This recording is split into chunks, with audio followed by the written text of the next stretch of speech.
Hey everybody, this is Brian, and Qt 6 has been released, so we are going to start down the Qt 6 path. I'm really unsure where I want to take this series. I'm not sure if I want to pick up where Qt 5 left off or start all over again from scratch because there's so many changes in Qt 6. I almost feel like they've done a complete rework of the entire Qt core. This is just insane. I absolutely love Qt 6 so far. This video, we're going to show you how to install Qt 6 on Linux, Mac, and Windows. Let's dive in and take a look. One thing I love about Qt is very versatile. You can install it just about anywhere. For example, I have this Linux virtual machine that I'll be doing most of my development on. So Linux is a little bit more challenging than Windows and Mac. So the first thing you're going to want to do is, well, make sure your system's up to date. You are updating your system, aren't you? If you're updating your system, this should be fairly snappy and a short step. However, if you're not updating your system, yeah, be prepared.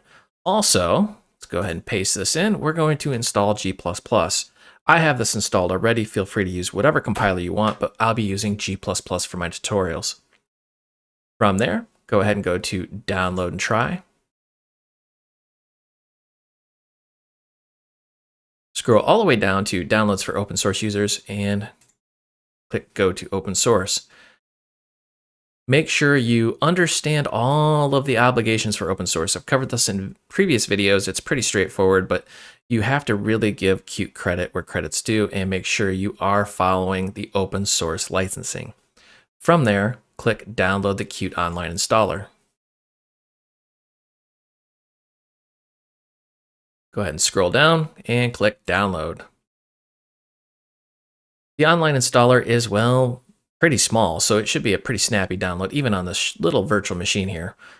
Once you've got this, go ahead and Show in Folder, and right-click Properties, and you want to make sure that this is executable. If you're a command line wizard, of course, feel free to do all of this right off the command line. From there, simply run the installer, and everything is, well, pretty straightforward. Make sure you have a Qt account. If not, go ahead and sign up for one. This is a big turnoff for a lot of people, but I can tell you, this is not a paid advertisement. I'm just a normal user, and I have not gotten any spam from Qt whatsoever. So it's actually not bad, but you'll need an email and a password. Go ahead and sign up, and then hit Next. Make sure you've read and approved of the obligations of using open source. The big takeaway here is that you're not going to modify Qt, and if you do, you give those modifications back to Qt and the open source community. Also, you have to follow all the licensing guidelines, all of which is available out on Qt. Go ahead and hit Next.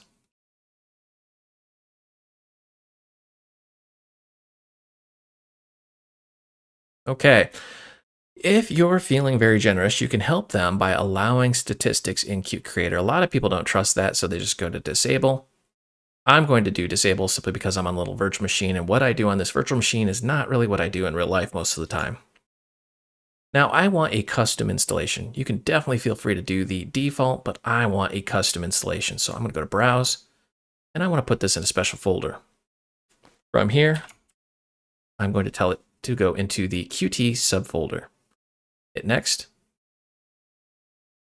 A lot of people will instantly go in and say, oh, I want everything, but then they're shocked that it is a massive download. Again, I'm on a small virtual machine here, so I don't want 5 gigs. When in doubt, don't select the whole thing, only select what you need. What you need for these videos right off the bat is desktop, and we might even touch in on the compatibility modules. If you want stuff later, you can run the maintenance tool and install it after the fact. You don't need to download everything right up front.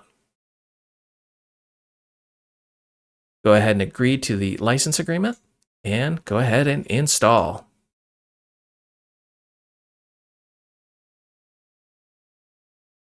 All right, once the installer is done, Linux has another extra little step here. You're going to want to go out to Google, and you're going to want to look up for your operating system how to install OpenGL. Once you find those steps, go ahead and follow those directions on how to install OpenGL for your Linux version. The big takeaway here is that Qt has an amazing graphics engine, but it does rely on OpenGL. So if you don't have that installed, you're going to have a bad time when you go to do QML or Qt widgets. Back in the installer, you can just make sure Launch Qt Creator is checked and hit Finish.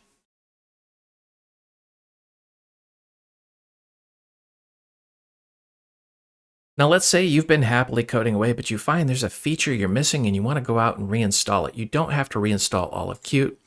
Instead, go out to wherever you installed Qt and run the maintenance tool. This is the de facto on every operating system, and I'm going to cover this in Mac and Windows as well, but you just run this maintenance tool and it starts the installer.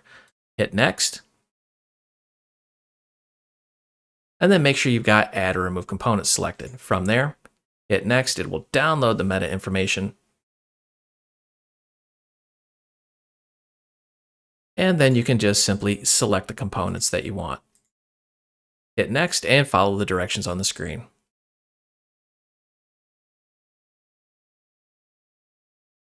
This is how to install Qt on Mac. First thing you want to do is make sure that you have Xcode installed, configured, and that you can open it.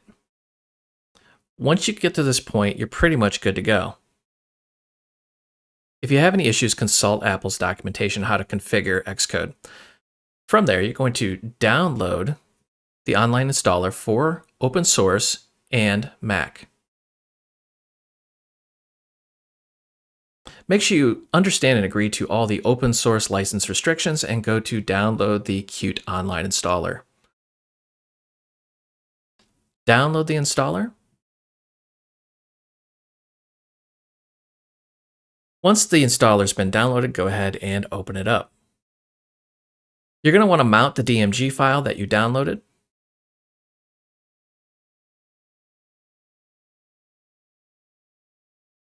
And then run the installer.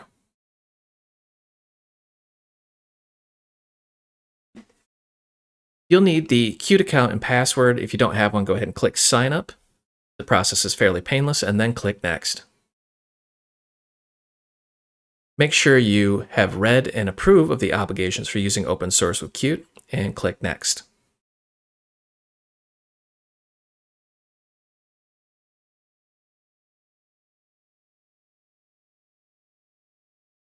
Go ahead and disable sending statistics and go ahead and choose your download installation location. From there, you're going to want to select what components you want. A common mistake is to select everything. Instead, just choose what you need, similar to how we did it in the Linux section. Once you've decided what you need, go ahead and hit Next.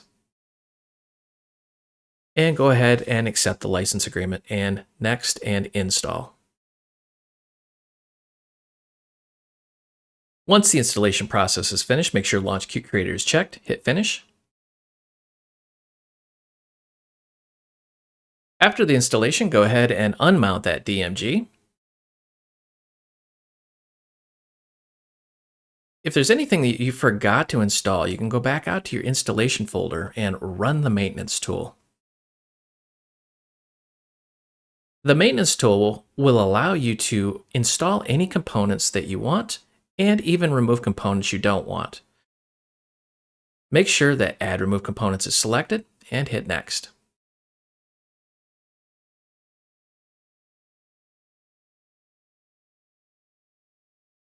From there, the steps are virtually identical. Just expand your version of Qt and select what you want to install. And then hit Next and follow the directions on the screen. These are the steps you need to install Qt 6 on Windows 10. First thing you need to do is go to qt.io, click Download and Try, scroll all the way down to Downloads for Open Source Users, and click Go Open Source. Make sure you understand and agree to all of the licensing restrictions for open source development and scroll all the way down to Download the Qt Online Installer. From here, just simply download the installer and wait for the download to complete. Go ahead and open up the installer and run it. The installer is pretty intuitive and pretty straightforward. Simply make sure that you have a Qt account. If you don't, you can go ahead and sign up. It's pretty painless. Hit Next. Go ahead and make sure you approve the obligations of using Qt open source and hit Next. Hit next again to download the meta information.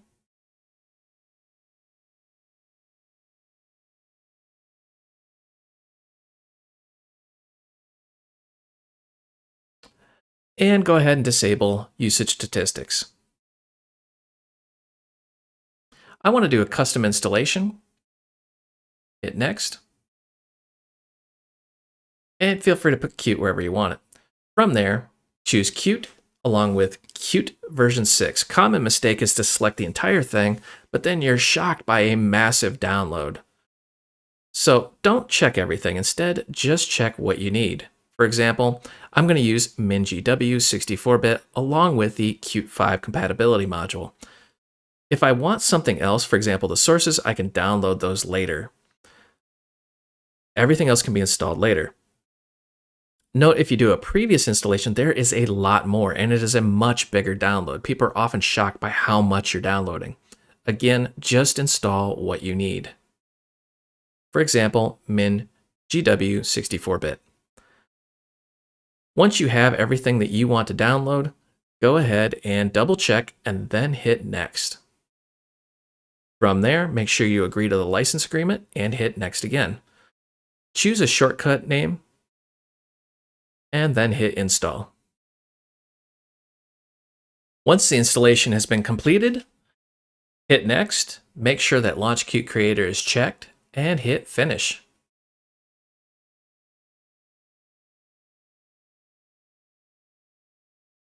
If at any time you realize you're missing a component or you want to add a feature of Qt, simply go to wherever you installed Qt and run the maintenance tool.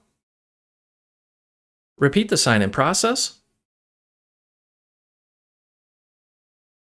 Go ahead and make sure that Add Remove Components is selected.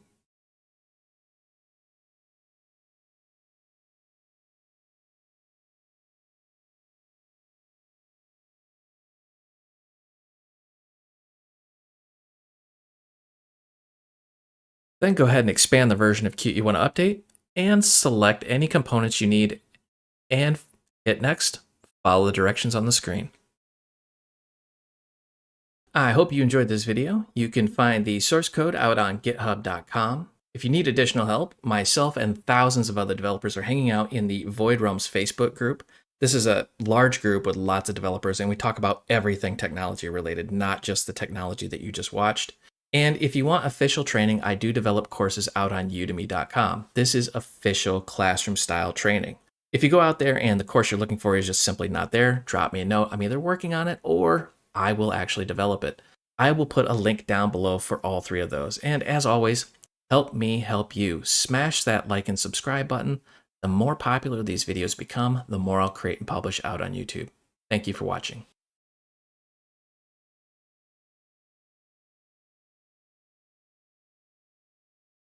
Hey everybody, this is Brian, and this video is going to cover what you can expect when you try porting your code from Qt 5 to Qt 6. Now, they have a ton, and I mean a avalanche of documentation out there, and yes, if you have the time and the patience, definitely read through it, but if you're like me, you're just going to put your code through it and see what works and what doesn't, and that's exactly what this video is. It's an exhaustive look at what you can really expect if you take just the average typical code and try to build it. So this is not an in-depth look at everything new at Qt 6. These are the roadblocks you're going to encounter taking your existing code base and moving it to Qt 6. So first off, there is a lot of deprecation between 5.15 and 6. I mean, a lot.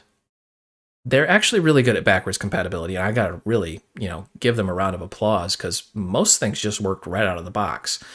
And that's actually kind of interesting because if you look at this, there's a lot of obsolete classes, and if you look at the removed modules, you'll see they removed a lot, and you're going to panic because you're going to go, wait, I need charts, I need Bluetooth.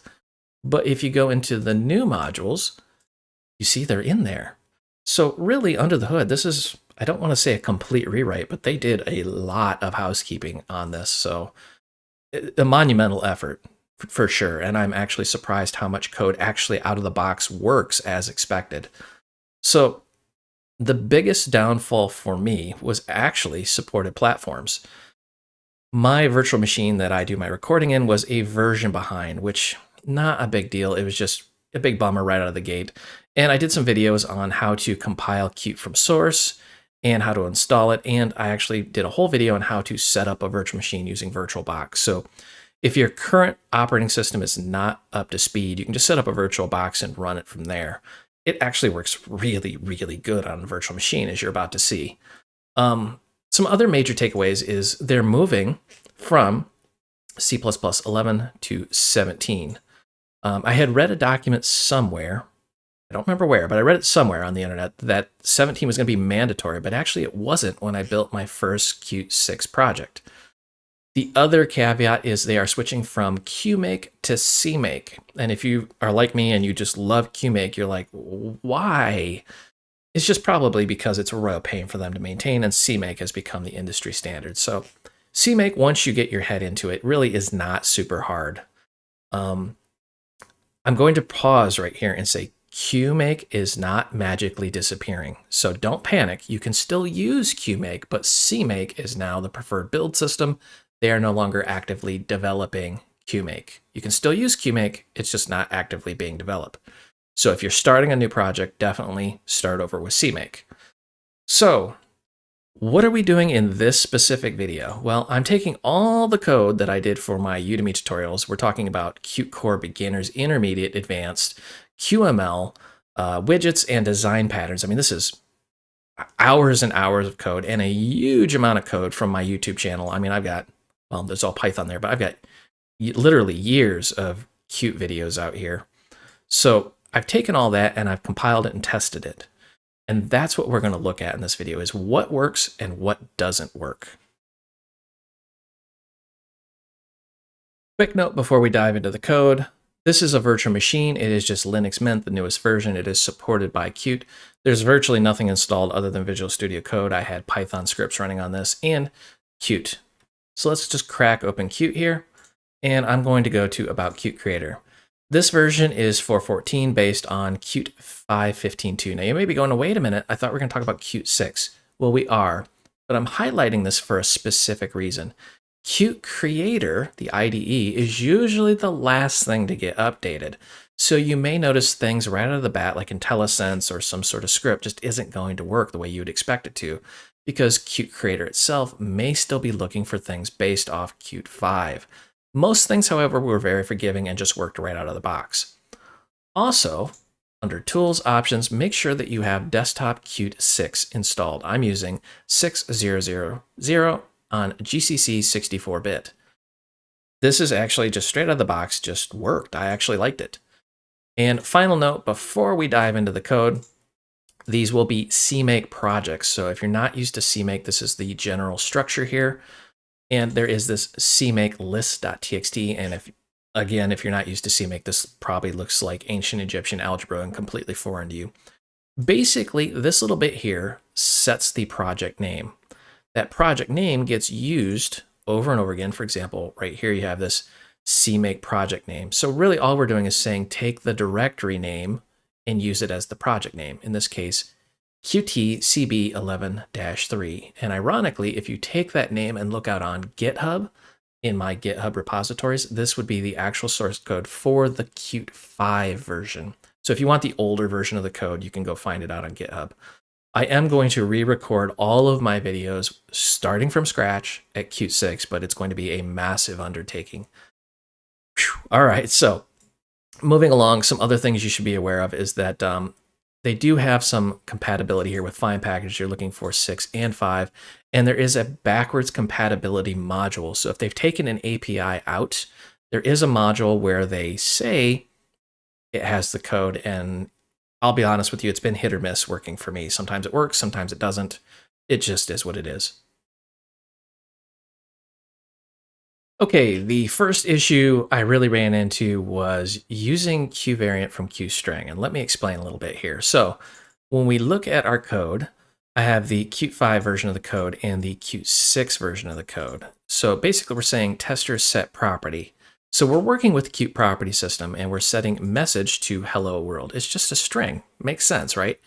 And if we go out here and look at this, I've made no changes to the class. So we're really just saying this little Qt property message, we're going to read write, and then we have this notify. So it's message or set message, which of course is just a Qt string. This absolutely stopped working in Qt 6, and I had to convert it, to a Q variant. Makes sense now that I've wrapped my head around why that is, because the property system wants to work under the hood with a Q variant, and it's not going to automatically cast that to a Q string.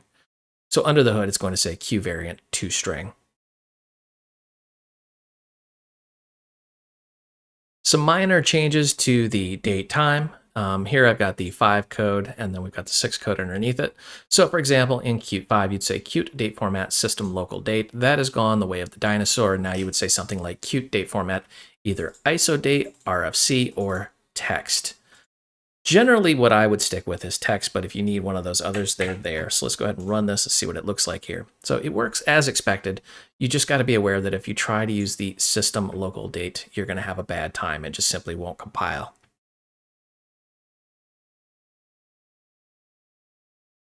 All right, if you've been using QLink list, well, you're going to have a bad time. So QLink list, it's just going to simply say file not found, and it really doesn't give you a rhyme or reason.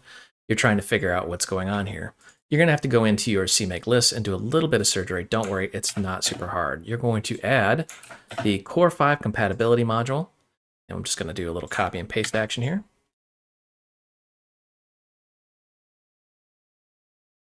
Let's go ahead and save that. And once you do, as soon as the IDE figures out what's going on, suddenly that error goes away. We can now build and we can run.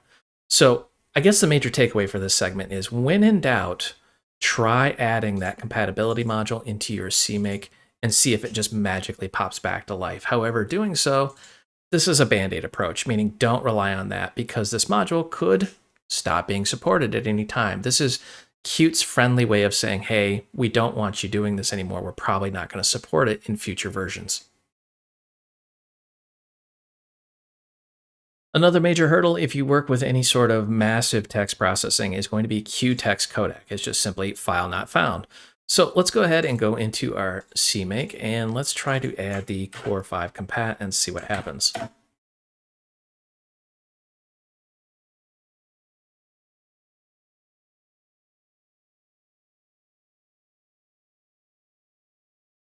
Let that figure out what it's doing, and let's jump back to our source. Magically, it reappears. Let's see if we can give it a good build, and hopefully, fingers crossed, we get a successful build and it will run. So another hats off to our compatibility module. It just does seem to work. Again, though, however, QText codec is going the way of the dinosaur. However, most people are working with UTF-8 nowadays, so it really doesn't matter that much.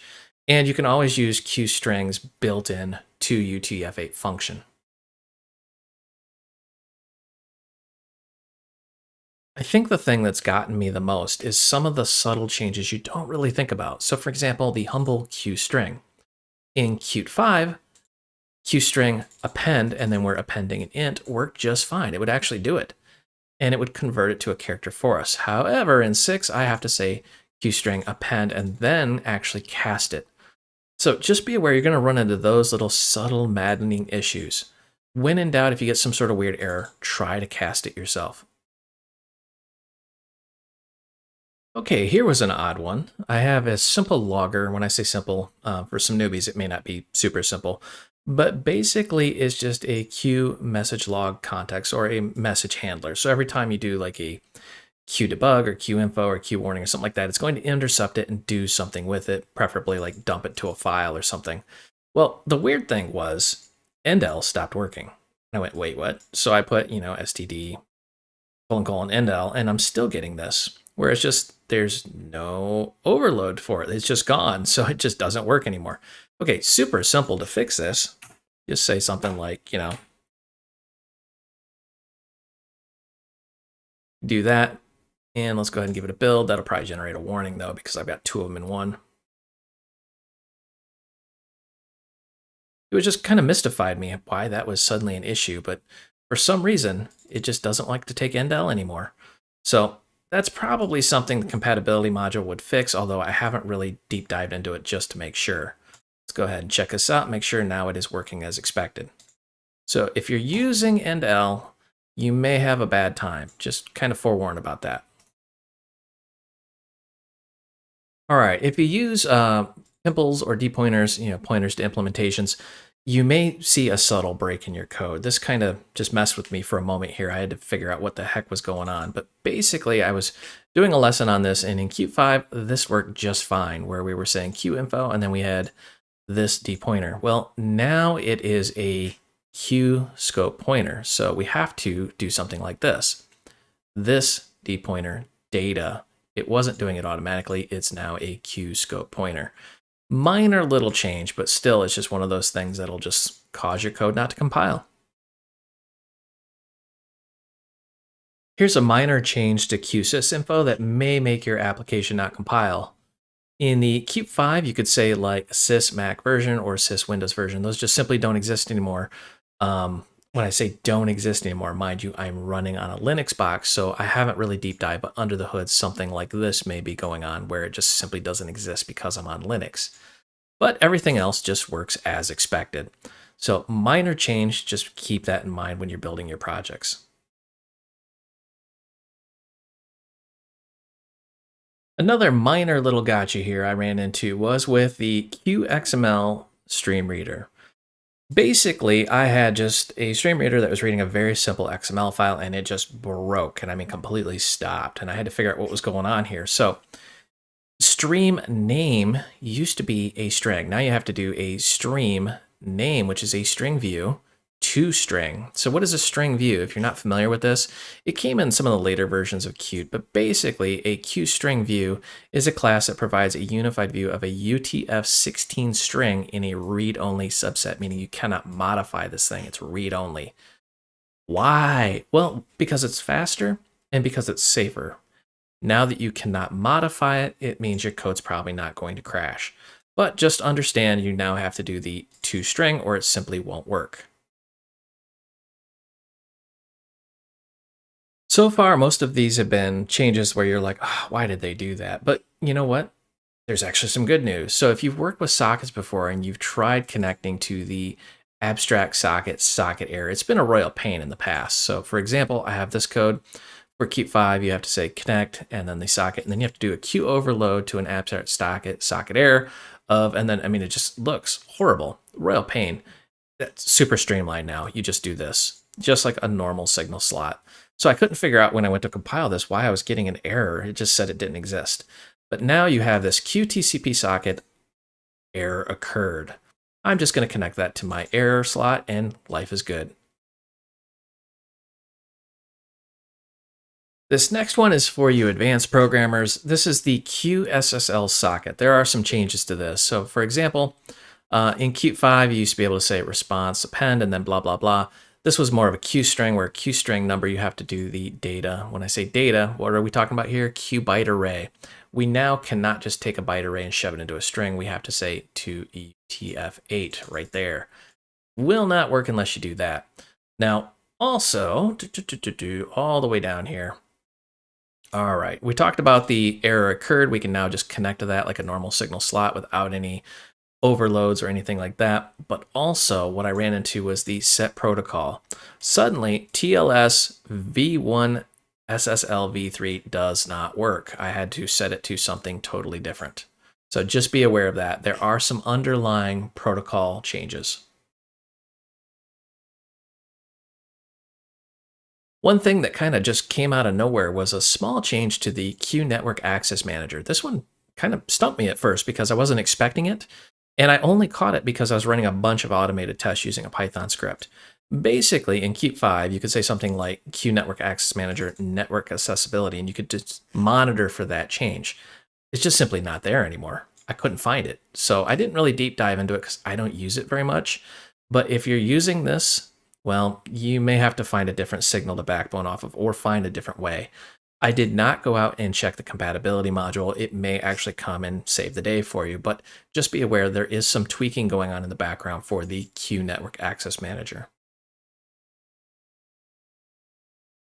Most modern programs are, well, multi-threaded and high performance. So you're going to use some sort of multi-threading or a thread pool, or if you are like me, you like using Qt concurrent because it uses Q thread pool and it hides all that complexity so you don't have to worry about it. There's a minor change, but it will just make you scratch your head when you try to compile your code.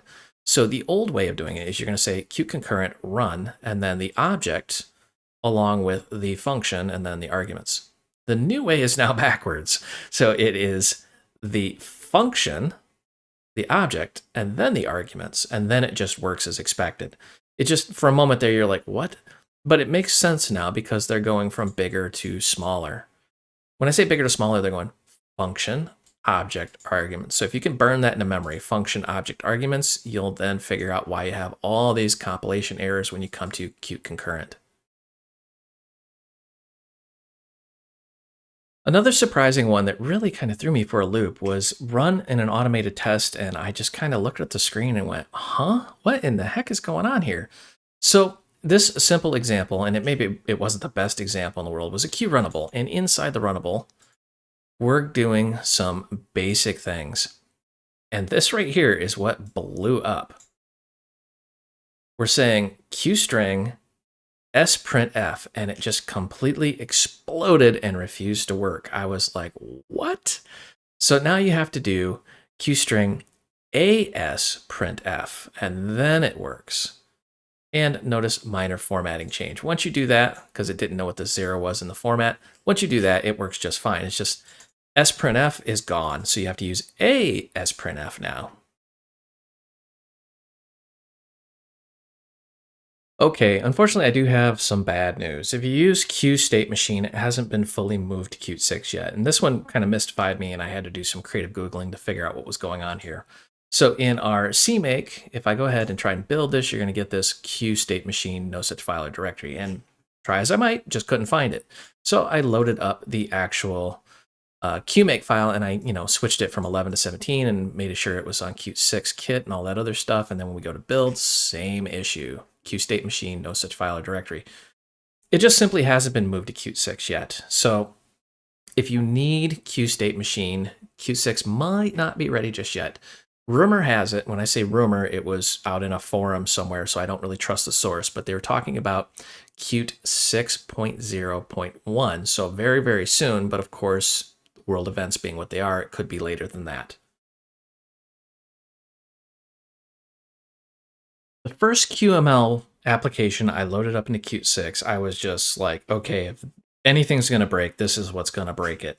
Because I have a C++ class that I'm pushing over into QML land, and I'm doing that, you guessed it, by using the Q register type. And I thought, for sure, this will break it. But immediately I get this warning. Set attribute Qt AA enable high DPI scaling. Notice how that is now going away. So be careful with that one.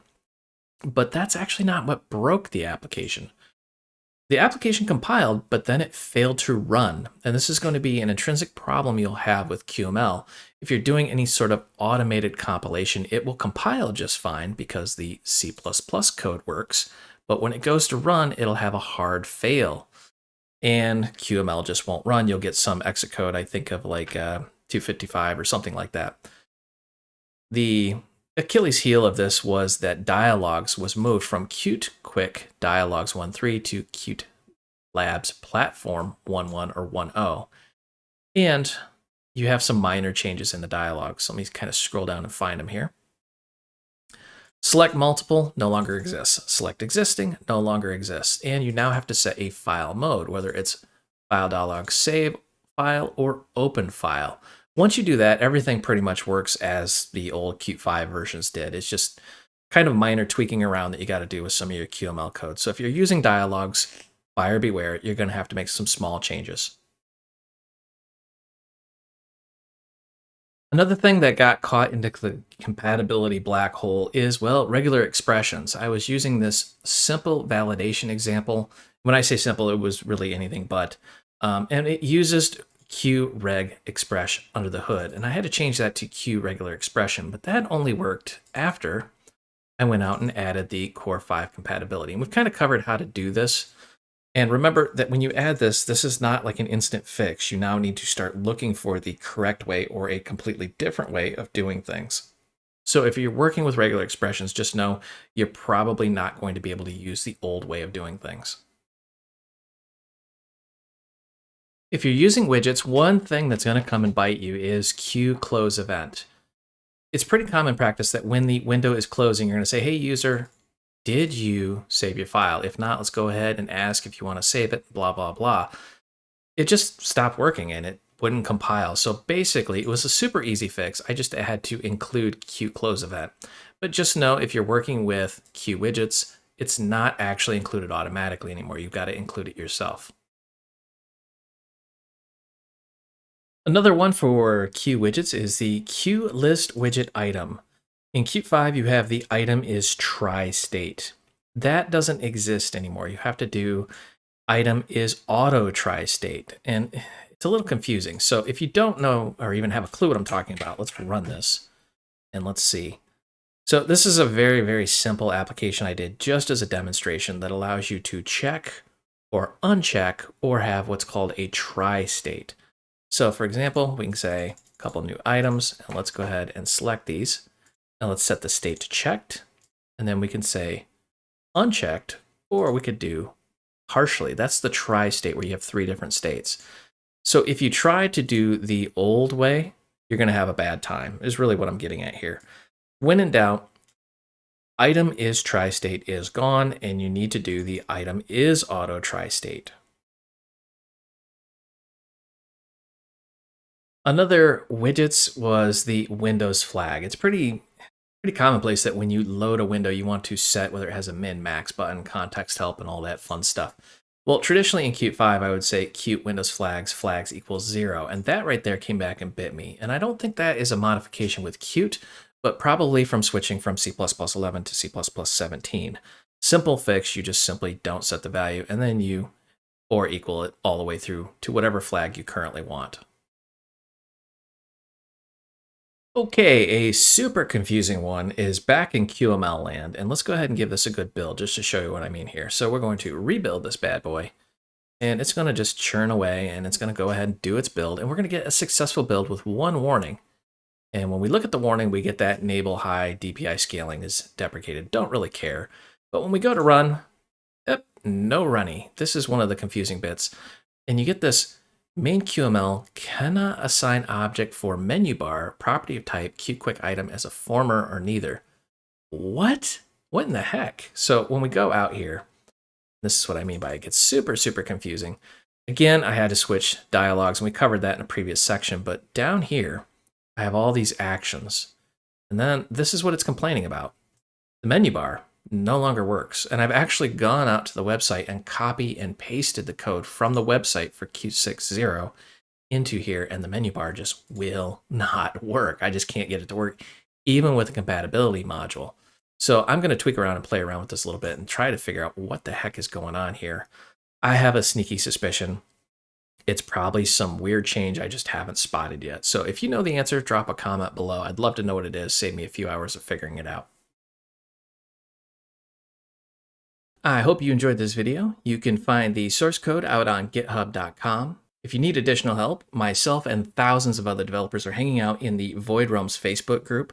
This is a large group with lots of developers, and we talk about everything technology related, not just the technology that you just watched. And if you want official training, I do develop courses out on udemy.com. This is official classroom style training. If you go out there and the course you're looking for is just simply not there, drop me a note. I'm either working on it or I will actually develop it. I will put a link down below for all 3 of those. And as always, help me help you. Smash that like and subscribe button. The more popular these videos become, the more I'll create and publish out on YouTube. Thank you for watching.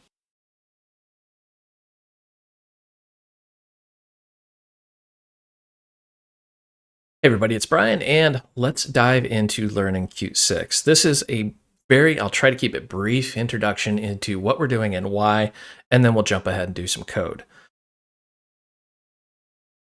Qt 6, or I should say the version 6 of Qt, has been released and everybody's diving in. It is completely awesome. It is almost everything I'd hoped for, and they're adding new features almost weekly, it seems like.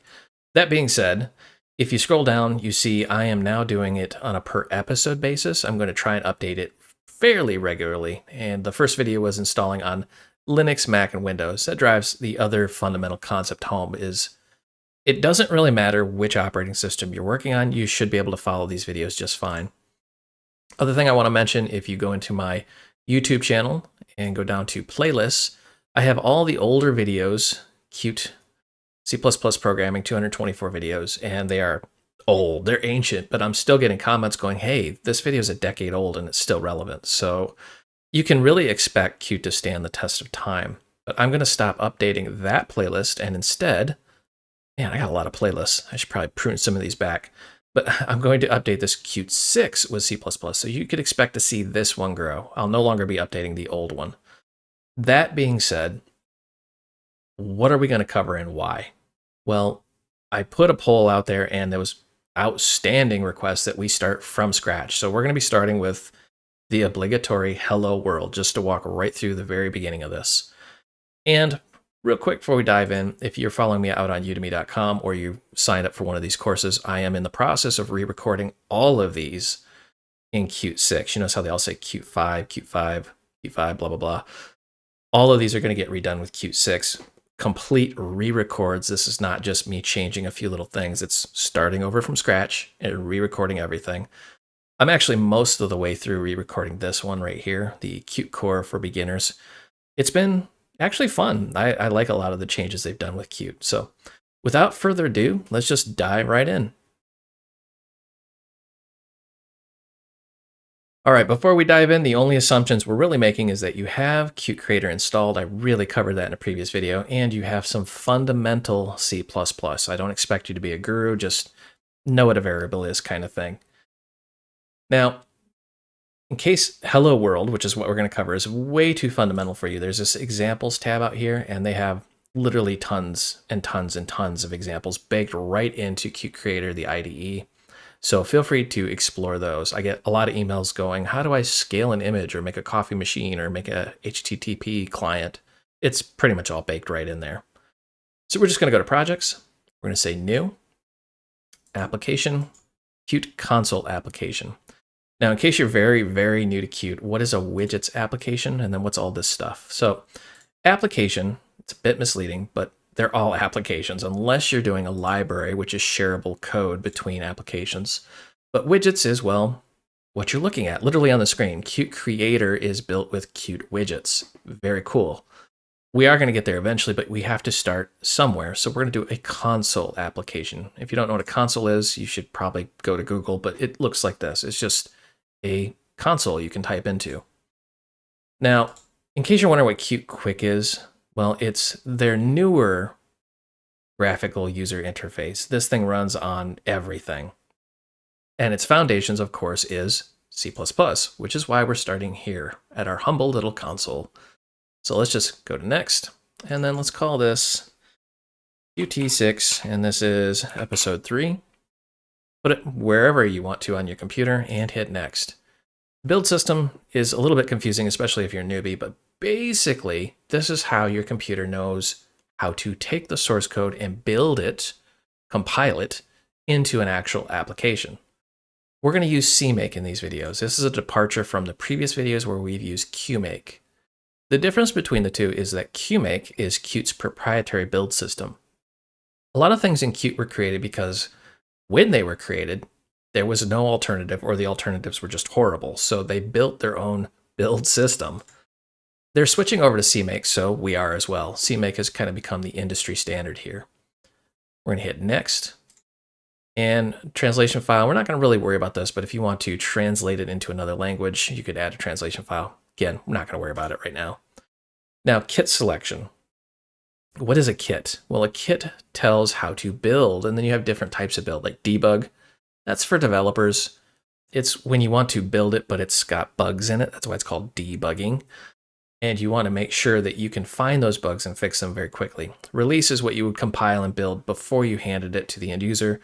And then release with debug information, a little bit more advanced. And then minimum size release. This is pretty cool. It actually squeezes that executable down as small as it can. And then project management. We're not going to really use any version control, but if you are, you just hit configure and then figure it out from there. It's not super hard. And here we go. This is our project in all of its glory.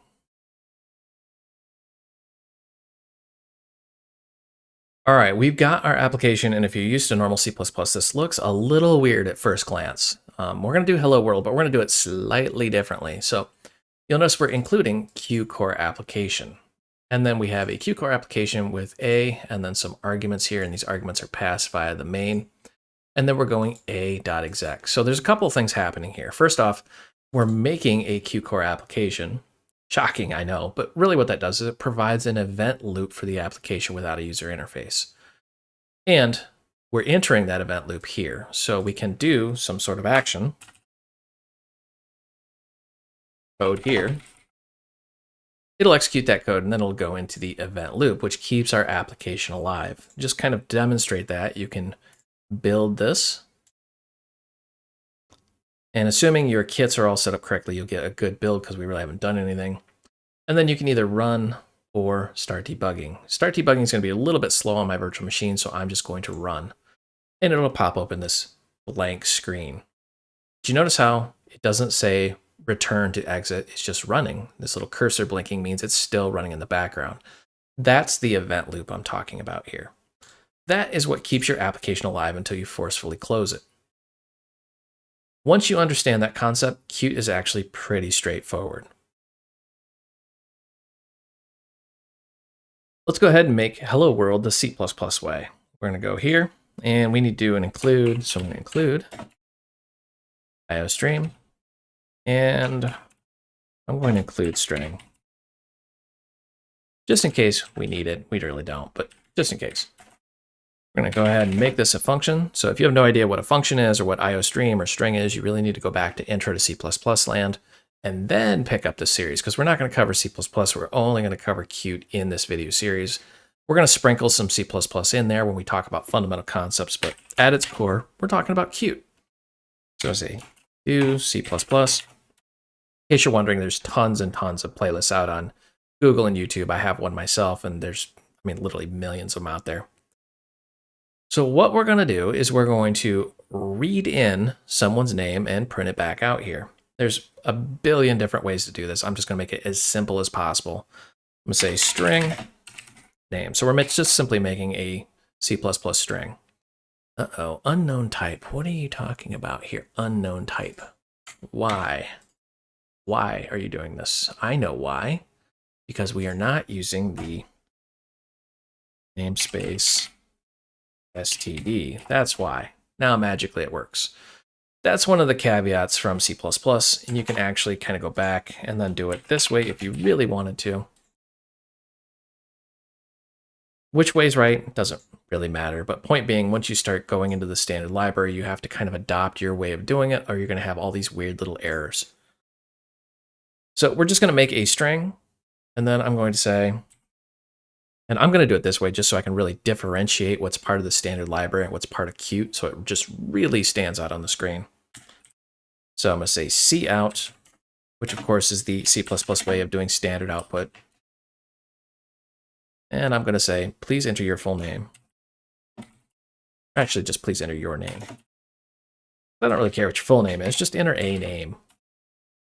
Now from here, I'm going to say standard library. Let's go ahead and get the line. And we're going to use the standard cin. So we're just going to read the standard cin from the user and read that into the string.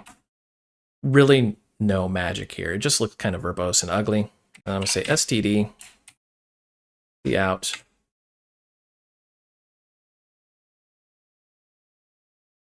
hello, and then whatever your name is.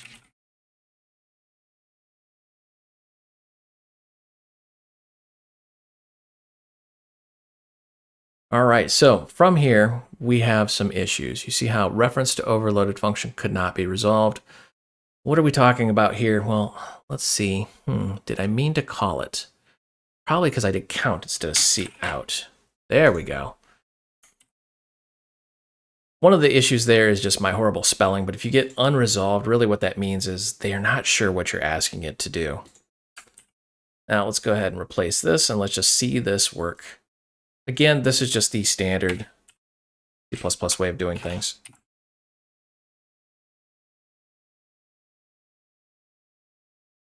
Hello, Brian. Now you notice we got this little space that's not there either. Frustrating. We got to go in and change that. So one of the major takeaways here is when you do it the C++ way, there's all these minor little details you got to start keeping up on, and things don't always work the way you expect them to. And then you notice this right here. We're just adding a line return at the very end of it. But let's run it just to prove that we can do it. Hello, Brian. There we go. All right. Standard C++, as good as it is, gets a little chatty, a little verbose. I think there's probably a better way. Now that we've done it the C++ way, let's do it the Qt way. And it's a little bit different, but it's also a little bit easier, I think. So I'm going to say void do Qt. Now, I'm not necessarily saying that the Qt way is better. I'm just going to say that Qt has a way of working with Qt way easier than the standard library does because, of course, the standard library doesn't know what Qt is. So I'm going to go up here and I'm going to include Q text stream. The name is, well, fairly obvious what it's going to do. It is a text stream, but you notice it starts with the letter Q. Anything that starts with letter Q, again, is baked right into Qt. If you ever have some sort of curiosity as to what something is, you just simply highlight it and press F1 on the keyboard, and it brings up the built-in help system. A lot of people don't even know that it's there. It's amazing, and it's right here as well. But anyways, it takes you right to whatever you've got highlighted, and it says the QTextStream class provides a convenient interface for reading and writing text, and they almost always give you built-in code examples. So you can very rapidly, without even hitting Google, see exactly what's going on. This is extremely cool.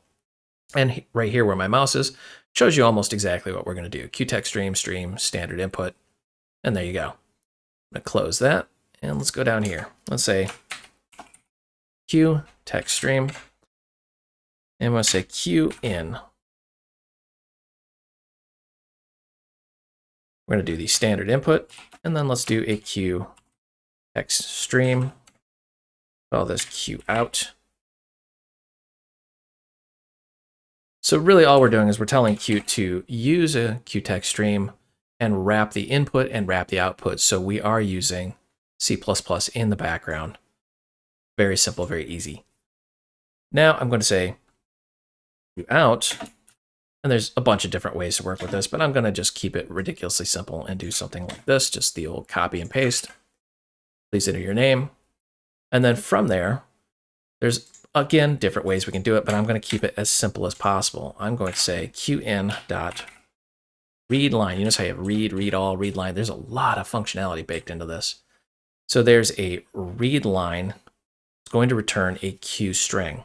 Now, just kind of ignore that first letter. It just means it's built into Qt. So we're going to be reading a string, but it's Qt's version of a string. We can put a max length if we want to. I don't really want to.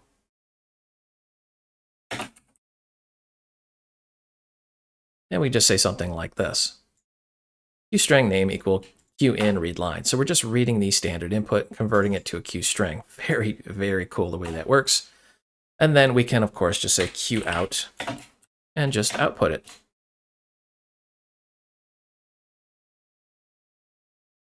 And we're going to output the name. Takes care of everything for us. It's nice and simple. So I'm going to grab this, comment this out. Save run. And notice nothing happens. Oh no, what did we do? QOut, enter your name. Why is this not working all of a sudden? Let's find out. So if we go to QOut and we hit this, there's no like anything that's really jumping out here. There's no like right or right line or anything like that. So it gets a little kind of scary. You may be going, did we break it? Unfortunately, you're going to have to do something like this. QOut.flush. And let's go ahead and flush that again. Reason why you have to flush is you have to tell the operating system, hey, we are done writing to that stream and you can now push it out. So we're basically building a buffer that we can work with. And then when we're done with it, we flush that and it will pump it out to, you guessed it, standard output. So now I've got enter your name. I'm going to say Brian. Hello, Brian. Again, we've got this annoying little need a space here. Not a big deal. We can literally just grab the same code and push it out. Let's rerun that again with do Qt.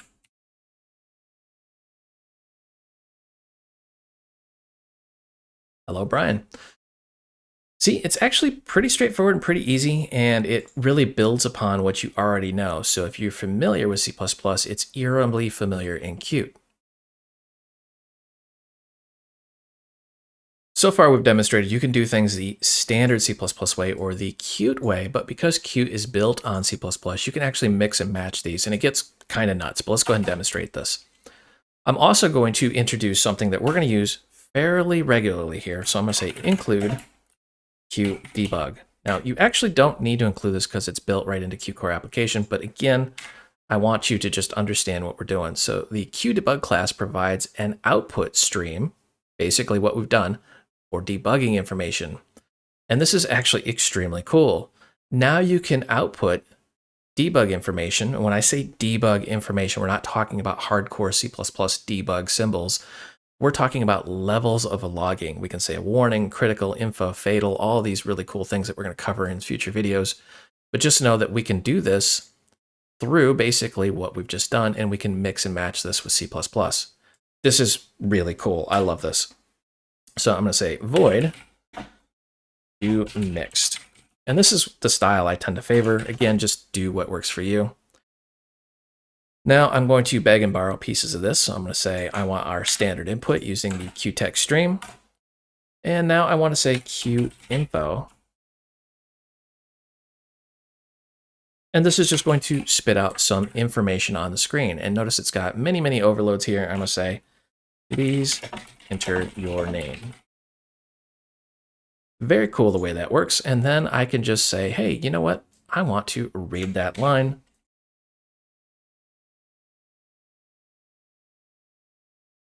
Must have clicked something on the keyboard, get that little pop up there. And then we can do this.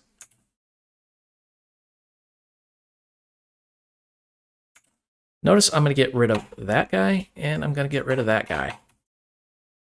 Simply don't need it anymore.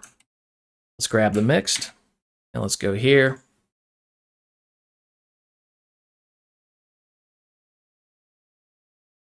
Save run.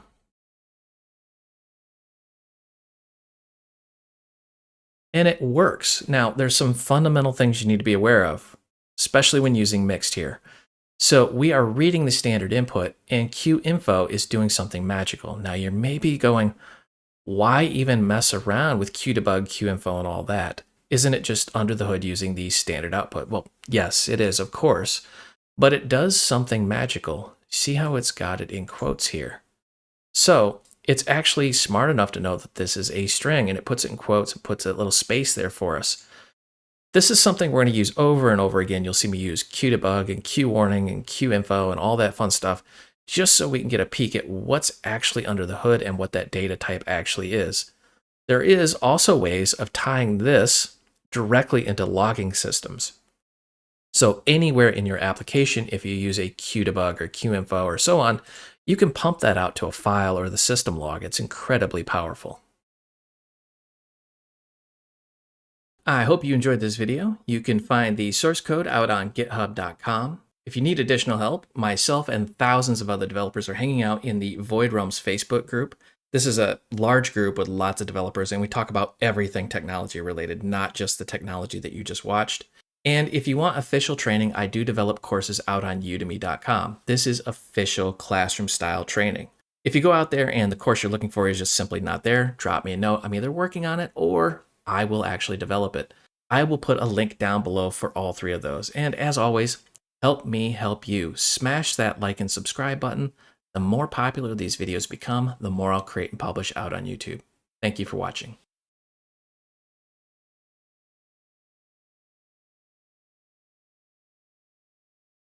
Hey everybody, it's Brian, and in this episode, we are going to talk about QObject, signal slots, mock, and the build process. We're going to do this a little bit different than everybody else does it.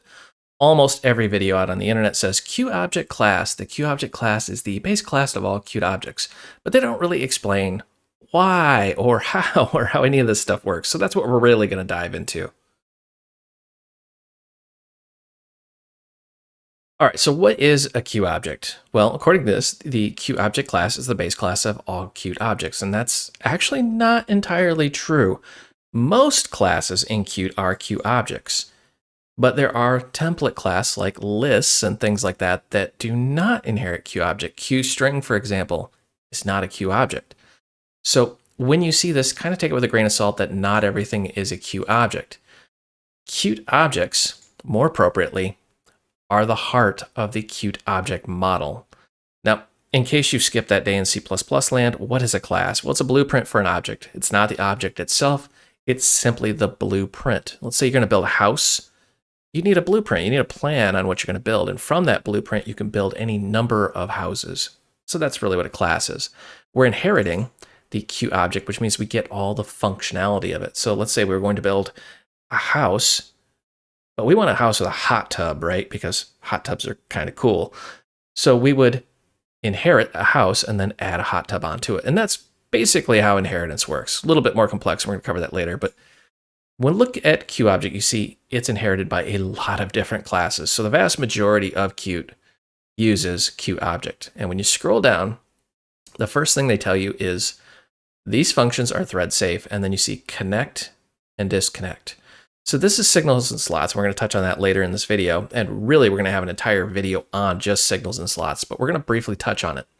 Really, Qt object comes action-packed with the ability to talk to other Qt objects.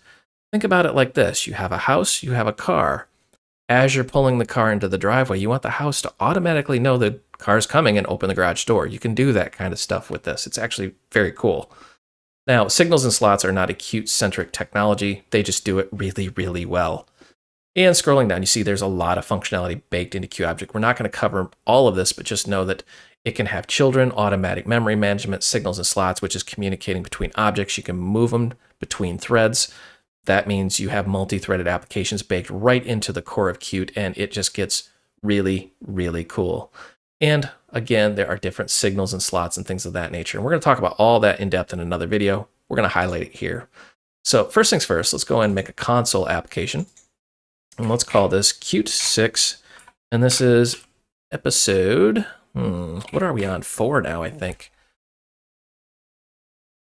And we're just going to next, default all the way through that. And we're going to build a class. So I'm going to right click, add new, and go C++ class, and let's give it a name. Let's just call this test, the infamous test class. Base class, we're going to set this to Qt object. You notice how if we do custom, there's nothing checked. We want to make sure this is a Qt object, so we're inheriting Qt object as our base class. You notice it's also going to check this include Qt object and add the Qt underscore object. Don't worry about any of this other stuff. Widgets, main window, those are for Qt widgets if you're building like a graphical interface, and then you got some QML stuff here. Really, you want Qt object and Qt underscore object. It's done automatically. And it's going to show you the header and the source file. I'm assuming you know what these are, and then the path. And notice how it's going to not add them automatically, but I'm going to copy to the clipboard, and let's go ahead and go test.h and test.cpp. So we're going to add those, save our CMake list, and then you'll notice as soon as you save, it scans it. If you get that little green bar, you should see your header and your implementation file. All right. C++ classes 101. The header is the, header. This is what you would include for other things. And then later in an implementation file, this is where you would actually make the functionality. So the premise being you could compile this into some sort of binary, and then you just give your end users the headers, and they would include that into their project, and then they could compile it into their application using that binary.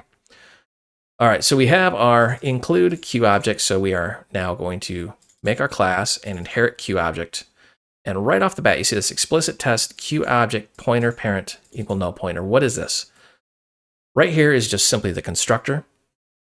We're saying we can optionally add a parent. And when we do this, we're creating what's called a parent-child hierarchy. This is something we're going to cover in another video in depth, but it's Qt's way of very simple memory management. So if we were to make a pointer, instead of calling delete ourselves, we just simply make this a child of something else. So we're defining what the parent is. Notice that parent's a Qt object. So when that parent is deleted, let's say the parent's on the stack and this is out on the heap, guess what? The parent's going to automatically delete all its children. That's kind of morbid when you say it out loud. The parent's going to delete all of the children, but that's basically what it does. Now, there's some other things going on here too. You see this Q_object. We're going to highlight this and just mouse over it, and you see what this does here. It has a defined Q_object and a whole bunch of stuff. Basically, this goes into the build process, which we're going to cover later in this video, but I wanted to highlight that you're not officially a QObject unless you have this. And this goes into the build process through the meta object compiler, and it'll go through and add a bunch of special code for us.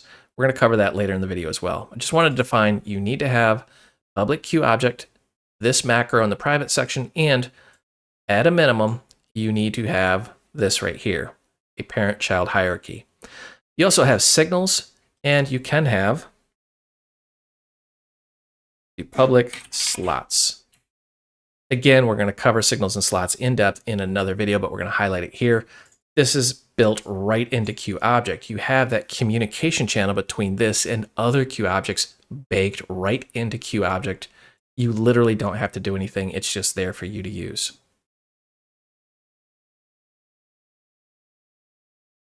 The fundamental flaw that Qt has is it's very challenging to wrap your head around it at first, but once you understand it, you have that light bulb moment where you're like, oh my gosh, this is awesome. So you look at the QObject, and a lot of things look very foreign to you if you've never worked with Qt. You are inheriting QObject. You have this QObject macro, which builds into mock, which we haven't really talked about yet, and then signals and slots. So let's focus on signals and slots. I keep saying we're going to. Let's talk about it a little bit at a high level. So signals and slots are a communication channel between objects. And stop reading right there, because if you go any further, you're going to see this little meta object system, and then you're going to click on this, and you're going to be very confused very quickly. And it's going to talk about QObject, the Q_object macro, and the meta object compiler, or mock. And you're going to really deep dive into what I call the mouth of insanity, because you're not going to understand any of this at a high level. Because really, at a fundamental level, just to use Qt, you don't need to understand that. You just need to know it exists and it's a thing. So scroll down and go to this graphic. And this is beautiful. I've actually used this to teach people. This is awesome. So you have object 1 and you have signals, and object 2 has slots. Notice it also has a signal. The point is, a signal is a lot like shooting a flare gun up into the sky and saying, hey, this is happening. And you can connect that to a slot, to one or more objects. You see how object 1 is connected to object 2 and 4. So when this signal fires off, this guy is going to see it on this slot. So if you're coming from another language, another framework, think of it like producer consumer or a callback handler or something of that nature. But really under the hood, what we're doing is a signal is emitted, and anything that is connected to it can see that event. And that can happen across multiple threads too. So if you ever worked with multi-threaded applications, it's just a complete train wreck trying to send some sort of event handling across thread. Qt does it ridiculously easy. I absolutely love the way it works. So at its core, when you talk about signals and slots, a signal is emitted. So let's go ahead and make a signal here. So I'm going to say void close. And a slot would be something that would be called. So I'm going to say void do stuff. And you notice how I'm very bad with my spelling, or my indentation, I should say. I don't know why I called it spelling, but we can right click and we can auto indent selection, and it beautifies the code for us. I love that feature about the IDE. Now that we've got this, there's some things we need to do. So for example, close. You're inclined to, well, implement this because it looks like a function. Right click, refactor, and you notice there's no option to do anything. You actually don't implement that. It actually is done for you by mock, the meta object compiler, which of course is, we're going to talk about later, but this is what I mean by you have to understand things to understand things. Right now, take it on a leap of faith. You don't implement that, you just simply define it. A slot, on the other hand, you do have to define. So I'm going to right click, refactor, and then you have some options. We're going to add the definition inside the implementation file, and it just adds it automatically for us. And in here, we can do something like, let's go ahead and just include Qdebug, which I talked about in the previous video. Just allows us to print things out on the screen. I'm going to say Qt info. It actually does a lot more than that under the hood, but you get my drift.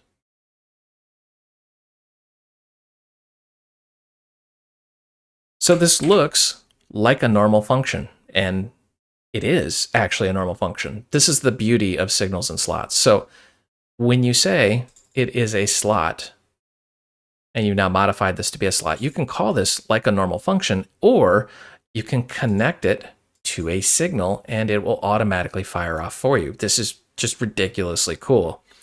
So what we're going to demonstrate in the next little section here is how to connect all this up and make it do things. But what I want to do first is I want to go in here and I want to switch to the source, and we're going to show you, we're going to emit that signal. Notice the little icon, and let me move off here. It's got like this little Wi-Fi bar on it. That means it's going to be emitted out into the world. Think of it like Wi-Fi. We're just sending some sort of signal. You use the emit keyword to let Qt know, hey, this happened. Very important you really wrap your head around that concept. So this is a slot, but it's also a function, and we are emitting a signal inside of it.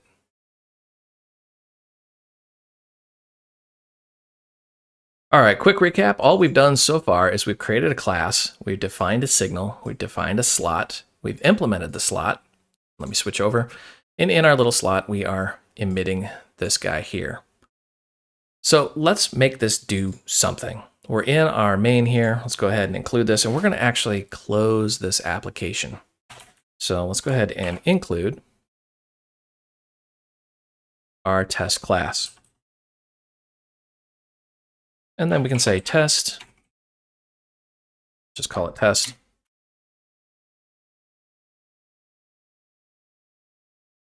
And we can actually say test.doStuff. Now I'm going to move the mouse off the function here. You see how it's got those little indentations? It's almost like an outlet. That indicates that it's a slot. So a signal has the Wi-Fi bars, a slot has the little outlet indentation. Notice how we're just calling that like a normal function. This is incredibly cool. So I'm going to just run this. And you'll see that, well, absolutely nothing happens when I run this, other than it says doing stuff. We've emitted this signal, but nothing is connected to it yet. So now we need to take that signal, this guy, and we're going to connect it to a slot. We could connect it to this slot, but because it's in there, it's just going to become an infinite loop, and eventually Qt's going to attempt to stop us.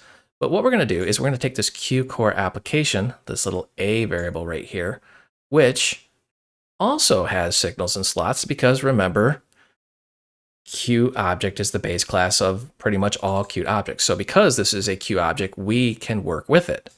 So what I'm going to do here is we're going to connect signal and the slot. So I'm going to say Qt object, and there's a ton of different ways to do this. We're going to cover it in depth when we get into a signals and slots video. I'm just showing you at a high level some of the functionality of Qt object. We're going to say Qt object connect, and we need a sender. Then we need a signal, a receiver, slot, and optionally a type. We are going to touch on the type in this video real quick. So the sender, see if I can get rid of that little annoying yellow box there. The sender is what's going to emit the signal, and we need to give it a pointer or an address of. So I'm going to say it's our test object. And now we need a signal that we are sending, and we're going to go ahead and say it's from the test class, and we want the closed signal. And the beautiful part here is the IDE is smart enough to only show us the signals. So we're going to take the closed signal. Unfortunately, it does have those little parentheses. Gets a little annoying. Just kill those. Now we need the receiver or the destination. And we're going to say we want the A, or the application, which is this Q core application up here. And I'm going to just copy this to save me just a smidge of typing. Then we need to say it's in the Q core application class. And now we need a slot. And we'll say kill, shut down. No, what is it? Sometimes you can just find it by doing this. I think it was quit. Let's find out. Yep, there it is. And if you're ever just kind of curious what it is and like you're just having a complete brain fart, you can just scroll through this list and see, oh, that's a signal, that's a signal, that's a signal. There's a whole bunch of signals in here.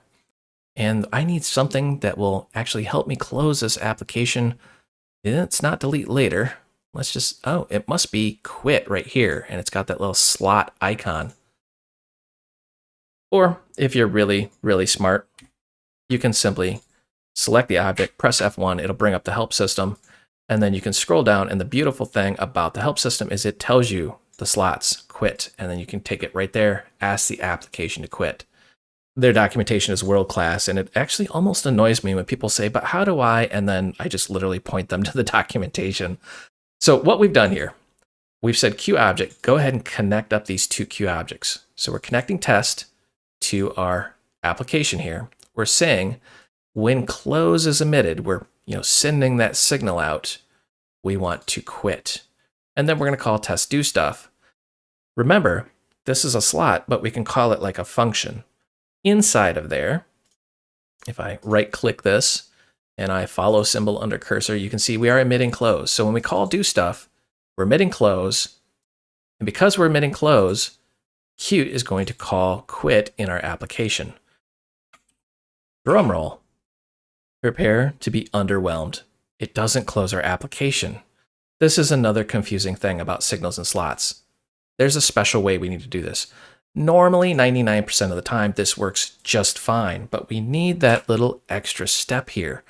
Notice how the default here is auto connection, which tries to figure out what's going on. It does it automatically. It's not working because we're in auto mode, so we need Qt connection. Because guess what? Part of this actually lives off somewhere else, and we need to queue it in order for it to work properly. Very confusing that it works that way, but it's just how it is. So I just wanted to throw that out there, and we're going to cover all this in depth in another video. I'm just showing you this is baked into QObject. Let's go ahead and save run. And now this time you see doing stuff and then press return to close this window because we have now closed our application. And if we wanted to, we could get the return value from this guy right here. Let's go ahead and do that. I'm going to say int value equal exec. Remember, exec is just an event loop. We go out here, so you see QCore application exec enters the main event loop, which just keeps that application alive. And I want to return that value. But before I do, real quick, I just want to debug, and I'm going to print this out on the screen so we can see what our exit value outside of our event loop was.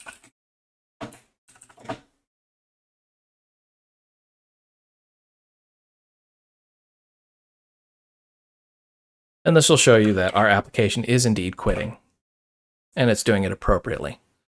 So doing stuff, we emit that signal, the slot consumes it, we close the application down, and it says exit value 0, which is exactly what you expect. Exit value is a return code that we give back to the operating system and other applications. 0 is the universal for everything went A-OK. This worked as expected.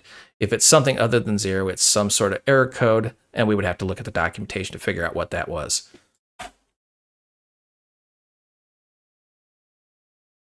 So that was actually pretty cool. So a QObject has a lot of functionality baked into it. We can now talk between objects and they don't even have to know the other exists. For example, QCore application had no idea test existed because test didn't even exist when QCore application was actually made, the actual class. So we can do a lot of really cool things very quickly, very easily. But how does this happen and why? Let's go ahead and jump out to our hard drive real quick. I'm going to go to the folder that I have our code at.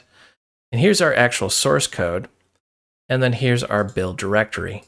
And again, this may be slightly different depending on your operating system, but it all fundamentally boils down to the same darn thing. We have our binary here, and on Windows, this would be like .exe. And then you see this Qt6 autogen. What is this? We jump in there. We have this underscore mock predefs and then mocks compilation.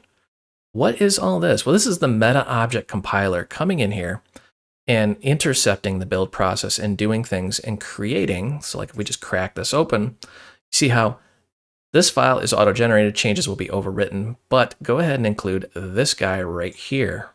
Huh, okay.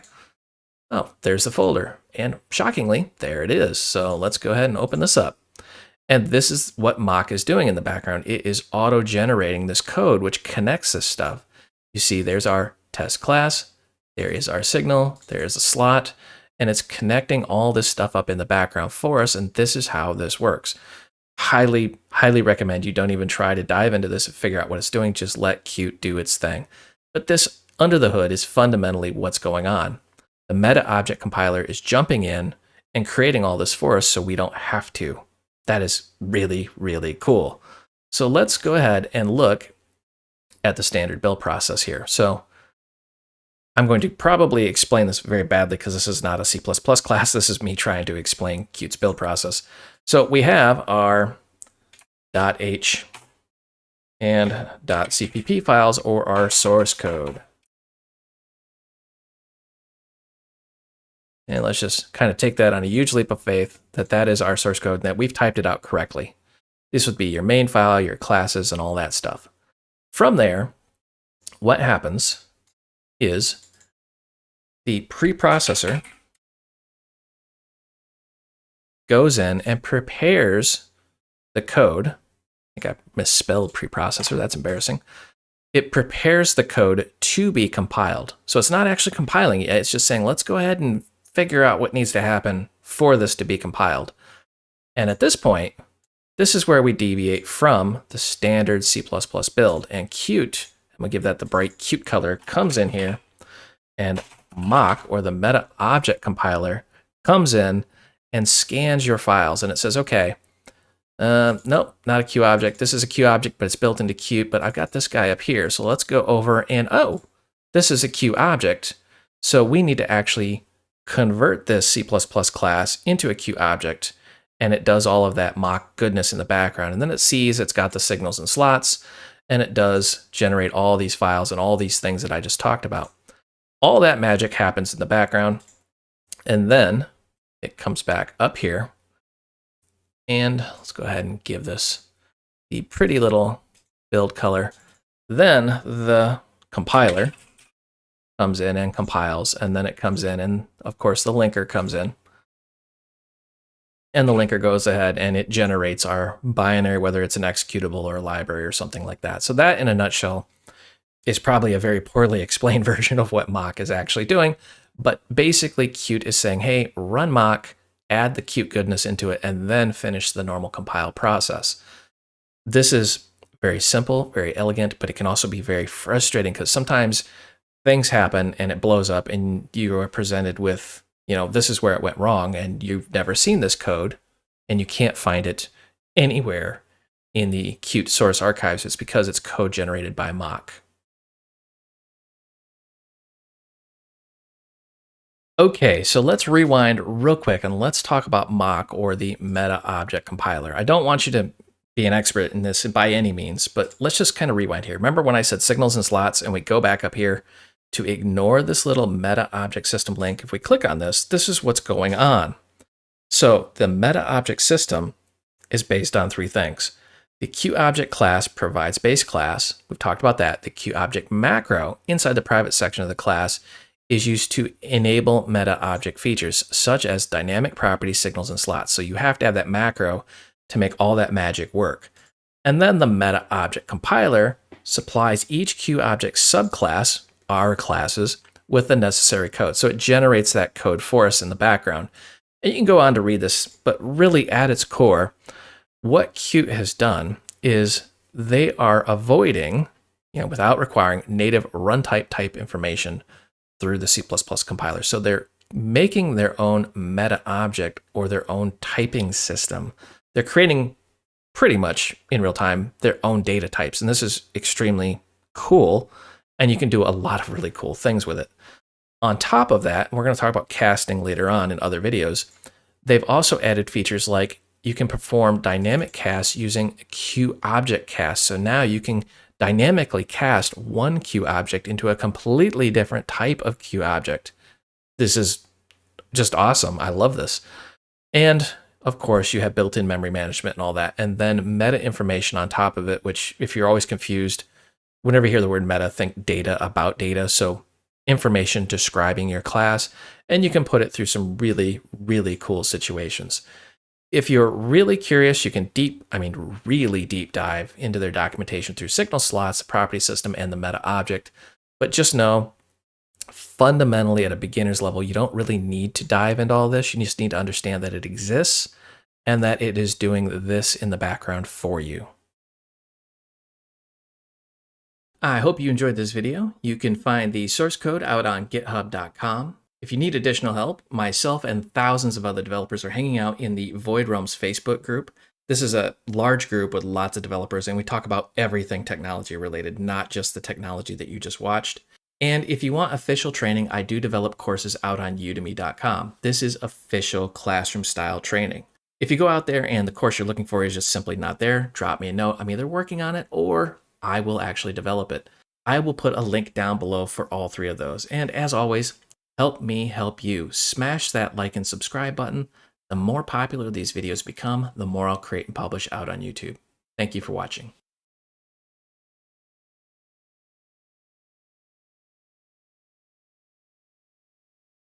Hey everybody, this is Brian, and in this episode, we're going to talk about Q objects and, well, you cannot copy them. There's a reason for it. Let's go ahead and demonstrate super quick. Right click, add new, and we're going to make a class, and I'm just whipping through this at light speed. Cat, we're going to make a custom Q object here. It's going to be a Q object with our Q object macro. It's going to give us, you guessed it, what we're going to be adding. And let's go ahead and add that in. Okay, so far, so good. Seems super simple. Now, we've got this cat class, and we can do some really awesome things with our cat class. So let's go ahead and try and do awesome things with it. So I'm going to say include cat. And then let's go ahead and make a function. And this is where a lot of newbies get super, super frustrated right off the bat with Qt. But there's a reason for this. So we've got our cat, and let's go ahead and say we want to make an instance of cat. Let's call this kitty. And then we're going to go ahead and just test with our kitty. Usually they do something like this, and then, uh-oh, wait, what? This makes no sense. I'm just making an instance of a class and I'm putting it over. Why won't this work? Well, that's what we're going to dive into in this video. From a newbie's perspective, this is super frustrating. You're used to just copying things away to your little heart's content, but you see when I mouse over here, it says Q disable copy class, disables use of copy constructor. What is this Q disable copy? Well, if I go down here and mouse over this, you see we have some issues. And following it down, it goes into Q object. So we're inheriting Q object, and that's what's going on. Something inside of Q object is doing this. Q object has been explicitly marked deleted here, and it gives us a little link. I absolutely love this. I click this, and it takes us right into the code. Q disable copy. This is the macro that's causing all this heartburn. This is keeping us from copying our object in memory. And if I right click this and I go to follow symbol under cursor or press F2, it takes me right to the code that's doing this so I can go, oh, this is what's going on. You guessed it. Copy constructors have been deleted. And there's also a Q disable move and disable move or disable copy move, which means we cannot copy this and we cannot move it. It is basically permanently at that memory location. And there's a specific reason why we're going to talk about in the next section. But I wanted to highlight two distinct things. First, you can jump right into the source of Qt, and this is what's causing it. This macro right here, which is baked right into Q object, which is in the qglobal.h. It's part of Qt. For some of us old school programmers, this is a little hard to swallow. I mean, I copy things all day long and I never have a problem. What makes Q object so special that I'm not allowed to copy it? How dare Qt keep me from copying my objects? I am the ruler over all of my code. It makes no sense until you really understand that Q object is a very complex object, and copying it could have disastrous consequences. So let's go ahead and jump in here and let's simplify this. We have a switch and a light, and we want to make a signal slot.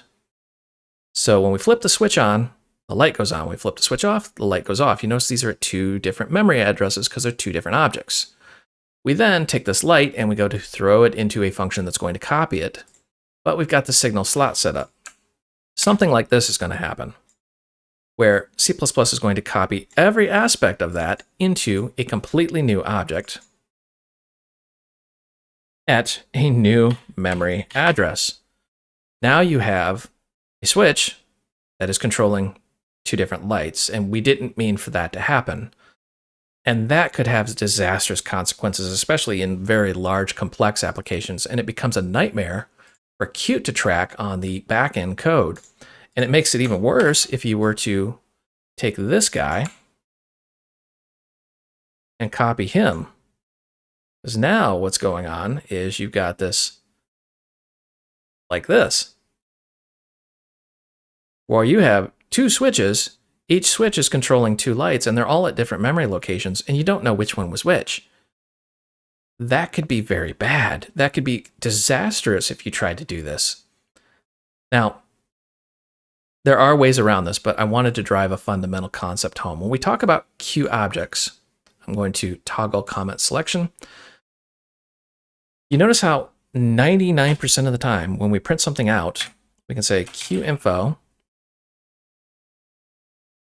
I will just print out the class. So in this case, I'm going to print out our kitty. And let's go ahead and say the address of, save and run. And what is it going to spit out? The memory address. So it's going to give us the type and the memory address, because when it comes to Q object, Qt has said every Q object must be unique to avoid that problem we just discussed. And what defines its uniqueness is its memory location. There are ways around certain things, but you'll have disastrous consequences. Don't even try to fight it.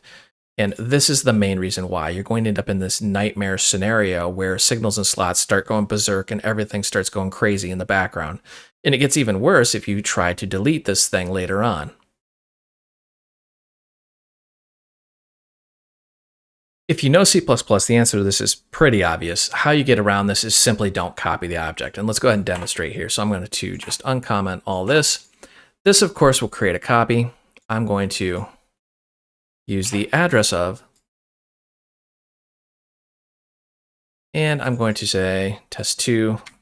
My preferred method, and you'll see this used heavily in Qt, is pointers. So you're just simply going to point to the object. Makes it super ridiculously simple. Then you just avoid that whole thing. And let's go ahead and grab this.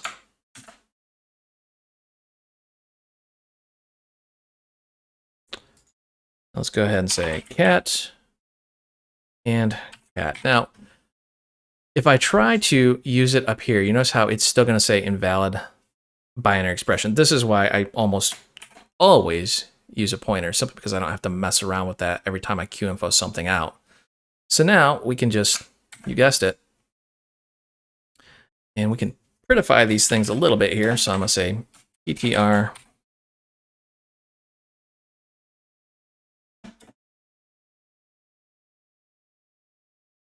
and through the magic of copy and paste, absolutely love copy and paste, probably best invention ever. Go ahead and give that the address, and voila, it just works. It's super ridiculously simple. So you can see it is the exact same memory location because we're just passing, you guessed it, the address of and the pointer to it. Or in this case, actually, the address of. Now, one other little thing I want to do is, let's say you have multiple cats. And let's call this, I need a good one. What do I want to call my cat? Let's call him Death, because cats just seem to kill everything. I swear they do. How do you differentiate these two? So, for example, let's say I do something like this. Cats are really nature's murder machines. I swear they are. It's a bit morbid, forgive me, but they really do just annihilate everything. So, save, run. How do you really differentiate? I mean, we've just got memory addresses, and we can see the memory addresses are different, but it doesn't really help us. Well, that's where object name really comes into play, and you'll see me do things like this. So I'm say kitty, set object name. And then let's call Death here. Let's give Death like a better, prettier name. And let's say the Grim Reaper. Because why not? That cat just annihilates every insect that it sees. And let's go ahead and save run, and you'll see what Qt does whenever you QInfo something out, is that it actually has the object name right in there, so you can really differentiate between the objects rather than the memory address. I wanted to include this though because the object name does not have to be unique. Let's go ahead and demonstrate that. So I'm going to take Death Incarnate here, and I'm going to say it is kitty. Notice there are two different objects, but I've set the same name. Let's go ahead and save run. This will not keep us from doing this, and it gets very confusing. So the major takeaway here is the memory address really defines the object and not the name. So if you're gonna do things like this, be very careful. You're gonna want to set the object name to something unique, but it's up to you to track that uniqueness because Qt is, once again, using the memory address to track the uniqueness of that object. I hope you enjoyed this video. You can find the source code out on github.com. If you need additional help, myself and thousands of other developers are hanging out in the Void Realms Facebook group. This is a large group with lots of developers, and we talk about everything technology related, not just the technology that you just watched. And if you want official training, I do develop courses out on udemy.com. This is official classroom style training. If you go out there and the course you're looking for is just simply not there, drop me a note. I'm either working on it or I will actually develop it. I will put a link down below for all three of those. And as always, help me help you. Smash that like and subscribe button. The more popular these videos become, the more I'll create and publish out on YouTube. Thank you for watching.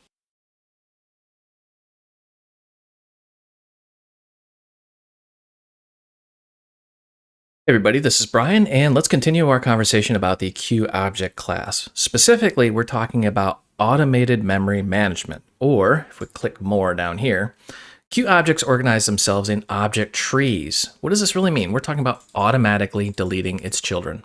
If you're a parent, I think that at some point you've wanted to delete your children, but that's not really as violent as what we're talking about. We're talking about automatic memory management, and if you click on this object trees link, you can read this pretty lengthy little article here, but we're talking about ownership. And I covered this pretty in depth in my Understanding QObject in Qt out on Medium. Scroll down. There's a nice little graphics here. There we go. So we just simply have a parent-child relationship, and children can have children and so on and so on. The premise being we're making an object tree, and when the parent is deleted, all of the children and their children are deleted as well automatically. It takes the headache out of memory management, and it just makes it ridiculously simple. I absolutely love this. And you can actually, like if you delete this guy, it'll delete these, and it will take care of the ownership for all that as well. So you don't have to worry about this object tree. It's all baked right into QObject. It's very streamlined, very easy, very elegant. I have to apologize. It's been a minute since I've submitted a video, and here's why. I hit the submit button on the Qt 6 Core for Beginners with C++. I'm so excited I can barely pronounce it.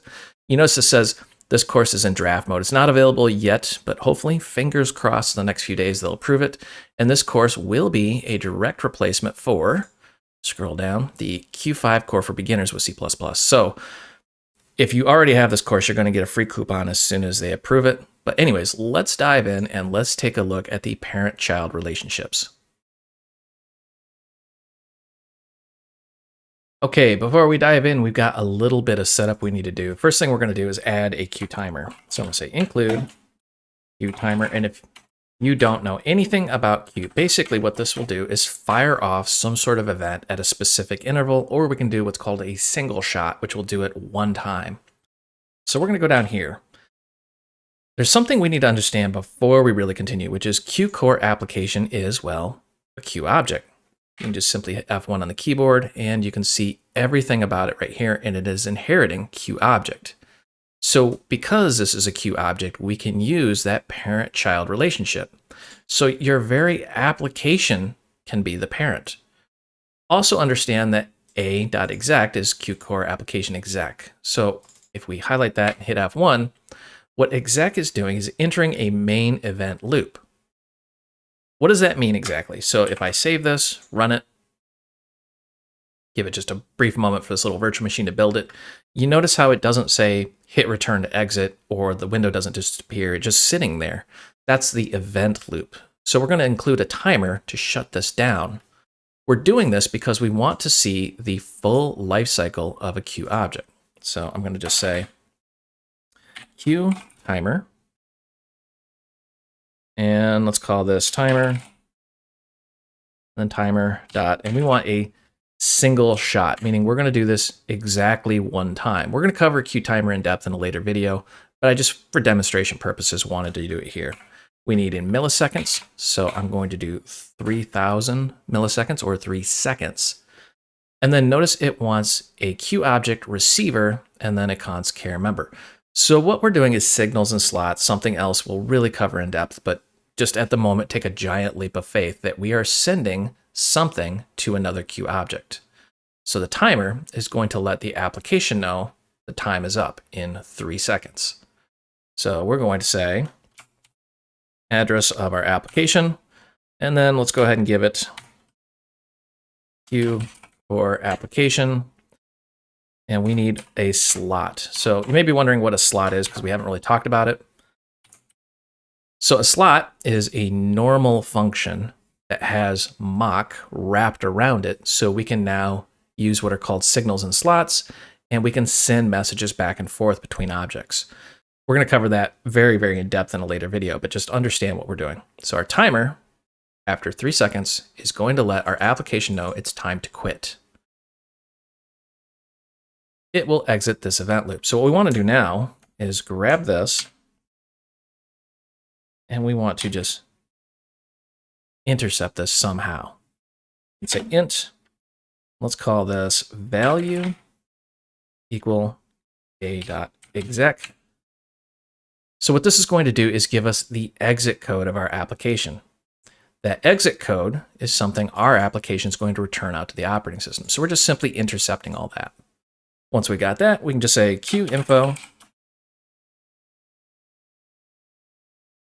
And let's go ahead and print out the exit code.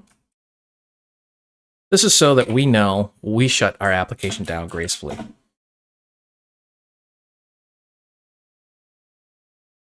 Save this. Let's run it. And as soon as this thing runs, after 3 seconds, it should automatically shut itself down. There we go. So we have our exit code of 0. 0 is the operating system's way of knowing this shut down as expected. There were no errors. So far, we have our application. We have a timer with a single shot. So after 3 seconds, the application automatically closes. What we're going to do now is create a class that allows us to set up a parent-child relationship. So I'm just going to right-click, add new, C++ class, and then give it a name. Base class, we want to make sure we are a Q object, and automatically Qt Creator is going to include Q object and add the Q underscore object macro. This little guy right here is super, super important. Without that, it's not officially a Q object. This is what mock uses to determine that our class is actually a Q object, and it sets up all that goodness in the background. Those are the file names it's going to use, and there's the path it's going to set it up in. Just next, next, finish. And let's go ahead and jump in here. And we're just going to add our class into CMake. Cute, I love you guys, but pretty please automate that. It's kind of annoying. I've had a few people already ask me, hey, how do I set that up so it does it automatically? Because everybody's so used to QMake. So in here, we're going to add in QDebug. This is what's been letting us print out into the console. The major takeaway from QDebug is that it is basically cout on steroids. You can intercept this and set different levels and things like that. All right, so let's jump in here, and we're going to do a deconstructor. And then we're just going to right-click, refactor, and then add definition in our implementation file. So you notice right off the bat, we have a constructor and a deconstructor. So we have our object's full life cycle here. This is where I'm going to do just a smidge of copy and paste just to save a moment of time. And let's call this deconstructed. Notice something right off the bat. First, constructed and then parent. So we are inheriting QObject, and we're going to get that parent. So there's our object tree, and this is in the constructor. And in our deconstructor, I want to also know the parent. Notice how it's saying, hey, it doesn't know what this is, so we have to actually call the getter. So we could say this parent, and it's actually a function. Don't need the this keyword, I just wanted to illustrate that. So someone out there is going to just copy and paste it down there and then wonder why it magically doesn't work, because you have to call the function to get a pointer to the QObject. All right, now that we've got that little beautiful thing in place, we can start looking at how to observe the tree and the object lifecycle. Back in our main code file here, we're going to go ahead and include the class we just created. So I'm going to say include, we want test.h. Now, what we want to do is make a function, and this function is going to be used for setting up in the constructor. So I'm going to say test, notice that's a pointer. And from here, I'm going to say QObject, not QObject macro. I want the actual QObject. And let's call this parent. What we're going to do is just simply return a new test class, and we're going to set that parent in the constructor. Notice what we're doing, though. If you're a normal, just C++ programmer, you've never worked with Qt, you honestly look at this and go, you have just created a memory leak, but we actually haven't, because we are setting that parent-child relationship. So the parent, when it's destroyed, will automatically destroy this right here. It's actually really cool. I like this. So let's go ahead and jump down here, and let's demonstrate that. So we're going to set it up in the constructor here. I'm going to say, let's call this test. Dog equals, and we want to get our test. And we need a parent here. So the first thing we want to do is decide what object we want to use as the parent. Well, remember our QCore application, our very application is a QObject. So we can just simply use that. And that's exactly what I'm going to do here. So I'm going to give it the address of that. And let's go ahead and set the object name here. So I'm going to say dog.set object name, just so we can see what that is in the console. And let's call this, I need a good dog name. How about Spot? I was going to say something like Thor or Zeus or some, Greek god or something like that, but Spot works just fine. So let's go ahead and save and run, and let's demonstrate what happens with the parent-child relationship. 1,000, 2, 1,003, the application shuts down, and bang, Spot has been deconstructed automatically. We don't have that memory leak. We don't have to worry about it. All of this cleans up automatically. So this automatic memory management through a parent-child relationship is very easy and very powerful. We don't even have to really worry about pointers as long as we're inheriting QObject. But the question is going to get asked, what if you don't have a parent? Let's go ahead and demonstrate that. So I'm going to grab this whole thing. And yes, all you C++ experts in the comments, there's a million ways of doing this. So I'm going to say setting up after the constructor. We could very easily just set this to null pointer, but I want to very clearly, for the C++ newbies out there, show you there's no parent here. So setting up after the constructor, the getTest, no parameter, is going to just simply return a QObject with no parent. This is a problem. This is a problem because this is what's called a memory leak if we don't manage this memory. Go ahead and scroll down here, and let's demonstrate this. So I'm going to grab this guy. We have our application, and then we have our dog. The dog is a child of the application. I'm going to just grab this. And everybody who watches my channel knows I love cats. I actually love cats and dogs, but I love cats. Really like a lot. So anyways, we've got this cat, and we're going to call getTest with no parent. And let's set the name here. I need a good cat name. Princess. I think every cat should be named Princess. Male or female, doesn't matter. All right, so now that we have this, you notice we have a problem. This isn't in our object tree, so we need to set it in the object tree. Sounds super scary, but it's ridiculously simple. We're just going to say cat dot set parent. And you notice it just takes a pointer to a key object that we want to set as the parent, and Qt takes care of that entire object tree for us. I love it. It's just absolutely ridiculously simple. So let's go ahead and use our dog.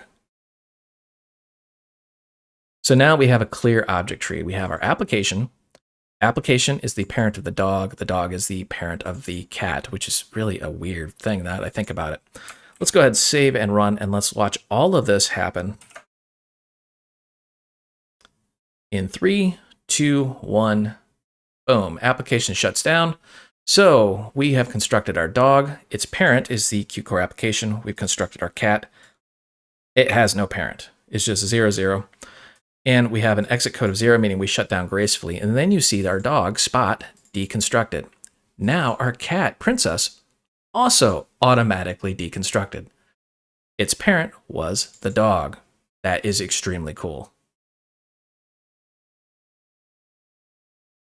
Wrap this video up, let's cover one more final thing. It's really great that we have this object tree, but how do we access the individual children in that object tree?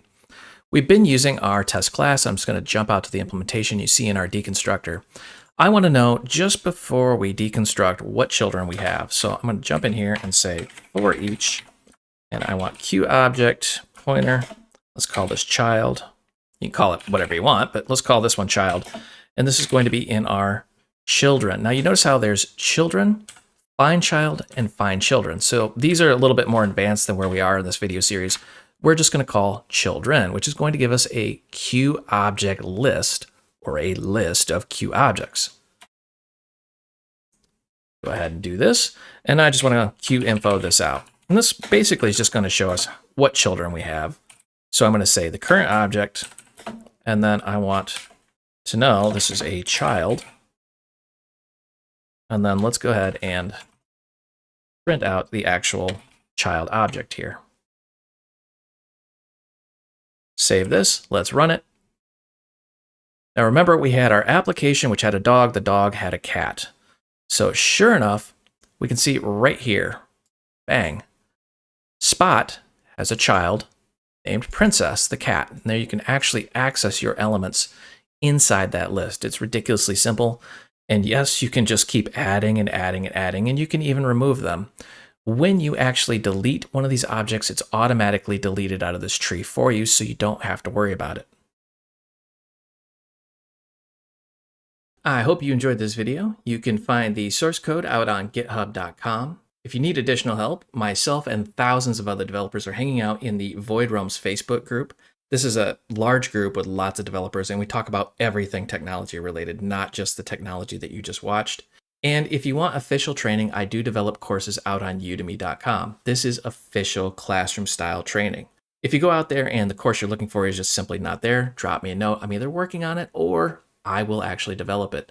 I will put a link down below for all three of those. And as always, help me help you. Smash that like and subscribe button. The more popular these videos become, the more I'll create and publish out on YouTube. Thank you for watching.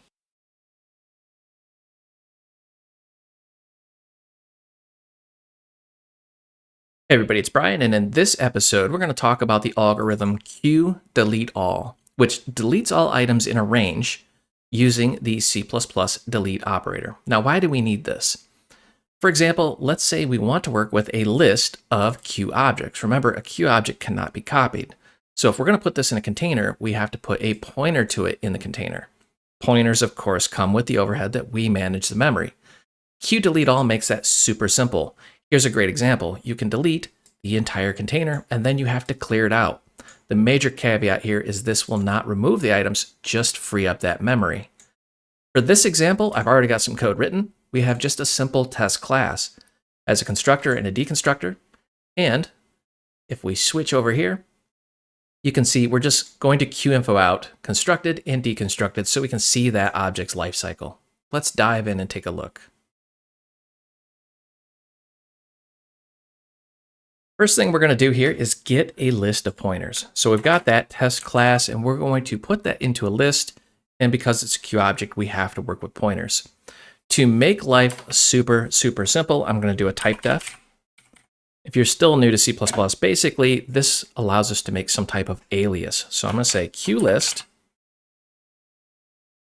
and we want the test class, and we're going to be working with pointers. So we're just making a list of pointers, and we're going to call that test list. So basically, we're kind of like pseudo creating our own data type here. That being said, whenever we use test list, you guessed it, it's going to use this instead. It makes it super convenient so we don't have to type this out over and over again. Now, from here, let's go ahead and say we want to make a function that's going to return our test list, and let's call it getList. Now, inside of this, we're going to, you guessed it, make a test list, call it list, and let's just generate some pointers here. So I'm going to say for, and we want int I equals 0, I is less than, and I'm just going to arbitrarily pick a number 5. And we're going to say I increment. So all we're going to do now is just append. So I'm going to say list.append. What we're going to add here is a new test class. Now, just in case you skipped the intro, our test class just simply has QInfo in the constructor and deconstructor so we can see that object's life cycle. That's really all we want to do is see when this is created and when it's destroyed. Now, for convenience here, I'm going to say list.last. So we're going to get the last item in that list, the one we literally just added, and I'm going to set object name. That way, when we print the object out, we can tell which one it actually is instead of just seeing a memory address. And I'm going to say this is test. And let's go ahead and make a QString representation of our number.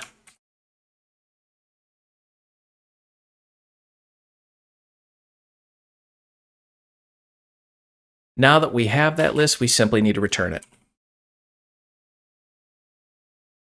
Special note, QList is not a QObject, so we can simply return it, and we're doing a copy here. We don't have to worry about that overhead that we have with QObject where we simply can't copy it.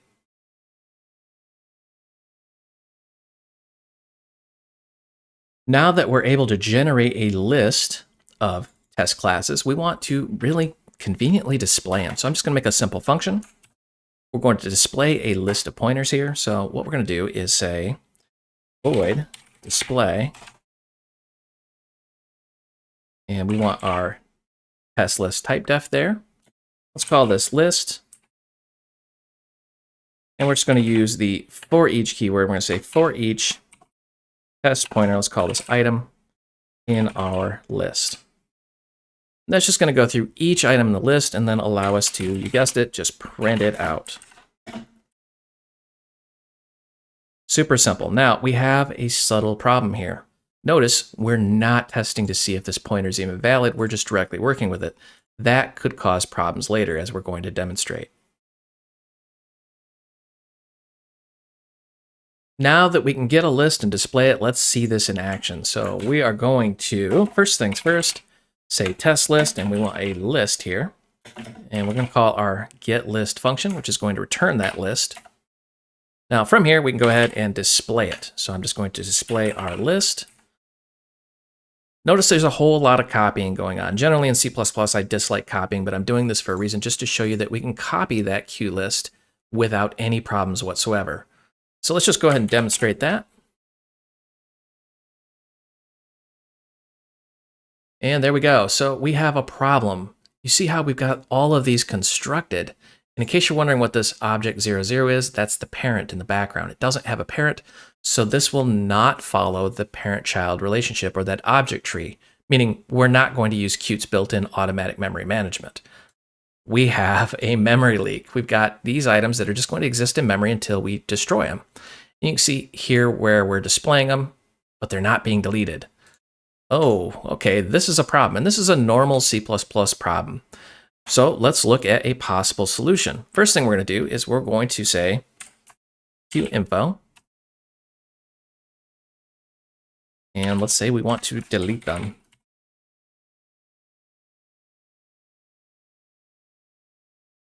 So we're going to use Q delete all.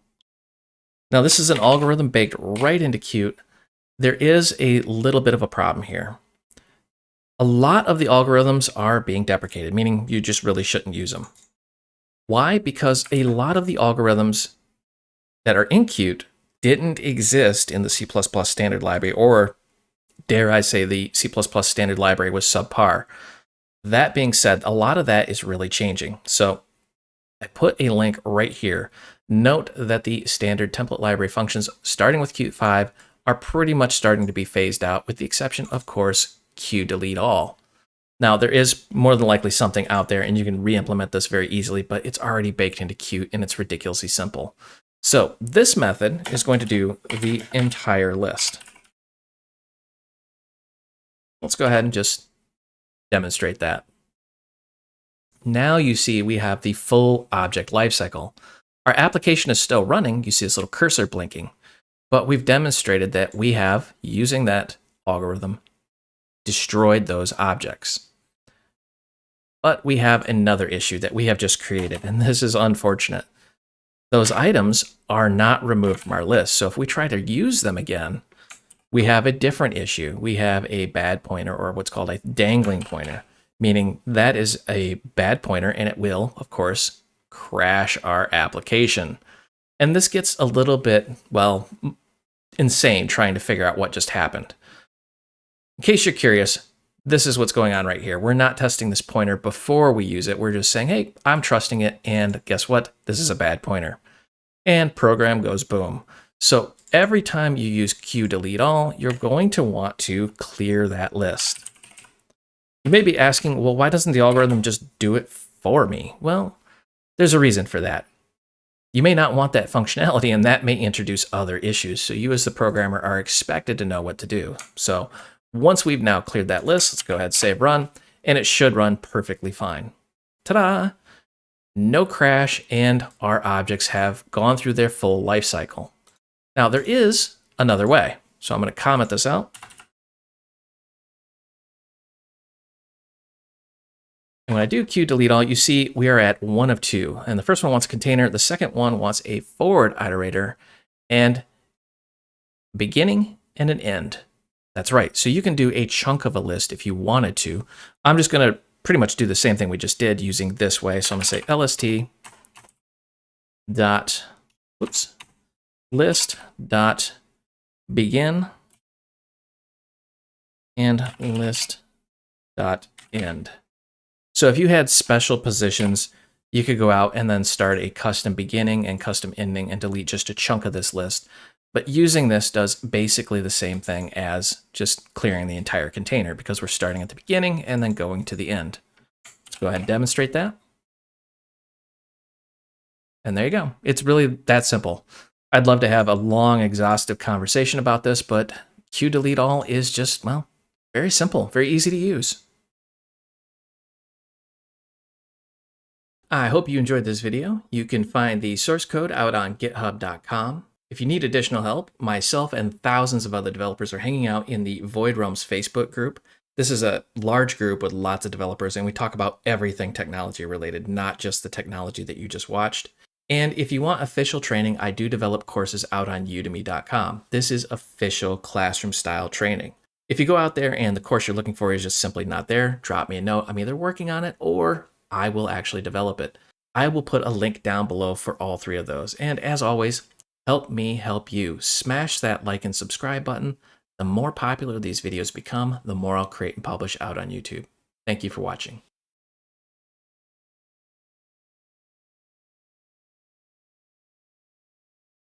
Hey everybody, it's Brian, and we're going to continue our conversation about automatic memory management using Qt, or I should just abbreviate that to Qt memory management.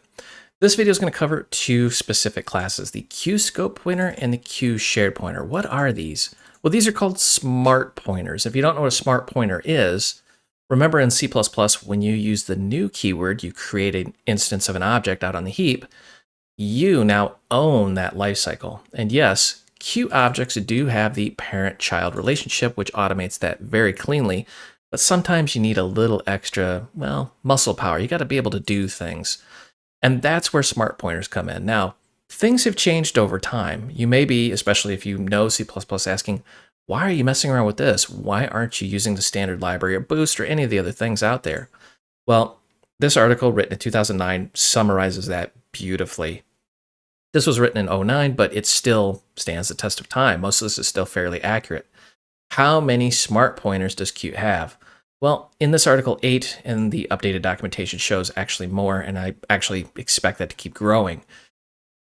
The reason why we need smart pointers is we, as mere mortals, lose track of a pointer, and that's how problems are born. And it gets very complex. You see, each one of these has their own special use case. For example, scope pointer, one of the things we're going to cover, the pointer will automatically delete when it goes out of scope, much as if it was a normal variable living out on the stack. Shared pointer is different. Shared pointer holds a strong reference to a shared pointer, meaning you're going to just share this all over your application, and you can feel free to dive into the documentation. But basically what we're talking about here is reference counting. Basically, it's keeping track of how many things are looking at it, and when it's no longer used, it will automatically delete it. This gets very complex under the hood, but at its core, really, each one of these has its own special use case. I'm not going to dive into all of them just yet, but I want you to be aware that they exist. This article really summarizes very nicely why each one exists and what it's used for, so feel free to go out there and read it. At the very end of this article, though, it does address why not the standard library, Boost, and other technologies. There's reason for that. They don't really do it the Qt way. Now, I'm not saying Qt's better. I am saying that a lot of the things in Qt were put into Qt because they simply didn't exist anywhere else at the time. Now, over time, they will more than likely be slowly phased out in favor of the standard library. But right now, you have both. So I'm not saying choose Qt over standard. I'm just saying you have these in your arsenal that you can use.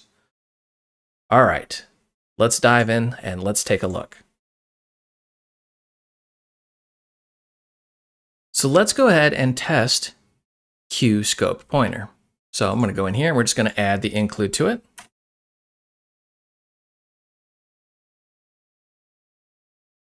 And then we're going to make a very, very simple test function.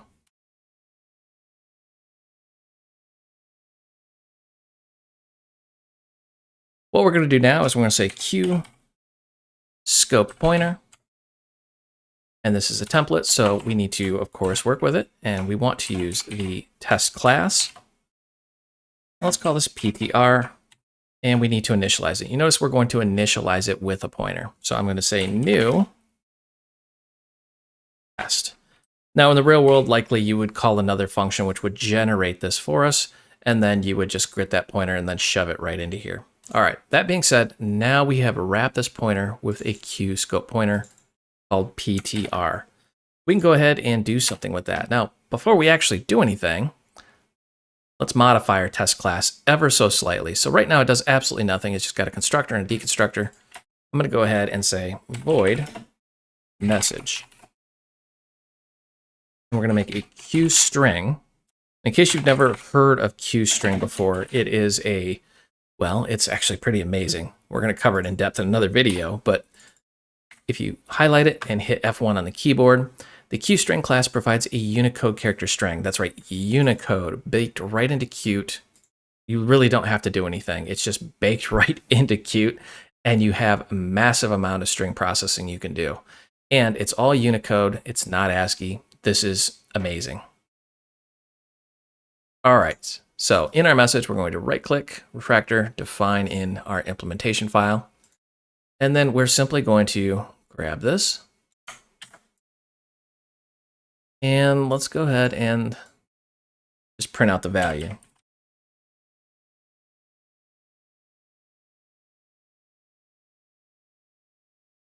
Now back in our main file, I'm just going to say PTR dot. And we have two things here. We can either work with the QScope pointer, or we can work with, you guessed it, the class that we're using, in this case test. So I'm going to say PTR message, and it just calls it directly. This is great. I love this. So now you can just work with it as if it were the pointer itself, but it's wrapped in this beautiful QScope pointer. Let's go ahead and test this out.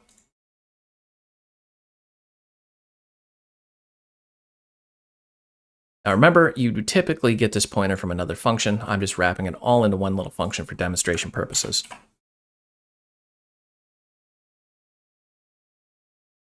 And sure enough, we see that full object lifecycle. The test is constructed, we can work with it directly, and then it's automatically deconstructed when it goes out of scope. So just a quick review, it went out of scope right here, and it's automatically deleted.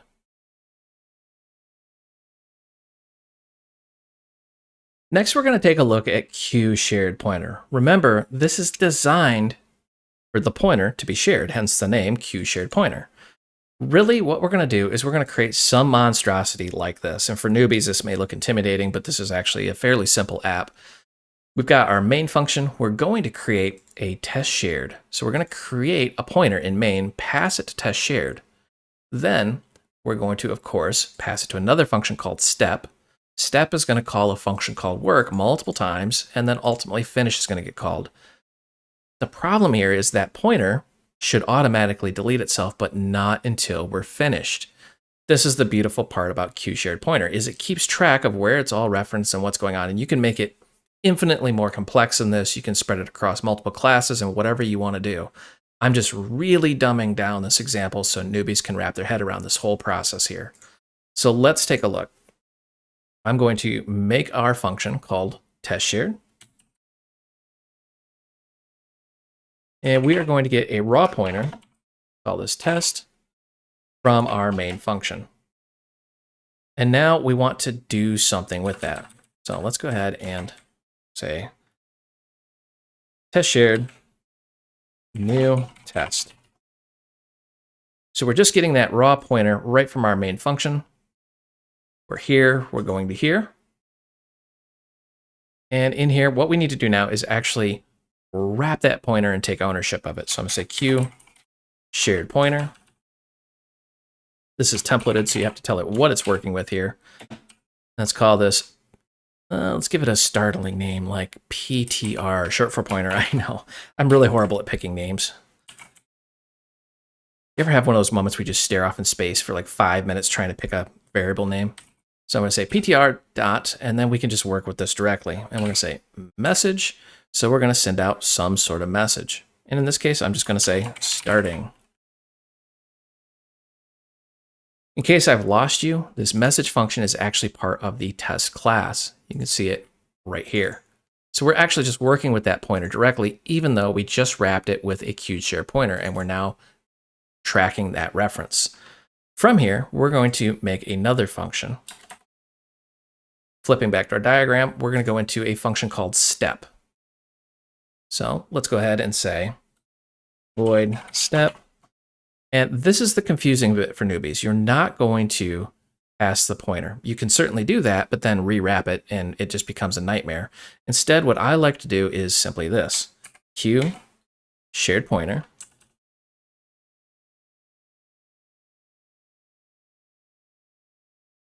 That way, me as the developer looking at this function, whether this function is in a completely different file or different class, I know right away we're doing automatic memory management and I don't have to worry about this pointer. Rather than if I was just looking at this, I may suddenly freak out and then try to re-implement it or possibly even wrap it in a different one like a QScope pointer, which would delete it automatically. You don't want to do that. Okay, so what step is going to do is, well, something like this. I'm going to say, and it's going to start working through that whole workflow that we got going on here. And back at our diagram, our workflow is just going to be calling the same function multiple times, but in the real world, it would be multiple steps of something completely different. So let's go ahead and implement that function.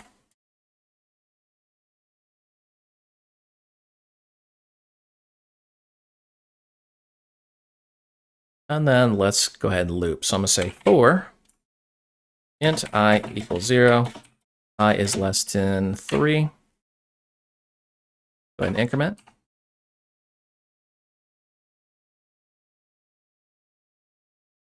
And now we can just simply send that over.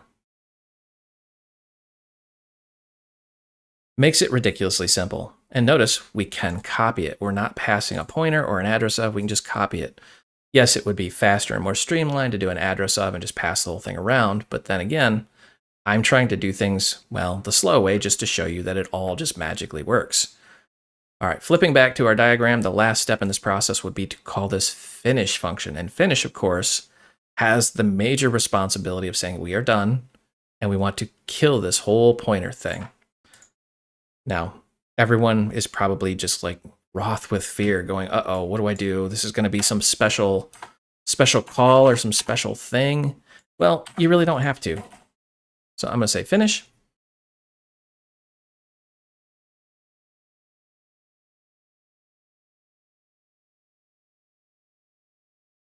And that's it.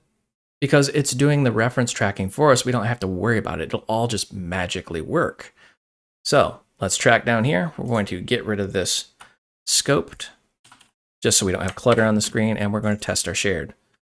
So this is going to call test share with a pointer going here. And now we need to actually go into our step to make that whole diagram work. From step, it's going to go in here and go to work. But of course, once we're done stepping through, we should call finish.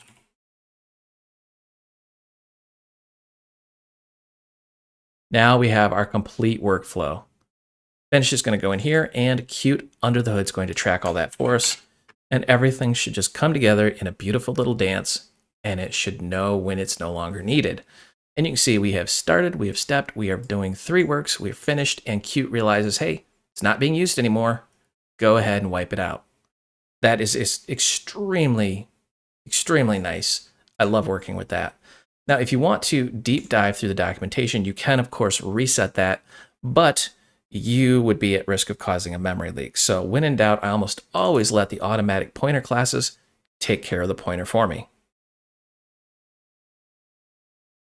I hope you enjoyed this video. You can find the source code out on github.com. If you need additional help, myself and thousands of other developers are hanging out in the Void Realms Facebook group. This is a large group with lots of developers, and we talk about everything technology related, not just the technology that you just watched. And if you want official training, I do develop courses out on udemy.com. This is official classroom style training. If you go out there and the course you're looking for is just simply not there, drop me a note. I'm either working on it or I will actually develop it.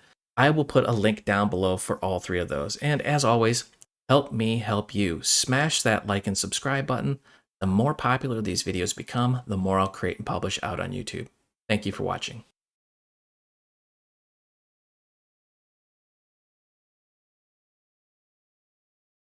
Hey everybody, it's Brian, and in this video we're going to cover the Humble QString class.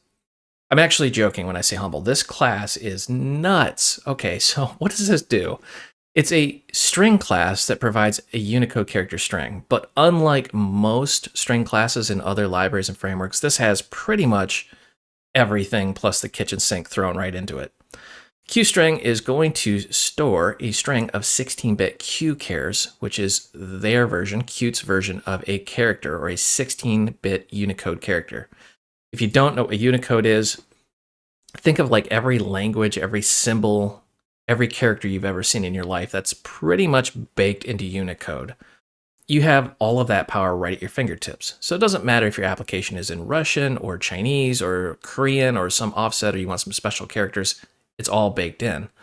On top of that, it has a whole ton of functionality baked in because it also works hand in hand with QByteArray, which we'll cover in depth in another video. But QByteArray is a class that provides an array of bytes. So now we're talking about byte manipulation. Oh my goodness, and we're not even done. So I'm just going to scroll up as fast as my little mouse will go. You see all these functions? You see them all? We're still scrolling. That's literally, we're still going. There we go. There we go. Come on, virtual machine, you can do it. And we're at the top. Oh my gosh. So basically, if you haven't guessed, this class is huge and there's a lot of functionality baked in here. We're not going to cover everything, but we're going to hit the highlights from creating to comparing and searching, modifying and parsing, and how to do very simple things. Let's dive in and take a look.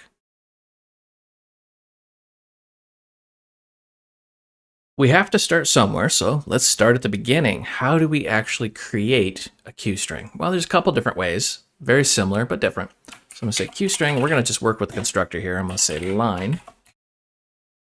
hello world. And you notice there is 11 different ways to construct this. So there's a lot going on here. You have a multitude of options at your fingertips for every use case you can possibly think of. And I'm going to say QInfo. And then we can just pump that out directly onto the QInfo, which actually pushes out to the standard output. So let's just say run and demonstrate that. Ridiculously simple. Don't let the simplicity fool you. This thing is crazy powerful. So I'm going to say QString, and we're going to just done and demonstrate another way. Name, I'm not going to use the constructor. Instead, I'm going to assign it, and I'm going to just give it my name. Feel free to type in whatever your name is. And then again, we're just going to QInfo this out. Works exactly the same way, same manner. So it doesn't matter which way you want to work with it, it just works. Now, special note, when you're using QInfo or QDebug or anything else, it's going to have the quotes around it, those double quotes. That signifies this is a QString in memory. More modern languages and frameworks have what are called arguments, where you can actually use arguments in the construction of the string. And, well, Qt has that too, so I'm going to go ahead and demonstrate that. So I'm going to say int POS, and I'm just going to choose like a random number, 504. And then int max, I'm going to choose another random number. And let's go ahead and demonstrate how to use the arg. So I'm going to say QString status equal. Now I want to actually construct a QString. Now let's go ahead and enter in our character. So I'm going to say processing file, and I'm just kind of making this up on the fly. %1. Notice the special encoding here. We're using the % and 1 of, and then % and then 2. Yes, you may have guessed this is just simply incrementing. So we can go 1, 2, 3, 4, 5, 6, all the way up to however long we want. But now what we're going to do is tell Qt to switch that out or replace that text. So I'm going to say arg. I always like that word, arg. Sounds like a pirate. But what we're going to do is say we want to use the POS variable, short for position, and it's in the first spot here. So it's going to replace this one of, and now we want to replace this guy. So we're just going to chain this and say arg again, max. And you can take that out and do pretty much whatever you wanted to with it. And you can make it super ridiculous. I'm going to say QInfo.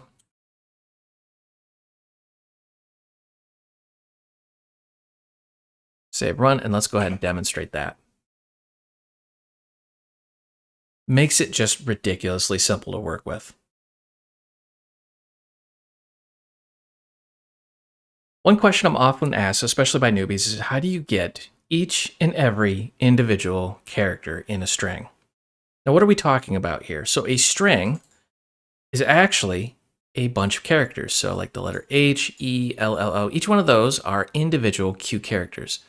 So if you just pop open the documentation, if you have no idea how I did that, I just highlighted QString and pressed F1 on the keyboard, takes you right to the built-in help system.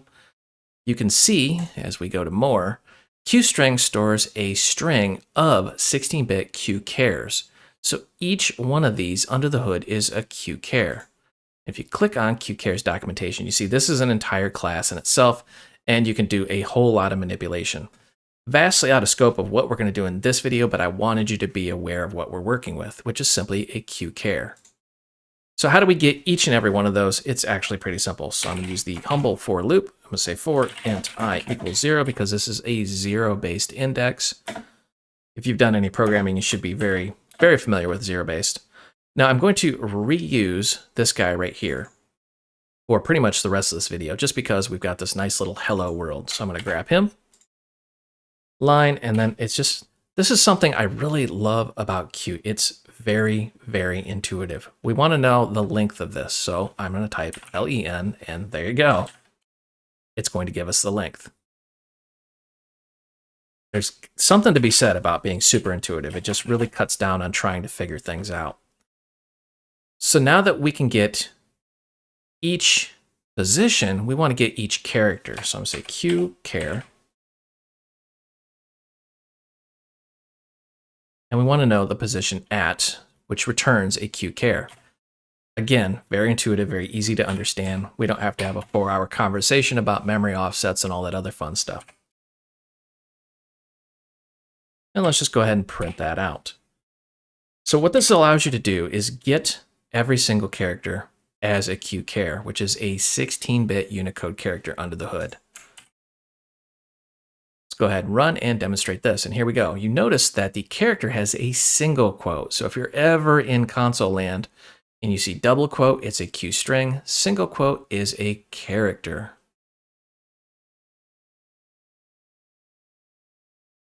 One of the more challenging aspects of working with strings is, well, comparing and searching. Qt makes it very simple. We're going to cover the basics here. So I'm going to say Q info. So we're going to compare, and let's go ahead and let's figure out what we want to compare. So far, all this thing says is hello world. So I want to say line.compare, and let's compare this to hello world. But notice the case sensitivity here. This is actually pretty important, not just in C++ land, but also in string manipulation land. This is all lowercase. If we go up here, this is upper and then lower, upper and then lower. So these simply won't match. They're not bit for bit compatible. All right, so hello world in lowercase. So all we have to do is say Qt, and we want the case sensitivity. Again, very intuitive. You can see right here what we need, but in case you want to see all of that, you can choose insensitive or sensitive. So insensitive completely ignores the case sensitivity, and that's what we want for this specific example. So I just want to say, hey, does it contain hello world? We're just comparing two strings together. Let's go ahead and save run, see what that looks like, and compare 0. Now, if you're curious what the 0 was, if you mouse over this, you notice it's returning an int, not a bool. So you can dive into the documentation if you really want to, but basically compares S1 or string 1 with S2 or string 2 and returns an integer less than, equal to, or greater than 0 if S1, the first string, is less than, equal to, or greater than S2 or string 2. Sounds super confusing, but basically we're talking about sorting. That's right. You use this in larger operations, more complex things to determine the position in an order. So that's how sorting works. Now notice if I change this from case insensitive to case sensitive, let's save run. Let's see if it changes from 0.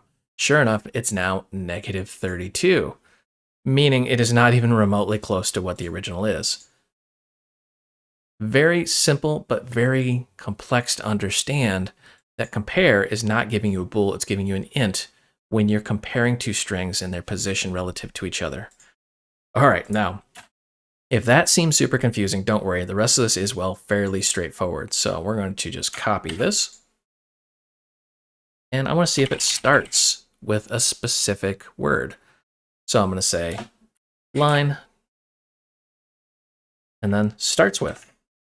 Very simple. Now you notice right off the bat, case sensitive is the default. So if you ever want case insensitive, you specifically have to request it. So I want to see if it starts with hello. Notice the case sensitivity doesn't match. So of course,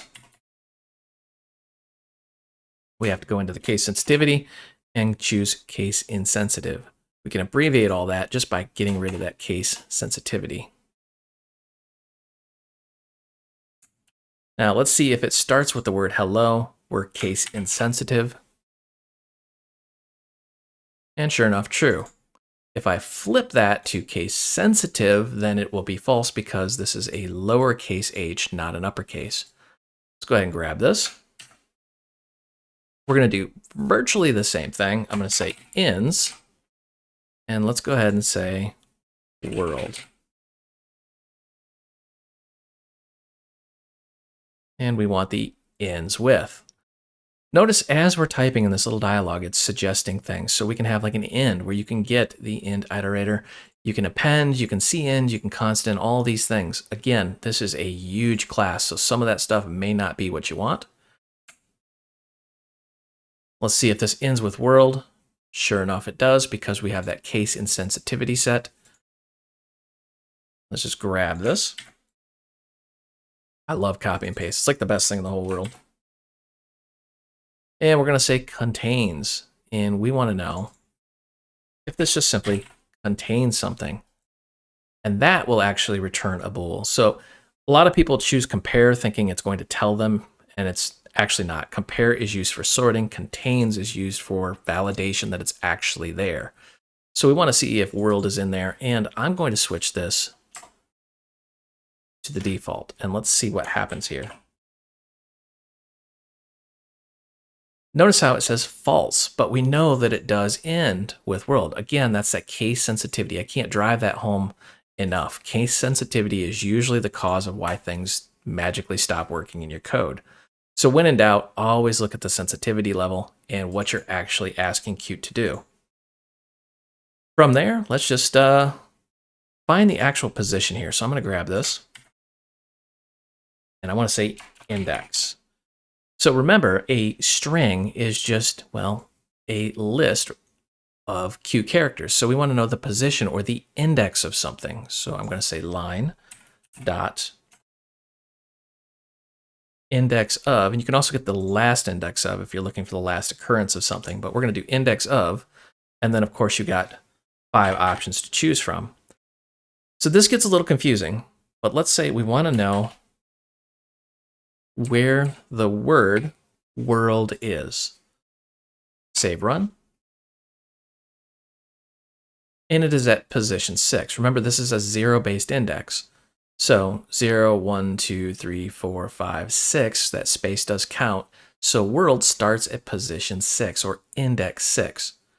That's how you find the position of something inside of a larger string.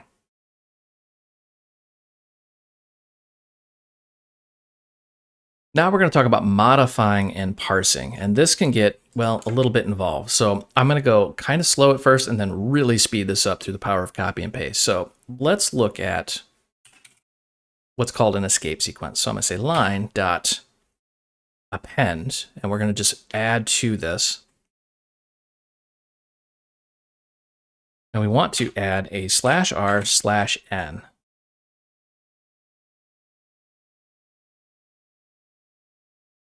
Notice what we're doing there, /r/n. What is this right here? Well, it's an escape sequence, and it's built right into C++. If you want a special character of some kind, you have to use a slash in front of it. So why would you want to do this? Well, R and N is carriage return line feed. So this is a new line. And again, this gets really in depth, but most of the world uses a /n. However, Windows uses a /r and a /n. So you got to be a little bit careful there, but you can do some other things as well. So for example, I'm going to just get rid of this. I'm going to say, today, Bob said, hello, wife. Notice what's happening. If you look at the screen, it stopped turning green and it is now black because C++ doesn't know what's going on.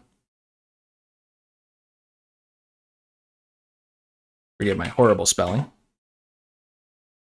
But you see what's going on here is now it's very confused as to what we're trying to do. And this is exactly why escape sequences are there. We're going to put a double quote in there. So to do that, we just simply put a slash in front of it. And then a slash in front of that one. And then it magically starts fixing itself once we end the string correctly. See? Now, if we go ahead and run this, well, actually, let's QInfo first. I'm going to just put escape and then line. Let's run this and see what this looks like here. This is the other fundamental point I want to drive home. Hello world, today, Bob said, slash quote, hello wife slash quote, how are you? You notice it prints the escape sequence. So if you were expecting just the double quote, it's not going to work that way. There's a way to make that work around, but we're not going to cover it in this video. We'll cover it later on in the series. I just want you to be aware you will see the escape sequences. So now that you understand that fundamental problem, let's do this. I'll say line /r/n, how are you? One thing you need to really understand here is what we're doing. We are modifying this string directly using append. So we're just adding to it. Save, run, and let's see what that looks like. Exactly what you think it would. Hello world, new line, how are you? And you see that escape sequence in there. Now, escape sequences exist, well, solely for your benefit, to make it easier to do things like add in a backslash, a backspace, carriage return line feed, tabs, or any special character sequence that you want, including Unicode characters. And it can get kind of nuts, as you can see on the screen, how you have to start working with the hex codes of the numbers. Fortunately, a lot of that's already baked into Qt, so you don't really have to worry about that too much. So for example, if I say line.append, and we are going to, again, carriage return line feed, but we want to add in some HTML. If you don't know what HTML is, it is a hypertext markup language, or it's what they use to build web pages with. And it has a special syntax. So for example, I'm going to italicize some text and say this, and then unitalicize that text is HTML. And then let's add in the HTML version of a hard return. But look at the characters on the screen. We're using less than, greater than, you guessed it. This could actually cause problems if you try to read this as a string and accidentally interpret it as computer code. You're actually doing things. That is actually the basic groundwork. It gets way more complex, but it's the basic premise of some cyber attacks. So to circumvent that, you never want to put HTML encoding in, say, a database. Instead, you'll want to escape it, just like we did up here, but it's already built in. So I'm going to say line.to HTML escaped. So we don't have to go out and look up the code for each one of these special symbols. We can just say line to HTML escaped. Let's say run and see what that looks like. Ta-da! Hello world, new line, how are you, new line? And then we have all the HTML encoding done for us, so we don't have to worry about it. That is extremely cool. The main takeaway here is that there's a lot of functionality baked right into this. And because it's so functional and it's so versatile, this is where I'm going to speed things up just a little bit through the magic of copy and paste. So let's say we wanted to replace something.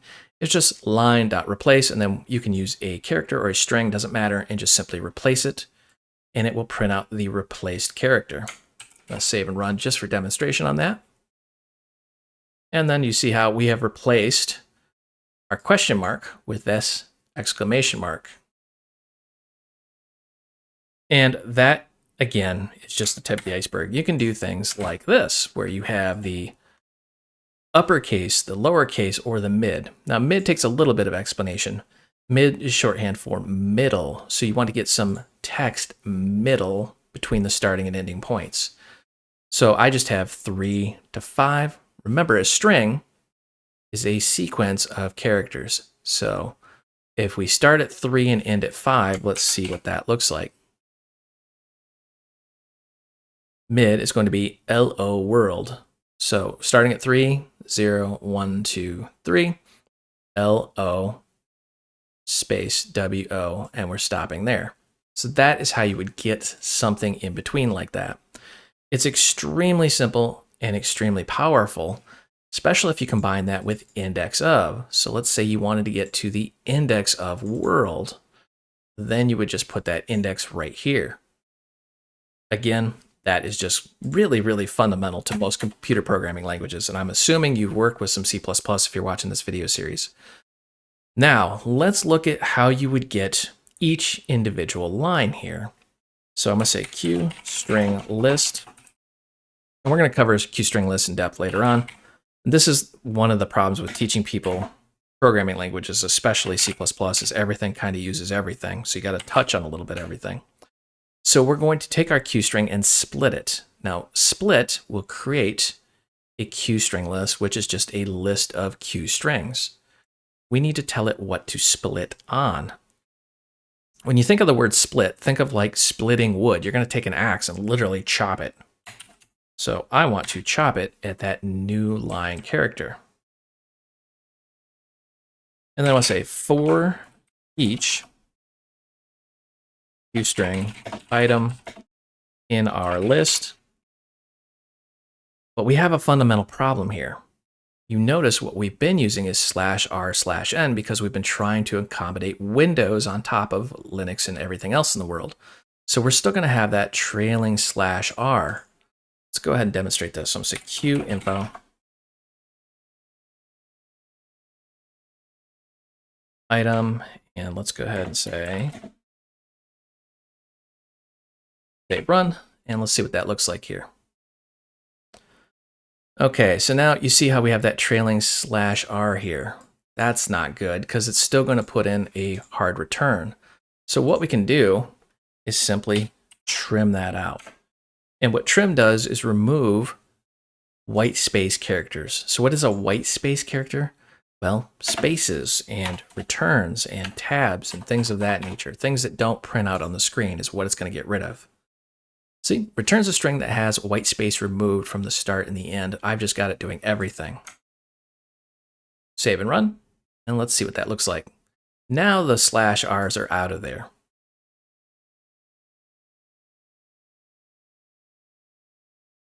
One of the more challenging things of working with computer programming is, well, conversion. And let's just do a simple demonstration. So I'm going to say std, and we want cout. Okay, I'm sure you probably tried to do this before. I'm going to say std, and let's go ahead and print our qstring out. Notice what happens. Invalid operands to binary expression, meaning the standard library cout has not a clue what the qstring actually is or how to display it. That's unfortunate, but your buddy here is you just say .to, and that gives you pretty much everything possible that you can convert it to. Now, we want to go to the standard library, so I'm going to say to std, and before I even finish it, we have some options: string, UTF-16, 32, or W. So I'm going to do just a standard string. And yes, because somebody out there is going to ask, you can, even though I don't like doing it, use the standard library and L. Now, if you're wondering why I don't like standard library IndL, it's because it has betrayed me in the past, specifically for that Windows versus Unix debacle that we talked about, but you can do it. The other major takeaway here is we have to add that space because qinfo and qdebug and all the things we've been working with have done that automatically for us. Let's save and run and see what that looks like. So sure enough, std, and then there's the space that we put in. It also breaks it into the individual lines, means it's now processing all of these escape sequences. So those are some fundamental differences here, but it just shows you very simply how you can convert a qstring to a standard string. Now, the other major caveat here is that you can work directly with qbytearray, which is more advanced, and we're going to talk about it in another video. You may be wondering, why does he keep saying we're going to talk about something in another video? I'm trying to keep these videos kind of self-contained. Otherwise, you're going to watch a 30-hour video on string processing, and it just would be maddening for you and me. So we're going to say line.toUTF-8, in case you need something specifically in UTF-8 format. But you notice what UTF-8 returns is a qbytearray. Ooh, okay, so let's look at qbytearray. Just kind of highlight that, F1. So qbytearray class provides an array of bytes that is used for, you guessed it, byte manipulation. So you can actually, at the byte level, start manipulating data. This is extremely cool, but also why we're going to break that off into its own video because it does get a little complex. Little copy paste action here, and we're just going to show you how you can do, like, for example, base 64 encoding.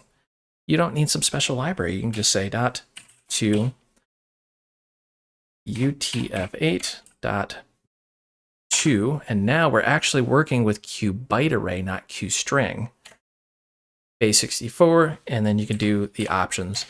And in the video where I cover qbytearray, we're going to talk about how to convert back and forth between plain text and base 64 and things of that nature. And then you could do something like, let's say you wanted not hex, there we go.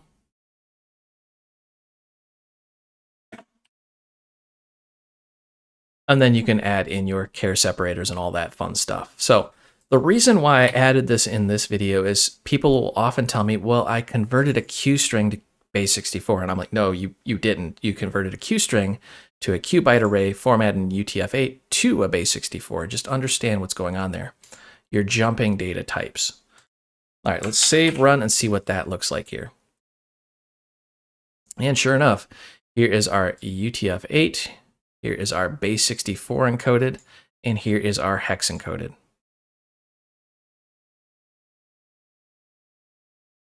All right, to wrap this video up, I think it's important to mention that QString is not a Q object. I see all the time people will treat QString like a Q object and then wonder why their code simply doesn't work. To demonstrate that, remember Q objects cannot be copied, but we're just going to do this. What are we doing there? We're making a copy. That is a big no-no for Q objects. We're going to say Q info, and we're just going to pump that data out to Q info. So yes, we are making a copy, and a lot of you old school C++ programmers are yelling at your screen because copies are extremely slow, and the same rules apply for QString. If you're making a copy and you have a massive QString, you are now going to gobble up a bunch of memory. So there are simple ways around that, passing the address of our pointer, but I'm just simply demonstrating that this is not a Q object, and we can copy it to our heart's content. And it just magically works the way you would expect it to. Ta-da! There is our copy in all of its glory. I hope you enjoyed this video. You can find the source code out on github.com. If you need additional help, myself and thousands of other developers are hanging out in the Void Realms Facebook group.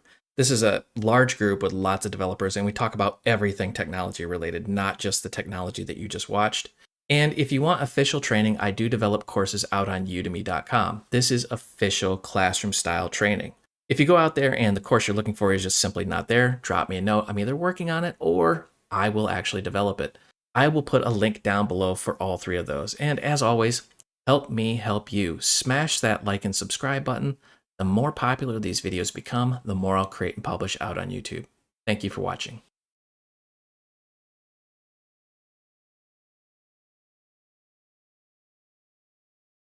Hey everybody, it's Brian, and in the last video we covered the QString, which is a UTF-16 string. In this video, we're going to cover the QStringView class.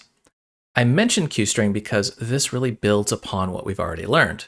Now, QStringView leads to a lot of confusion because it's fairly new. It's only existed since Qt 5.10, so a lot of people go, what is this thing? I don't understand it.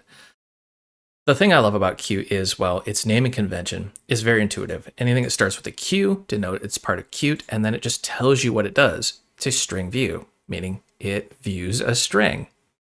And their documentation is world-class. The QStringView provides a unified view of a UTF-16 string with read-only subset of the QString.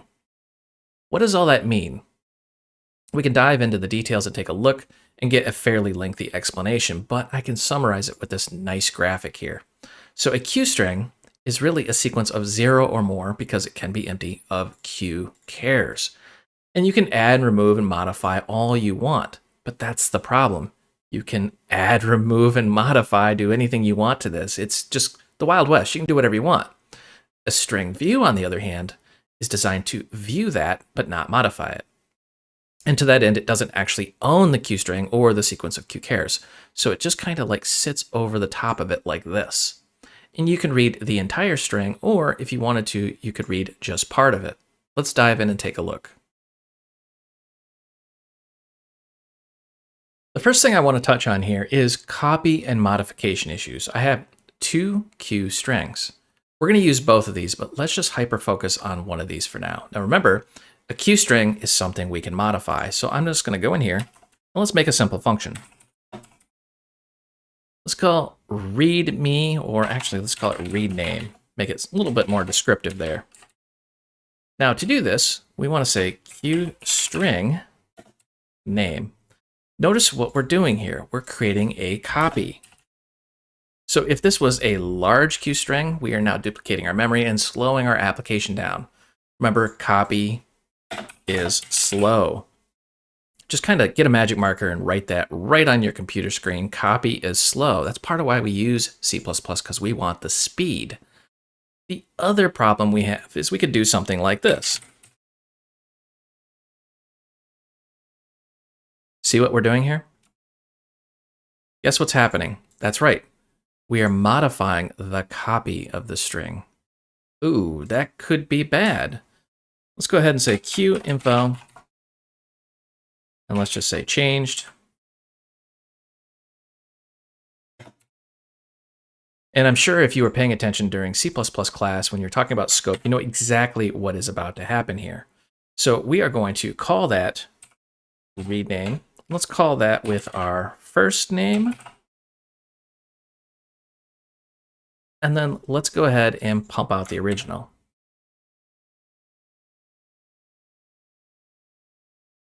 Notice the order. We're modifying it and then displaying the original. Save run.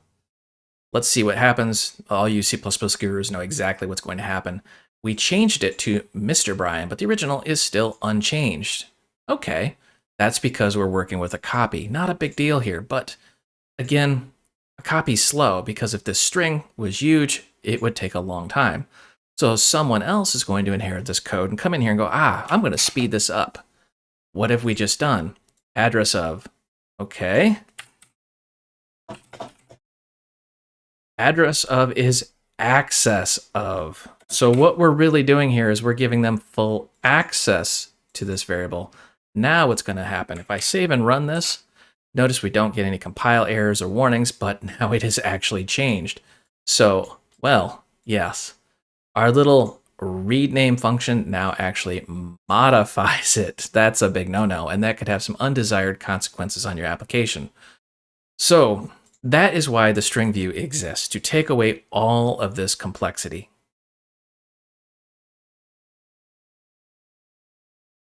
So the string view exists because we want read-only and no copy, but that's not really the case. We're going to copy the string view, but not the string itself. And let me go ahead and demonstrate that. So I'm going to grab this and we're going to modify it. So we're going to call this a read-only, and let's get rid of that. We're going to say QString view. Notice how immediately we cannot modify it. QString view has a lot of the simple functions, like including parsing and things like that. We're going to demonstrate that later in this video, but it does not allow you to modify the underlying string. So let's go ahead and get rid of that. And let's put this here. I'll say name. But notice what's happening here. It's just, well, it's copying. It's really not a big deal. So what we can majorly take away from this is because the string view is being copied, not the QString, this will be much, much faster. To demonstrate this, let's go ahead and do this. I'm going to say data, and then let's go ahead and pump out the name. Then down here, let's go ahead and say, I grab this whole thing, just copy and paste is my buddy today. First name data, and then go ahead and say first name. Then let's go ahead and call that read only. Just want to very simply demonstrate what's going on here. So what data is going to do, we highlight this in F1 on the keyboard, returns a pointer to the data stored in the QString, meaning the pointer can be used to access and modify the characters. This is a little bit dangerous what we're doing up here. So someone could argue you actually have the pointer and you can modify it correct, but the QString view itself will not let you modify it directly. But what I'm actually demonstrating is the address of that character does not change, meaning we are not copying the string. Let's demonstrate that. All right, so you see we have two addresses and they are identical because they're both pointing towards that little B right there. So the string exists off in memory and the QString view is pointing to the string, but it doesn't actually make a copy of the string, which is why we can't modify it.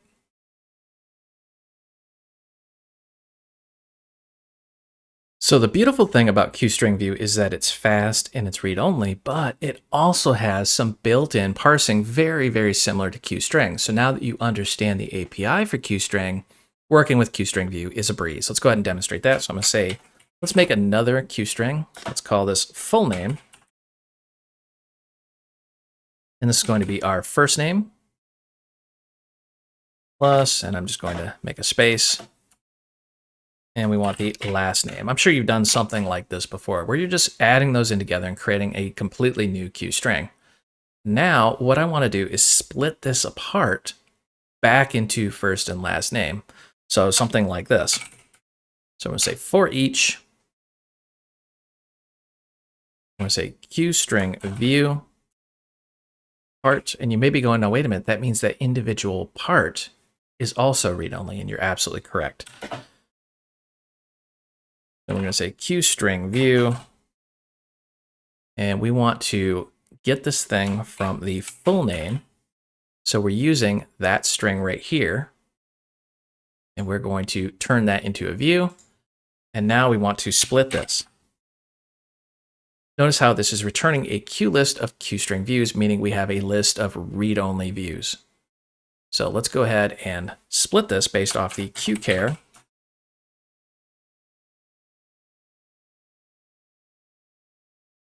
So we're just basically going through and we're making a string view out of our full name, splitting on a space. It's really not super hard, but we're going to get back a list of Q string views we're calling parts that are all read-only. And this is just actually very, very simple. The Q info, and I'm just going to say parts, just so I know what we're viewing on the screen. Go ahead, save, run, and see what that looks like.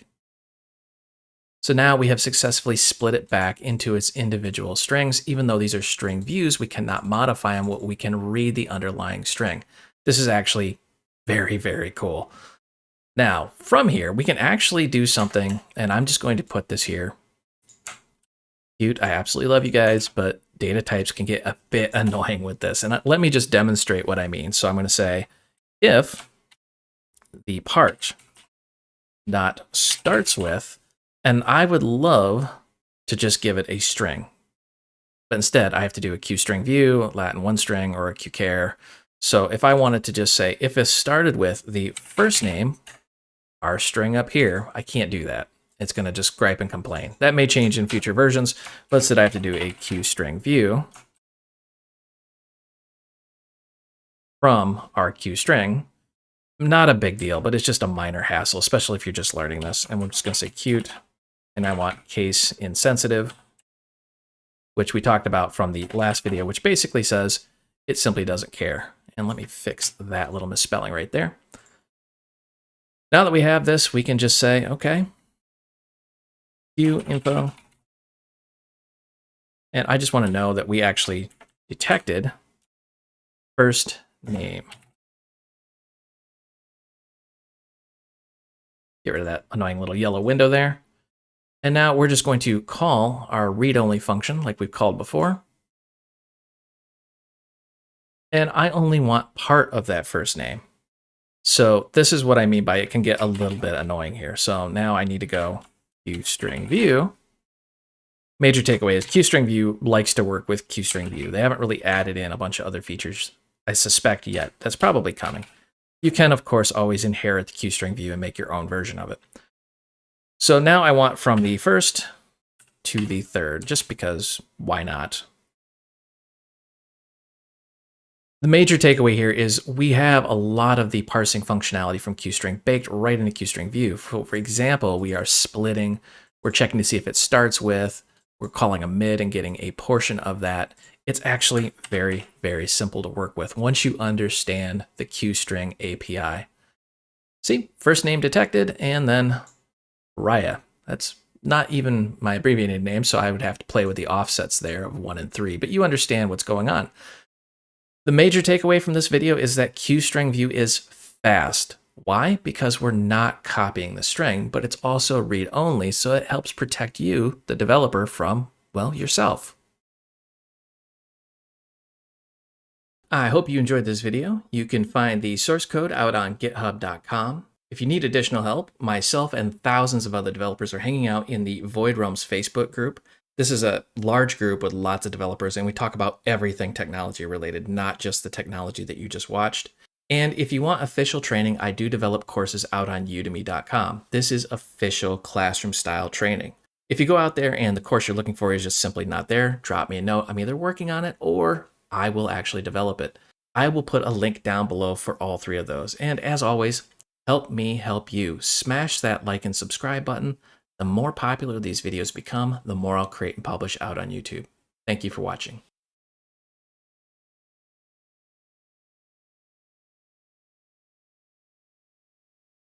Hey everybody, it's Brian, and in this video we're going to talk about the Q byte array, or basically an array of bytes. I like to nickname this the best array ever, and there's a reason for that. I absolutely hate working with C++ arrays. I hate them with a passion.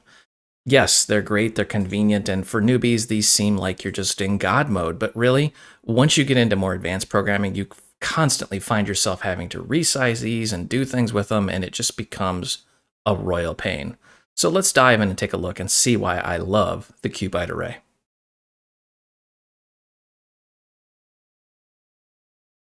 All right, so first thing we need to do is, well, start at the beginning. We need to actually create an array. So let's go ahead and do that. I'm going to say Q byte array. Let's call this stuff. Now you may be going, no, wait a minute. You never included it. It's already built right in, so you don't need to. It's right in Qt Core.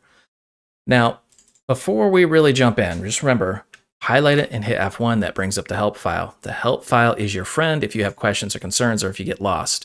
And kind of scrolling through this, you can see right off the bat, append. That's right. You can modify this array dynamically. This is pretty awesome. Now, there's other things out there in C++ land that do this, but I don't think they do it quite this well, which is why I get so super psyched up about this. So I'm going to say QInfo. Let's go ahead and output our stuff. So we just have a blank byte array, and we're just going to output it. The first thing you're going to note when we output this is that QInfo treats this like it's a string. That's important for later on in this video when we talk about encoding. That's right, this class has encoding built right into it. I absolutely love that. So let's dive into some of the other constructors. And you can, as you might imagine, just take this to some sort of extreme, but I'm just going to say data. And you see this little yellow box that pops up here. I'm just assuming you're still new to Qt. Those little arrows up and down, you can actually use your arrow keys on the keyboard, or if you're good with the mouse, you can kind of click these. And you can see there's 7 different constructors, and you can just pick and choose which one you want. It's just ridiculously awesome. So I'm going to say, hello. I'm just going to give it an array of characters there. Go ahead and grab this. Call this data. Save run. And again, this is going to display as if it's a string. Now, this is a little bit confusing. I almost wish like they had a special character like a lowercase b or something in front of it so you could see that's a byte array. But it's going to give you the string representation in the QInfo. From here, let's go ahead and say Q byte array. And I want to do a buffer. This is pretty typical of some C++ programs where you need like some initialization buffer or something. So I want a size of 10, and I need a starting character. And let's say for whatever reason, they want a tab. There's multiple ways to do this, but I'm going to use an escape sequence. So /t for tab. And then you guessed it, we can just QInfo this out and see exactly what it's going to look like. Oops, I hit find instead of run. Forgive me there. In case you're wondering, find is just Control F, but you can see now we have this buffer filled with tabs. And there's an easier way of doing this. It's called the fill method, which we're going to talk about later. But I just wanted to show you can do that right in the constructor. It's just ridiculously simple. All right, go away, find. We don't need to find anything. I know what I'm doing sometimes. But all right, so Q byte array. Let's say person. And this is something that I get asked quite a bit. So I wanted to do this, even though this isn't really a normal constructor. How do you turn a QString into a Q byte array? Well, it's very simple. You could just say QString, and let's say we had one floating out there, but I'm just going to construct it right here. And let's say Brian. And now QString, you see, is just not compatible.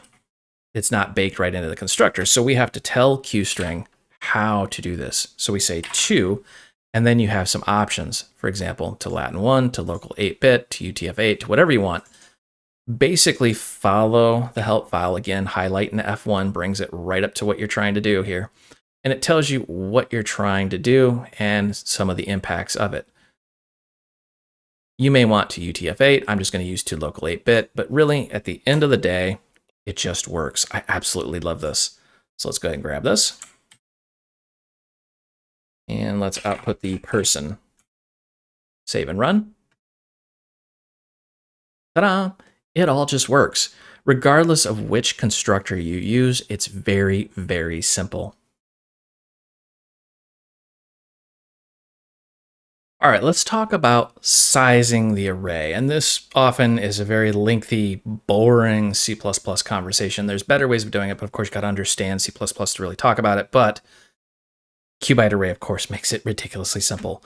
Before we do that, though, I'm going to just copy and paste a simple function that's going to help us to reduce some clutter out on the screen. It's just a function called stats, and it's going to take a Cubite array, and we're doing the address of. Now, special note, Cubite array is not a Q object, so we can copy this all we want, but I'm just avoiding a copy. And from there, we're going to print out the length and the capacity. Very important you understand the difference between length and capacity here. So let's highlight this, F1. Length is the same as size, very helpful. Okay, now that we actually understand here, returns the number of bytes in this byte array. The last byte in the byte array position is the size -1. Kind of important you remember that later on because we'll end up doing something where we have to add 1 to get the correct position.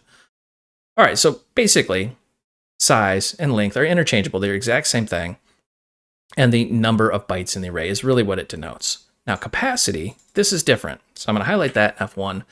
Returns the maximum number of bytes that can be stored in the byte array without forcing a reallocation. So we're talking about memory here. Reallocation means that we've gone past the capacity here, and Qt in the background is going to make a new array and reallocate it for you.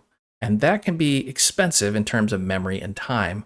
So if you're really on some time-sensitive thing, you're going to want to watch the capacity, or you're going to end up doing a forced reallocation. All right.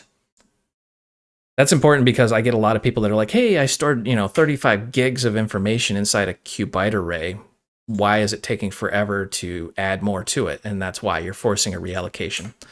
So back here, let's go ahead and say data. We're just going to reuse this little guy right here, our Qbyte array. We're going to say data.reserve. Now, reserve is going to do exactly what you think it is. So I'm going to say 25. And let's call that stats function on our data variable. Remember, all stats is going to do is print out the length and the capacity and then the actual data here. So let's save run. The length is 5, the capacity is 25. Notice the difference there. So we've reserved 25. If we go beyond that, so if we just start adding things and we go past 25, it will forcefully reallocate in the background.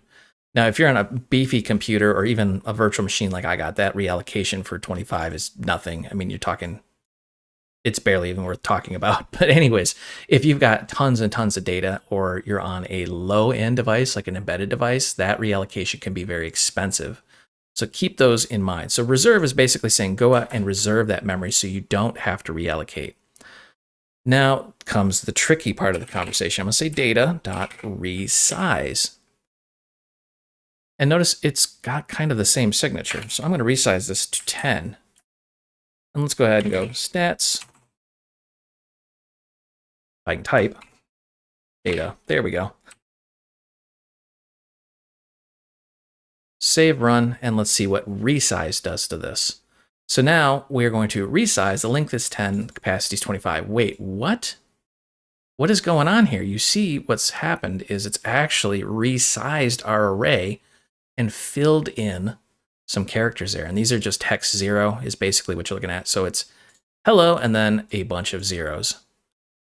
Okay, so let's dive in and see what the difference here is. So if I F1 on reserve, attempts to allocate memory for at least bytes. You notice the word attempts. This isn't always going to be successful. And it also says, if you know in advance how large byte array be, you can call this function. And if you call resize down here, you often likely get better performance because what it's going to do is it's going to plop that data in there and there's other code in the background, which makes this slightly faster. It says, note, while resize will grow the capacity if needed, it never shrinks the capacity. So you're never going to lose data with resize. You can use squeeze, which is something we're not really going to talk about, but this will release the memory that's not required. Just in case you're on a low-end device, you need to know how to do the opposite of resize. You can just squeeze it.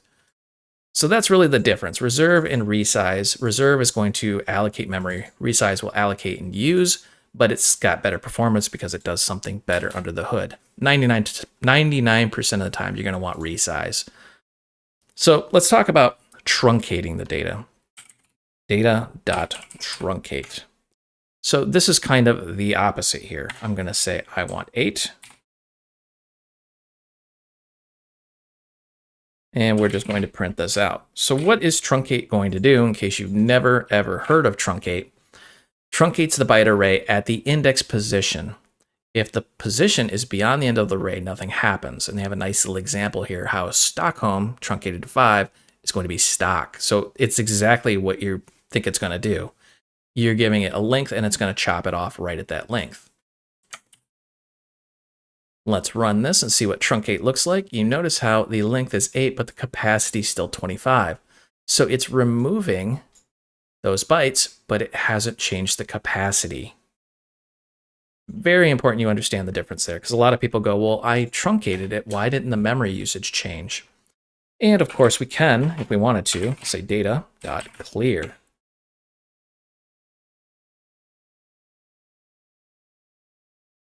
Clear does, and this is why I love Qt so much, does exactly what you think it would. All of these are self-descriptive. So the length is 0 and the capacity is 0. Special note on clear is it does reduce the capacity. So a super fast way of releasing all that is just saying, go ahead and clear it and let Qt deal with all the nonsense in the background.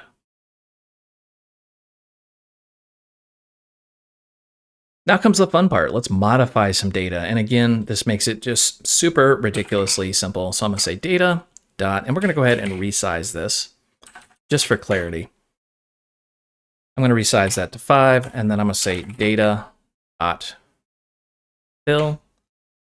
Now, this is the interesting bit here. Notice how it's taking a character, and it has only one way of doing this, a character, and then an optional size. So I'm going to do a hex encoded. So I'm going to say slash x and then the number. I'm going to do 02. In case you're wondering how I magically knew that, it's just standard C++ escape sequence.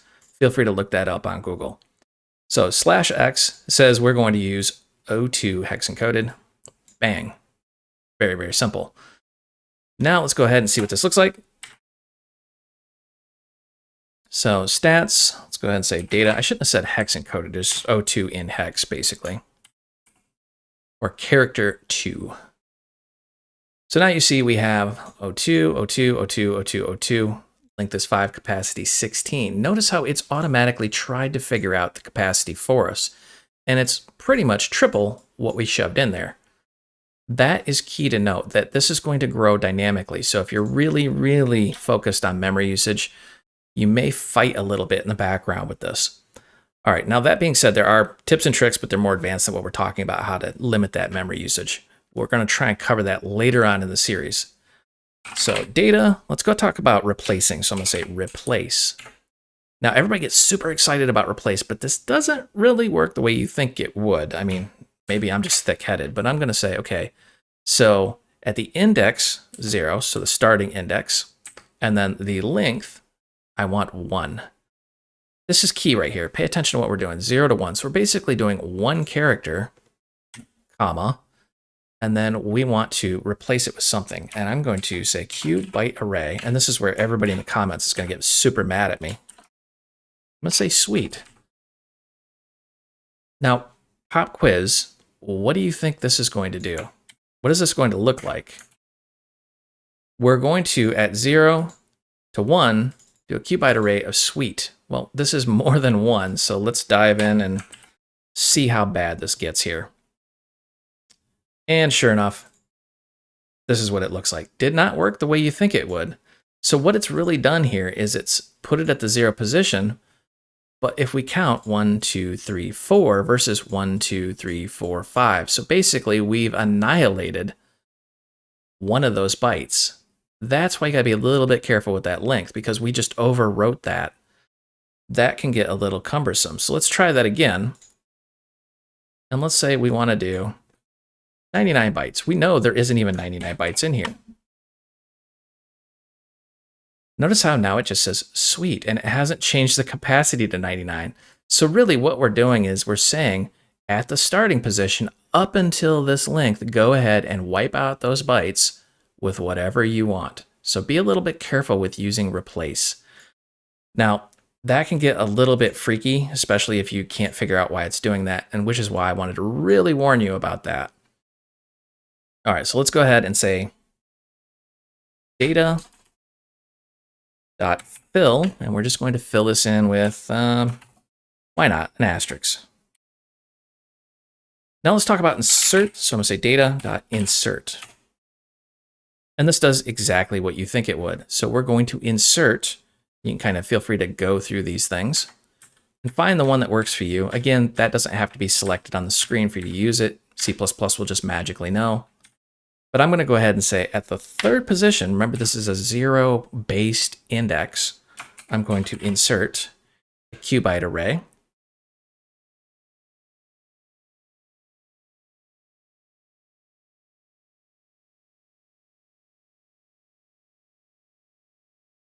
And let's go ahead and add this and then run it. Now I'll let you in on a little secret. A lot of people that record videos with code use a program that automatically types the code. Drop a comment below and let me know if you want me to start doing that or if you like watching me fumble with my keyboard. So anyways, what we've done is we've filled this with asterisks, and then at the third position, we've inserted hello world. So you can see hello world. We've inserted that successfully. Insert is great, but notice what it did. It changed both the length and the capacity. So we're now growing automatically. That's automatic resizing of our array. All right, that can be a little bit scary if you're in a memory kind of constrained environment, but these computers nowadays don't really care. We've got more memory than what we know what to do with. So let's go ahead and append. So I'm gonna say data dot append. And this does exactly what you think it would. So I'm just going to append an exclamation there.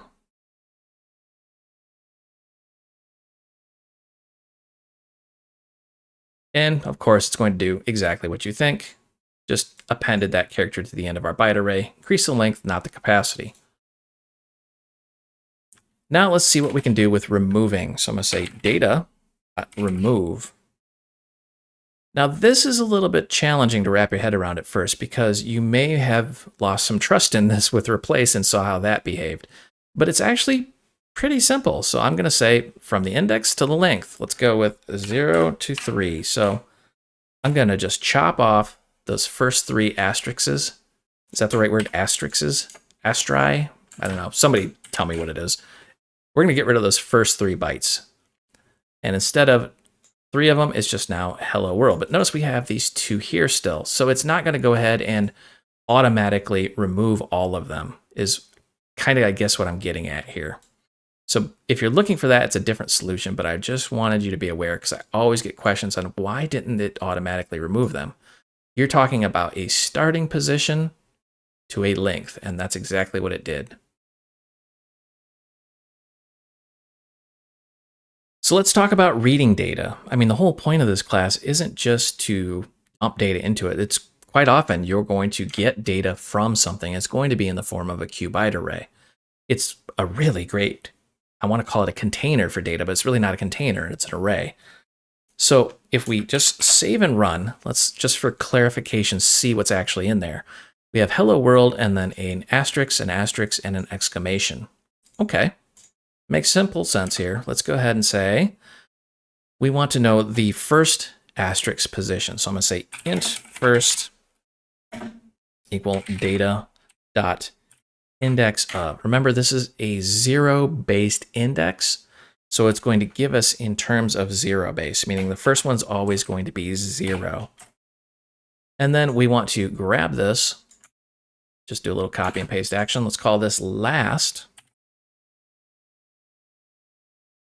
And let's go dot last index of. So we're basically saying go find the first occurrence of this and then go find the last occurrence of this and put them in two different variables. From here, it's just ridiculously simple. We can just simply say something like, and I'm going to just, for the sake of time, copy paste, start first, end last, and let's save and run and see where these positions are. So the first occurrence is at 11 and the last occurrence is 12. So 11 and 12 works as expected. This is actually extremely easy to work with, and I absolutely love that. Now, if that wasn't easy enough, what if we wanted to get like a section of something here? And what do I mean by that? Well, we're going to use what's called mid, which stands for middle. We talked about this with QString, where we want to get something inside of it. So I'm going to say if the first is greater than -1, because index of and last index of are going to return -1 if it didn't find it. And the last is greater than -1. Then I want to go ahead and do something. I'm going to say QInfo. I'm going to say data. We want to get something in the middle or mid. And then, of course, we got to give it an index, and it's a zero-based index. So I'm just going to say the first, comma. And then this is where I said, remember how it's reducing one. I said this kind of in the beginning of this video, and it's a zero-based array. This is what we need to do here. We're going to take the last index minus the first index, and then plus 1. You may be looking at that going, wait, what? Let's go ahead and run this and see what it does. Notice how we have two asterisks. Astri. I got to figure out what that is. It's going to drive me nuts. Point is, we had to add that additional 1 because it's a zero-based and it's looking for the length. So we said, looking at our code here, we want to go at the first position, but then we want a length, not an ending position. So this is really what this little code here is doing, is getting the length, which is our last position minus the first position, but then it's only going to have one number lower, so we need to add 1 to get the 2. Just for clarification, if you don't do that, you're not going to get both of them. You're going to get just one of them. At the speed of this compiler. There we go. See? Ta-da! Just one. So if you're ever short on something using the mid, always refer back and go, oh, I know why. I have to get the length plus 1 because this is a zero-based index. There's other reasons why. It's not so much because it's a zero-based index, but just kind of burn that in your memory and you'll never forget, because I've made that mistake time and time again. All right, now let's go ahead and say data.clear, because I'm just going to clear all that garbage data out, and say data.append. I'm just going to add my name. We're just going to start with a fresh set of data here.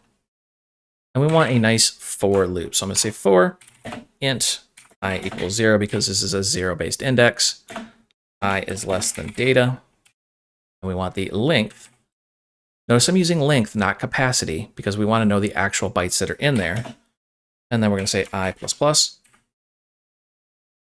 And then I want to QInfo that out and say QInfo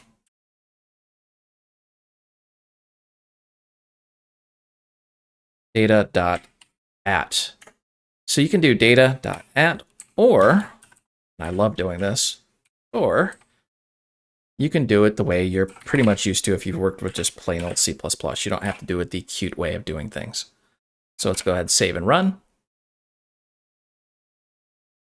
And you can see, there it goes.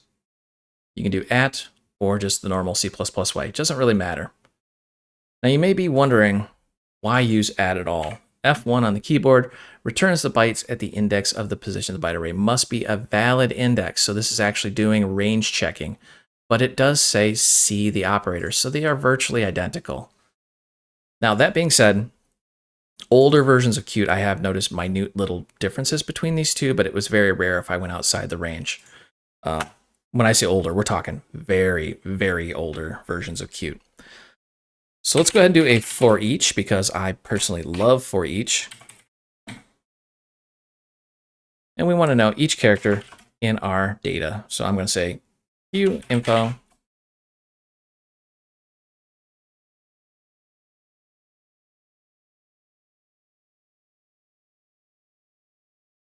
And it's going to do exactly what you think it would do. I mean, there's really, I'd love to turn this into a long, boring conversation, but it's just going to print it out. It's just very simple, very easy to work with. But that's the whole point of the class, is that it does make this ridiculously simple. And I actually compliment it when I say it's boring, because it is boring. Once you really get used to it, you're just like, okay, whoopee-doo, a qbyte array. But it has all this functionality baked into it. So now what we're going to do is we're going to say for each, and I'm going to say auto item data.split. So remember what splitting does. It's a lot like splitting firewood. We're going to say take that data, look for this occurrence, and then split it into something else. And I want to just say item. Let's go ahead and print that item out. So now you can very easily take your array and split it into multiple items, in this case, 2 different items. Again, calling this boring is a compliment, because it's so boring it makes our lives ridiculously easy.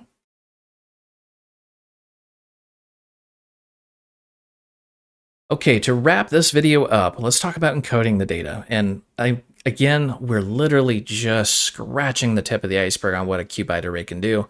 But you're going to work with qbyte array more than you think once you start diving into Q. So let's take a look at what our little array looks like. So the normal is just my name, Brian Cairns, or feel free to put in your name, whatever you want. But let's go ahead and look at this and say we want to repeat that. So rather than do some for loop, we can just say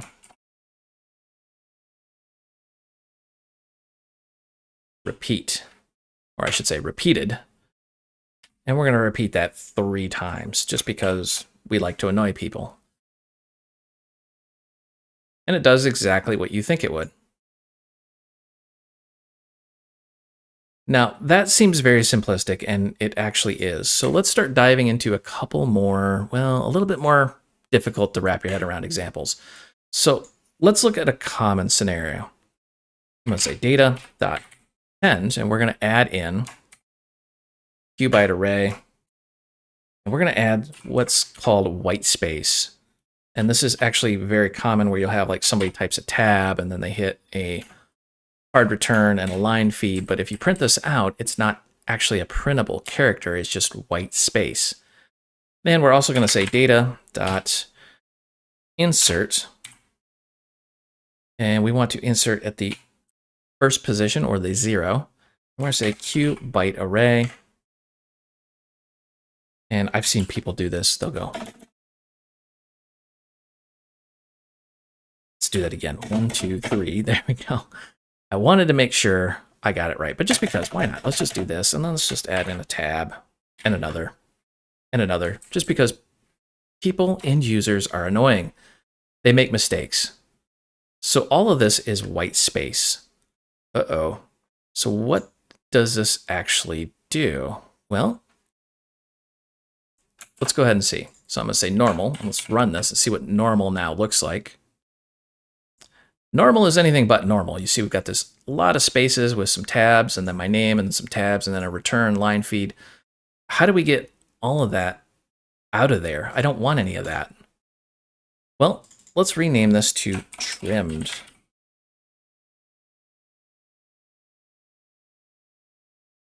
And then let's say, put normal back down there. Actually, let's call this actual. Actually, let's call it actual. There we go. That way we can see the difference between the two. All right, so our trimmed version is this nice, neat name, and then our actual has not been modified. So it's just returning another qbyte array with all that garbage stripped out of there. Now, somebody may be going, well, I don't understand. How do you change your original qbyte array? It's very simple. You just say data equal data.trimmed. Somebody down in the comments may yell at me for doing that because we're reusing that variable. But under the hood, basically, C++ and Qt are going to wipe that out and make a copy of it and replace it with a copy. So it just works. Now, let's go ahead and look at something I actually get asked constantly. How do you convert to and from hex encoding? So say qbyte array. And let's call this, I need a really good name, hex. Why not? Call this data.to. Now, when you say to, it's going to give you a list of all the things that are baked right in that you can convert it to. And you notice to hex is right up here. So that's right. It's literally just that simple.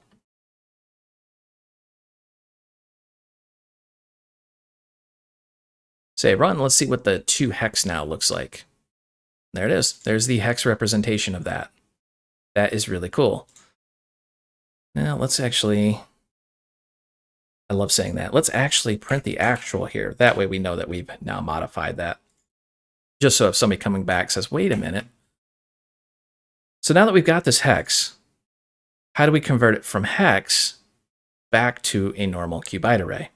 It's actually just as simple. So I'm going to say Q byte array. Let's call this from hex equal. And I'm going to use the static function Q byte array from hex. And we'll just give it our hex encoded Q byte array. And then we can just reuse this real quick.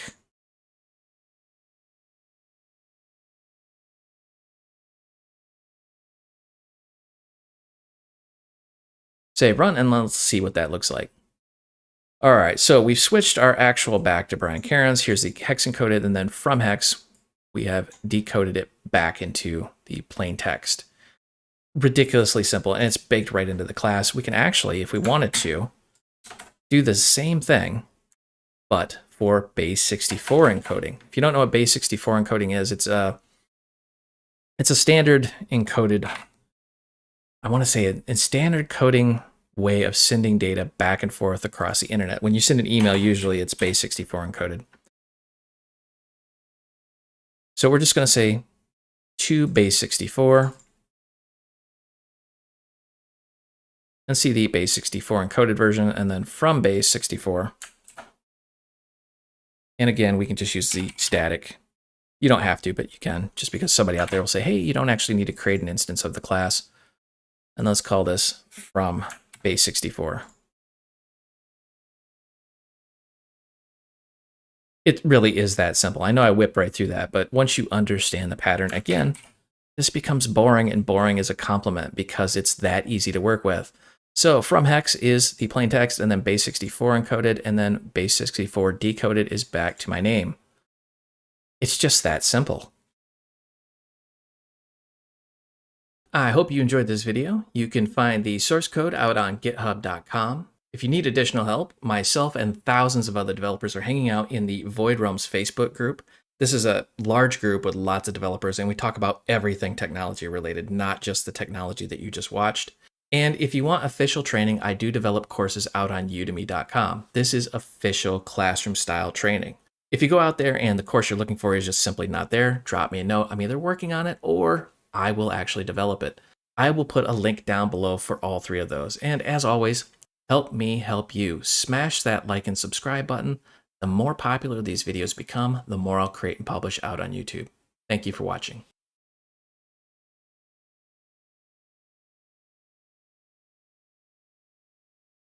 Hey everybody, it's Brian, and in this video we're going to talk about QList. Now before we really dive in, I suspect some of you out there have worked with QList before because we are talking about version 6 of Qt. Guess what? There are some changes. There's always changes, but these are good changes, I promise. I can summarize this really, really great article into one major heading, which is QVector and QList are now unified. There's a lot of other changes that we're going to cover, but basically what we're talking about here is there used to be 2 classes, QVector and QList. Now, QVector is simply an alias for QList. That's right. There's only one class we need to cover. This used to be super, super confusing. If you don't believe me, just go into Qt Creator, look up QVector, and it says QVector is an alias for QList, and that's the extent of the documentation. There's nothing else to see here. Instead, go over to QList, and then voila, there's all the docs you need.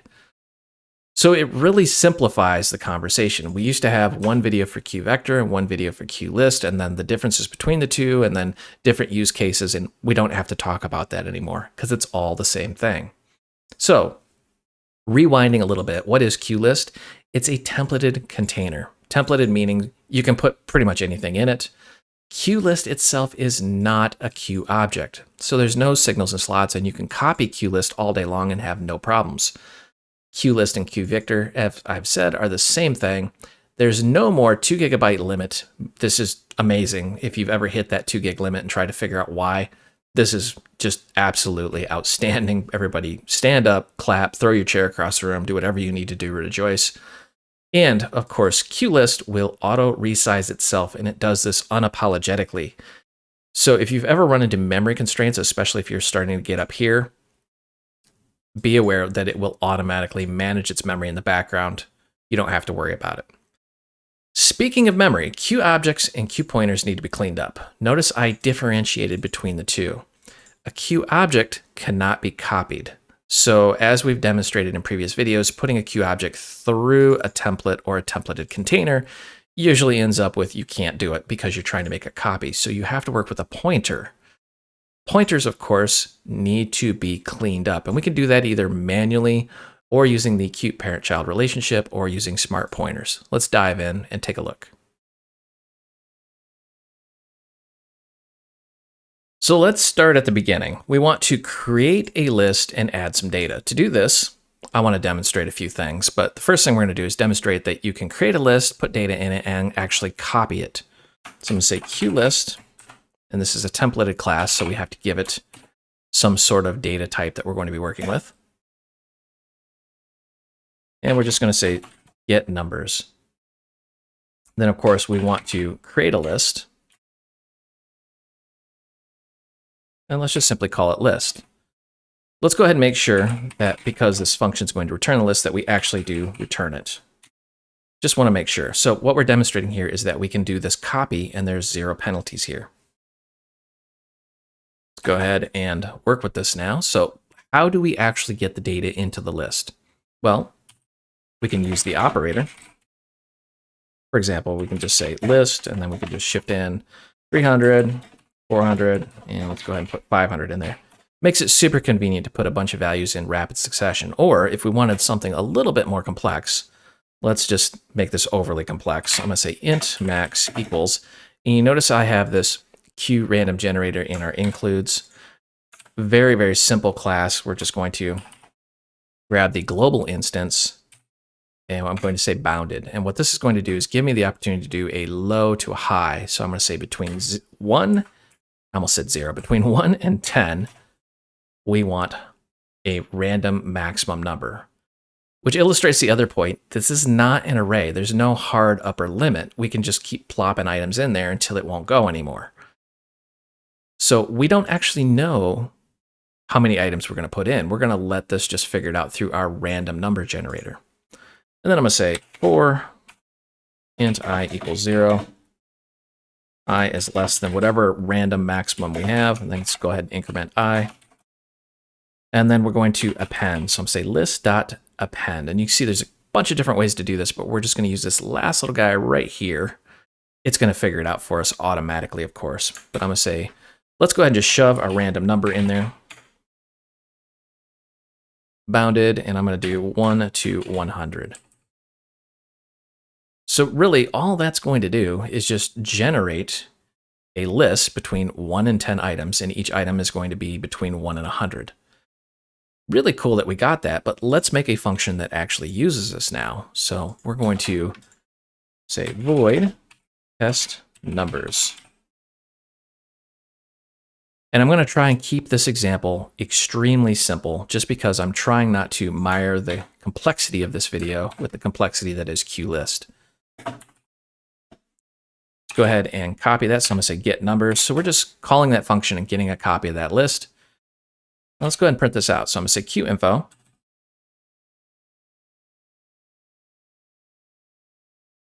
Before we get too much further, let's actually put this down here and demonstrate as we go.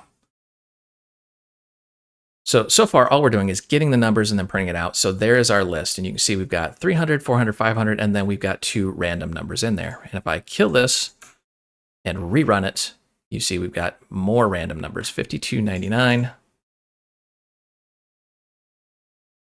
And then more random numbers. And you can go on and on and on. It'll be random every single time. Now, in case there's some math nerds out there, no, this is not, I believe it's not cryptographically random. So it's just a generalized random number generator. All right, now what I want to do is demonstrate, and I'm going to do a little bit of copy and paste action just to save a few microseconds here. There's a lot of things that exist in Qt for historical reason. For example, length, count, and size. And these used to be 3 completely different things. But if you highlight one and go length, same as size and count. Well, then why did they exist? Because they used to do different things. So for example, size returns the number of items in the list. Length is there, well, and it was introduced in 5.2 to overcome some hurdles they were currently having. Count is a little bit different because count, you can actually say, hey, I want count with no parameters, and it's going to give you the same as length and size, or I want count with a specific number of items, which will of course tell you how many instances, did I say that right? Instances of an item there are in the actual list. So if you ever get super confused, just pick one and go with it. I tend to stick with length, but of course, size returns the number of items in the list. Length is the same thing as size and count. Which one should you use? It really doesn't matter. Honestly, most people are going to use size or length or one or the other, depending on what you're used to and what your specific use case is. But under the hood, they're all pretty much doing the same thing. Now I'm going to say for int I equals 0, and then I want I is going to be less than the list dot, and I'm just going to pick one. I'm going to say length, and I'm going to say I plus plus. So from here, all we're going to do, I got that menu helping me out here, so I'm going to copy and paste qinfo I, our current index, equals, and then list at. Or you can do it kind of the C++ way, just like accessing an array. So what's really the difference between at or doing it the old school way is at is a constant, meaning that's read-only. You're not going to be able to modify that. And we're going to demonstrate that later. It doesn't really affect us now because we're not trying to modify it. But if you want to read, at will give you a const and list will give you something you can actually modify. We're going to do this again, just for giggles here. I'm going to say qinfo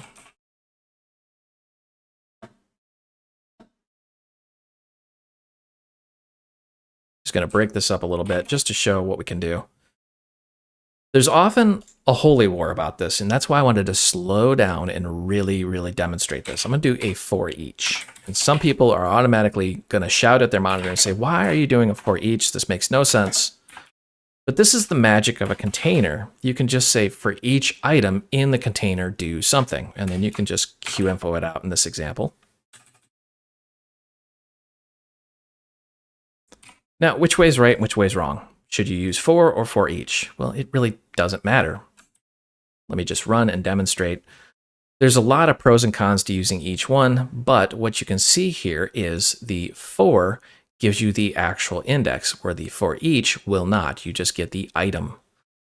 So that's where you got to be a little bit careful. And yes, for is faster than for each, but on most modern computers, that speed is really not something you're going to notice unless you're doing something really, really intensive. So if you need the index, do the for. If you don't need the index, you can always use the for each or the for. It doesn't really matter. Okay, prepare to be confused, because if you're used to just arrays and not containers, this gets very, very confusing. I have a test function I made just for this little section. I've commented out the previous one. All we're doing is we're getting a queue list of integers from our getNumbers function, which of course is just going to create a list and copy it for us. So just to avoid any confusion, this is basically what it's going to look like when we get it. Some randomized list of numbers. That's all it is. Let's go ahead and kill that. Now let's look at how we would want to modify this. So we can do what's called a direct mod, or direct modification, which is saying list, and then we need a position.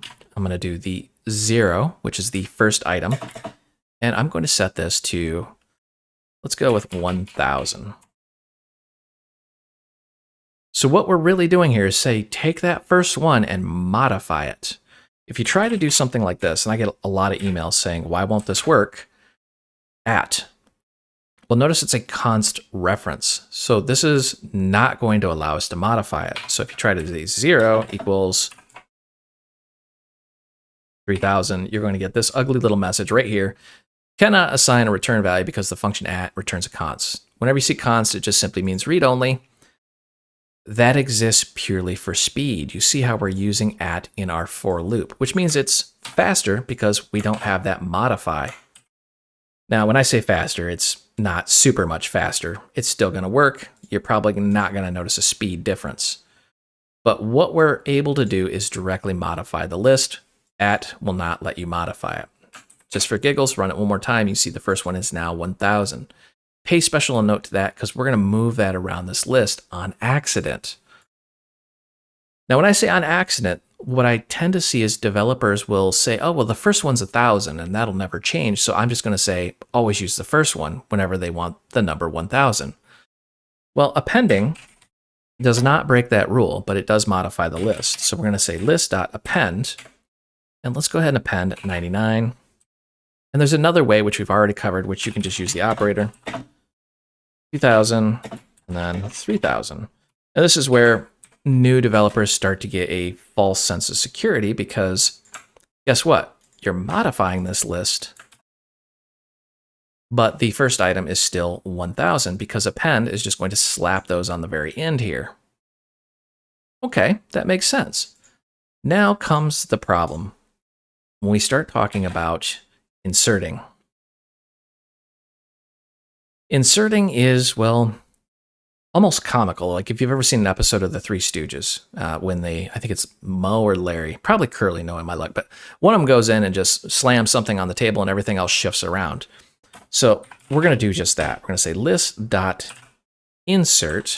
and we're going to insert at the 0 position, and we're going to insert the number 55. So what are we doing here? We're modifying our list, but we're putting it at the very beginning, and we can specify the position. If we save and run, this is what's happening under the hood. You notice how 1000 is no longer at the 0 position. Instead, our 55 is. That's why you never, never, never hard code the index of what you're looking for. You're always going to do a search, which we're going to demonstrate later on in this video. And just to take this to an extreme, we can grab this, and we can do something like one position. Let's put 22. And then, in case you're wondering, yes, you can reuse the positions. It's just going to keep modifying that list. So I'm going to say 255. And just to take this to an extreme, yes, you can do something like that. Why would you want to do that? I have no idea, but you could do it.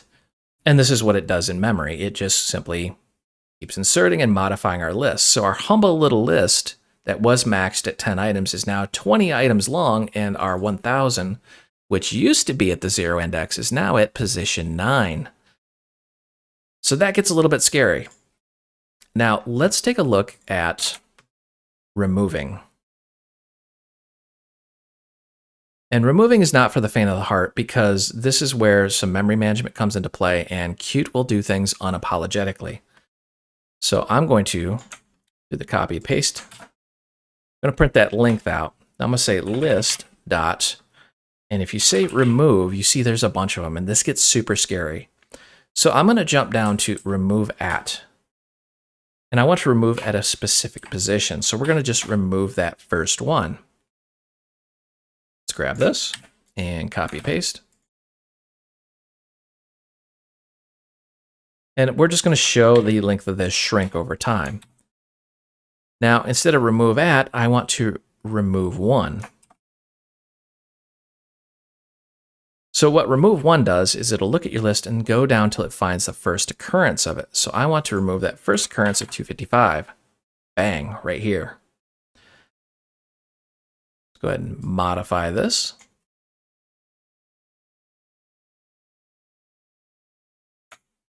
Give it the good old copy paste here. And now I want to remove all. That's what I love about these. They're very intuitive. You can tell exactly what's going to happen before you even run it. I mean, we haven't run this thing yet, but you can tell exactly what's going on. Remove all is going to go through and remove all occurrences of whatever value you give it. Let's save and run and demonstrate before we go too much further. So sure enough, our list is shrinking. And let's go ahead and put that for loop at the very bottom, just so we can see what's going to happen. So we can validate those 255s are no longer there. Sure enough, wham, they're gone. All right, let's say we want to get rid of 2000 here. This is a common mistake. I see people do this all the time, and it's super frustrating. So we're going to go ahead and we're going to say dot remove, and we're just going to say we didn't even bother to read the documentation. So we're going to try and remove, right? I want to point out before I run this, I'm even going to give it a build. There are no warnings. There are no error messages. It's just going to work, or so you think.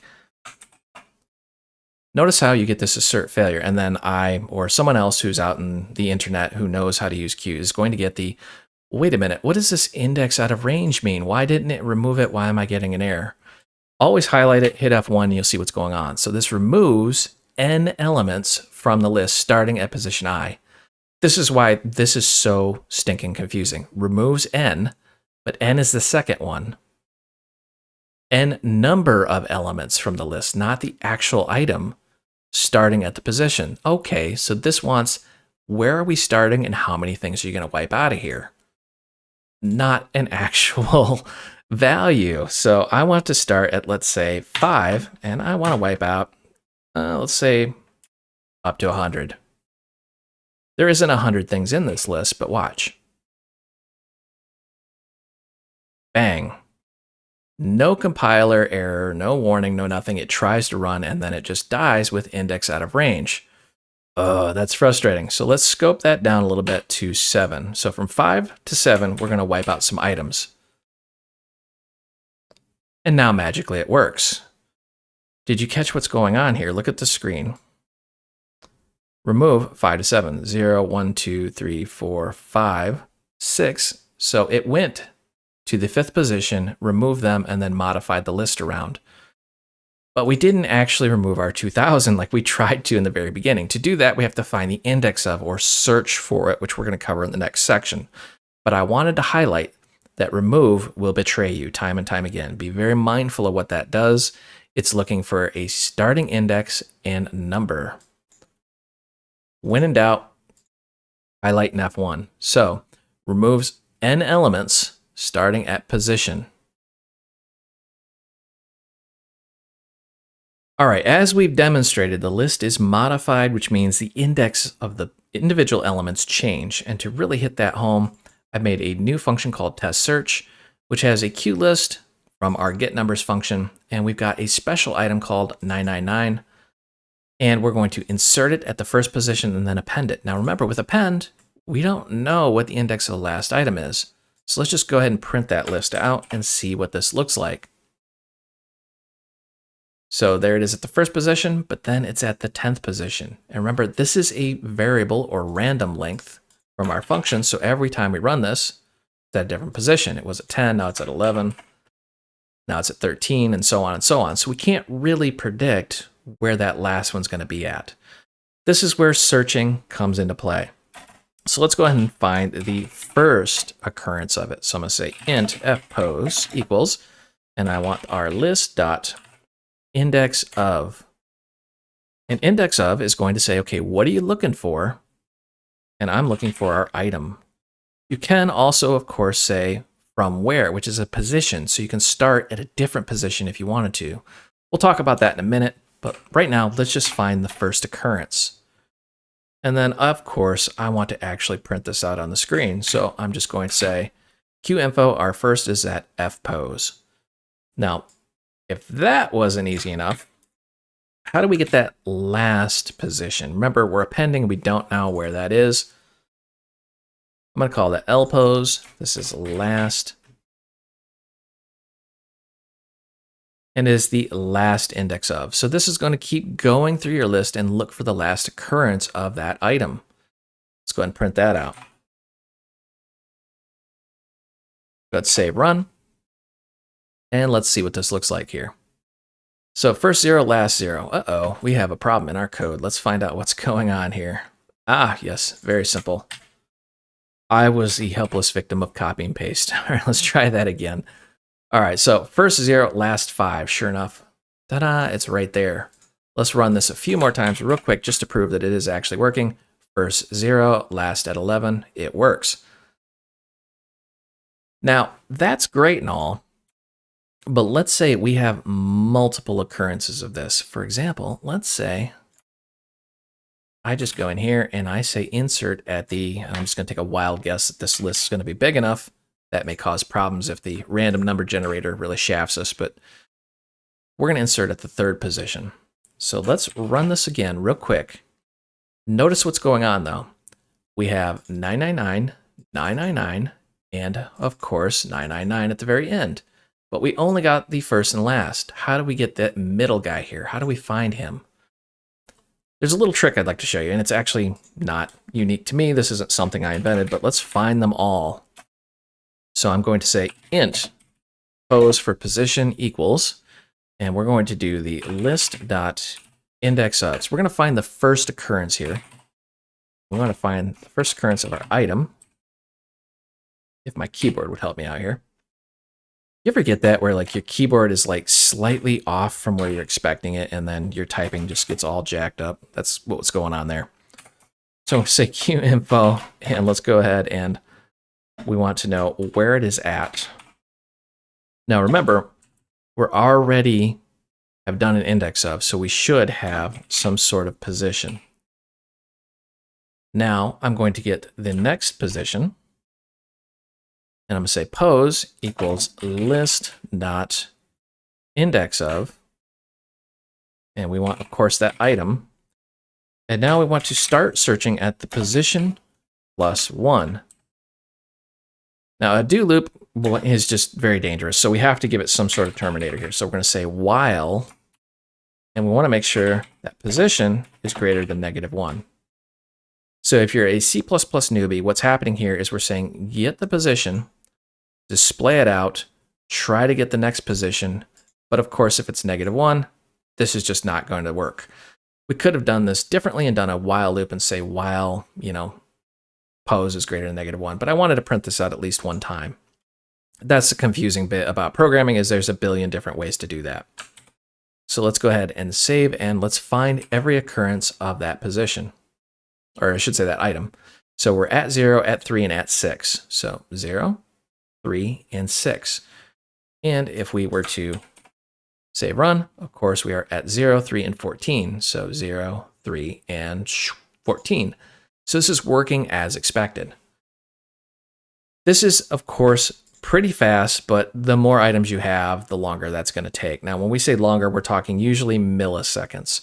If you start really grinding into, multiple seconds, then you've got some sort of issue that you could probably solve using a different model of some kind. So I'm going to say qinfo. And what we're going to do here is see if this actually contains an instance. And I want to know if the list dot actually contains the item.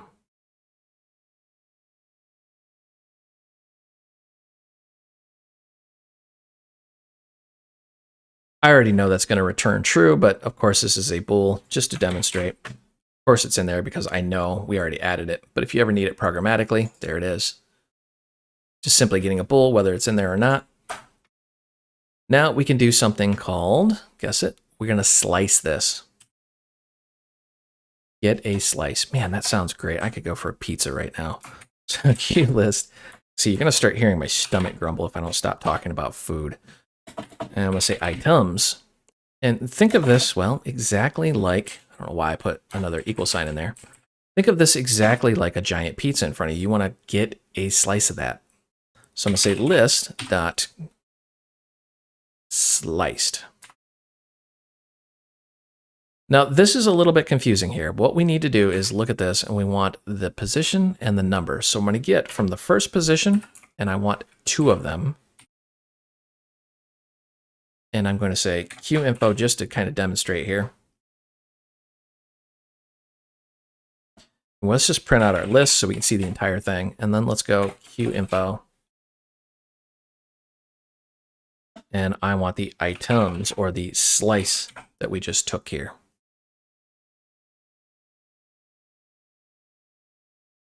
So our queue list is 99 and all these values. You can see we got the first 2 items. So let's modify this a little bit here. And let's say I want to go from the first one and I want to get up to 4 of them. Save, run, and see what that slice looks like. So sure enough, it's 300, 400, 999, and 500. So that is how you get a slice, or you guessed it, a part of that list. So in case you wanted just a little subsection of it for a function or something like that. I'm going to admit it. So far, we've taken the easy route and we've been working with integers. And I'm not a big fan of doing things the easy way because the real world is often much more challenging. So let's talk about memory considerations. I've got this class here, which of course is a Q object called test. And in this class, we're just seeing the full object lifecycle, the constructor and the deconstructor. I just want to know when this is created and when it's destroyed. Because in C++, memory is like a real thing and we have to deal with that. So I'm going to demonstrate 2 different ways of managing memory. So I'm going to say void, and let's call this test delete all. I'm going to try super hard to make sure my keyboard's like right at that sweet spot where my spelling is just on point, but of course I can see I already missed something. So what we're going to do here is we're going to say test, and because we cannot copy a Q object, we need to work with pointers. And let's call that list. So what do we have here? We have a Q list, which has got a bunch of pointers to test classes. Okay. So to recap, those are not the actual instances, but pointers to the instances. All right, so let's go ahead and say for int I equals 0 to I is less than, I'm just going to pick a magic number 5. What are we doing here? We're going to put some information in here. So I'm going to say list.append. And this is where you'd get into trouble if you were trying to copy. So if I just said something like test, it's not going to work for multiple reasons. First, it's not going to work because we're trying to copy a Q object, but also because we haven't matched our template. So we would have multiple issues here if we tried to do that. Even though the IDE is saying there's no issue, we know better. So let's go ahead and put that pointer back in there. Now we have just created another issue. Memory management, there's no parent. So we've learned in Qt that when you're working with Q object, it has a parent-child relationship tree, which basically is Qt's really awesome way of doing memory management for us, but we're not using that. So now we have a list of pointers we now have to manage.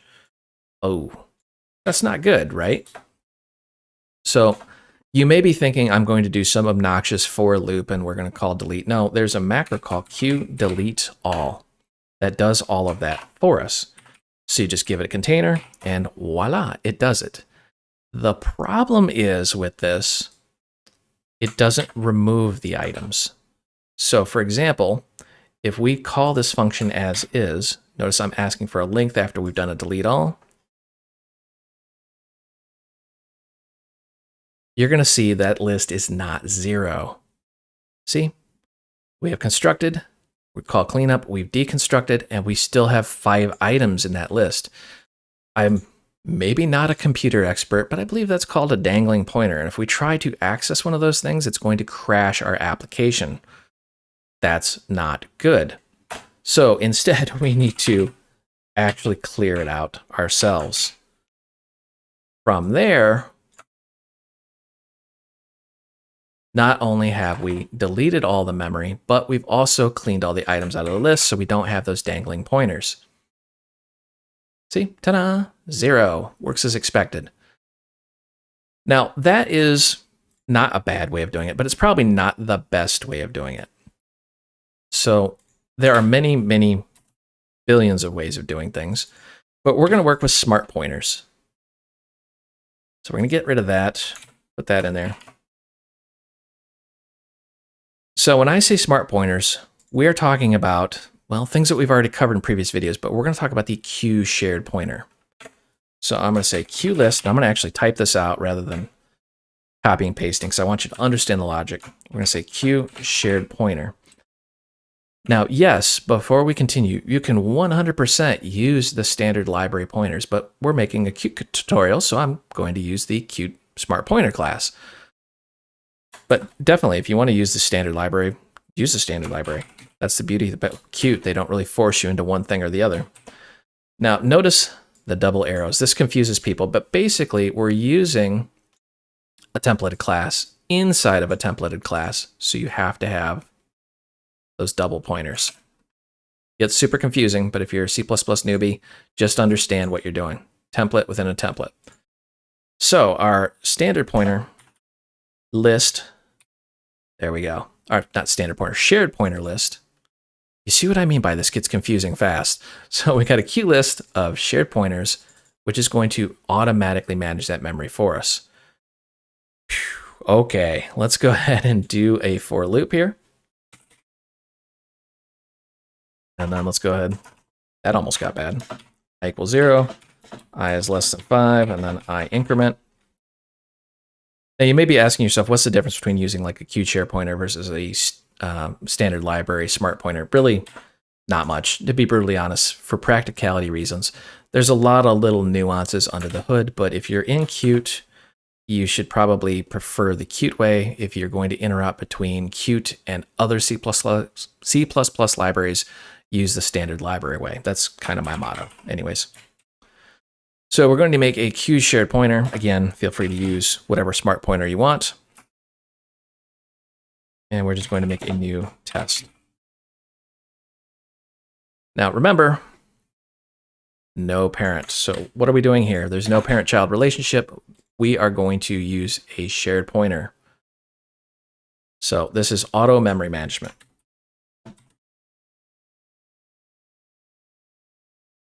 Meaning we're trusting the computer to figure out what it's supposed to be doing. And then we're just going to append this. And we're just going to append that item.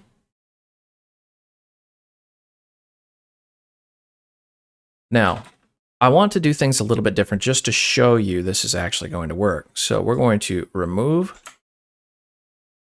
the first item. So I'm going to say list.remove first.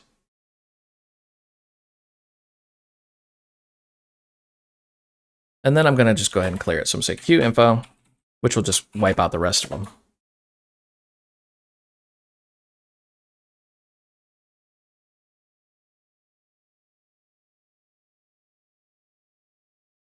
And then just for giggles here, I want to print out that length. Save run, and let's see this in action. All right, so we've constructed a bunch of stuff. We've called remove first, and you see that first one, you can tell by the memory, was destroyed. Then we cleared the list, and everything else got cleared as well. It just works. I love it. It's so simple. It's so beautiful. I hope you enjoyed this video. You can find the source code out on github.com. If you need additional help, myself and thousands of other developers are hanging out in the Void Realms Facebook group. This is a large group with lots of developers, and we talk about everything technology related, not just the technology that you just watched. And if you want official training, I do develop courses out on udemy.com. This is official classroom style training. If you go out there and the course you're looking for is just simply not there, drop me a note. I'm either working on it or I will actually develop it. I will put a link down below for all three of those. And as always, help me help you. Smash that like and subscribe button. The more popular these videos become, the more I'll create and publish out on YouTube. Thank you for watching.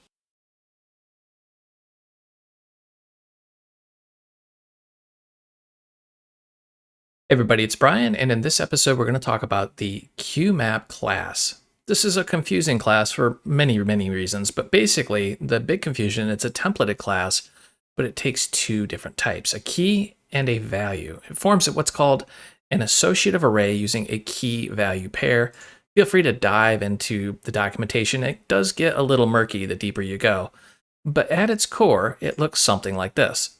Instead of using a positional index like 0, 1, 2, you can use a key, and that can be any type. For example, we can use a string. Let's call this key 57.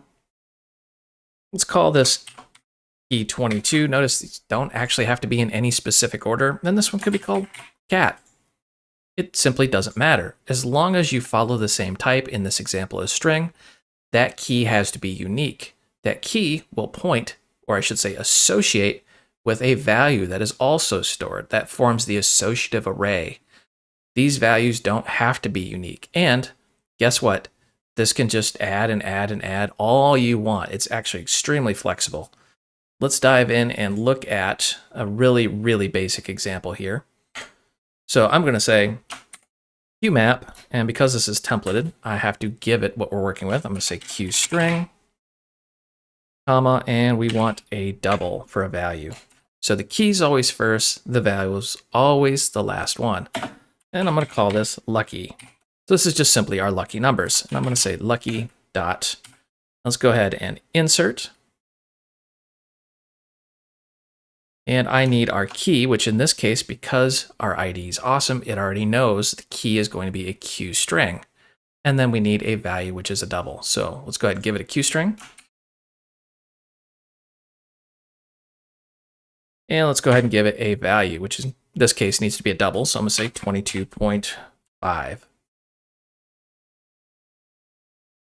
From here, we can do multiple things. I'm just going to say QInfo. And let's just print out the entire map. And we can also say QInfo.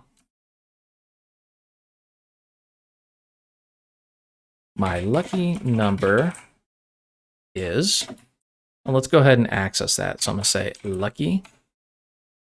And then we're going to get it by the key, not by the position. Remember, our key is this right here, the first one. Save, run. Let's see what this looks like, just as a simple example. Sure enough, there's our QMap. We have our key value pair, and we can say my lucky number is, and then use the key to get the value.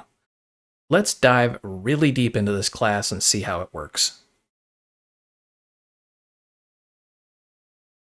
Okay, one of the major complexities about QMap is how do you work with QMap with things beyond simple data types, for example, doubles or Q strings or integers.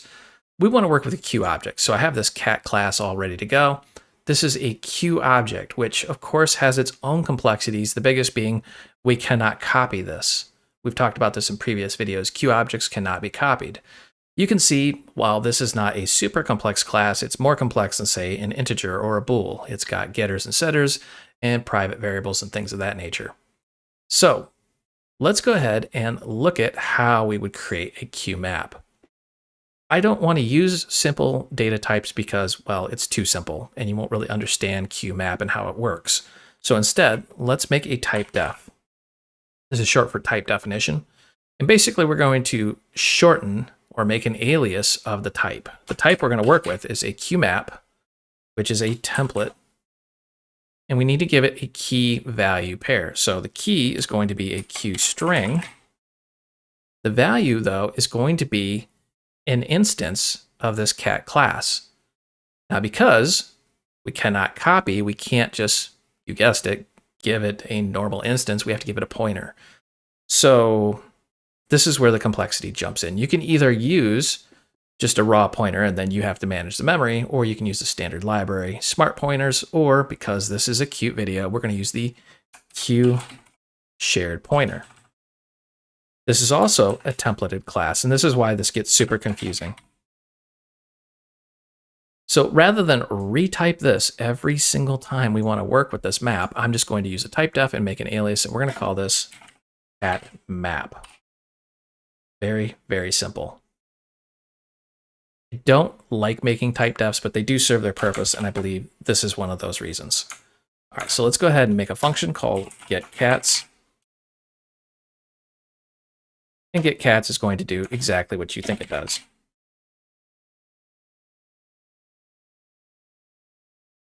All right, notice what we're doing here.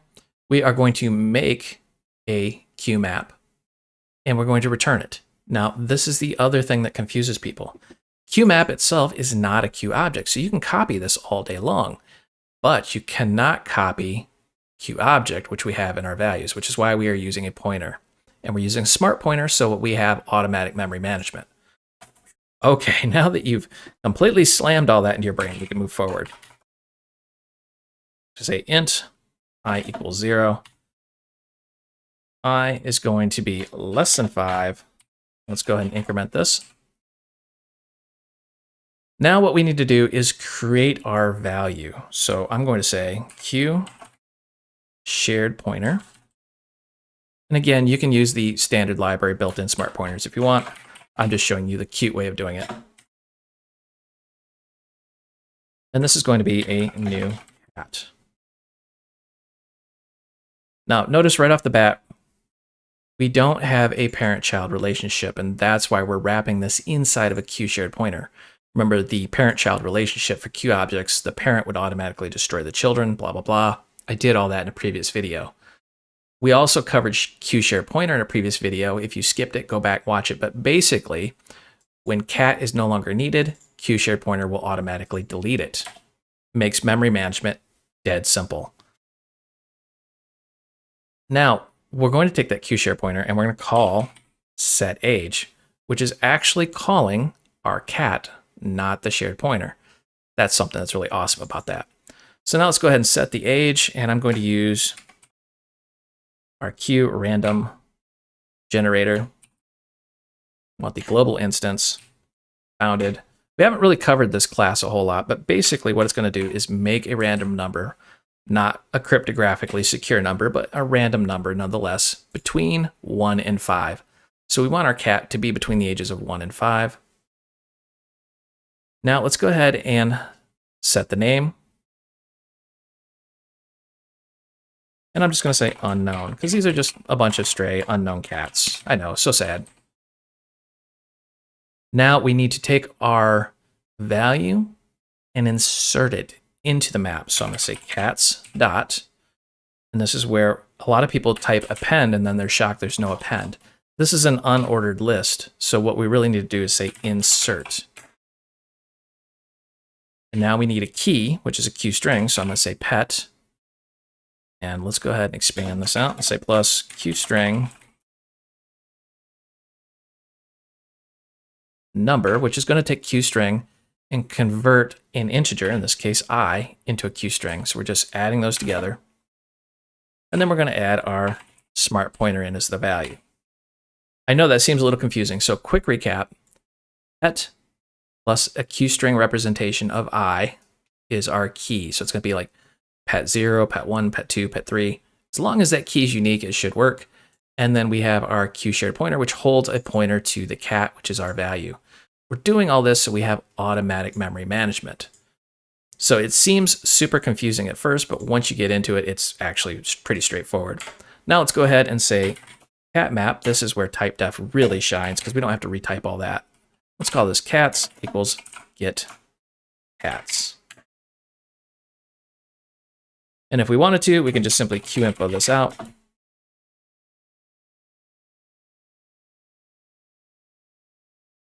Save run, and let's see what this looks like here.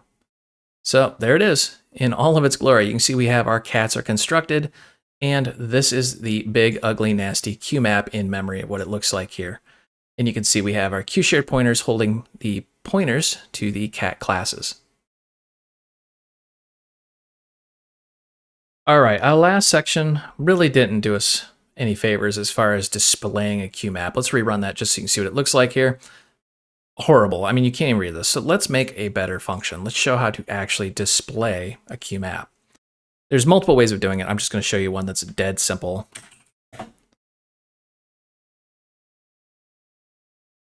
And we're going to say cat map, address of, and then whatever we want. So the reason why we're going to use the address is so we're not making a copy of it. I want to show you directly what that thing is. From here, if you already know C++, this is extremely simple. So I'm going to say for each, and I want the Q string key in the cats dot keys. And this is just simply going to return a Q list of strings. So it should say a Q list of whatever data type our key is. Now that you have the key, you can simply get the data that's associated with it. So for example, I can say Q shared pointer cat, and I want the cats dot value, and notice it's wanting the key. This is what I mean by it's not a positional or an index-based array. It's a key value pair. We have to tell it what key associates with that value. You can, spoiler alert, add in a default value. We're not going to do it for this example, but you could if you wanted to. So if you were going to say, hey, if that key's not found, I want to know what to do with it. Now from here, it's very, very simple. Just say QInfo. Let's go ahead and output that key so we can see what that looks like. And then let's go ahead and output the name of the cat. Go ahead and put the age of the cat. And then let's actually see the pointer itself. So I'm going to say ptr.data, which is going to give us that pointer to the actual object the Q shared pointer is using. We can grab this, scroll down, and then it just becomes extremely simple. And I'm going to comment this out just so it doesn't become super confusing, and let's run it. Ta-da! Sure enough, it's just that simple. Pet 0, pet 1, pet 2, pet 3, pet 4. It doesn't necessarily have to be in order. These keys just have to be unique. There's the name, there's the age. We got our Q random number generator, and then here's the pointer to each and every individual cat value in there.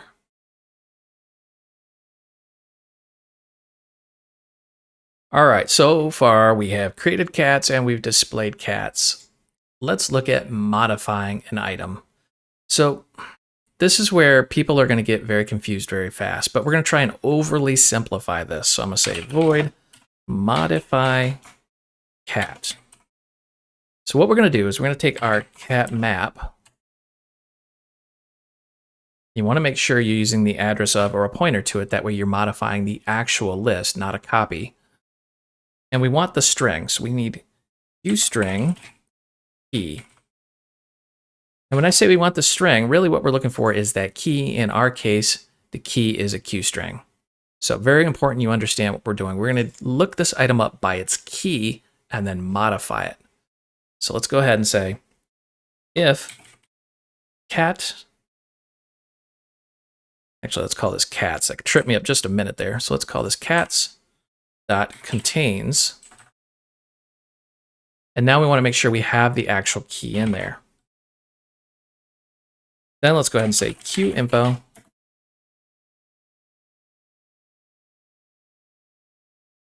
modifying, and then whatever the actual key is. This is where people get very, very confused. So if you say cats dot and you try at, there's simply no at there. It's just not there. And that's where people go, uh-oh, I don't understand. You want to access it like this using the brackets and then give it the actual key. In this case, I'm going to say our key,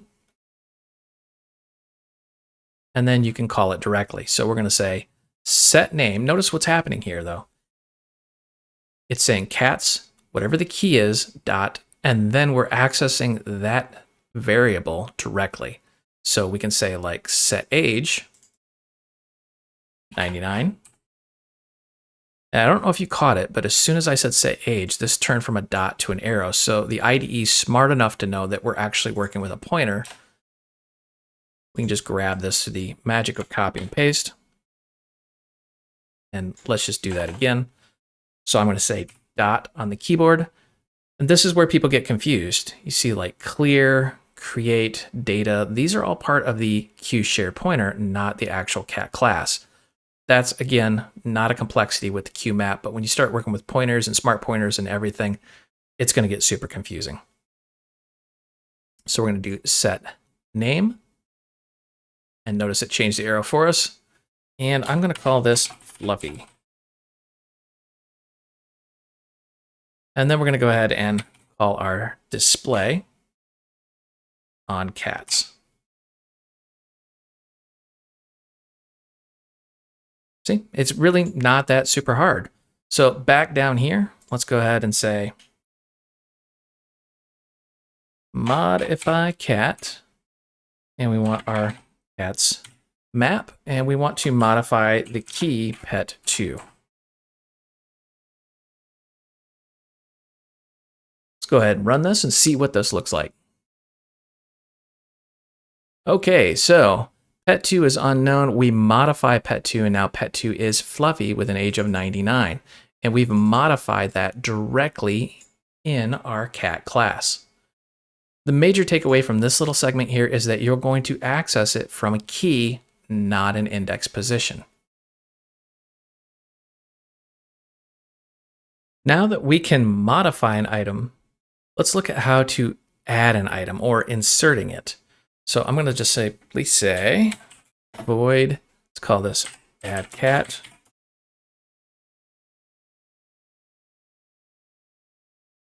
Again, one of the common mistakes is that if you don't do an address over pointer, you're actually making a copy of the QMAP and then modifying the copy and then wondering why your original did not actually modify.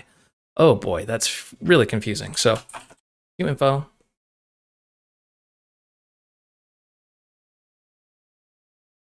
Adding and inserting.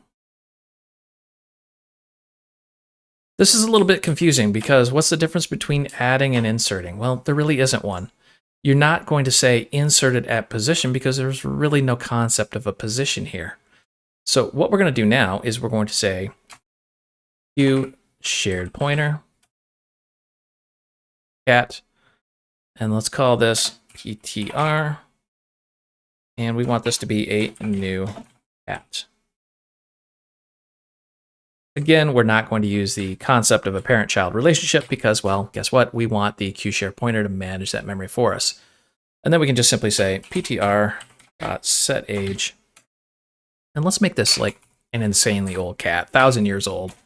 And then ptr.setName. Let's call this test cat. Test cat got irradiated and is now immortal, and test cat will live on forever. Now, there's a couple different ways of doing this. So for example, you can say cats.insert, and you notice there's no position. This is where people get really confused. They see this const iterator pose, but it doesn't really work the way you think it would. Remember, you have to have a key value pair. So we're going to insert this as test, and then add the value. So that will definitely add it, but there's also another way. You can modify it directly like this, cats.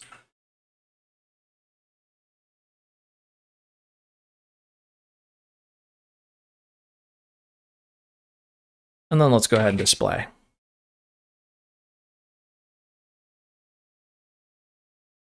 Now you may be wondering, which is the correct way of doing this? Honestly, I almost always do this simply because it's very obvious what you're doing. Where if this already exists, notice we're not checking to see if it exists. It's just going to overwrite it. And that can get a little bit dangerous. Let's go ahead and demonstrate this. So I'm going to say add cat, cats. Say run. Let's see what this looks like here.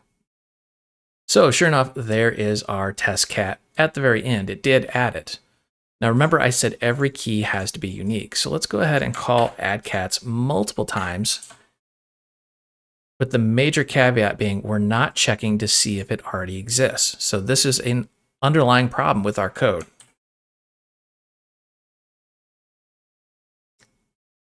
What just happened? Do you see it?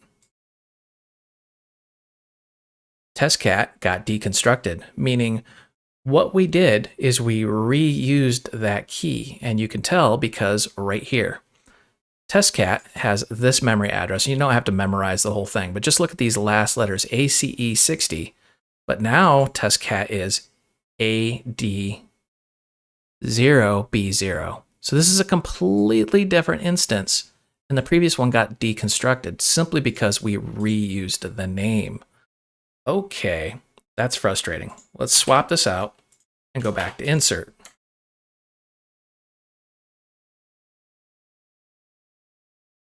You notice we still have the same problem here. Now, Why do I prefer using insert? Because it's very obvious on the screen what I'm trying to do. And whenever I see this, I'm very conscious of the fact that I need to check to make sure that key actually exists.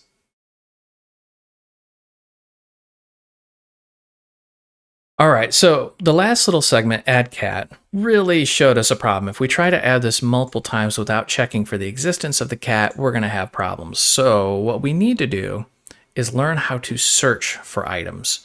And there's multiple ways of doing this, as you might suspect. So let me go ahead and grab this. We're going to do the old copy and paste here. Let's call this find cat.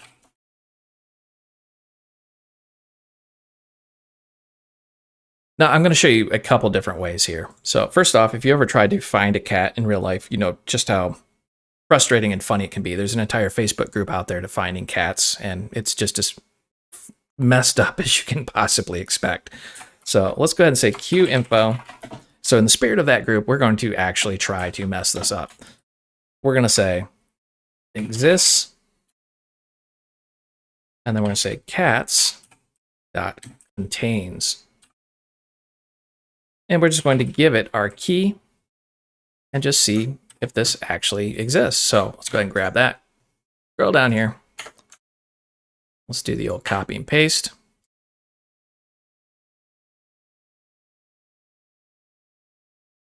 Save, run, and let's see what this looks like. Uh-oh, I made a boo-boo here, didn't I? I forgot to tell it what to look for here. Let's call test. Let's see if we can get an existence of test. Save, run. Let's see what this looks like. So, test cat exists. Let's modify that key to an uppercase T just to verify what happens. Notice how it is false. So this is actually case sensitive as terms of the key. That's one of the major takeaways here is if you're going to work with a Q string or a string as a key, make sure you watch your case sensitivity. All right, now that we know that exists, we can do different things with it. So for example, we can do something like auto iter. I did tell you we're going to screw this thing all up. You're probably going to see some hate mail in the comments down below. Cats.find. This is something I see people do all the time, and then they ask, well, what did find actually return? Well, it returned an iterator. So we're going to give it our key here. Now we need to determine if it's actually a valid value. This is the frustrating bit. So I'm going to say if iter is not equal to cats.end, then I want to go ahead and say Q info. And let's do the iter dot key and the iter dot value. So let's play around with this and see what this looks like here. It's saying value stored in iter during its initialization is never used, but we did. It went away. That was just my IDE trying to catch up. Save, run. Let's see what this looks like. All right, so there it is. Test Q shared pointer. So let's go ahead and change our key that we're looking for one more time. Do the uppercase T for test. We already know that will be false, not found. So exists false, and then because we are testing, scroll up right here, we can avoid that altogether. So I generally don't work with find just because it does get a little bit verbose and it gets a little buggy and error prone trying to figure it out. When I say buggy and error prone, usually the problem is with me, not the computer, but I just want you to be aware of that. Okay, so now let's go ahead and how would we get every single value? Say for each. And I want to do a Q shared pointer.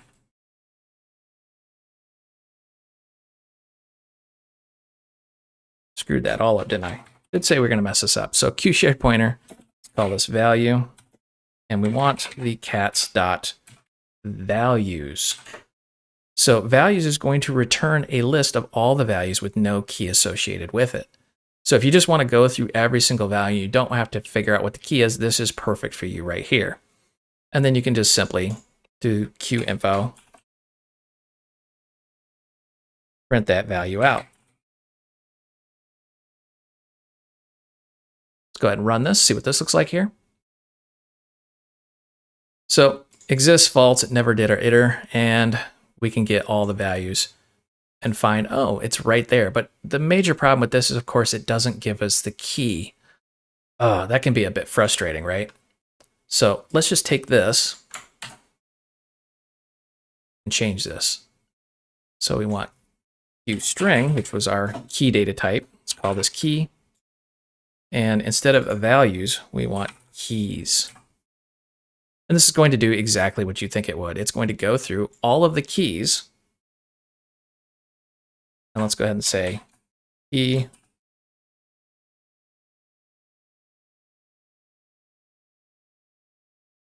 Let's do the value. And this is where we have to say cats.value. And then we hand it a key. In this case, the key that is in our for loop right up here. And there is another thing we could do. We could do a constant, or I should say a default return type as a const. I don't like to do this because I like to make sure that I work with things that actually exist. But if you're working with ints and doubles and things like that, yes, this would be perfectly fine. But when you work with pointers, you want to make sure you actually have a pointer there. So I tend to avoid that. All right, so let's go ahead and do that. Save, run. And let's see what this looks like. Now remember, we use the uppercase T for our key, which didn't exist. So just iterating through, or I should say looping through the keys, we can see the key value pairs and we can see the correct spelling of the key right there. Major takeaway from this is if you have no idea what you're looking for, you can just simply do a for loop, or you can just go through a different way if you really wanted to. It makes it ridiculously simple to work with, and it's nice and smooth. Let's look at how we would remove an item. So I'm going to just paste this, and let's call this remove cat. We got our cat map and our key. Let's go ahead and check to make sure it's actually in there. So I'm going to say if not cats dot contains our key, then we want to go ahead and basically tell the user, so sorry, try again.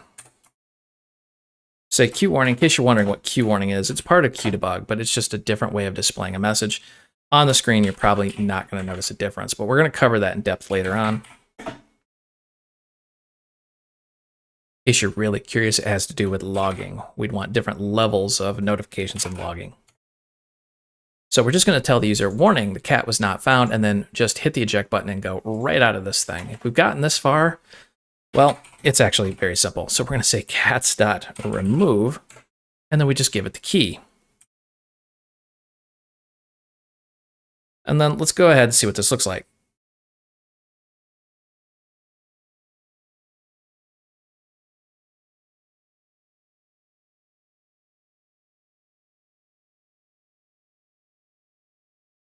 I bet you were thinking it was super, super challenging. It's really not. So let's go ahead and remove our test and see what this does. All right, so bang, deconstructed, because we've removed that guy right here. And now our list is nice and neat, doesn't have that test class in there at all. The major takeaway here is you work with pretty much everything through that key. It's very, I should say, problematic or error prone if you try working with the values directly. Always use the key and then use the QMAP built-in functions to do any modifications you need to do.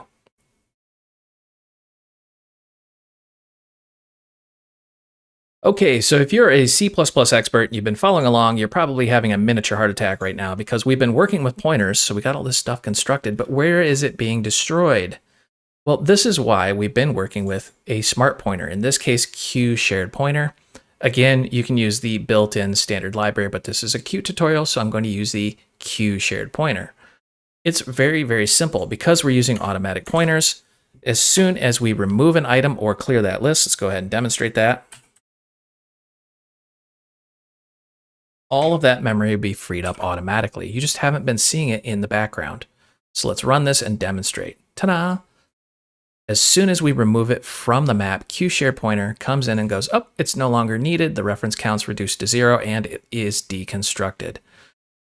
Okay, so to summarize and overview, this is an example of how to work with the Q map, and we're using pointers, specifically smart pointers, and then working with the key value pairs and then following that object's lifecycle. I hope you enjoyed this video. You can find the source code out on github.com. If you need additional help, myself and thousands of other developers are hanging out in the Void Realms Facebook group. This is a large group with lots of developers, and we talk about everything technology related, not just the technology that you just watched. And if you want official training, I do develop courses out on udemy.com. This is official classroom style training. If you go out there and the course you're looking for is just simply not there, drop me a note. I'm either working on it or I will actually develop it. I will put a link down below for all three of those. And as always, help me help you. Smash that like and subscribe button. The more popular these videos become, the more I'll create and publish out on YouTube.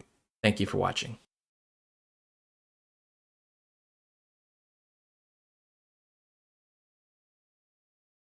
Hey everybody, it's Brian, and in this video, we're going to do something a little different. We're going to do a viewer request. I don't do these often because I get so many of them, but this one did come out of our Facebook group, which is called Void Realms. If you're on Facebook, definitely look that up. We've got 4,000 and growing developers. The question, it was more of a demand, was please show the Qt way of doing user input and output. Oh boy, this is going to just spawn a holy war in the comments down below. I'm going to show you maybe not the Qt way of doing it, but the most convenient way that I've found working with Qt, and that is using QTextStream. Yes, you can 100% use the standard library. You can use cin and cout, but I think QTextStream, in my humble opinion, is a way better way to go, especially when working with Qt applications. So why QTextStream? The QTextStream class provides a convenient interface for reading and writing text. Okay, maybe the marketing department could jazz that up a bit. It's not till you really start working with Qt that you understand the power of this class. I use it constantly. Pretty much anytime I use any text input or output, I'm using QTextStream. There's a counterpart to this called QDataStream. This is not a complete video on QTextStream or QDataStream. We're going to do those in separate videos. We're just going to show you at a high level how to use this thing. Here's where the power really comes in. QTextStream can operate on a QIO device, a QByte array, or QString. And we've covered QByte array and QString, the two powerhouses inside of Qt Core. But there's a third we haven't really touched on yet called the QIO device. But to continue on, using QTextStream streaming operators, you can conveniently read and write words, lines, and numbers. That's right, you can do that. How do I read multiple lines? How do I read a text file line by line and things like that? And for generating text, QTextStream supports formatting options. Keyword formatting, so you can actually do some really cool things. It's all baked in. Rewind real quick though. QTextStream can operate on a QIO device. What is a QIO device? It's the base interface class of all I/O devices in Qt. That's right. Everything pretty much boils down to an I/O device at some level. Your mouse, your keyboard, your monitor, different processes, CPU, things like that. It all pretty much boils down to an I/O device. And you can see it's used by everything from sockets, serial ports, Bluetooth, buffers, COPE replies, file devices, files, network replies, processes, and so on.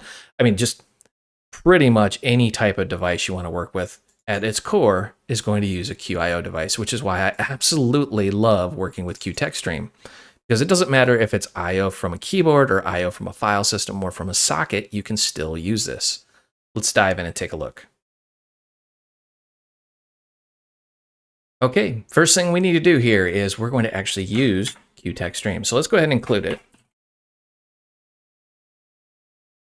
Now that it's included, we can go ahead and let's make an instance of it. So I'm going to say QTextStream, and you can name this whatever you want. I'm just going to say QIN, short for input.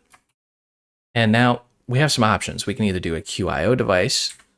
We can just make default one a byte array, pointer to a byte array, QString, and a file handle. Notice that it's a pointer to a file. So what we can actually do is say we want the stdin, which is short for the standard input.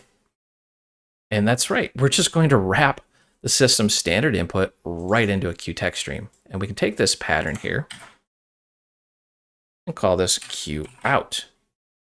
And then we can wrap it right into the STD, or standard output, which of course is just a pointer to a file. So now you have your input and output. This is just ridiculously simple how you can just wrap that right in. You don't have to do any weird overloading or anything like that. Okay, the first hurdle we have to cross is just simply outputting something to the screen. And this is where a lot of people get hung up and they just get really frustrated. So we're going to say Q out, which of course is our output text stream. See, we got our standard output. We're calling it Q out. And we're just going to simply say something like this. Please enter your name. Now, if we simply do this and run it, what's going to happen? You're going to get very frustrated very quickly, because absolutely nothing happens on the screen. And then you're jumping into forums going, wait, why isn't this working? And I see literally thousands and thousands of questions on this. You need to do one of two things: flushing, which we'll talk about later, or end-L. And yes, I did say the word flushing if you've never heard that term before. Now there's two different end-Ls. There's end-L, which if you're in the STD or the standard library, there's the standard library way. You notice we're getting a undeclared identifier because we don't have the standard library included. Now, before we get too far along here, end-L in the C++ reference, its behavior is equivalent to calling the OS put, and then we have the /n, or basically we are escaping n or making a new line, or OS put, OS widen /n for a character other than the char, and then OS flush. What? That's confusing. So basically, every operating system has an end-of-line character. It's usually /n, but Windows does treat things, of course, differently because it's Windows. All right, so what we're going to do is we're going to say Qt end-L. And end-L stands for end line. And if you highlight that and hit F1, here's the Qt documentation for the Q text stream Qt end-L. Writes a /n or new line to the stream and flushes the stream. There's that word flushing again. We're going to talk about that in a minute. So it does something like this: stream, do a new line, and then Qt flush. Note, on Windows, all the end characters are written as if they are RN, because that's the Windows way of doing it. That's the frustrating thing about cross-platform development. So if you're just a normal C++ developer, end-L is evil, and I almost always use the Qt end-L. Now, this function was introduced in 5.14, so this is fairly new. That being said, I absolutely love it. It makes life so much simpler than trying to figure out which operating system you're on and then sending the appropriate end-L. But now, when we run this, something magical happens. It automatically knows, ta-da, something should be put out in the console. And it's because we put a new line, so you see the cursor's down here, and it flushed the data.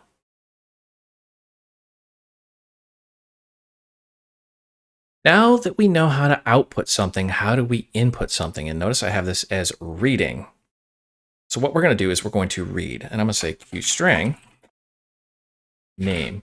We've already said to the user, please enter your name. So now the user is expecting, hey, if I type my name, this program's going to do something with it. So we're going to take our input QText stream, or QIn, and we're going to go ahead and read. Now, if you're from C++ land, this looks very foreign, but in Qt, this is perfectly fine. So we're going to say dot and then read. And notice all these different reads we got here. Read with a maximum length returns a QString. Read all. That's right. If this was on a file, it would read the entire file back as a string. Read line, which will read up until the end of line, or an end-L. And then you have all these others. So we're just going to read line. So we're going to read this one line at a time. And if you were paying close attention, that's right, you can do a maximum length to avoid any possible buffer overflows. There are things built into QString that would keep that from happening anyways, but point being, it's got security in mind. Loose security, but security nonetheless. Now, if we go ahead and just do something like this,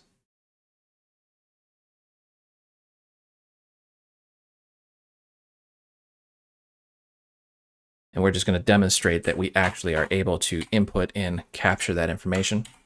Save run. Ta-da, it works. It's that magical moment. We're going to talk about flushing. This is often, when I talk about flushing to people that are brand new to this concept, they do giggle because it is exactly what it sounds like. Imagine you have a giant toilet in front of you.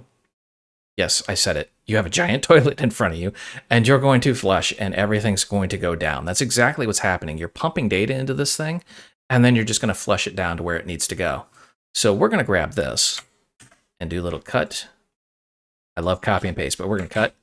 And we're going to say Q out, and then how about something like this? You entered name, and remember, if we omit the end L, it doesn't output to the screen. It's just simply sitting there. There's a reason for that. If you enter a lot of data, outputting to the screen actually takes a little bit of resources. And on low-end systems, especially embedded systems, if you're doing a lot of data, that will have a time penalty. So if you want to just pump a lot of data out there and then flush it when you're done, that's the correct way to do it. So I'm going to say enter your age. Now, notice what's going on here. It's saying you entered name and then enter your age. If we run this, remember, nothing's going to happen until we flush it. So I'm going to say Brian, and then ta-da, nothing. So let's fix that. What we're going to do is we're going to flush. Now that we've filled the toilet bowl, pardon the pun, we're going to say output.flush. And if you remember back from talking about end L will actually flush that out. So it will write the /n or the new line to the stream and then flush it or push all that stuff down to where it needs to go. In this case, the standard output. So let's say Brian. Now we have another problem. You entered and then it has our name, but now we have this right here where these are jumbled up together. Let's go ahead and fix that. So what we can do here is say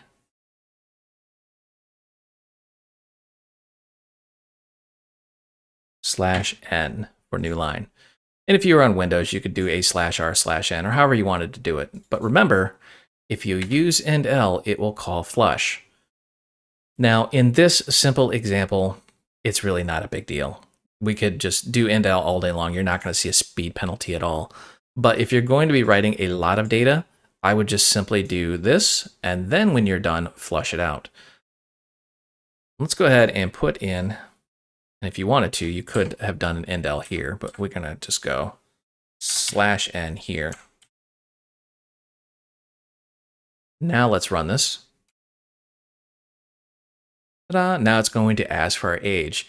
The major takeaway from this little segment here is there's a billion different ways to do that, and you may have to fine tune for your specific situation. But end L will put a new line and flush, or you can manually put in the new lines and then flush whenever you feel like it.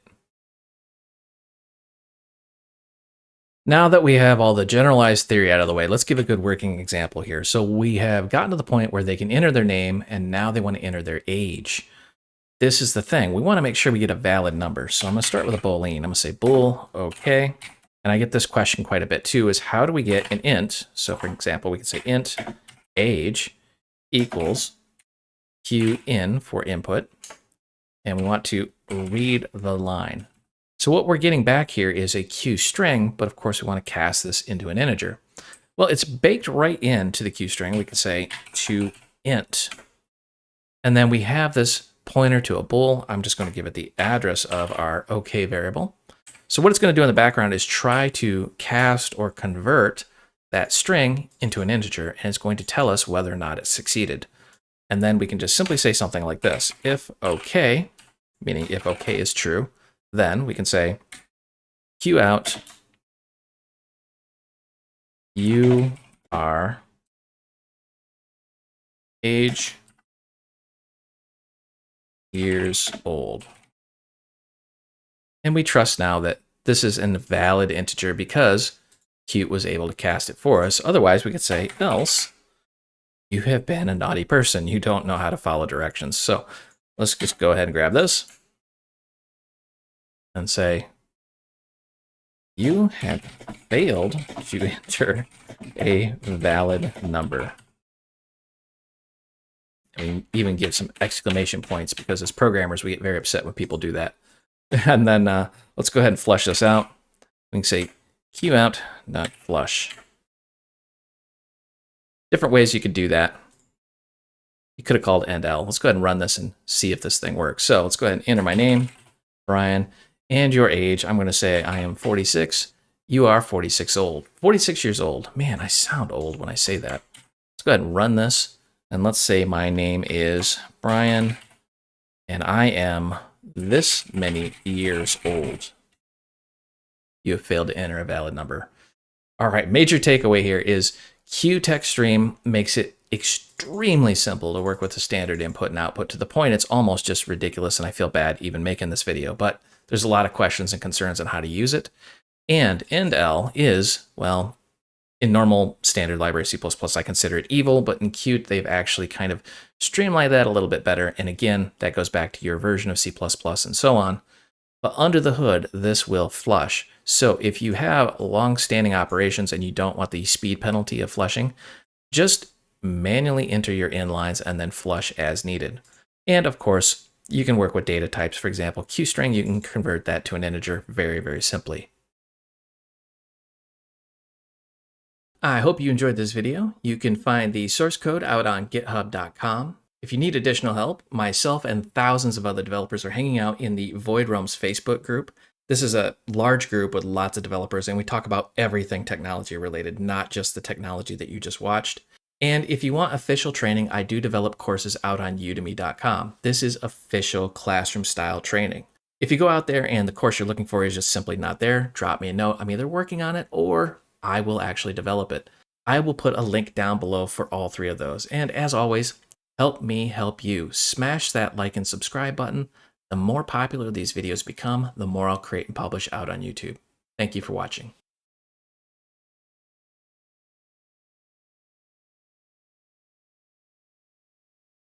Hey everybody, it's Brian, and in this video we're going to talk about the QDebug class. We've touched on this before and we've even worked on it, but we haven't really explained why. Digging through the documentation, it simply says the class provides an output stream for debugging information. Now you may be seeing debugging and getting confused and thinking, oh, this is a debugger. No, it absolutely is not. It's simply an output stream, and it uses QIODevice. Remember from the last video, anything that does input-output in Qt uses QIODevice as its base class. So clicking more information gives you more information, but it doesn't really explain why you should use this. What is the big deal here?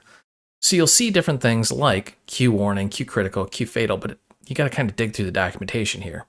The big takeaway is that this will automatically format your data, and you can turn on different levels of verbosity. So what we're talking about here is logging. Let's take a look at this graphic here. So in normal C++, we have the standard out or the standard error, and that can go somewhere, either the console or a file, or you can use it as input for another application, whatever you want to do with it. QDebug sits kind of in front of that. And when we say QDebug, we're actually talking about a whole subset of a nub type. So we've got debug, information, warning, critical, fatal, and system message, which is also a critical. So there's some general things you need to understand. So debug is meant for you, the developer. Information would be information you would display to, say, the end user. A warning is very self-explanatory. You're saying, hey, something's probably bad going to happen here. Critical and fatal often get really confused. So critical would be something like, hey, the file does not exist, can't continue, you need to give me the file.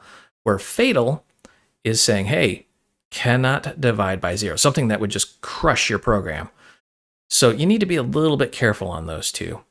And also, the major takeaway here is you can install what's called a message handler. So you can intercept those. So it doesn't matter where in your application this is, as long as you're using QDebug, it will always follow this same chart. So you can have it in 30 different classes, and you can do a global message handler, which will intercept every single QDebug message going out of your application. And they conveniently have this snippet of code, which we're going to copy, paste, and test out. First thing we need to do is some initial setup. So I'm going to copy and paste some code. In case you're wondering where I'm getting it, we're just going to look up the QInstall message handler. It's baked right into the help file, and we're really just copying this code here, but it's a little small on that screen. So I'm going to get rid of this. And let me bring it up here. So this is what we're going to grab. We're just going to copy it. Notice it's going to take a minimum of Q application, stdio, and stdlib. We don't really even need those, to be brutally honest. Let's flip back into our file. Our code has got Q core application, Q debug, Q text stream, and IO stream. And we're using namespace std. Don't really even need any of that, but just for sake of brevity, we're going to put it in there. So at a minimum, what we really, really need is a function that has this format: a message type, a log context, and a string, because that's what we're really looking for when we go to install this message handler. Now, I also want to put in a simple comment here. This is the only modification we're going to make to their code, which is a comment.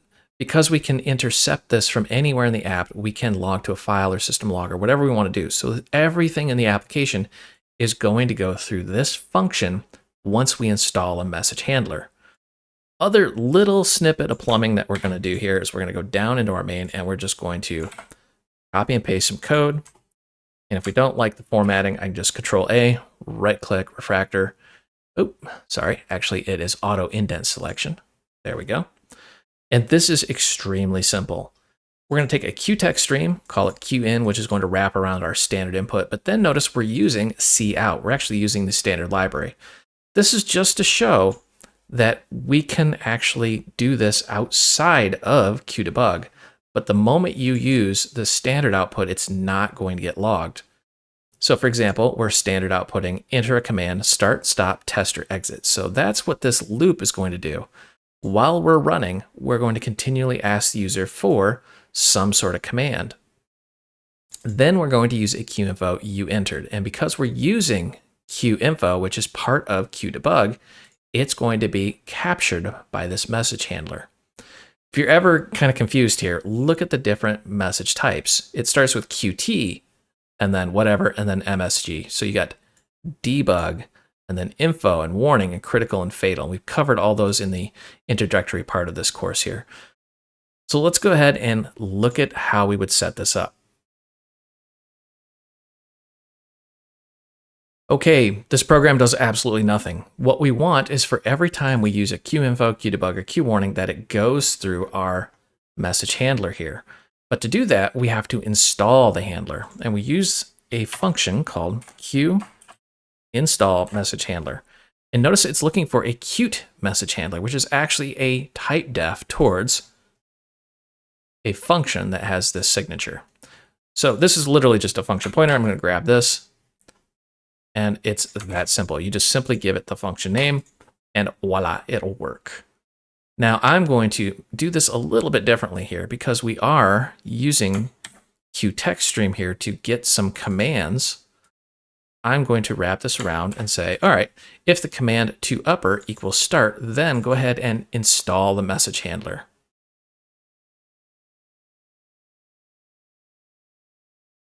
So we know how to install a message handler, and now from this point forward, anytime we use a QDebug or QInfo or QWarning and so on, it's going to go through that message handler called the myMessageOutput, this big function that we copy and pasted.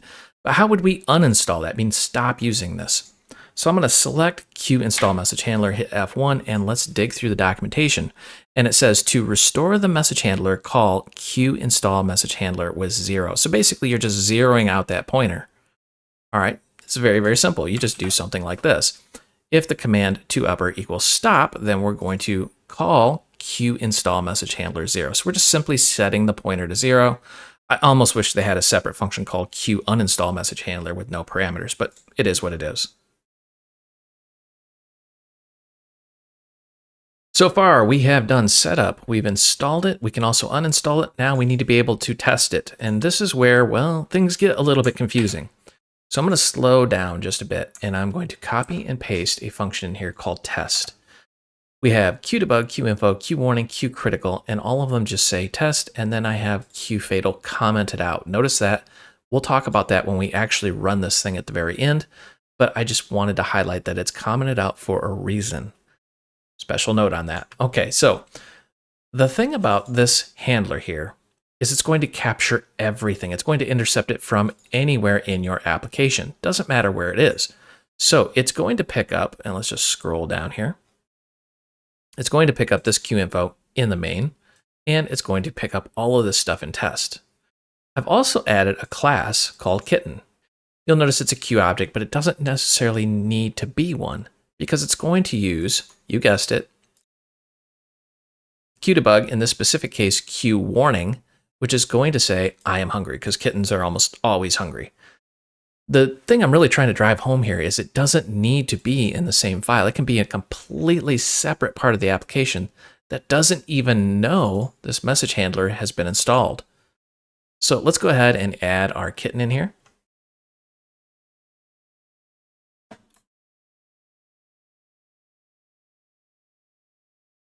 And of course, just in case you're wondering, yes, you have to make sure that it is in your CMake for it to show up in your projects.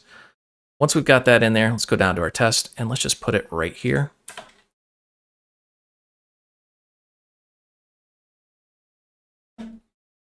Call this kitty and we'll say kitty.meow.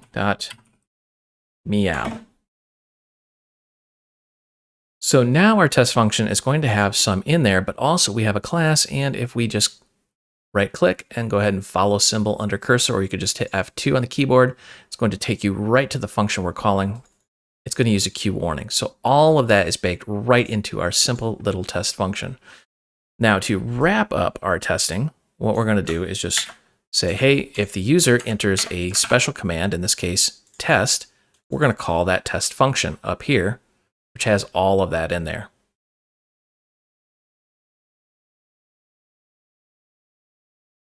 Okay, to wrap this up before we actually run and test this thing is we need to give the user the ability to exit this loop. Very simply, I'm just going to say if the command to upper is exit, I'm going to set our running bool to false. So of course, it'll just stop running. You could use a break or however you want to do this. It's really just a design choice of whatever you want. But our major commands, just to recap, are start, stop, test, and exit. Start will install the message handler. Stop will uninstall the message handler, which is a little deceiving because we're saying Q install message handler, but we're saying 0 for the pointer. Test is going to call our test function, which has, well, you guessed it, all of that goodness baked right into it. And we're even using a class just to demonstrate it can be somewhere else. And then exit, of course, just sets our flag and jumps right out of there. One last little thing I want to do is I want to know when this loop is done. So we're going to cout finished. Notice we're doing cout. This is going to really demonstrate that when we use cout, it bypasses this message handler altogether. There's really only one thing left to do, and that's run this bad boy, and let's see what happens here. So, starting our application, enter a command, start, stop, test, or exit. Well, I'm going to not start first. I'm just going to do test. And it says you entered test, and then we just see test, test, test, test, and I am hungry. Well, okay, well, clearly this is the cat, but what are these? It just doesn't tell us. It's just doing a standard output. Okay, if we look at our code here, you can see we've got some formatting for each one of these. So we can tell right off the bat, it's not installed. Our message handler is not even installed because I skipped the part where I say start. Instead, I just went straight to test. So let's go ahead and do an exit just to make sure that works. Okay, good. It did finish. We're going to run this a few times just to really break this down here. Remember, when our message handler is installed, you're going to see all of the special formatting for each one of those. Let's go ahead and run this again. And this time I'm going to say test, exactly like it was before, but I'm going to say start. Doesn't look like anything happened, but if I say test again, voila, it's now suddenly different. Our message handler is installed. And if you look at this, this is incredibly cool. So we have a info, you entered, and then it has all that in there. It tells me everything I need to know. This is almost perfect for a logger. It tells me the file, it tells me the function, it tells me what it was, whether it was an info, a debug, a warning, a critical, and then of course you can even do in different areas. So for example, here's our kitten class. The kitten class isn't even aware that the message handler is installed, but it still captures it. So think of this almost like a global capture system or a logging system. Of course, you may run into some thread issues, and we'll talk about that in future videos, but whenever I get asked, how do you build a logger in Qt? This is how you use the install message handler. All right, that is incredibly cool. So let's just do test again. Okay, works as expected. Now, I want to uninstall that message handler, so I'm going to say stop. And it says you entered stop. It looked like it still goes, but if I enter test again, you see the message handler is no longer installed. We're right back to the plain old standard output using QDebug, QInfo, QWarning, and so on. That is extremely cool. So you can now install and uninstall the message handler at will. Now, I want to wrap this up with one special little note. Remember, we had QFatal commented out. And this is specifically going to say fatal message, not test, test, test. So let's rerun our example with QFatal uncommented, and let's see what this does. So I'm just going to say test, and notice, press return to close this window. A lot of people get confused and go, no, wait a minute, did my program just crashed? We crashed it using QFatal. You have to be a little bit careful when using QFatal for this specific reason. It will just unapologetically kill your application. And let's close that, rerun it. Let's go ahead and start this. And let's say test one more time. And you can see it did capture that it was a fatal message, and it tells us exactly where it is. So in case you're really wondering the difference between critical and fatal, critical is saying, hey, something bad really happened. Fatal says something bad happened, and it was so bad, I can no longer continue. And I would caution you from using a QFatal without a message handler installed because you simply won't know what happened or where it happened.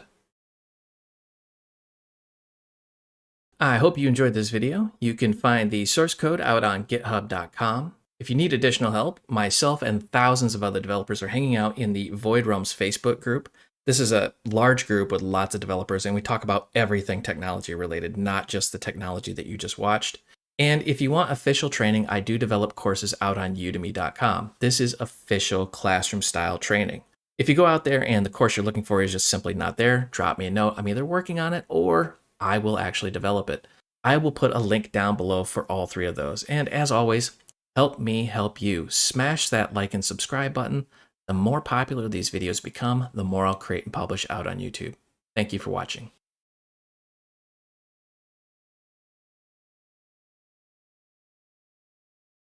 Hey everybody, it's Brian, and in this video, we're going to talk about determining the operating system both at compile time and at runtime.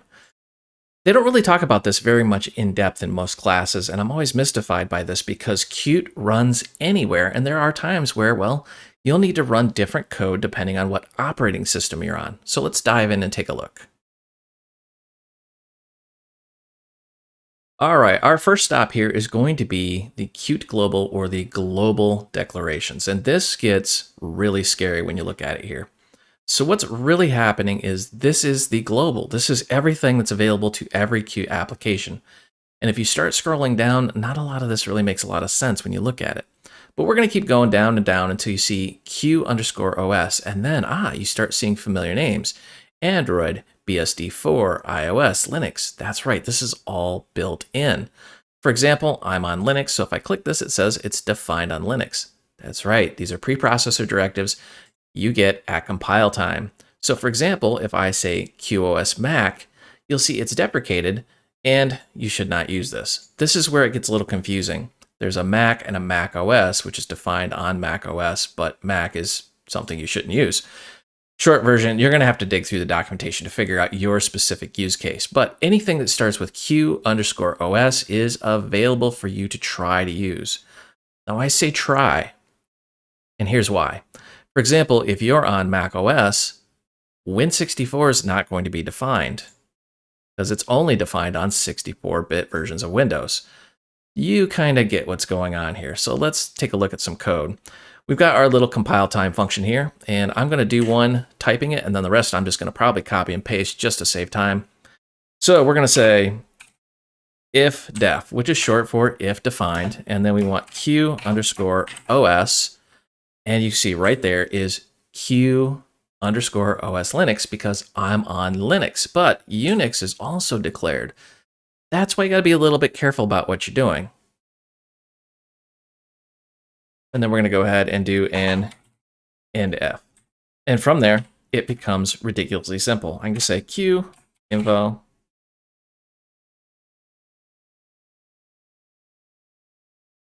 hello from Linux. It's really that simple. And you can just take this and copy and paste it. And let's just jump back in and see what we're looking for here. So, all right, so QoS Windows, which is a synonym for QoS Win, defined all supported versions of Windows. And you can also get a 32 or 64-bit. So let's just grab this. I'm going to do the old copy and paste, maybe if it lets me. Flip back to our virtual machine and put it in there. Notice how it's automatically grayed out because it's not defined. We're saying if defined, and this is not defined because I'm on a Linux machine.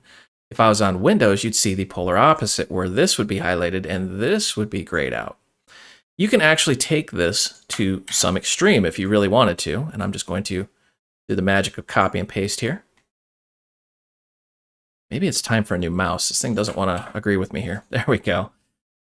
So I've kind of done something here that is, well, a monstrosity, but you'll see this out in the real world. You have if defined Mac OS, this is a Mac, Linux, Windows, and you can see because I'm on Linux, the other parts are grayed out. They just simply won't run. We can save and run this and see exactly what happens. Because I'm on Linux, it's going to simply say, this is Linux. Now, if you were to take that same code and run it on, say, a Mac, it'll say this is Mac. If you take that same code and run it on Windows, it'll say this is Windows, but then it'll tell you whether it's 32 or 64-bit.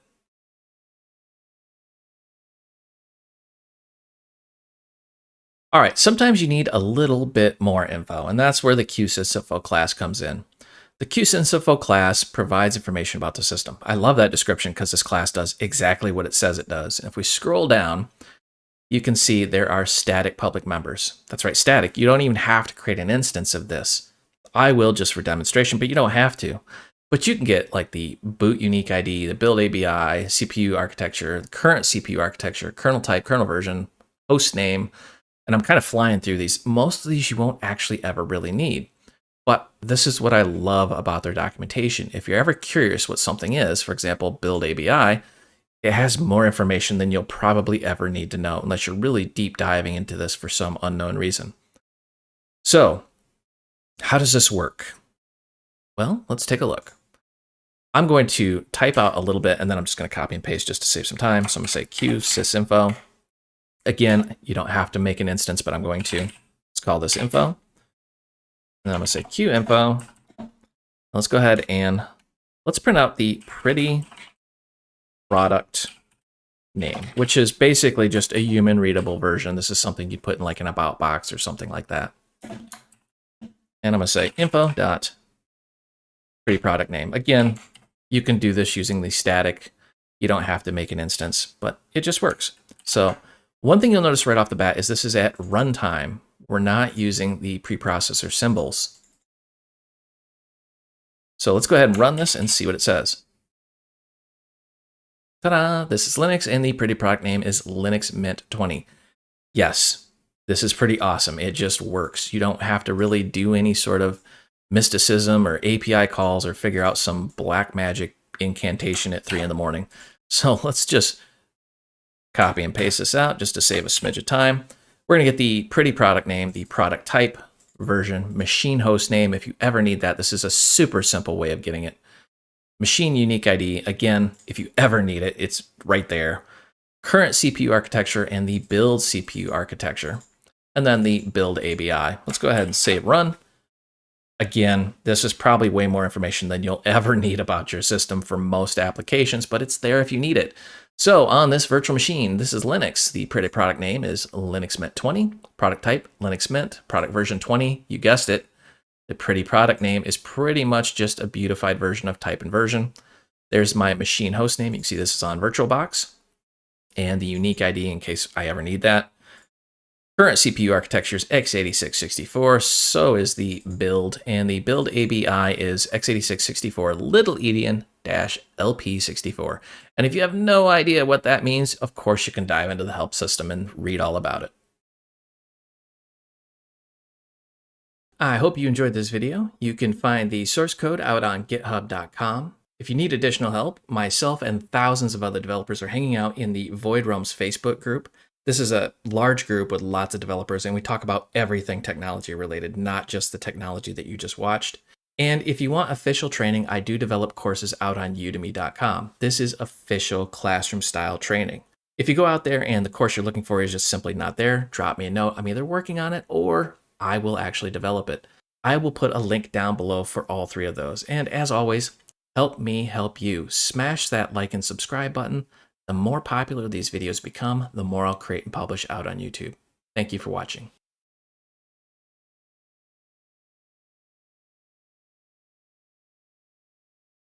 Hey everybody, it's Brian, and in this video we're going to talk about the Q Storage Info class. Now what is this thing?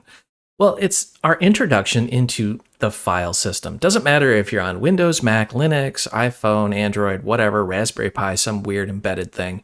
Virtually everything has some sort of storage. Now this provides information about the currently mounted storage and drives. Notice I slowed down and highlighted all that. There's a few key takeaways here. First, mounted.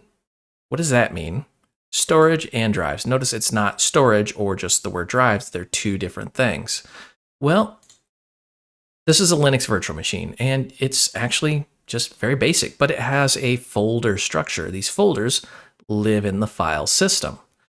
If I go in here, and let me just minimize this to get rid of some clutter here, type in the word disk, and go to our disk viewer. You can see I have a hard drive and a storage device, which is a CD/DVD drive, and it's not mounted. The hard drive is mounted. Mounted just simply means it's available to the operating system. Now, if it's not mounted, it means it's not available. You see our CD has no media. This is probably going to be a short video because, well, this is a boring class, and I mean that as a compliment. It's dead simple to work with. We don't need to have some lengthy 5-hour conversation. It just does what it says it does. Now, I also wanted to just really quickly pause and say, hey, if you're out in the Void Realms Facebook group, go ahead and jump in and congratulate Qt. That's actually Qt, the software company. They joined our group as of this morning officially, and they are now a part of the group. So if you're in there, go ahead and do the happy dance. Otherwise, I hope you join us, and we'll see you there.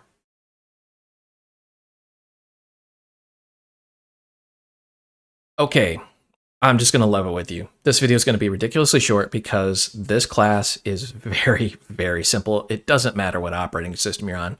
Just go ahead and highlight it, hit F1 on the keyboard, brings up the help file. You can see this is a pretty simple little class here. It doesn't have a whole lot of meat to it, and you guessed it, you can, as with most Qt documentation, literally just shamelessly copy and paste right out of the help file, and it just works. That's what I love about Qt. So, all right, let's just go ahead and we're going to get the root of the operating system. If you're on Linux, you probably know what that means. It's just a slash. If you're on Windows, the concept of root may be a little foreign to you, but it's similar or usually is the C drive. However, Windows can have like C, D, and so on. You can have multiple drives, but your root operating system file system is C drive, usually on Windows. I have to say usually because Windows is just one of those really dumb OSs sometimes where you can just do some things even though you shouldn't. All right, so we're going to go ahead and just say Q storage info, and we want to get root. That's it. It's really that simple. So now that we have the root, we want to be able to display the information about that. Now, note, root is always mounted. I have to kind of hesitate when I say that because some bizarre operating systems you can have the root not mounted and you just have a bootloader. But anyways, let's take a look at how to display the root information. Now that we've gotten the root of the operating system here, and you notice how I had a lot of caveats and hesitations because every operating system does treat this a little bit differently, but Qt makes it ridiculously simple. We're going to get the details, and this is where I'm just going to grab something off the screen and save about 200,000 hours of me trying to type this out. So all we're going to do is we have a function called display, which is going to take our Q storage info along with some sort of title so we know what we're displaying. And we're going to display the name, the display name, is it root? And I'm going to slow down a little bit and kind of go, what are these things? You can always just highlight it, F1 on the screen, takes you right to the help file. So for example, name is the human readable name of the file system. usually called a label. And this is where people get confused. They think, well, shouldn't the name be your operating system like Mac or Windows or Linux? No, remember, this is a hard drive we're talking about, or a storage device. I have to say or because they can be two different things. Then you have a friendly display name, then is root. Again, if you're not familiar with the concept of root, this may be a little mind-boggling, but in Linux, it's just simply slash. In Windows, it would be like your C drive. It's the root operating system. Then you get the root path. And again, this really talks about, if you're on a Linux or Linux variant, it's going to be a slash. Otherwise, it would probably be your C drive in Windows. And then you can have your actual file system types, whether or not it's read-only. This is a big one because not all file systems are writable. For example, a DVD, you may not be able to write to that. And then ready, this is another one because guess what? Sometimes it may be mounting, but not ready to work with yet. So you get some real oddities when you start working with hardware. And then I actually just shamelessly copied this right out of the Qt help file where we get the size, the available, and the free bytes, and we're getting that in megabytes. Feel free to format this however you want, but you get the bytes total, bytes available, and bytes free. And because this is in bytes, you have to do a little bit of math to really make it the way you want it. So we're just going to take this function here, and we're going to say display, and we want to display our root. And I'm going to give it a title. I'm going to call it root. Go ahead and save this, and let's run it. And drum roll. Ta-da! So this is our root here, and this is going to look slightly different on your screen depending on what you're running on. So for example, I'm on a Linux machine, so it's just going to have a slash. If you're on Windows, it's probably going to say like your C drive. This is my root. See how it's true. And then we have our path. And then we have the actual device name. This is actually pretty awesome. And then the file system type, ext4. You may see NTFS if you're on Windows. This is not read-only, meaning I can write to it. Of course, it is ready. And then I get the size, available, and free. Ooh, maybe I should really expand this drive.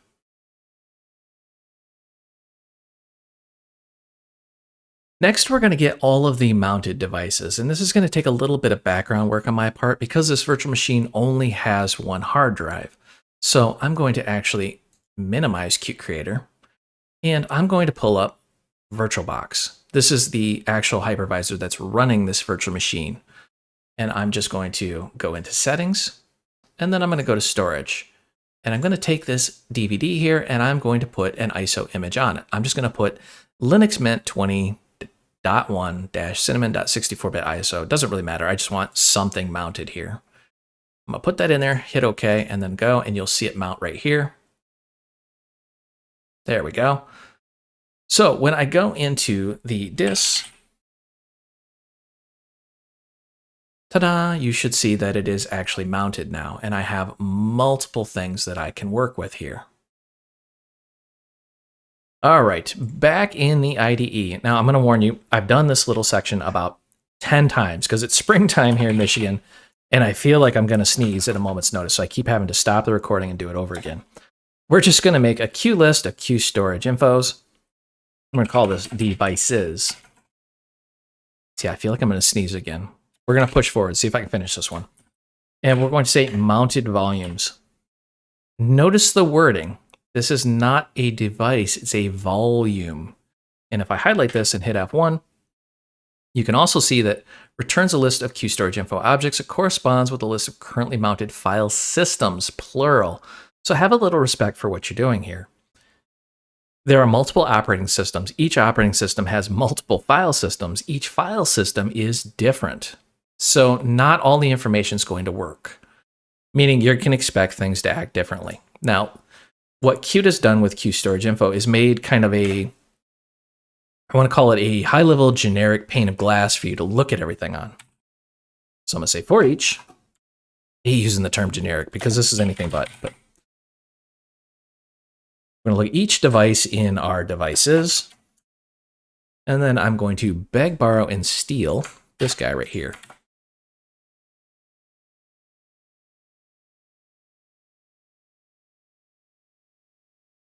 And let's just do this. And I intentionally made this a bad example to just really highlight something.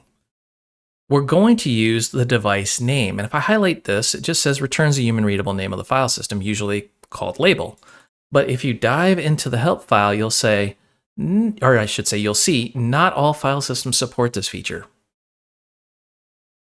Meaning you're going to get different results on different operating systems. And spoiler alert, on Linux, retrieving the volumes label requires udev to be present. Point being, you're going to have to treat this slightly different. And this is something I wanted to illustrate. Don't just automatically assume the information is going to be present just because it's in part of the class. Now, the other thing I wanted to highlight is if I look at the disks, and I'm doing this all intentionally before I run, there's really only two disks. There's our hard disk, and then there's the DVD. But if you look at this hard disk, you see it's got all these little things in here. These are partitions, right? So we have this partition 1, 2, 5, and free space. Ooh, I've got 1 mega free space. I need to figure out how to use that. Anyways, point being, each one of these is different. So we have SDA2, SDA1, and then SDA5 and things like that. Keep that in mind when we run this, because if you run this and you expect to see only 2 things, boy, are you in for a shock. We're going to see all the mounted volumes, and in my little virtual machine, there's a lot now. All right, so we have our root, and remember, we manually put that label in there, so there's no name.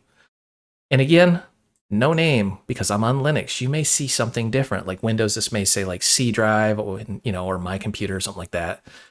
It's going to say display/run, and then we've got display is just slash, so this is our actual root. You can see root true. But if I go to like /run lock, root is false because this is not the root of our operating system. And this is a temp file system where our root on this Linux machine is ext4. So that's the major takeaway here is you're going to see everything the operating system sees. And this can get a little confusing and be a bit information overload. So you got to kind of hunt and peck for what you want. And of course, there's our DVD right there. I hope you enjoyed this video. You can find the source code out on github.com. If you need additional help, myself and thousands of other developers are hanging out in the Void Realms Facebook group. This is a large group with lots of developers, and we talk about everything technology related, not just the technology that you just watched. And if you want official training, I do develop courses out on udemy.com. This is official classroom style training. If you go out there and the course you're looking for is just simply not there, drop me a note. I'm either working on it or I will actually develop it. I will put a link down below for all 3 of those. And as always, help me help you. Smash that like and subscribe button. The more popular these videos become, the more I'll create and publish out on YouTube. Thank you for watching.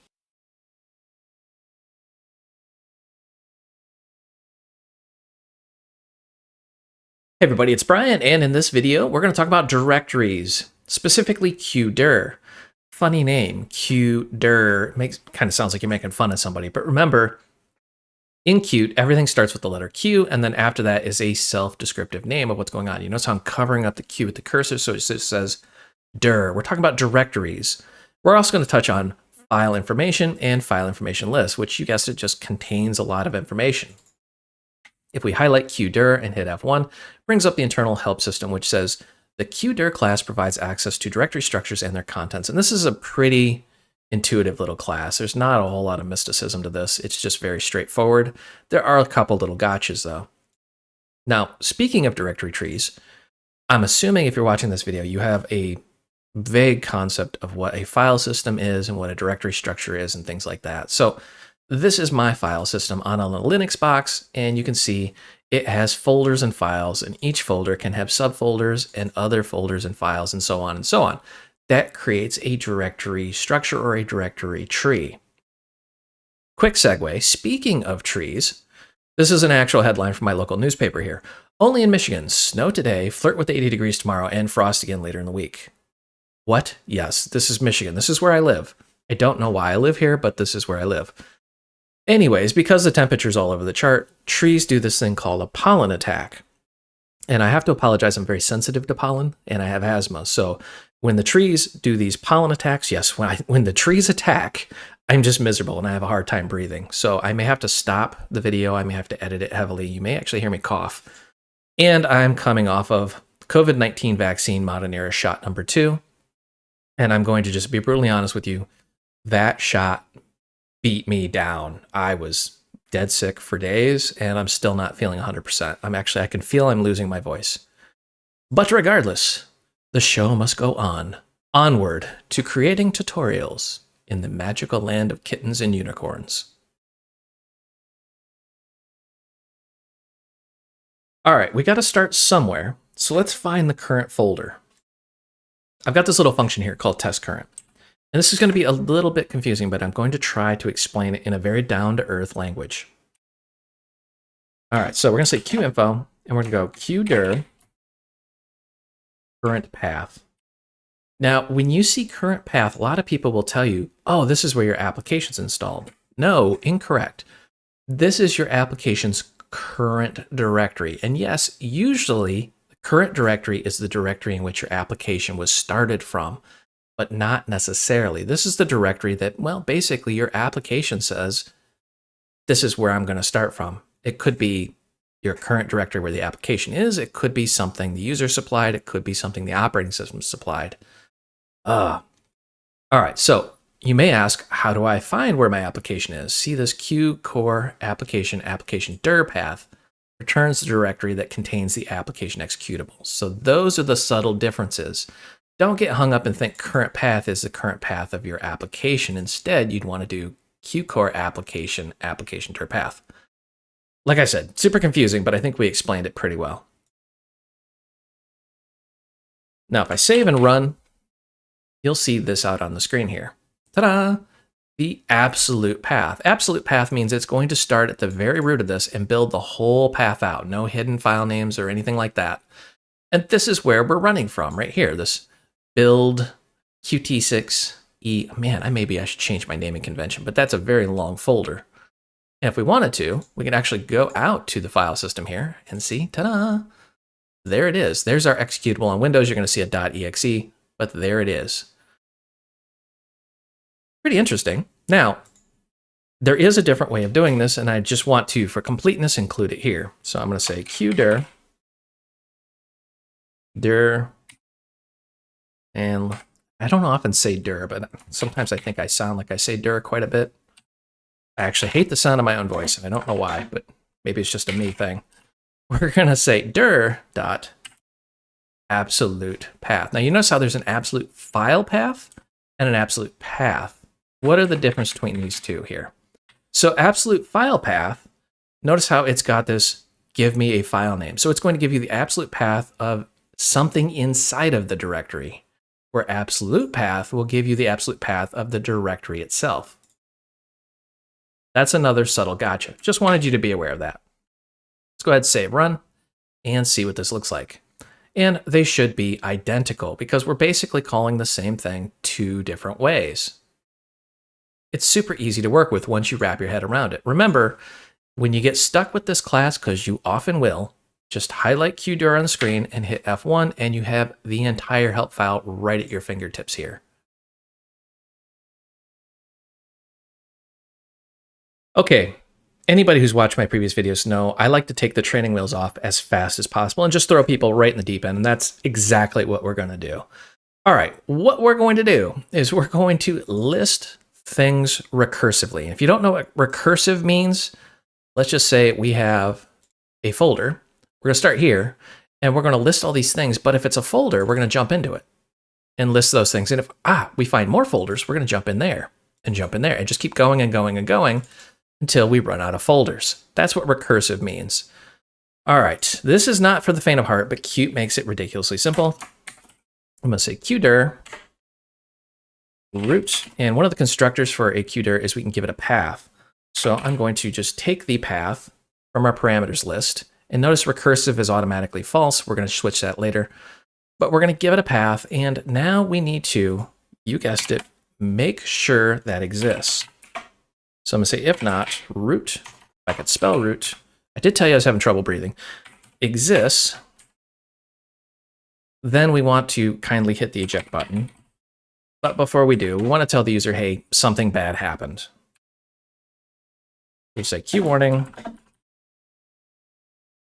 path not found, and then let's just Super convenient, give them the path. Now, why do I do this?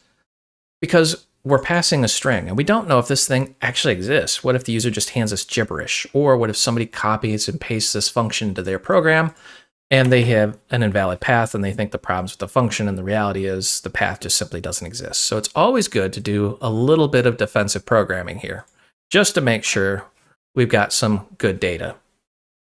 Now, what we're passing to this is actually our current path. Now remember, this is the application's current directory.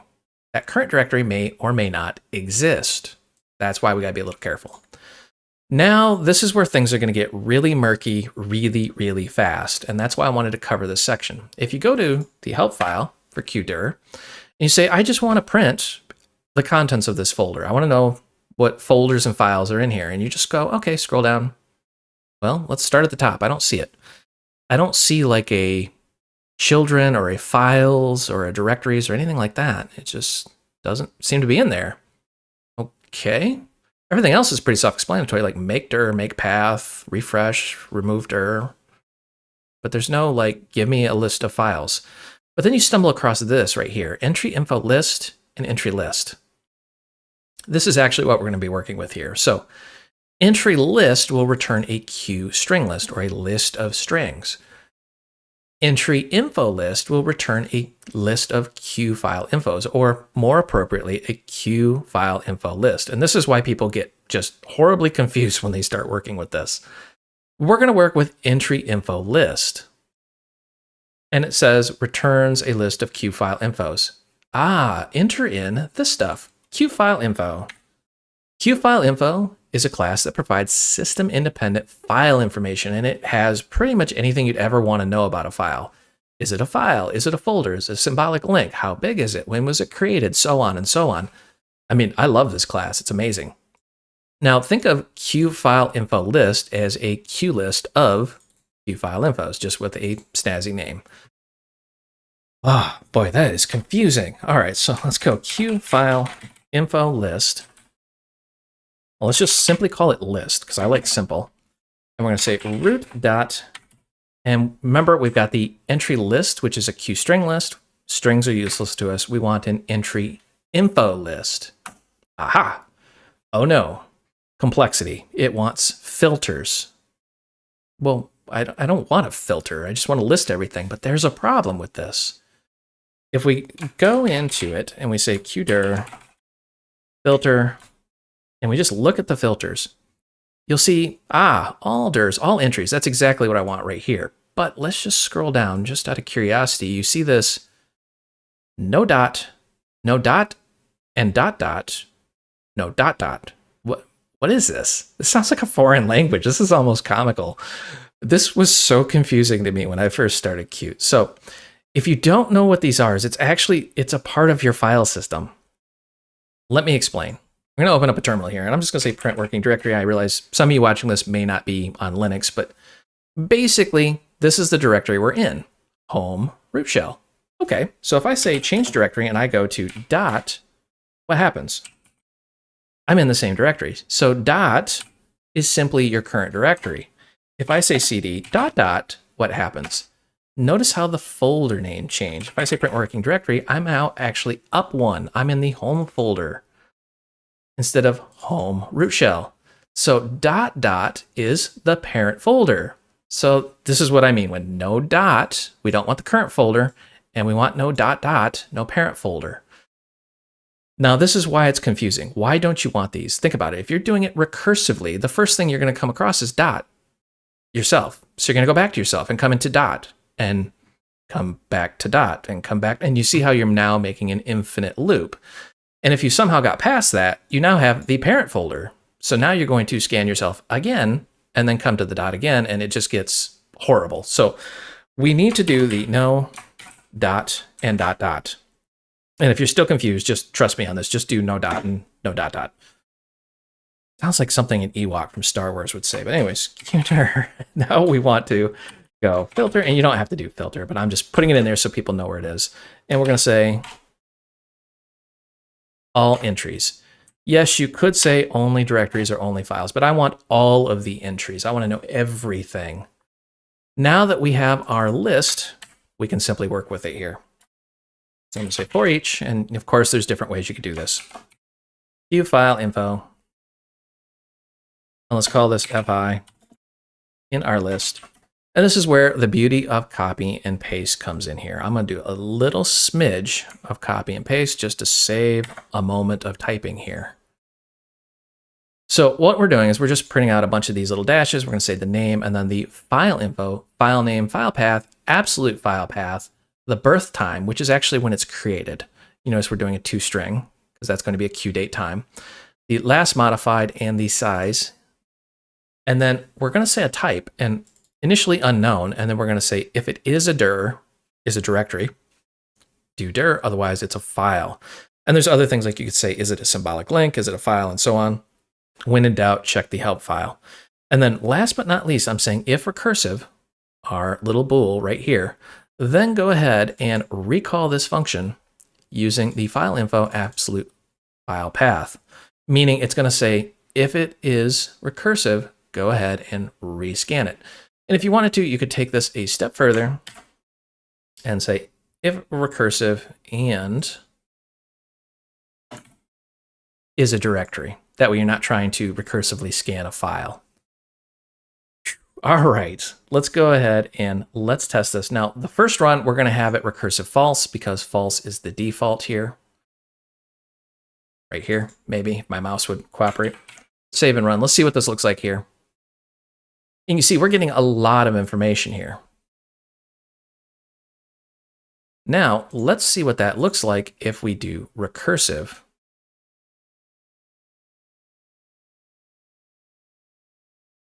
Save run. Let's see what this looks like. If you guess we're going to get a lot more information, you are absolutely correct. Now, this is one of the caveats with recursiveness. You have to be a little bit careful because you're going to go through everything. So if you did this, say, at the root of your file system, it's going to go through every single folder on your system. So you got to be a little bit careful here. Let's just jump right into the volcano here and see how crazy this can get. So I've got this function called testModify, which we are going to handle a qdir called root, meaning we're going to just say qdir current. Notice current path is a qstring where current is a qdir already created and ready for us. So let's just dive in here. And I'm going to say if root.exists. And notice there's two different ways of doing it. So of course the root's going to exist because it's a current directory, but I want to see if a subfolder exists, and I want to see if that folder is named test. If that exists, well, I'm going to just hit the eject button because someone else is doing things on my computer and I don't want to screw them up. Test folder already exists. Let's save and run and see what happens here. So no errors. So pretty safe to say that folder doesn't exist. Let's go out there and check it out.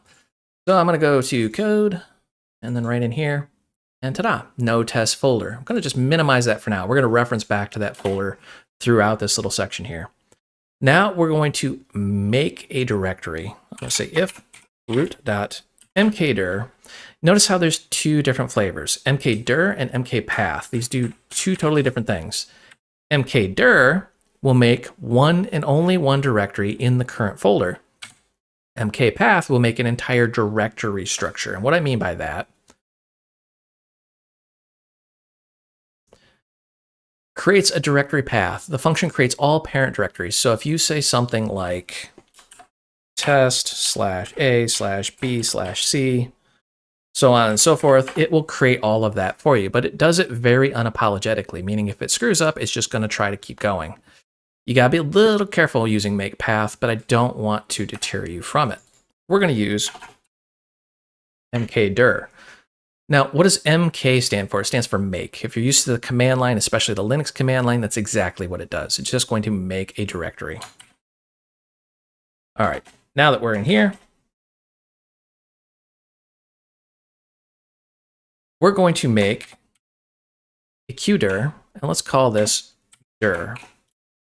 And test. Wait, did you just see what happened here? I didn't have to give it the absolute path. I don't even know what folder I'm in at this point. I'm just going to say, hey, take our current directory and make a subfolder or I should say make a qdir pointing to the subfolder test that we just made. Whoa, that gets kind of confusing for newbies, but basically when you don't see a path, just think Qt is going to do this in the current directory where we currently are. All right, now that we've clarified that, let's go ahead and just do a little copy and paste. Ta-da! Double check our folder. There is no test folder in there. Let's go ahead and save run, see what happens. Ta-da, we created. Now suddenly it knows the absolute path. That's one thing that you're going to actually come to enjoy about Qt is you don't have to know the absolute path, but you can still get it very, very easily. All right. Now that that's in there, if we rerun this, because we did this check right here, it will not progress. See, test folder already exists. Let's go ahead and wipe that out for now. Now inside here, what we're going to do is we're going to rename that folder. So I'm going to say if root.rename, not remove, rename. There we go. Test. We're going to rename that to test2. Now notice that's going to return a bool, and sometimes that can get a little tricky figuring out why that either doesn't work or seems to work but doesn't actually work. Usually it's some weird thing with the OS, but 99% of the time it will just work. Now I'm going to copy and paste a little bit of gibberish in here. We're going to say we renamed it dir absolute path, but we're also going to check to see if it exists. See, something interesting happens here. We have dir up here that's pointing to test. We're going to go to our root and rename test to test2. So drum roll, do you think dir is going to exist or not exist? And let's double check. There's no test folder in there. Let's see this thing work its magic. False, it does not exist. Oh, that is brutal. So you noticed how it says renamed, and it's now pointing to a folder that doesn't exist. This is what I mean by you got to be a little bit careful when you start making changes, because if you're still using this guy, but you just renamed it, you're now pointing to something that doesn't exist on the file system. And that gets a little bit scary. So when in doubt, if you're going to do some sort of operation like that, you should always check for existence. So you say if root.exists, test2, then go ahead and do something. Now, another little caveat here is every operating system is a little different. Some are case sensitive, like Linux. So there's a difference between uppercase test2 and lowercase test2. You can have both of those folders. And on Windows, I believe it's not case sensitive. So there could be one and only one. So root.exists test2, then we're going to go ahead and say if root.exists, or I'm sorry, rm dir, which is shorthand for remove directory. You'll notice there is a remove and a remove recursively. Those are two different things. This actually works with files. We want the rm for remove dir and remove path. Now remember, path is not a single, and you got to be a little careful if you were to do a rm path. So this function will remove all parent directories in the dir path provided they are empty, as opposed to make path. Notice that they have to be empty. Oh, that just will drive you absolutely crazy. There are ways of doing it, but it's really bad practice to just wipe something completely out. We're going to say rm dir, and we're going to wipe out test2. Now, looking at rm dir removes a directory. Directory must be empty for rm dir to succeed. Consider this a safety net. This is a safety net because if you try to remove a directory that's got files in it, it's going to say, you may still need these files, and it will return false. From here, you guessed it, we're just going to say, if we failed to remove this, then let's go ahead and qinfo some stuff out. Just letting us know, hey, we were unsuccessful in removing that. So let's go ahead and get rid of test2. So now we're going to load this up. We're going to create test, rename it to test2, and then delete test2. Ta-da! Now it says false on the screen, but if we go out here, sure enough, it's gone. The reason why it says false is because our qdir, this little guy, is still pointing to the directory that does not exist. Be a little bit careful when you're working with qdir because, as I pointed out several times, and I know I sound repetitious, you can absolutely point to directories that are complete gibberish and don't exist and will never exist. So you have to be a little bit careful and make sure to check for existence before you try to do something with it. I hope you enjoyed this video. You can find the source code out on github.com. If you need additional help, myself and thousands of other developers are hanging out in the Void Realms Facebook group. This is a large group with lots of developers, and we talk about everything technology related, not just the technology that you just watched. And if you want official training, I do develop courses out on udemy.com. This is official classroom style training.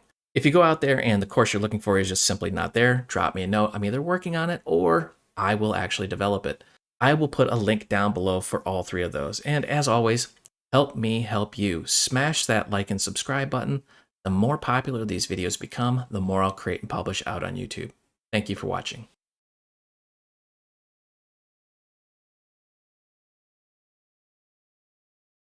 Hey everybody, it's Brian, and in this video we're going to continue our journey into the file system by learning how to read and write text files. To do this, we're going to use QFile, which is a class that provides an interface for reading and writing files, and QTextStream, which is a class that provides a convenient interface for reading and writing text. Notice the keyword there, text. We're talking about human readable text here. So by default, this bad boy uses UTF-8, but it can auto-detect UTF-16 and 32. Let's dive in and take a look. Let's start with the basics here. So the first thing we need to do is we need to include the things we want to work with, in this case, QFile and QTextStream. Remember, if you ever need the documentation, you just simply highlight it, hit F1 on the keyboard, and it brings up the help file. The first confusing bit is we need to learn how to work with a file. QFile inherits QFileDevice, which inherits QIODevice. QIODevice is the base interface for all I/O devices in Q. Really what you should take away from that is if you're working with any kind of hardware, 99% of the time in Q, it's going to be a QIO device at its heart. We want to work with the basics. We just want to learn how to work with a file. So I'm going to make a simple function called, well, basics. Why not? Let's live dangerously here. And from here, I'm going to say we want a Q file, let's call it file, and we need a file name. I'm just going to say test.txt. Now, if you omit the path, it's going to be in the application's current directory. However, definitely you can feel free to put it wherever you want. Just name the path. On Windows, of course, it would be something like whatever drive you want. Now, that being said, what I want to talk to you about real quick is pathing. If you do something like if you're on Windows and you do this, you may have a bad time. So just note that Qt will automatically switch the path the way it needs to be. Just do the other slash and you're just fine. So what we want to do now is try to open that device. Think of a device as like a room in your house, but the door's shut. So you got to open the door, but you got to use a special key to get into that door. So I'm going to say if not file.open. So we're going to try and open that door now. And this is where people instantly get confused. They see this open mode flags. What is this? Well, there's a couple different flags out there. So for example, I can say QIO device, and we want open mode flag. And then here are some of the flags. There are a lot of them, a lot more than you're probably going to use, but let's cover the major ones. So append will open the file, go all the way to the very end, and allow you to add data to it. Notice you're writing to the file. Then you have read only, meaning you're going to open the file, but you cannot change it. You have read write, which means you can open the file, read and write to it.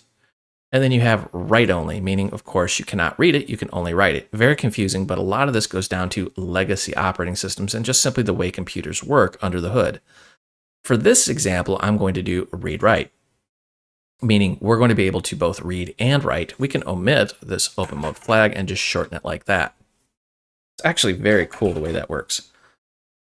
Now, the reason why we're checking to see if we can open it or not is because, let's just face it, on computers, bad things tend to happen. So sometimes the hardware is not very friendly. Sometimes copy and paste isn't very friendly.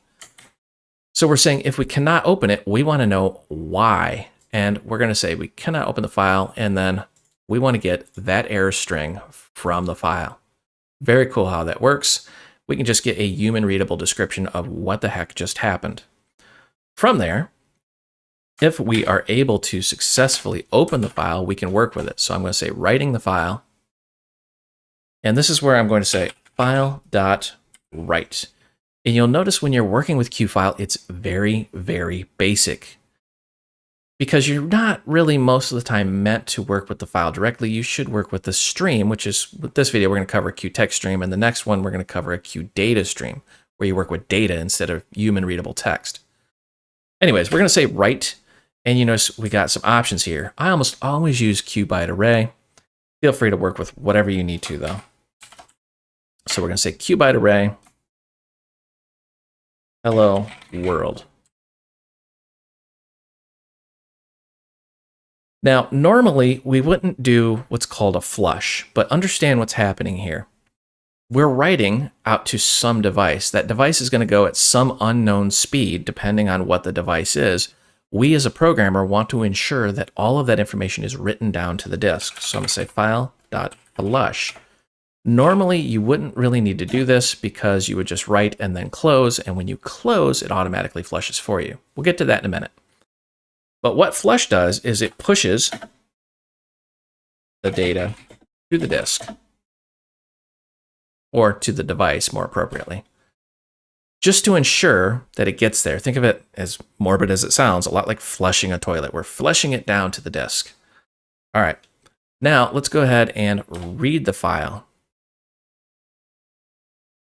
Notice we still have the file open. We haven't closed it, so that door is still wide open.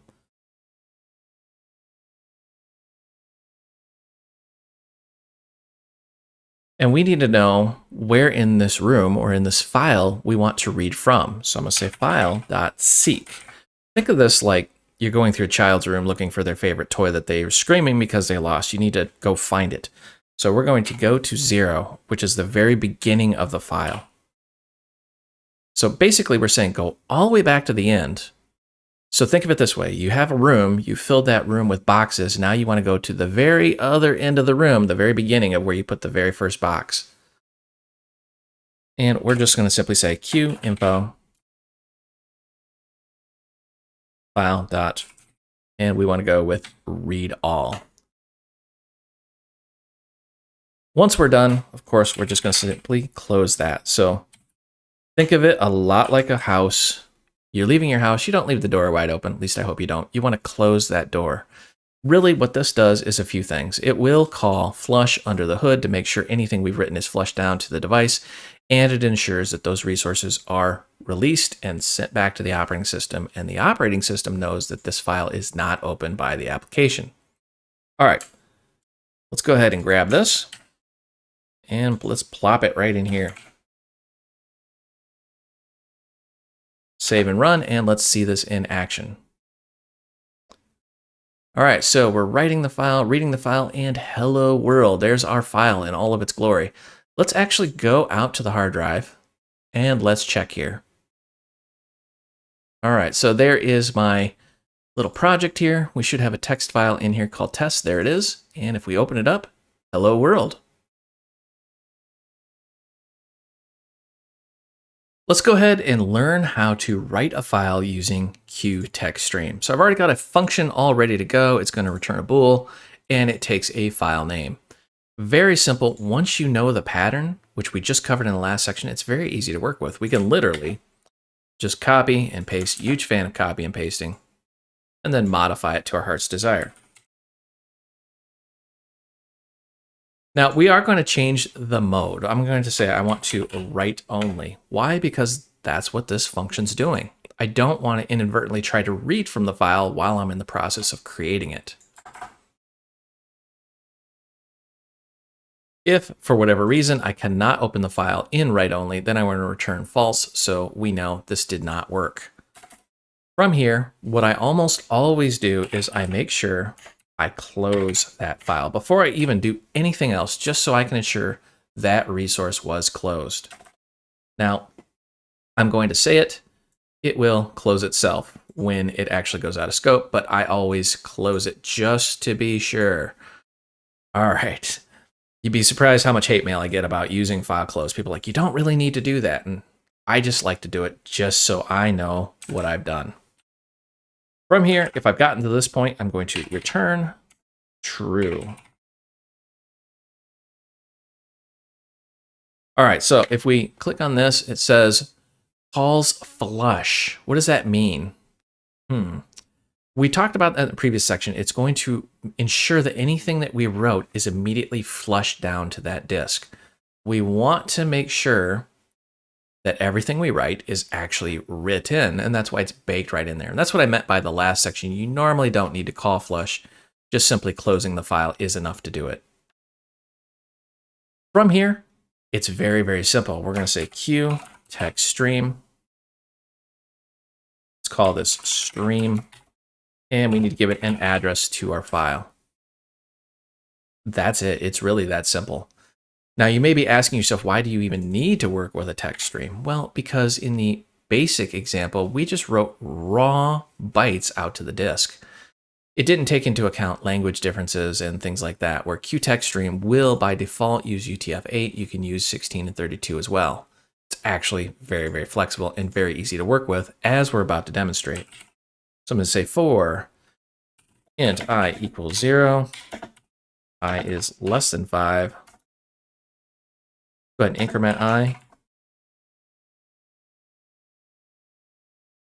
And I want to just write out to that stream. So what this is going to do is, as we're giving the stream information, it's going to do any sort of formatting and encoding that it needs to do, and we don't have to worry about the details. Let's just give it the QString representation of I. And then let's actually pump out some text here. So I'm going to say, hello, world. And we can do a carriage return line feed. So you can actually do escapes. Or if you wanted to, you could say like Qt and L, and then give it your text stream. And it'll do basically the same thing on a cross-platform manner. All right. It's really that simple. So if we go ahead and run this, we don't see anything on the screen because we're not reading it yet, but we can go out to the hard drive and drumroll 0, 1, 2, 3, 4, hello world.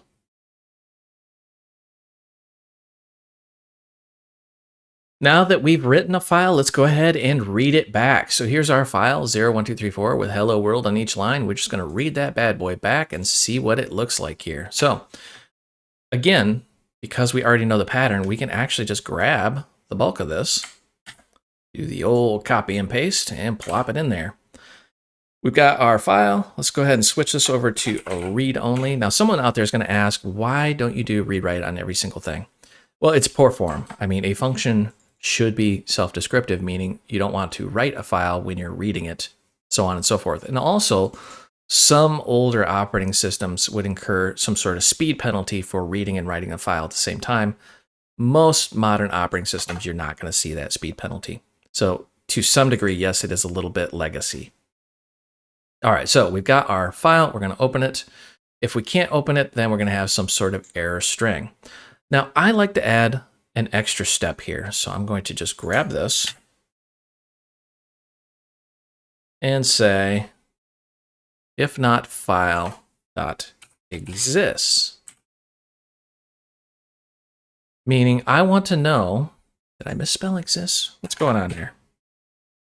There we go. Gosh, wasn't with it for a minute there. So if the file doesn't exist, I want to know, hey, the file simply doesn't exist.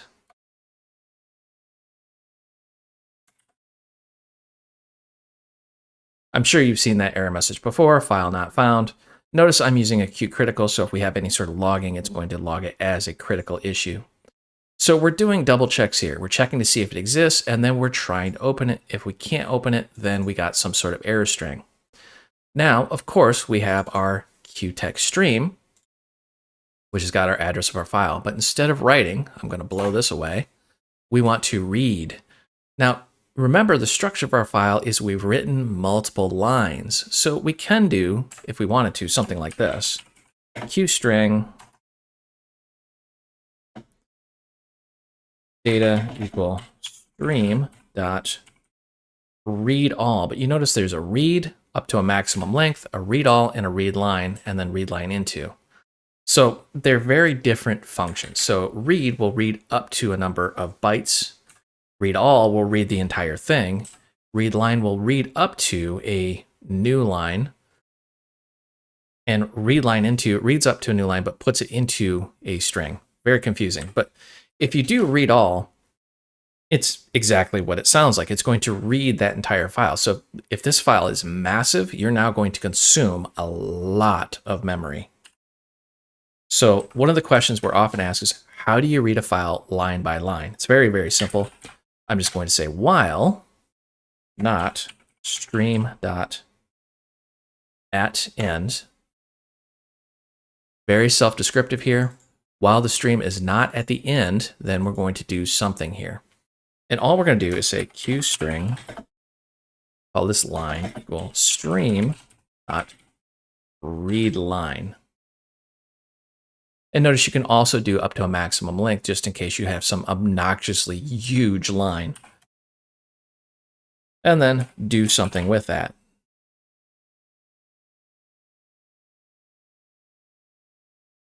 It's actually very, very simple. And QTextStream does all the decoding for you, so you don't have to worry about how to figure it out. I've already got the function in there. Let's go ahead and give it a whirl and see what happens here. So we're going to write, and then we're going to read, and everything works perfectly. And because we added that little extra step, if we misspelled the file name, we get that added little message, file not found. I hope you enjoyed this video. You can find the source code out on github.com. If you need additional help, myself and thousands of other developers are hanging out in the Void Realms Facebook group. This is a large group with lots of developers, and we talk about everything technology related, not just the technology that you just watched. And if you want official training, I do develop courses out on udemy.com. This is official classroom style training. If you go out there and the course you're looking for is just simply not there, drop me a note. I'm either working on it or I will actually develop it. I will put a link down below for all three of those. And as always, help me help you. Smash that like and subscribe button. The more popular these videos become, the more I'll create and publish out on YouTube. Thank you for watching.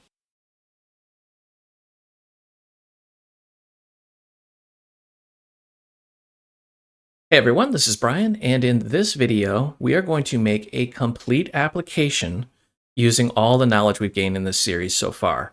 Now, this application is going to be a very simple, I have to stress the term simple, inventory application. At its core, it's going to be a QMAP that we're going to save to a file and load back. We're using a QMAP because we want a key value pair, like an item number or an item name with a quantity attached to it. And of course, we're going to have some extra code in there so we can add and remove items from that inventory. I'm going to do this in this series from time to time because our YouTube series is, well, I like it, but each video is very self-contained, meaning one video covers, say, files, the next video covers, say, QList.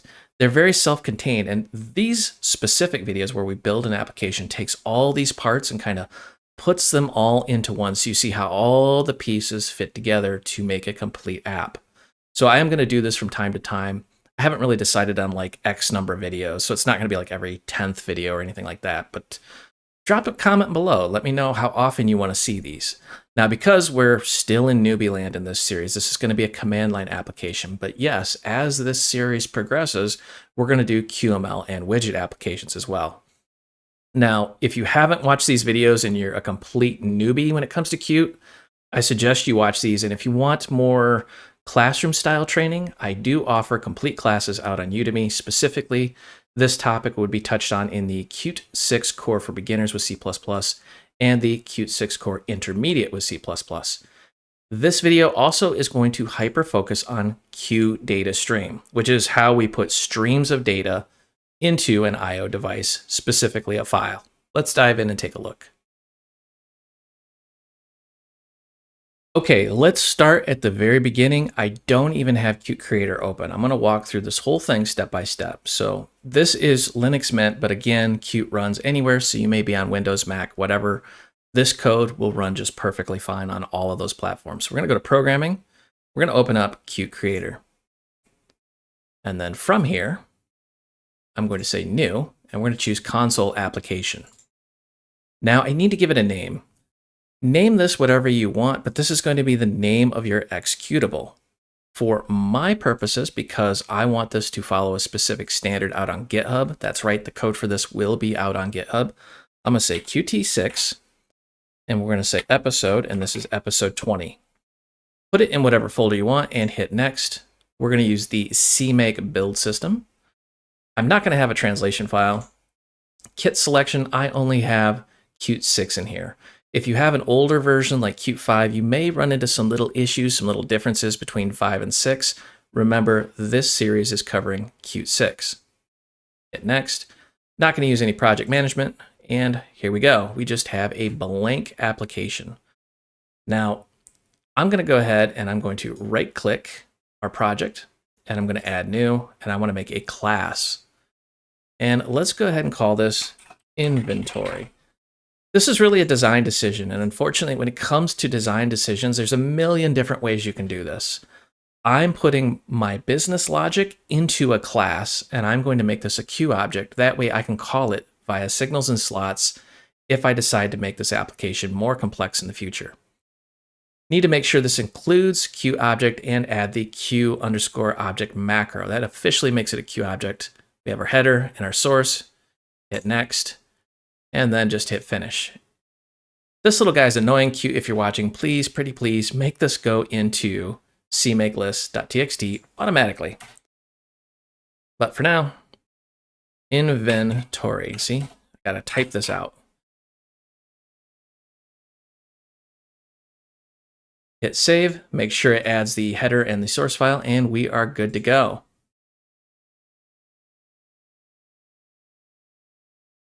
Now we've got our class here, but it's, well, just a class. There's really nothing in here. It's just a blank class. We need to flesh this code out. And I'm going to break this up into specific sections. But this section right here, we're going to talk about the class design. So the first thing I want is some includes. And from time to time, I do copy and paste. I have some notes off the screen just to save a smidge of time typing. We're going to use QMap, QDebug so we can see some output on the screen, QFiles so we can work with, you guessed it, a file, and then QDataStream. This is something we haven't really touched on in this series, but I did cover in the Udemy courses. So what is QDataStream? If you highlight it and hit F1, you can see the integrated help. It's a class that provides serialization of binary data to an I/O device. An I/O device, of course, would be a file. Yes, you could also do this to like a socket or something like that. It's really just that cool once you get more advanced. But at its core, a data stream will serialize the data, meaning it's going to take it and turn it into a language or code that the machine understands, but this is not human readable. It's much more efficient to store and to retrieve. That's why we're going to serialize it. If you want more help, just highlight QDataStream, hit F1, and read down through the file. But we're going to cover some of the basics of this class, and there's a lot to it, so I stress the basics. From here, we need to make a couple other design decisions as well. I'm going to have some functions, and I'm going to just do some copy and paste. We're going to say add, remove, and list. Our inventory system, we want to be able to add, you guessed it, some item with a quantity, and remove some item with a quantity. And then list, basically we want to know what we have in our inventory. From there, I'm going to make a minor design decision that at this point in the series may not make a whole lot of sense. I'm going to say public slots. So notice we already have signals and now we have slots. So signals and slots, we've touched on these, but basically a signal lets the outside world know, hey, something happened, some event happened. It's emitting a signal. A slot would consume that or take some sort of action. This is event-driven programming. So cause and effect, signal slot. So when a signal is emitted, you can connect to a slot and have that slot be called automatically. From here, I'm going to paste in save and load. So the first question I'm often asked is, whoa, what's the difference between a slot and a function? Virtually none, to be brutally honest with you. You can call a slot like a function, but in order to use Qt's built-in event-driven system called signals and slots, you have to have a slot. And this is where mock, the meta object compiler, comes in. Basically, because we have this QObject macro, when we compile, it's going to see this and it's going to scan our class and go, oh, you have some slots. And it's going to convert these functions into magical functions called slots, which does all that event-driven programming in the background for us. If it sounds confusing, because it's actually pretty confusing under the hood, but let's go ahead and flesh this out and I'll show you what I mean here. I'm also going to have a private variable called m_items, which is going to be a QMAP with a key value pair of QString and int. So there's our item name and our quantity. From here, we're just going to right-click Refactor and then add definition. I'm going to do this for each one of these. Now you may be asking yourself why, as I'm doing this, why did we make those two slots, but the others are just normal functions? Again, it's just simply a design decision. When you get a little bit more advanced, you will literally take these and just copy and paste them under slots. That way all of them are slots, because you'll see the power of slots. It's how you would get one QObject to automatically, that's a word now, automatically talk to another QObject via signals and slots. But you see in the implementation, it's just normal functions. So we can call save and load like normal functions, or we have the options of using event-driven programming signals and slots. I'm going to go ahead and save, and I'm going to build. We got a good build, so we are ready to start fleshing out code. But before we do, let's jump out to the hard disk. I want to talk about mock super quick. We're going to go to Qt. This is our build folder. And here is our actual binary. On Windows, you're going to see like .exe. And you see we have some stuff here. Now let's look at this AutoGen. Oh la la, look at that. Mock, meta object compiler. So this is what's going on here, is it's actually going out and generating this code. And you see here is our mock_inventory. Our class was named inventory. And our slots are save and load. And if we crack this bad boy open, you'll see save and load. So that's what mock's doing in the background, is it's taking any function that we define as a slot and it's generating this mock code for us, so that as we make more complex applications, we can connect using signals and slots. I wanted to really cover that in this video, even though we're not going to use signals and slots very heavily, because I'm going to get those questions later on. Let's start filling in some code. I'm going to break this into two sections here. So we're going to do this code first, and then in the next little section, we're going to do this code. Why? Because this is the inventory code. This is really our internal business logic, and this is our serialization code. And I want to really, in your mind, split those into two separate pieces. Anyways, we can just switch to header and source. And right, let's go here. So first thing I want to do is make a design choice. Again, there's a billion different ways to really build this application. But in the constructor, I want this to automatically load our information, which we're not going to fill out just yet, but we're going to load. And this is going to load any file that we previously saved. Now notice we're calling this like a normal function. That's what I mean by slots really are normal functions with mock meta object compile wrapped around them.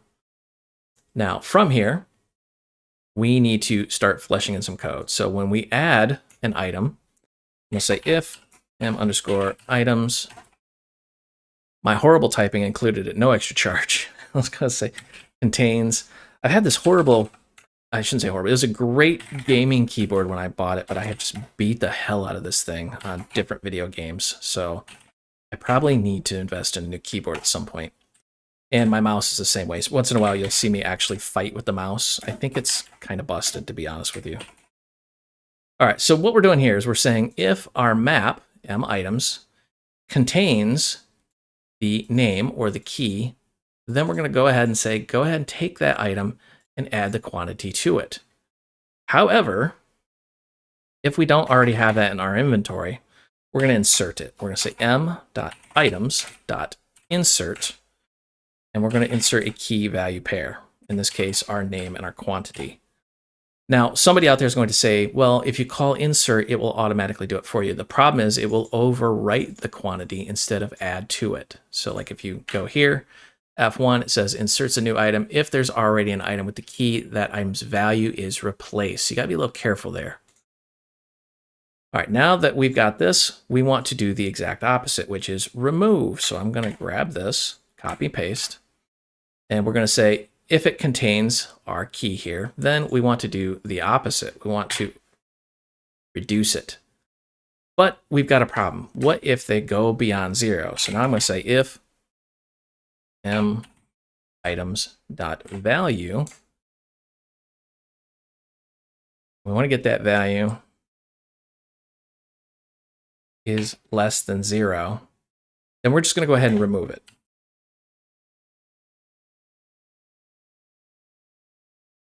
And this will actually take it right out of our map altogether. Now, I'm a big fan of letting the user know what's going on, so I'm just going to say item removed. Now, as you're watching me fumble around with this keyboard, let me know if you prefer watching me type or if you prefer watching me do the old copy and paste like I'm doing there. And I know some instructors actually have programs which will automatically type out all the code for you. I don't use those. I think they're a bit cheesy, but again, you wouldn't be watching me make a lot of mistakes. So a quick recap, we are adding and we are removing. If we're removing an item and we go below 0, we're just going to remove it right out of the map so we don't have negative numbers in our inventory. All right, to wrap this little section up, we're going to go ahead and list. So I'm going to say QInfo items, and we want to know how many items we have. So I'm going to say m items.size. There is a count, which will return the same number, but you can also count for specific items in there. So we're just going to use size to avoid any confusion. I'm going to say for each, I'm going to say qstring key in m items.keys. And I'm pretty sure we covered this in our YouTube series. I know I definitely beat this up in the Udemy courses, but keys is just going to return a queue list of queue strings or whatever our key is. Remember, we defined our queue map key value pair as a queue string for the key and a value as an int. So we're just going to say for each queue string key in the list of keys. And then I just really want to print this out on the screen just so the user can see what we have in inventory. It's actually pretty simple when you look at it in this terms. So the major takeaway here is there's different ways of doing this. We could have done the C++ way. We could use for each. We could have done a for loop using begin and end. Doesn't really matter. As long as you get the result you want, the end user simply doesn't care.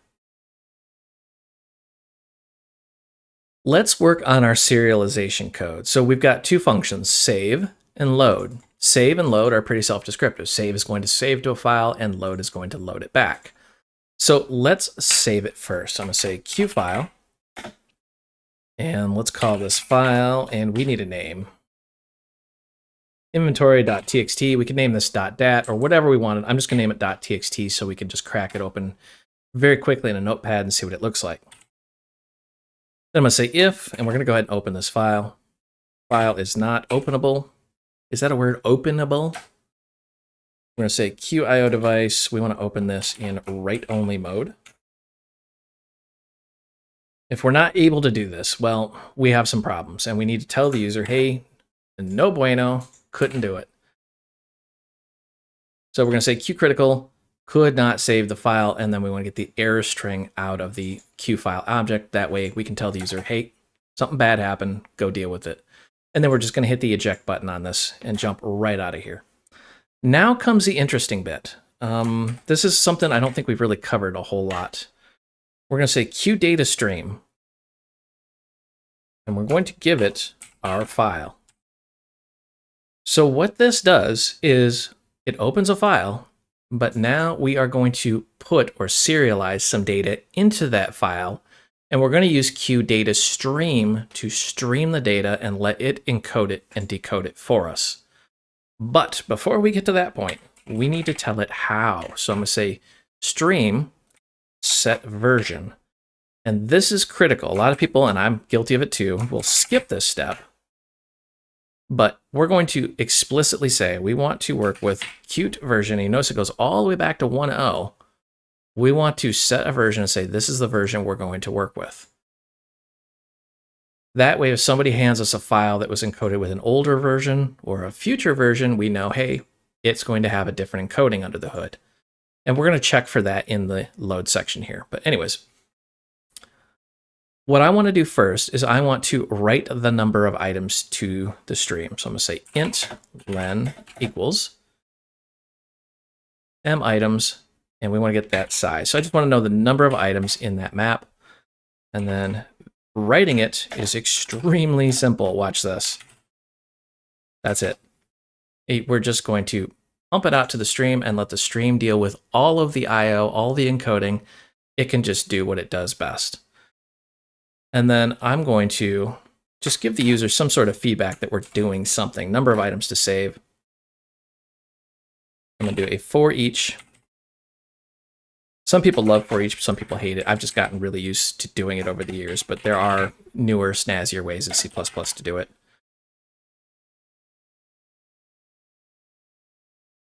And we're going to say m_items.keys. Bang.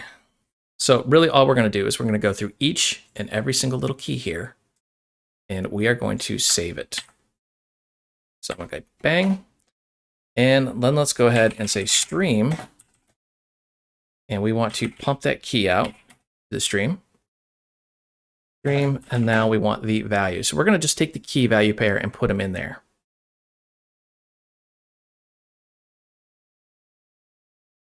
But notice the order we're doing this in.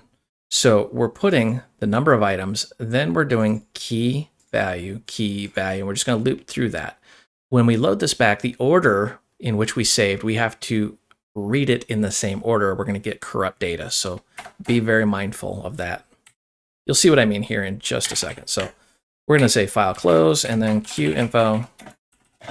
I'm really envious of some of those instructors who will like have a program type it all out for them. I might actually look into that. I know. I've asked that before and everybody's like, no, don't do that. We like watching you type because we like watching you suffer. But anyways. All right, so I'm just going to copy all of that code. Quick recap, what we're doing here is we're opening a file called inventory.txt. You can 100% put that somewhere else. We're going to say if we're unable to open the file in write-only mode, then we want to let the user know. We're going to make a data stream, set the version, and then we're going to pump our data out. And we're doing this in a specific order. The number of items, and then key value, over and over until we're done, and then we're going to close the file. Note, in the close, it will also flush. So any data that's sitting here pending in the buffer is going to get flushed down to the disk. Flush just means it's going to force it to write down to the disk. Now load's a little interesting. It does the exact opposite. So I'm going to paste this in here. We're going to say if file open in read-only mode failed, then could not open the file. This is where I always make mistakes because I get it all screwed up. Let's back up here real quick. I want to actually check to see if the file exists. So I'm going to say if not file.exists, then we're going to, and I'm going to change this to a warning. Some people are going to say, what is the difference really between like a QInfo, QDebug, QWarning? These are levels of logging, in case you kind of skip those. We really beat those up in the Udemy courses, but you can actually build your own logging system and then set levels and categories and all this other cool stuff. But we're just going to say file does not exist. That way the end user knows, hey, we got no inventory. There's nothing to work with here.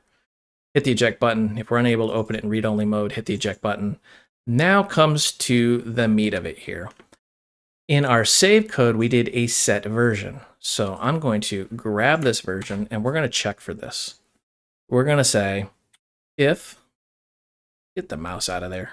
Get out of there, mouse. All right, so we're going to say if And we want to know the stream.version is not equal to the version we're using, then we've got problems. And we're going to simply say QCritical. Now, in a real-world application, you would try to, match the version and then use the function that uses that specific version and so on and so on. Or say, hey, here's our data migration wizard that our company has built that will migrate your data to the newest version. But instead, we're going to say wrong data stream version, because there is one and only one in the land of our inventory app. Then we're going to just say file close, because at this point we have an open file, and we're going to hit the eject button. Some of you out there are probably going to be really, really good at reading the documentation. We really don't even need this, because as soon as the Q file goes out of scope, it's going to close itself automatically. I like to make sure that I'm closing it because I want to be in control. All right, from here, we have an inventory system. We need to clean that out. So I'm going to say m items clear. And that's just going to unapologetically wipe anything we already have in memory out of there, and then we can start loading it. So we want to know the maximum, and then we're going to start working with some stuff. So I'm going to say stream, and we're going to read in that max. You may be wondering, wait a minute, how do you know what to do? Well, if you go back to our save code, the first thing we did was we saved the number of items. So we're simply just reading that back. And then we're going to do the same for each key value pair. So we are saying int max, we're reading the number of items we're going to read back in. And then we can say qinfo number of items to load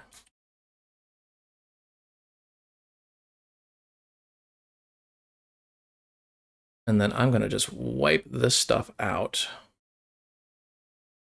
so we don't get that confused. Actually, I'm going to say loaded. Okay, so now comes, well, you may be thinking this is the confusing bit, but this couldn't be any simpler. I'm just going to say for int I equals 0, I is less than our max, I plus plus. So we're just going to increment our I. Now we're going to work with a key value pair. So I'm going to say we want a qstring key and int qty. And we're going to read those in. So I'm going to say stream key and then stream qty. Again, you got to read these back in the order you saved them. And remember, in our save code, we saved the key, then we saved the quantity, key, quantity. So, of course, down here, we have to do key, quantity, key, quantity. Now that we have those loaded up, we're going to say m items.insert, and we're going to just simply add our new key value pair. From here, the file is going to close, and we're going to say we have fully loaded that out to the end user, so they're aware of what's going on.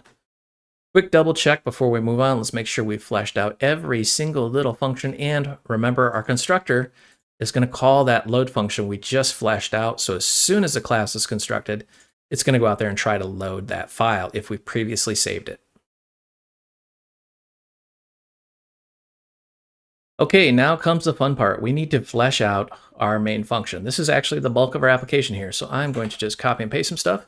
This is our simple inventory application. We've made a class, we filled in the code. Now we need to monitor the user input.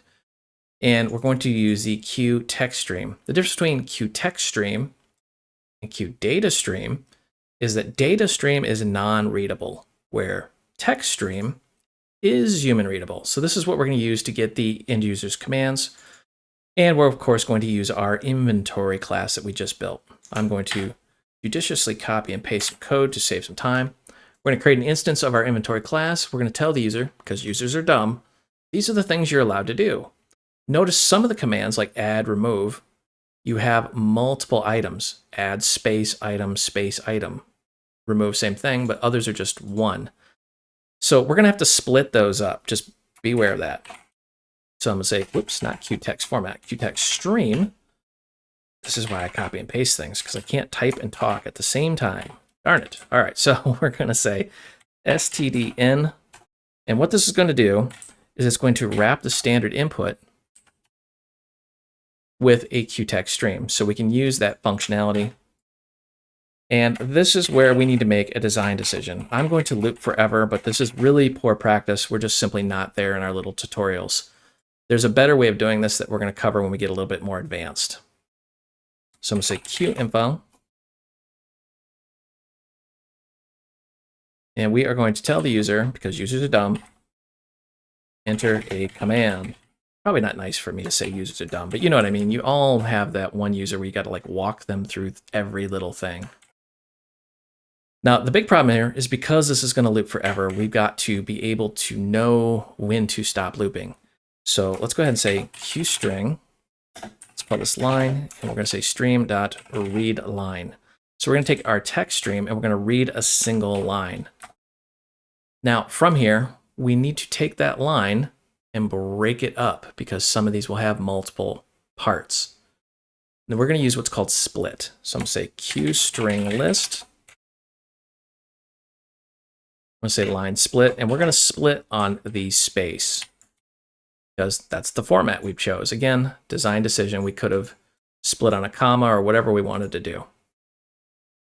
Now that we've gotten this far, what we're going to do is we're going to say, all right, I want to know what the end user actually just entered. So I'm going to say QString command equals list at, and I want the first position dot to upper. Now we have a subtle bug in our program. I don't know if you caught it, but we're assuming that there's even an item in here. So we should probably back up here and say if list.size is less than or equal to 0, then we're going to go ahead and break out of here.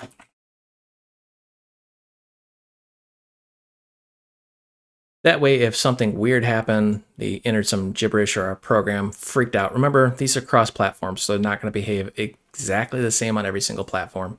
We just want to make sure that we have some sort of list to work with. Our command is going to be the first item at the 0 position to upper. And from here, we can do some very, very cool things, like if command equals quit, then we can say either a.quit. If you're wondering what a is, it's our actual QCore application. And you see we're entering an event loop here. So we can either quit or we can say a.exit and specify an exit code. Either way, we're going to break out of here. Spoiler alert, this may actually misbehave on some systems, and when we get more advanced, we'll talk about how to fix that, but just beware it's going to behave a little bit differently on everybody's systems. I've seen it behave mostly the way you expect, but sometimes it does just do weird stuff. But now it's really pretty basic, actually. I mean, we can just save just a smidge of time and say, okay, we're going to say if the command is list, we're going to list. If it's load, we're going to load. Save, we're going to save. Now, if you copy and paste, you get this like weird formatting like what I got. You can just Control A, and then you can go to Refractor. And then, I'm sorry, not Refractor, Auto Indent Selection or Control I. And it will fix it for you. I absolutely love that feature because I copy and paste a lot in my videos. But you notice what we're not doing yet. We're not adding or removing. And these are the tricky ones because in our little protocol, they have multiple parts, add, remove. So rather than treat each one separately, what we're going to do is check both of them. So I'm going to say if command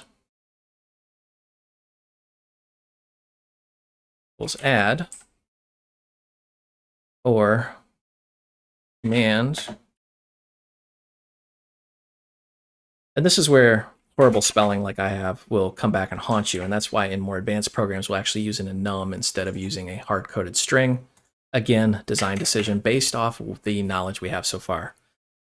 If we're using these commands, we know we need at least 3 things, right? We need a command, a key, and a value. So I want to make sure we have those. List.size is less than, we said we need 3 things. Then we're going to tell the user, hey, do not pass go. Instead, go directly to jail. Do not collect $200. That's a board game, in case you don't know what that is. It's actually a pretty fun game. All right, so we're going to say command add or remove. If we don't have enough items, we're just going to say not enough info, and we're going to continue, meaning we're going to restart this whole loop all over again and ask them for another command. If we've gotten this far, we're going to go ahead and get that information. So I'm going to say qstring name equal list dot at. We're going to go ahead and get the first item. Now remember, first is not first, it's actually the second because it's a zero-based index. The 0 position is actually our command. The 1 position is our key. Now we're going to go ahead and we're going to say bool, okay, int qty. The reason why we're going to use a bool is we're going to convert from a string to an integer, but we need to make sure it actually works the way we expect. So I'm going to say qty equals list.at, and we're going to get it at the second position. I'm going to convert this to int, and we're going to give it our bool. So we're going to say, if it doesn't work, I want to know. So if this is true, it worked. If it's false, it didn't work. And then we can just simply check that by doing something like this. And again, horrible formatting. We're going to say, if it's not okay, meaning if it's false, invalid quantity. So here we're doing some conversion. I get asked that quite a bit. How do you convert from int to string? And then once we have this, again, it is ridiculously simple. We're going to say if the commands add, inventory add. If the commands remove, inventory remove. Now, when we get to this point, sometimes we have to save the users from themselves. So this is another design decision. I'm going to automatically save this once we break out of that loop. So I'm going to say inventory dot save, because you always get that one user that goes, well, I know I saved it, and no, they did not. So we're just going to save it for them just to be safe. Some people will love that feature. Some people will hate it. A production app, you would be able to turn this on or off. All right, let's go ahead and give it a good build before we move on. Make sure I didn't goof anything up. All right, we've got a good build. We can move on to testing. Okay, that was a lot of code. If you're still with me, it's time to test this application. Let's go ahead and run it. All right, so it says file does not exist because we haven't created one yet. Here's our available commands because, well, let's face it, end users need to be told what to do and enter a command. So first things first, let's go ahead and add something. So I'm going to say add cat, and we want to add 22 cats because, you know, life's just not worth living if you don't have 22 cats. Now enter a command. Let's go ahead and add. And we're going to add 3 dogs. I actually love dogs just as much as I love cats, but all right, we're going to go ahead and list. So we have 2 items, cat and dog. Let's go ahead and quit. Now notice it says number of items to save 2, saving cat, saving dog, file saved. File saved. So that autosave actually worked for us. Notice we didn't type the save command. Let's go out here and you see, sure enough, here's our inventory file. Let's crack this open. This is what I mean by it's serialized data. This is not human readable. And our little text editor, this is, I'm on Linux Mint, so this is Zed. It's struggling to try to figure out what this is because it's expecting text, and this is not text. It's binary encoded serialized data. Let's go back here, close this, and run it. Notice it says number of items loaded 2. So our auto load is now working. Let's go ahead and list this. We've got 22 cats and 3 dogs. Sweet. All right, so let's go ahead and remove. Let's remove 2 dogs. Oh, notice I misspelled that. So our not enough info actually helped us here. So we're going to go ahead and try that again. Remove dog 2. Now it actually removed. We're going to go ahead and list it. We have 1 dog left. And then cats, 22 cats is a lot of cat food. So let's go ahead and remove some cats here. So I'm going to say remove. Let's remove 19 cats. Now we have 3 cats and 1 dog. And we're going to test that to see if we can actually remove and get into a negative value. So I'm going to remove dog, and we're going to remove 99 dogs. Item removed. Now if we go ahead and list, notice it took the dog out, so we don't have a negative number. Instead, we just have cat. And we can, if we wanted to, go ahead and save this manually. And if we wanted to, we can also load it. So there you go. Very simple inventory using Qt.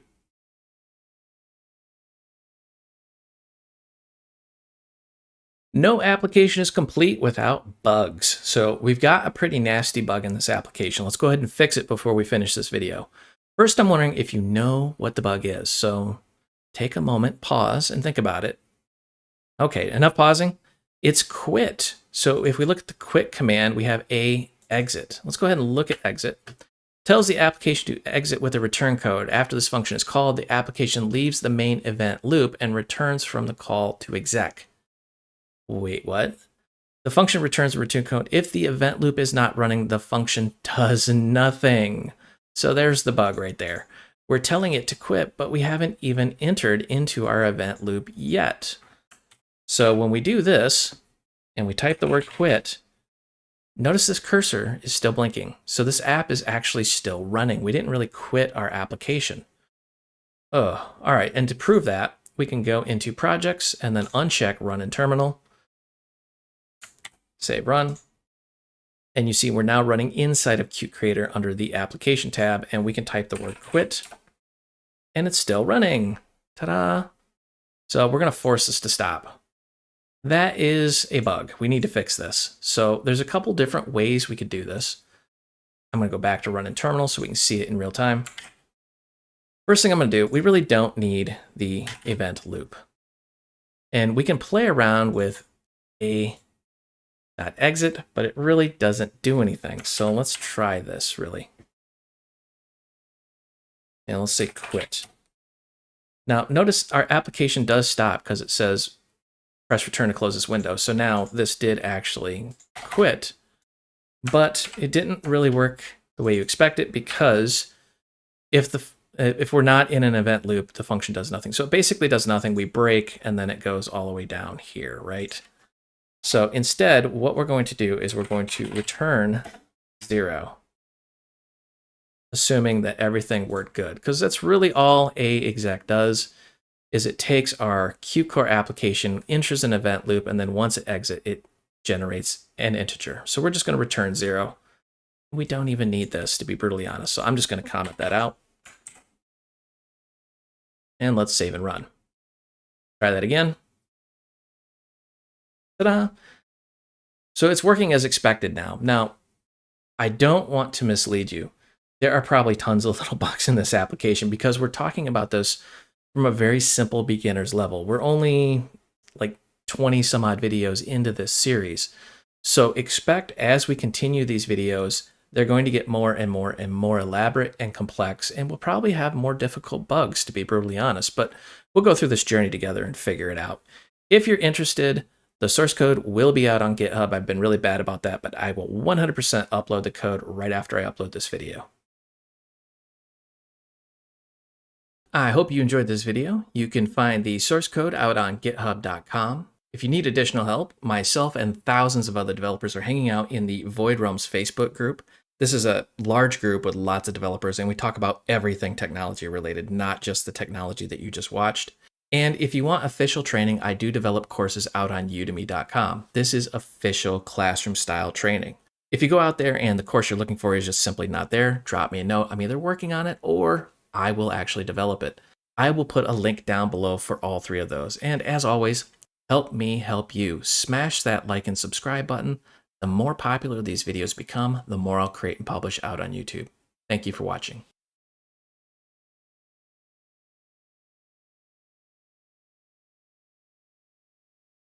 Hey everybody, this is Brian, and I am back from summer vacation. I had a great summer, but it's simply time to start recording again.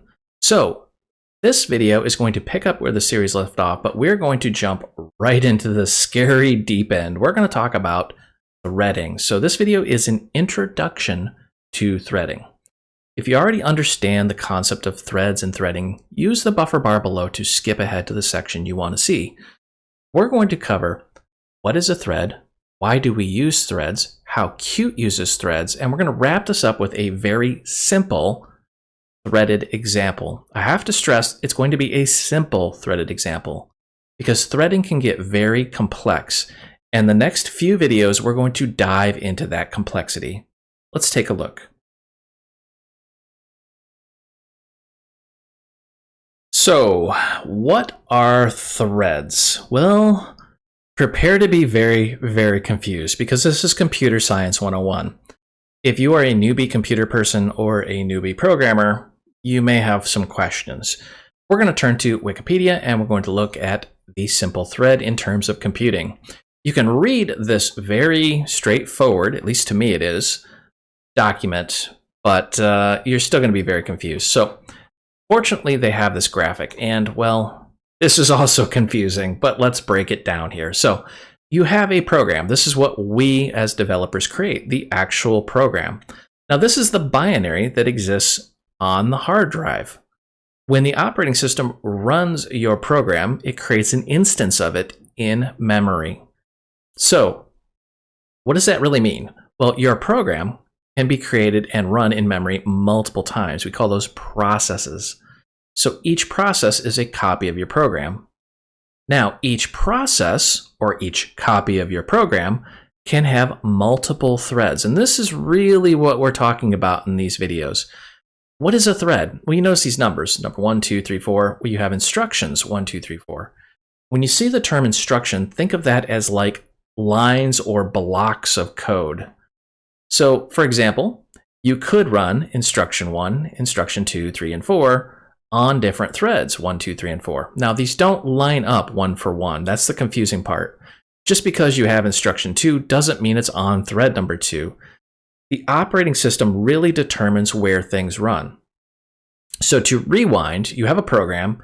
It is on the disk. It gets loaded into a RAM as a process. That process will talk to the scheduler, usually in the form of creating what's called a thread class, which talks to the actual operating system. And what the scheduler here does is it says, oh, you want to run these threads line up with some instructions. I'll figure out the best place for them in the CPU and run them for you. Meaning we have very little control over this part right here.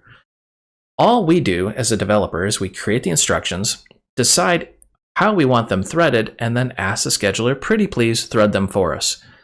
Now, if all of that seemed overly simple, there is a lot of complexity to threads that we're going to talk about in future videos.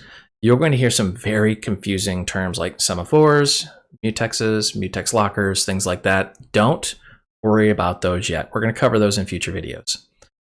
At its core, really what we're talking about is taking a block of code, running it through the scheduler, and putting it on the CPU. Now, modern CPUs are very, very powerful. I'll give you an example. I'm going to look at System Monitor. I'm on Linux, but virtually every operating system has something like this. I have one physical CPU, and that CPU has 8 cores. So I can have 8 instructions running simultaneously. Actually, I can have many more than that based off how the scheduler works. Remember, this happens very, very quickly. So even if I only had just this one CPU, the scheduler will say, run instruction 1, stop it, and run instruction 2. But it does it so fast, it appears they're running at the same time. This is incredibly powerful. And honestly, the more cores you have and the better performing OS you have, the faster your program's going to run.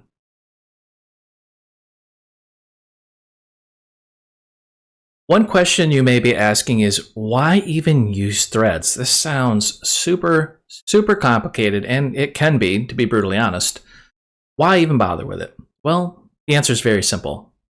A process with 2 threads of execution running on one processor. This little image here is beautiful because you have a process, an instance of your application with multiple threads running at the same time, meaning you can do more than one thing at a time. You ever have to do that, like in life, at school, or at a job, where you have to do multiple things at once, like type and talk on the phone? That's exactly what we're telling our process to do. Let's take a look here. So we have a physical CPU, and we have some instruction, a piece of code here. Now, typically what we've done, and let's just make a couple of these, is we've got different instructions, instruction 1, 2, and 3. Now, these are just blocks of code or functions, whatever you want. And they would just go in order, 1, then 2, then 3. Very, very slow, right? because 2 is not going to run until 1's done, and 3 is not going to run until 1 and 2 are done. So it takes time to get there. Yeah, no, we don't have time for any of that nonsense. We're in threading land. So what we're going to do here is we're going to thread these. And here is our CPU. Now inside, I shouldn't say inside, but also including this is the scheduler. So we're not talking directly to the hardware, we're talking to the operating system. So let's just say OS/CPU. And then we're going to say, hey, well, let's put it here. We're going to run this one. We're going to run this one. And we're going to run this one. Pretty cool, right? So now we can run multiple things at the same time. Now, if you remember, you may have more than one CPU. For example, I have one physical CPU, but I have 8 cores. Well, let's just take this. And what we're going to do here is just represent a core. Let's shrink him down.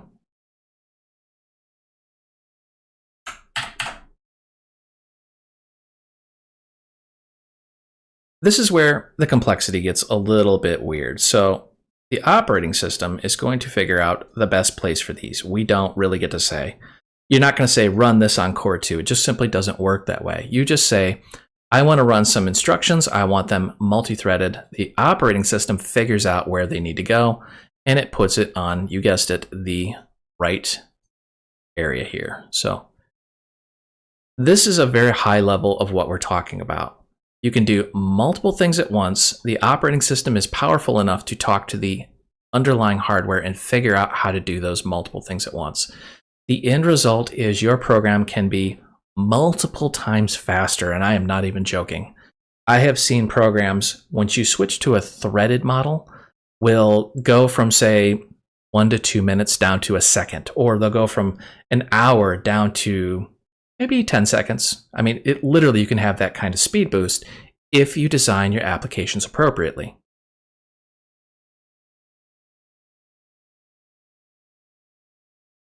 As you might have guessed, this can get very confusing very quickly. Qt, however, makes this very, very simple. So we're going to take this and we're going to modify it a bit. We have multiple instructions inside of our application.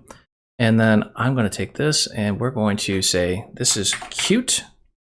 And what Qt does is it allows us to take all of this code, put it right through Qt, and we're going to use a class called QThread.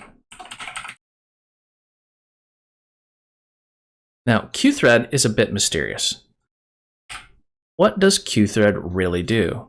Well, you can take different classes like cat, dog, bird, that have full sets of instructions in them and say, I want to move this to the thread. So we're going to take him and we're going to grab him and say, move that right to a thread. And then the thread can talk to the operating system and the scheduler. Now, unfortunately, the confusing bit is you're going to think, hey, I'm going to move all these two. But when you do that, they all run on the same thread. So you don't want to add them all to the same thread. Typically, what you would do is have multiple threads, something like this. So you'd say, I want cat and bird to be on different threads than the dog. And then they would, of course, under the hood, talk to the operating system and the CPU.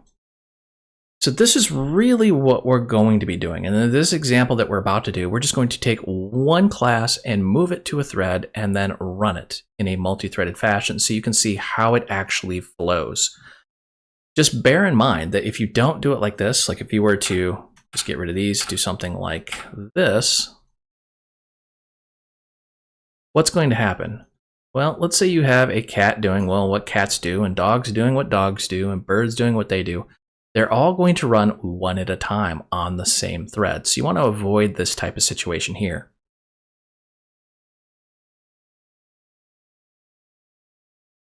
Let's take a look at a very simple example. Again, I have to stress this is the simplest example I could probably think of. So I'm going to start this from scratch, but in future videos, we're going to start with a program that's open and ready. So I'm going to make a console application, and let's call this Qt 6 episode 21. Next, we're going to use CMake as the build system. And whatever kit you have, I realize there's a newer one out. I haven't installed it yet. Doesn't really matter. There's not a lot of changes. All right, let's go ahead and there'll be a little bit of copy and paste in this video, but I'm going to plop in some notes real quick.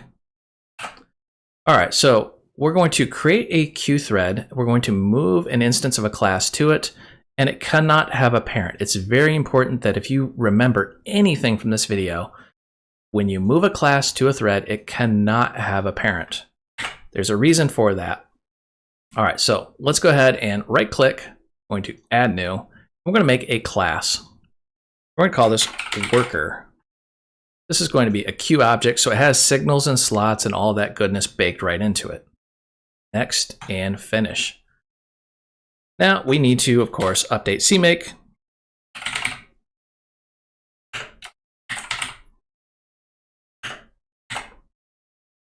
And because I'm coming back from summer vacation, I'm a bit rusty on the typing, so forgive any misspellings.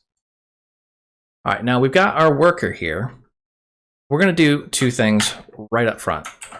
We're going to put in QThread and QDebug, and QThread is built right into Qt Core, so don't worry about that. But what QThread does is it provides a platform-independent way to manage threads. Yes, I am aware that C++, specific versions of it, have this baked into it, but we're talking about Qt and how Qt does threading.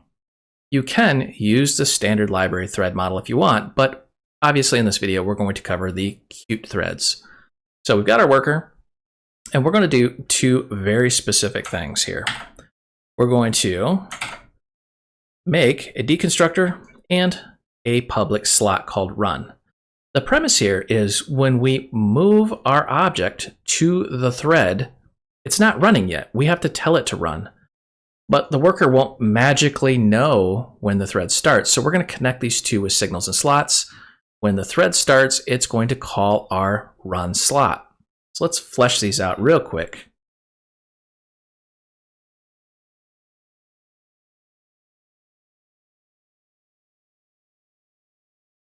So inside the worker, this becomes very, very simple. And I'm going to just copy and paste a little snippet here. So we're going to say QInfo, and we're going to print out this current object. And we're saying constructed, and then this little bit of magic here, QThread. And we want to get the current thread. So we're just going to print that out. Under the hood, the current thread is just simply a Q thread, which is also a Q object. So it has signals and slots baked right into it. And we're going to say deconstructed. Now, what we're going to do later on is we're going to name that thread so you can see on the screen the difference between the main thread and the worker thread that we're about to create.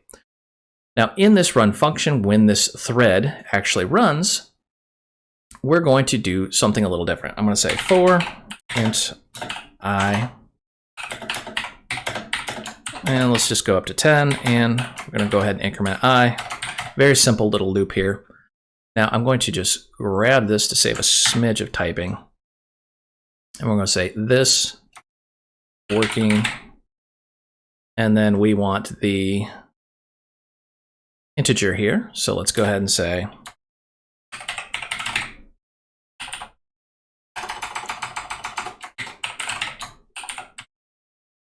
we're going to convert that I into a Q string, and then we're going to print out the current thread. We can, if we want to, get rid of that right there. So very simply just going to say working, and then the number that we're on, and then our current thread that we're running on.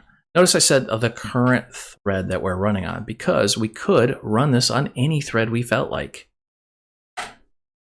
Now, I want to slow things down because computers are much faster than we are. I'm going to say QThread. I'm going to say current thread, MS sleep.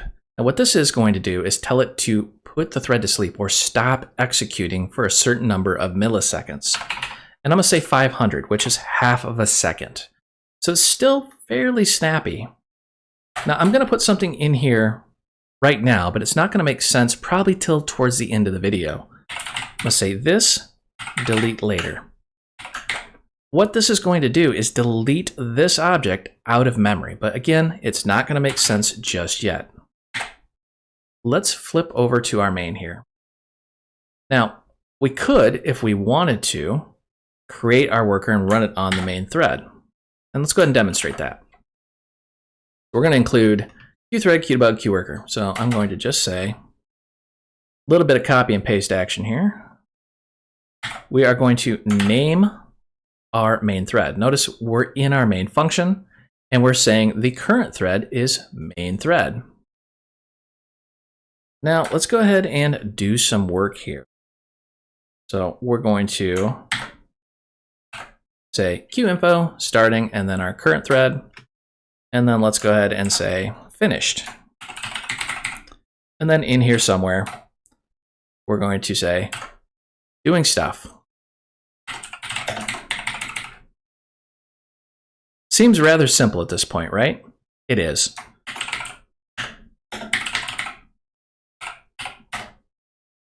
Now what we're going to do is we're going to show you how a non-threaded application works. And we've done this before, so it's going to look very familiar. I'm just going to call that slot directly. And what does the output look like? Anybody? It's going to say starting doing stuff. The worker is going to run. So it's going to go in here and do this loop. And then when it's finished, it'll come back here and say finished. This is not threaded. Let's save all. And wait for it to build. There we go. So this is boring. This is not what we want at all. This is all running on the main thread. You see, working on main thread. So this is important to remember when you get into GUI programming. The main thread is something you never want to lock up because look at what just happened. Our entire application stops and does things one at a time. Not fast at all. We don't want that. So let's fix this and turn this into a multi-threaded application. Now, spoiler alert, this will work just fine because there's no parent, but we're going to demonstrate a slight issue here. Let's say we got a pointer. So we'll say worker. Let's actually turn this into a pointer. Again, I did say I was a bit rusty. Because this is a Q object, we could give it a parent, but if we do that, we're going to get an error saying, cannot move object to a thread that has a parent. So it cannot have a parent at all. So bear that in mind. If you try to move something over there, it's just simply not going to work. Now, we don't want to do this because, well, we want to move that worker to a thread. So first thing we're going to do here is say QThread. And then let's go ahead and name this. I'm going to say thread.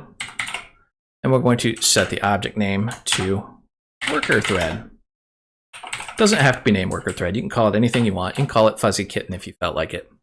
But notice we have two very distinctly different objects here. We have a worker and we have a QThread.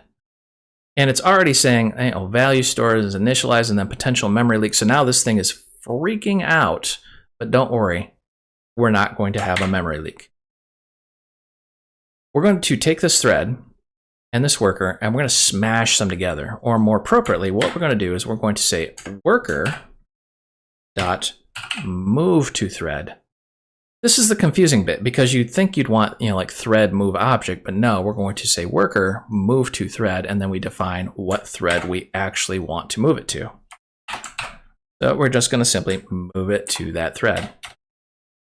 Notice that Clang finally stopped annoying us with all those warnings because now it knows what we're doing. We have two other problems. First, we need to start our worker when the thread starts, because if we just run this as is, guess what? We've moved the worker, but the worker doesn't know what to do. It doesn't know when to start, and we can't start the worker on the main thread. So we need to tell the worker when the thread starts. This is very, very simple. What we're going to do is we're going to say QObject. We're going to connect, and we're going to connect our thread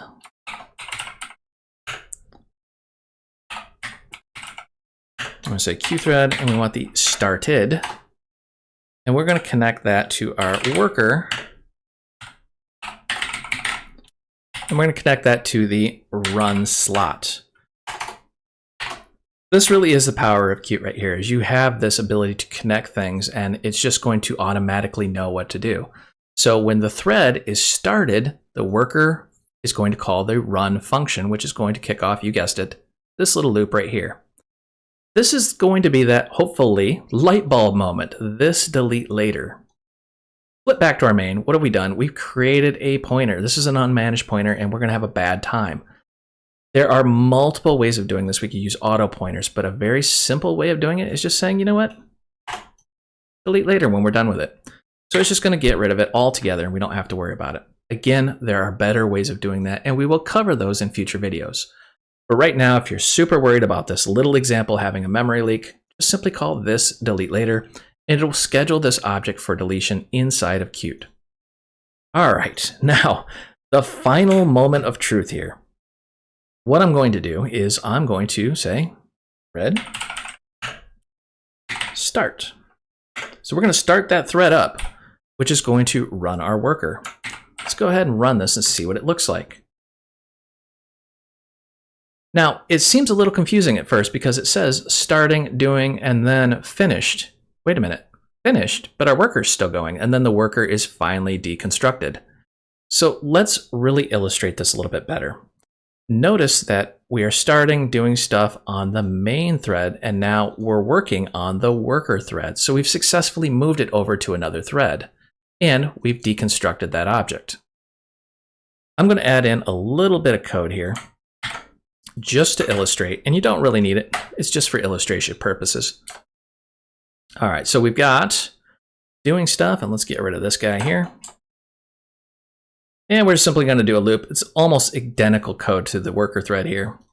And we're just going to say working, and then whatever number on the current thread, and we're going to sleep for 500 milliseconds. So now we have two threads at the same time running, and this will be a little more clear just how powerful this is. Run. And now you can see we are working on the worker thread, working on the main thread, working on the main worker, and it just kind of, as the scheduler sees fit, it's going to do its thing. This is what I mean by this is how powerful threading is. This simple little example, we can now work on multiple threads with ease, and we can clean up when we're finished. I hope you enjoyed this video. You can find the source code out on github.com. If you need additional help, myself and thousands of other developers are hanging out in the Void Realms Facebook group. This is a large group with lots of developers, and we talk about everything technology related, not just the technology that you just watched. And if you want official training, I do develop courses out on udemy.com. This is official classroom style training. If you go out there and the course you're looking for is just simply not there, drop me a note. I'm either working on it or I will actually develop it. I will put a link down below for all three of those. And as always, help me help you. Smash that like and subscribe button. The more popular these videos become, the more I'll create and publish out on YouTube. Thank you for watching.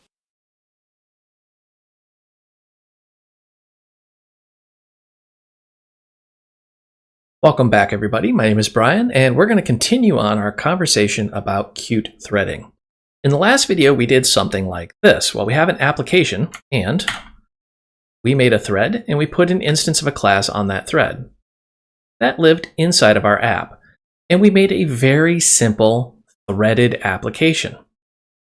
The problem is now we're going to make things a little bit more complex. In this video, we're going to make, and let's just do a little copy and paste here. We're going to make another thread inside of our application and another instance of a class. And everything's going to seem perfectly fine until we want these two instances to share information back and forth. So we're going to do something like this. Now, this problem on paper looks extremely simple, but you'd be surprised how complex people make their solutions to this. And people have tried to solve this over and over again in the history of programming. Qt, however, makes this ridiculously simple. We're going to use signals and slots. There's a couple little caveats we got to know along the way. So let's dive in and take a look.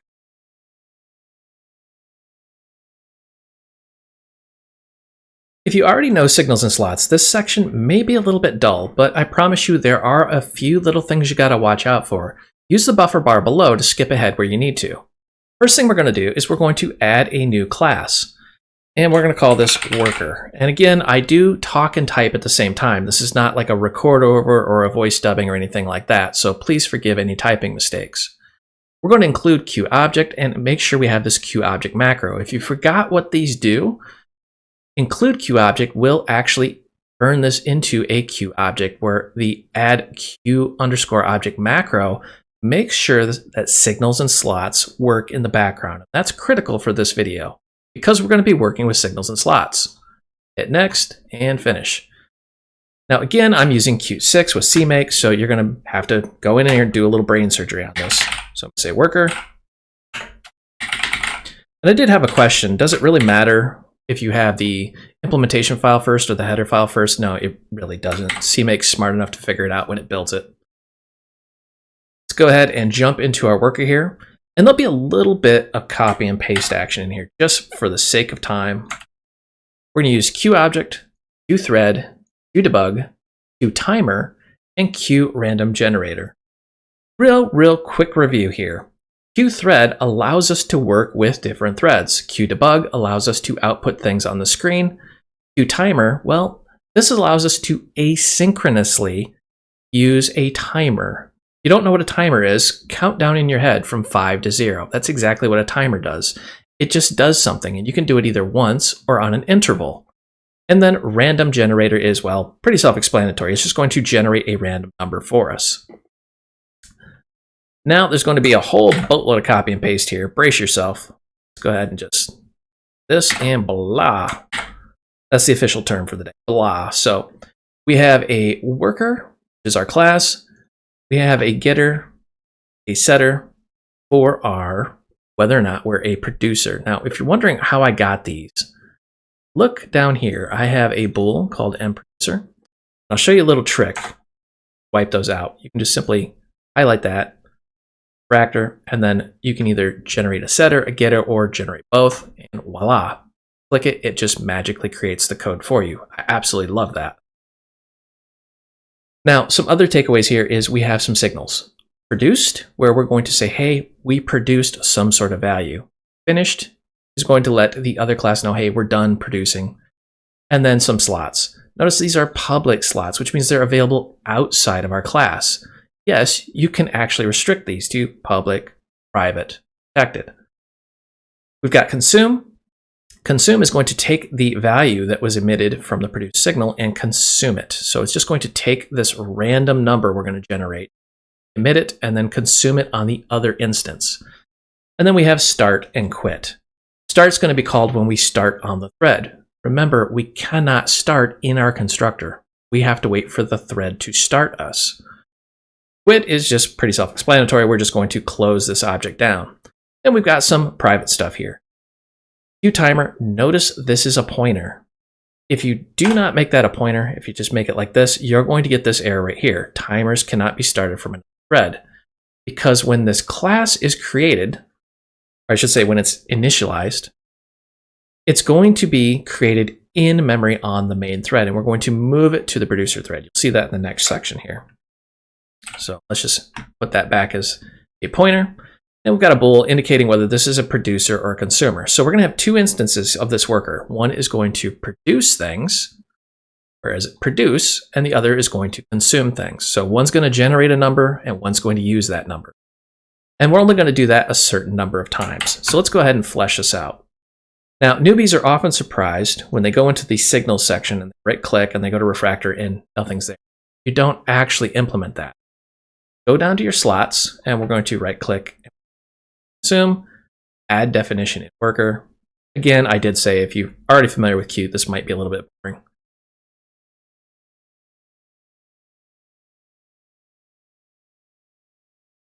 All right, we've got the bulk of our code right there. Let's give this a good little build, make sure this guy's happy. All right, so far so good. Now, what I like doing is right here in the constructor. Yes, there are other ways of initializing these, but I like doing it right in the constructor just so there's no question what's going on. Also could have done this down here when we started on the thread. Either way works, doesn't really matter which way you do it for this little example. We got our getter, we got our setter, and now we've got our consume. You may be wondering, wait a minute, where's produce? Well, we're going to produce on a timer. So let's fill out start first, just so you understand what I'm talking about. I'm going to grab some code off the screen, do the little copy and paste. So we're going to say QInfo, this current object is starting, and then we're going to print out the thread we're currently on. Now we need to create our timer. Remember, this is a pointer. This is a new QTimer, and we're going to give it a parent. Now you may be asking yourself if you watched the last video, now wait a minute. Isn't it true if you move a class or an object to a thread, it cannot have a parent? That's absolutely true. However, we are creating this after the thread has started it, so it's not going to have a cross-thread operation.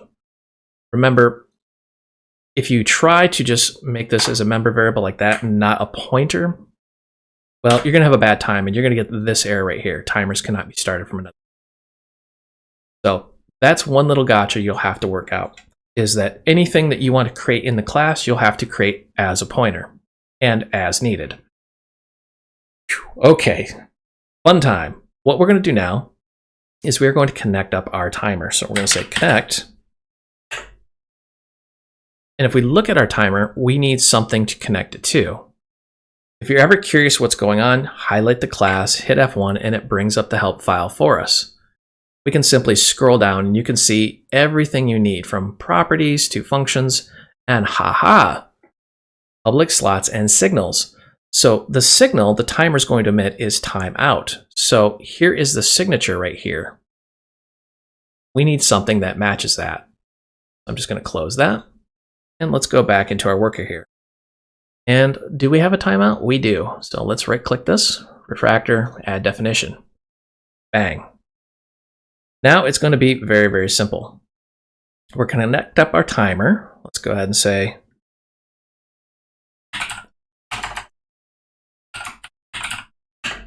mtimer. Remember, we're doing the signal timeout to our slot.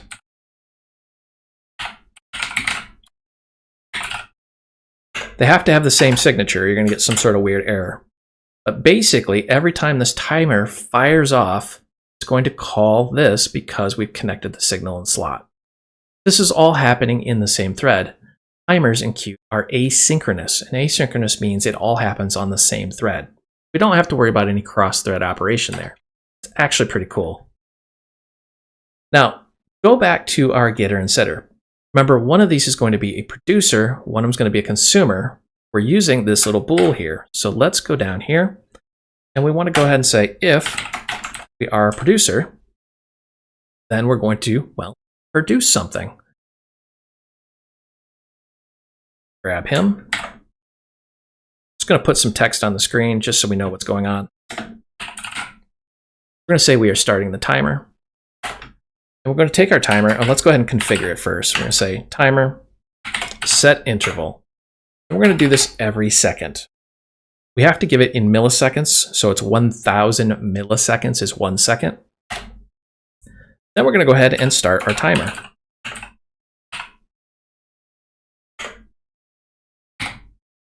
There we go. Now you may have noticed while I was typing that I called the slot start. It really doesn't matter because remember, slots and functions are identical. A slot is just a function with Qt mock on top of it. Meta Object Compiler comes in and adds all this goodness for us, so we don't have to worry about it. That's it. It's really that simple. So looking at this, when our thread starts, we're going to say this object is starting on whatever thread. We're going to make a new timer on this thread, on this object. We're going to connect our timer timeout to whatever object we're on, timeout. This guy down here. And then we're going to say, if we're the producer, go ahead and do something. And we're going to say timer, set interval, 1000, mtimer start. And it's just going to fire off and get going here. It's actually pretty cool the way this works. Now, let's go ahead and take a look at quit. Quit is where we're going to say, well, I'm just going to copy and paste. It's probably easier just to do that. Wham. So we're going to say this object is quitting, and it's on the current thread. Now we want to go ahead and stop our timer. Now you may be asking yourself, but what if the timer is not running because only producer is running it? It's going to have zero impact. We're not really worried. And let's go ahead and emit finished. Just to let anybody who's connected to us know that, hey, we're done. We're not going to work anymore.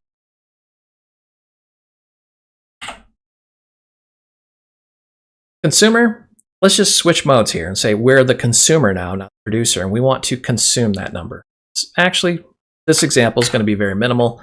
We're just going to say, hey, we're doing something with it. So we're going to say QInfo. This object is consuming whatever value we're given on the current thread. Remember, these are going to live on two different threads. Even though this is one class, we're going to make two instances of this class that will run two completely different threads. We are almost done. Let's go down to our timeout here. This is the interesting bit. Remember, the producer's got the timer that's firing in the background here. This thing's just going to fire off forever until we tell it to stop firing. So we're going to say int. Well, first what we're going to do here is let's switch gears. We're going to create our random value. So we're going to say Q, a random generator. I want the global instance bounded. And if I'm going too fast, fear not. All of this information, remember, is in the help system. If you ever in Qt Creator don't know what something is, just highlight it, hit F1, it'll take you right to the help file and you can read all of the documentation. And sometimes there is simply a lot of it. As I'm scrolling, you see how big the QRandom class is. Really all we want to do is get the random generator, use the global instance, and bounded is going to say up to a certain limit. See, it generates one number between a range. And I'm just giving it the highest range. All right, now that we've got our value here, say we are producing this value on this thread. So we're producing, we're consuming. These are going to be two different instances that are going to use these two functions here. Let's collapse some of this stuff down just so it's not super confusing. So you have, whoops, collapsed way too much. There we go. So we have consume will be on one thread, and then our timeout, which is actually producing on another thread. Extremely important you understand that concept. Now that we've created this value on our producer, we need to get this value over to the consumer. We do that via signals and slots. We're going to show those in the next section, but this is how it's done. We're going to emit a signal. We're going to say we have produced. And if ever you're in Qt and you don't know what's what and you're looking at this, remember these little like Wi-Fi bars means it's a signal. So we're going to emit our value. And it's going to copy that. And it's going to shove it out into the ether, and whatever's connected to this object will get called by Qt internally. That's part of Mock, Meta Object Compiler. All right, now let's go ahead and increment a count here. And we're going to say if our count is equal to 5, then we want to go ahead and quit. And remember, what quit is going to do is we're going to say we are quitting on the current thread. We're going to stop the timer if it's running, and we're going to emit the finished signal. Now, you may be wondering, emit, what is this really doing? Well, it's telling Qt that, hey, this event is happening, and any other object that is connected to it is going to consume that. That's kind of why I do this producer-consumer example first off, so you really understand what's happening with signals and slots. Pretty simple, pretty easy to understand, but sometimes you get those newbie questions. For example, in our connect for our timer, when the timer times out, the worker will get called timeout. Again, timeout is emitted from the timer. The worker calls, or I should say Qt calls, the timeout slot. Seems super confusing, but just remember, you have a cause and you have effect. Emit, and then you have a slot. I should say a signal is emitted, and then you have a slot that's being called. Again, super confusing for newbies, but really it's just cause and effect.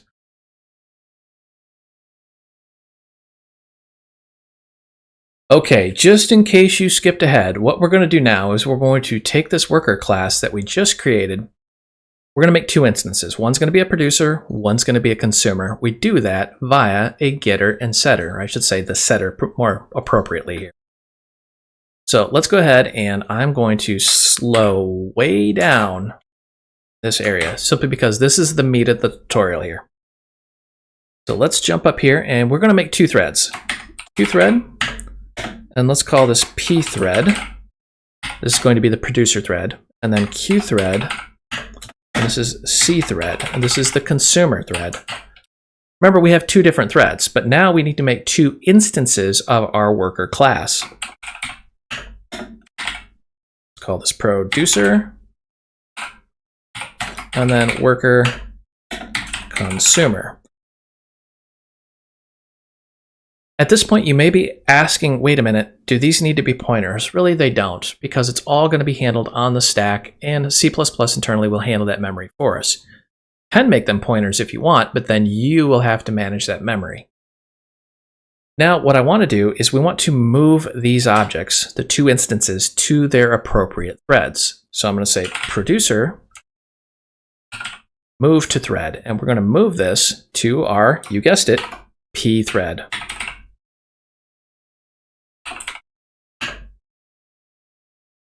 We're going to do the exact same thing with consumer. We're just going to literally just copy this, paste it, just to show you how ridiculously easy this is once you get the pattern down.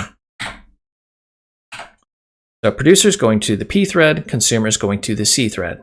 Producer, consumer, 2 distinctly different objects. Now remember, in our worker, we have that getter and setter, which defines if it's a producer or not. So I'm going to grab producer, and we're going to say set producer is now true. So only one of these is going to be the producer. The other one's going to be, obviously, the consumer. Then I have what I call some, well, I don't know what to call it, plumbing code. We're just going to pretty this up a little bit. So P thread set object name to producer thread, C thread to consumer thread, producer to producer, and consumer to consumer. That way on the screen, you don't just see memory addresses, you see actual names. Just wanted to copy and paste that just to get that out of the way.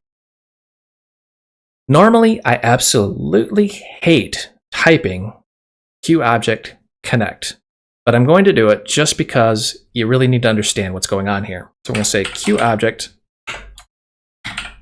connect, and kudos to Qt. I mean, this is pretty complex stuff, and it's gotten a lot better than it used to be, but still, I absolutely hate this part.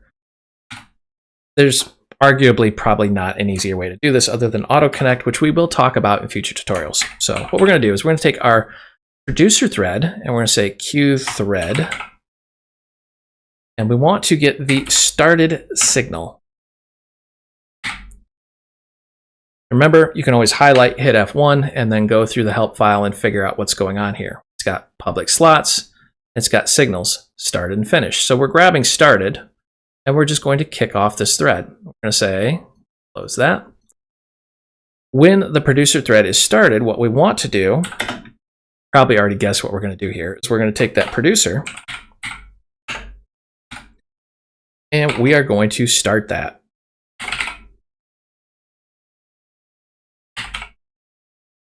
And again, if you're wondering what a signal is, it's got like this little, I don't know, it looks like an outlet almost, like you can plug something into it. That is the icon for a slot right there. So you want to do a signal to a slot. Sometimes the IDE will do this little thing where it thinks it's helping us and you just got to back that out. All right, now that we've got that general idea down, we're taking our producer thread, starting it to our producer start. And if we look in here, go to start, you can see this is the bulk of our application. This is where we're saying, hey, make a new timer. If we're producing something, start that timer and kick it off. Jump back here. Now, I'm going to do the old copy paste, grab that, bang, and we're going to say C thread started to the consumer start. Now remember, the consumer will not have this set producer true, therefore it will not start firing off a timer. Now we need to connect up these 2 objects. We've got 2 different objects living on 2 different threads. We need to connect them together. So I'm going to wipe this out. We're going to say producer. And we've got a few signals here. So we want to say when it's produced, we're going to go to our consumer.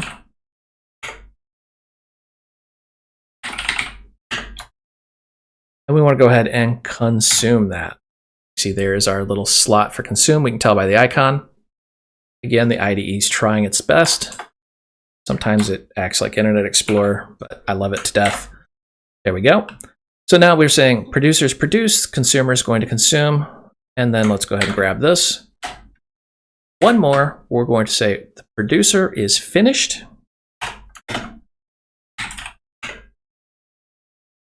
Then we're going to head and tell the consumer to go ahead and quit. That way we just shut those both down. We are almost done here. What we need to do is cthread. We're going to start our consumer first, because remember that producer is going to kick off and just start going. We're going to start this. Under the hood, there's really virtually no guarantee which order they're going to go, but usually it works just fine. This is a very simple example. We're going to dive into the more complex stuff later on. Just trying to get you going in the right direction here. All right, let's give this a good build. Make sure we don't have any gremlins. And we got a successful build. We're good to test. Okay, moment of truth. Cross your fingers. Let's see what happens here. Let's go ahead and run this. And remember, while this is running, we have two different objects on two different threads. And I'm just going to explode this all the way across the screen. All right, we have our consumer starting on our consumer thread, our producer starting on our producer thread. So now we have two different objects on two different threads. Producer is going to start the timer on the producer thread. Remember, timers in Qt are asynchronous. They run on the same thread. And then you have the producer is producing this random value of 251.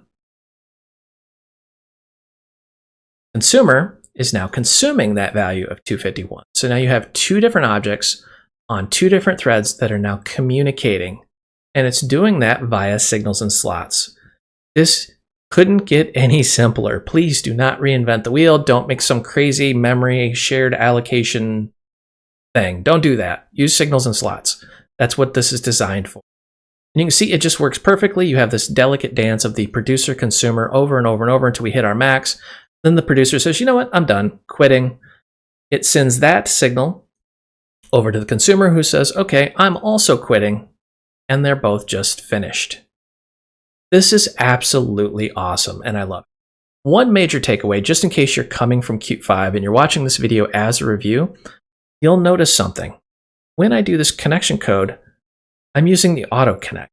And if you're wondering what auto connect is, well, it's exactly what you're looking at. There's an extra little parameter here called the connection type, and by default, it goes to auto connection. Let's just go Qt, and that was not helpful. And we're going to go with auto connection. This is what it looks like under the hood. If we hit F1, you can see there's different types. So there's auto. If the receiver lives on the thread that emits a signal, direct connection is used, meaning it goes directly to that object. Otherwise, if they're on two different threads, it's going to use a queued connection. Interesting. So let's flip down to queued connection because these are on two different threads. The slot is invoked when control returns to the event loop of the receiver's thread.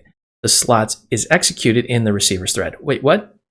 What this means is if they're on two different threads, it's going to put that signal's information into a queue somewhere. That's why it's called a queued connection. And it's going to wait until the receiving object is ready to receive it. Because remember, it's on a different thread doing its own thing. As far as it's concerned, it lives in a completely different universe. Once it's ready, then Qt is smart enough to say, hey, here's all the information you've been waiting for, and it hands it to it very delicately. You no longer have to use the Qt connection. If you're coming from Qt 5, you're used to doing this.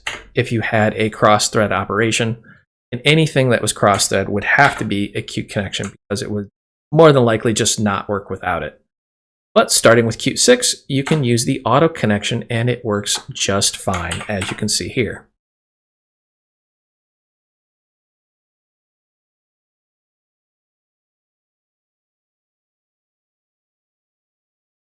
I hope you enjoyed this video. You can find the source code out on github.com. If you need additional help, myself and thousands of other developers are hanging out in the Void Realms Facebook group.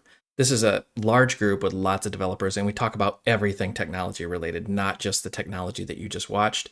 And if you want official training, I do develop courses out on udemy.com. This is official classroom style training.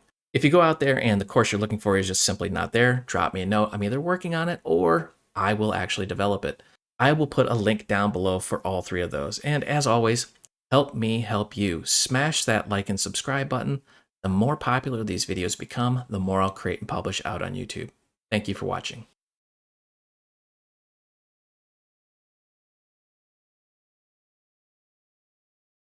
Hey everyone, it's Brian, and welcome back. We're going to continue our conversation on threading. Now, in the last video, we talked about how you can connect signals and slots between threads. So the newbie is going to go out here and they're going to say, I got an app, I got a thread, but would my app be faster if I just made another thread and another and another and so on and so on? And what ends up happening is you end up making all these threads and it becomes this hobbled mess and it's very unstructured. And you can see what I'm doing here. I'm just going to keep making threads, thread everywhere. So this becomes a nightmare. And on top of that, this is really not efficient at all because each thread has a cost associated with it in terms of CPU and RAM. So what you're really doing is you're not making your program much faster. You'll see some short-term gains, but as you keep creating threads, you'll exponentially see your computer slow down further and further and further until either your application crashes or the operating system just simply says, you know what, I'm done, and you get like the dreaded blue screen of death. All right, so what is a better way? Let's get rid of all of this stuff.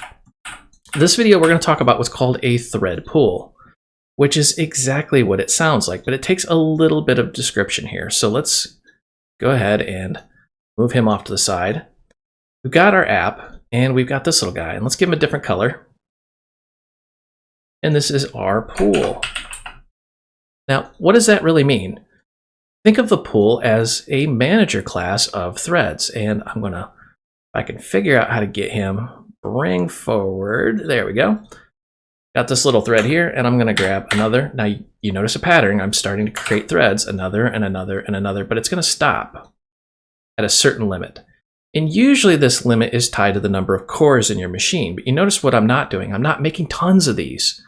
I have a pool, which is a manager, and it's going to manage these threads. And as I send work from the app to the pool, let's actually do that. And let's just put it right here. As I send work to the pool, the thread pool is going to determine what thread it goes on, not us. So bear in mind, these threads may not all be used, or they may be all flooded with work, at which point your little workload that you're sending to the pool is going to go in a queue and just sit there and wait until a thread becomes available. This may sound like a bad idea, but it's actually highly efficient and highly structured. It's also extremely easy to implement. So we're going to dive in and take a look. But before we do, real quick, I wanted to shout out to Qt Company. They have released the long-term support version of Qt 6, and they also published the new Qt 6 QML book. This thing's awesome. Here's the link right here, qt.io/product/qt6/QML-book. I'll try to remember to put a link down below. If I forget, somebody please in the comments just drop it down there.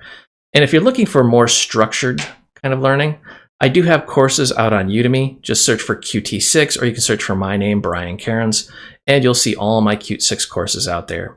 And I have all my Qt 5 courses, along with a migrating from 5 to 6 course out there. But enough of that, let's dive in and take a look at thread pools. First off, thread pools are fast, easy, efficient, and well, they are already baked right into your Qt application. So you don't have to add any external library or anything. They're already there. You're already using them. You just don't realize it yet. So let's make a few classes and let's tap into that power. So we're going to right click, add new. And first class I'm going to make, let's go ahead and call this manager. Probably help if I spelled manager correctly. There we go. Manager. There we go. Make sure this is a queue object because we want signals and slots. Next, finish. I'm going to hit no on that. It'll still pop up. And then add new. We're going to make another class. We're going to call this worker. Make sure this is a queue object as well because, again, we want to be able to use signals and slots. That's what makes Qt so powerful. Now, because we're using CMake, we have to add these. And at the time of this recording, you have to manually do it. Maybe someday that'll change. I don't know.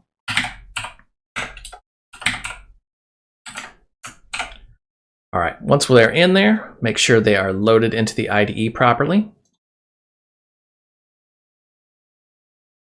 So what are we going to do here? We've got our main file, which is going to take a manager, and that manager is going to run some workers, and those workers are going to run on what's called the thread pool. The workers, however, really don't even know the thread pool exists. They just know that they're on a thread somewhere.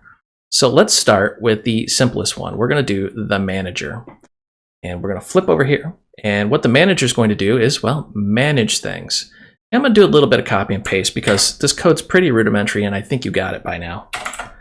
So we're going to add in a queue thread pool and a queue runnable. A queue thread, a queue debug, and our worker class. This takes a little bit of explaining though. You need a queue runnable to run inside of a queue thread pool. So highlight queue runnable, hit F1.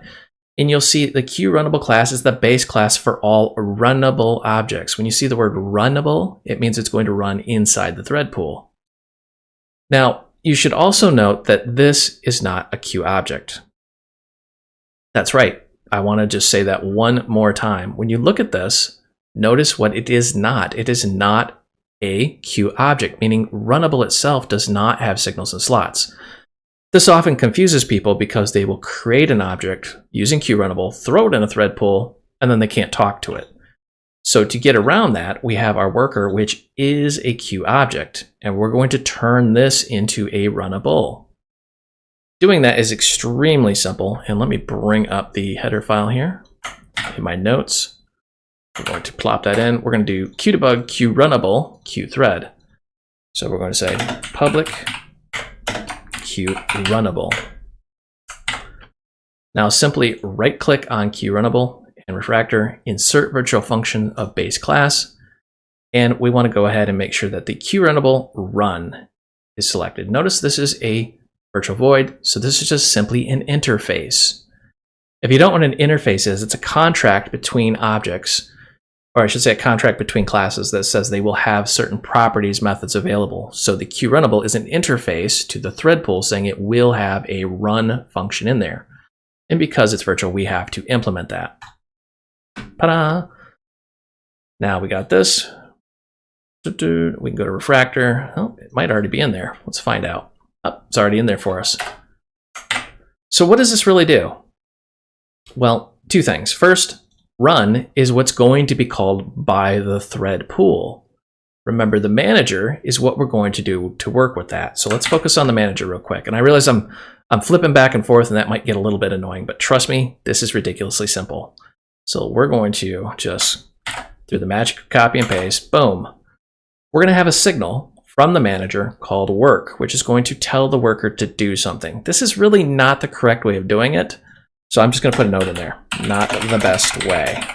We're going to cover other ways in other videos, but I'm going to explain why later. Just huge leap of faith on that. But then we have some public slots. Start, started, and finished. Start is going to start the workers. Started is when the worker tells us it started.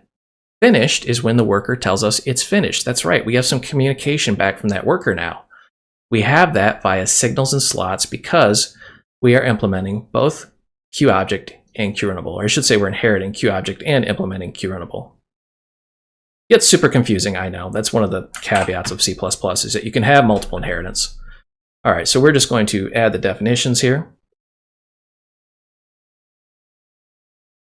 And I've been asked by a lot of people to try to slow down. I have a tendency to make these videos slightly slower than I actually work in real life, which is usually Mach 5, so I go pretty quick, but I'm going to try and slow it down.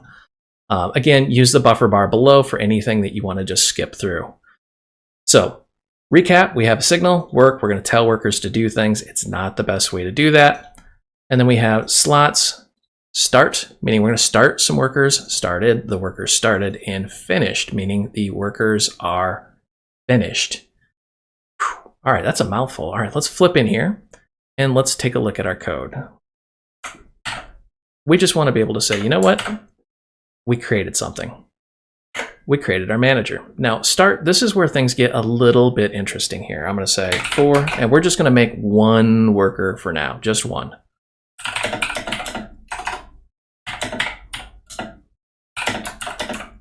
You're going to see why, because this thing's going to be super noisy and it's going to print a bunch of stuff out on the screen. So let's just focus on one for the moment here. Now, because we're doing a cross-thread operation, we should not have a parent. So we're going to say worker, make a pointer to. This is a queue object, so instinctively you're going to go, I should put a parent in here for memory management. Don't do that, and here's why. The worker is a queue runnable, and it has a special getter and setter in there called auto delete. So we're going to say set auto delete, and we're going to set this to true. What this is going to do is tell the thread pool that executes this to delete it when it's done, because guess what? We don't want to worry about memory management. We just don't want to have to deal with that. Now, because I absolutely hate writing this code, I'm just going to copy and paste it. Feel free to pause the video if needed. We're going to connect the worker started signal, which doesn't exist yet, and the finish signal to the manager started and finished. And then the manager's work is going to go to the worker work, which doesn't exist yet. We're going to get to that, but notice we have queued connections. I'm going to explain this a little later on in the video. Super important you understand right off the bat, this will use what's called an auto connection, which under the hood will attempt to flip this into a queued connection. But I'm just going to put that back for now. And then we're going to go ahead and say queue thread pool global instance. And when we do this, this is the instance or the thread pool that is created automatically when your queued application starts. You don't have to do anything, it's just there. And we're going to go ahead and say start, and we're going to go ahead and start that worker. Now this does a few things, but really what it's doing is it's taking that worker, putting it over to the thread pool, and when a thread is available, it moves it to that thread, and then it goes into the worker and calls run. Whew. Lots of words, all the words, and I accidentally deleted that. There we go. So your main takeaway here is your manager is going to create a worker without a parent. We're going to set auto delete to true because we want the thread pool to manage the memory. Then we're going to say thread pool, current instance, whatever it is, just go ahead and start this specific object. We're just doing one for now. Now we're going to go down to started and finished. This is where the worker is going to talk back to us. Usually you don't like it when a worker talks back to you, but we're going to allow it this time. So we're going to say worker, and we're going to do a queue object cast. A lot of people out there are going to get very, very confused if you don't know what this is and go, why aren't you using a static cast or some sort of C++ thing? Queue object cast is built right into Qt, and it's specifically designed for casting queue object, and it takes a lot of the complexity out of it. So while I'm not going to dive into it in this video, we are going to probably cover it a little more in depth later on. So what we're doing here in this slot, something called this, and that something is a queue object we can access from the sender function. It is going to return a pointer to a queue object, and we're going to cast that pointer using queue object cast into our worker class. If this line completely mystified you, please go back to C++ 101. But basically, we're getting a pointer, we're casting that pointer into something we can work with. Now, because we do not trust pointers, we need to test it. So I'm going to say if not worker, again, there are a billion different ways you could do that, but if we don't have a pointer, we're just going to jump right out of there. We're going to pull the ripcord and just eject right out. So what we're going to do next is we're just going to say QInfo started our worker object on whatever our current thread is. Special note on current thread. This is going to be running on what's called the main thread, our manager. But our workers, when they start, will be on a pooled thread, and you'll see that later on. And we can grab this and just do the old copy and paste right here. We're going to say finished. And put that right there. So very, very simple code. There's really not a lot of complexity to this. There are a few caveats. So for example, when we start, we're going to tell the worker to work. We're going to have that special function in here that we have not put in yet. So that's the highlight of the manager. Now we're on the worker, and this is the little buddy here who's going to do the actual work. So what I'm going to do here is I'm going to just copy out of my notes just to save a smidge of time. So we've got a constructor, a deconstructor, two signals, our public slot, work, and then we have our runnable interface. So let's go ahead and flesh these out.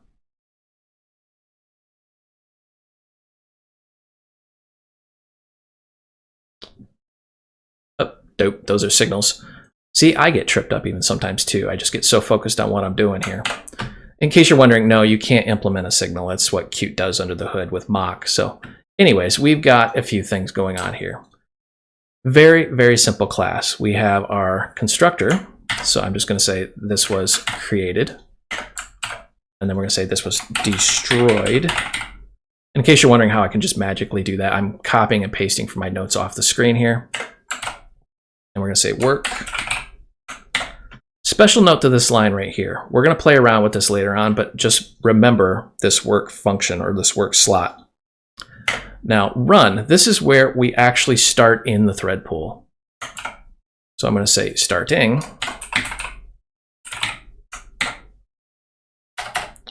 And then finishing.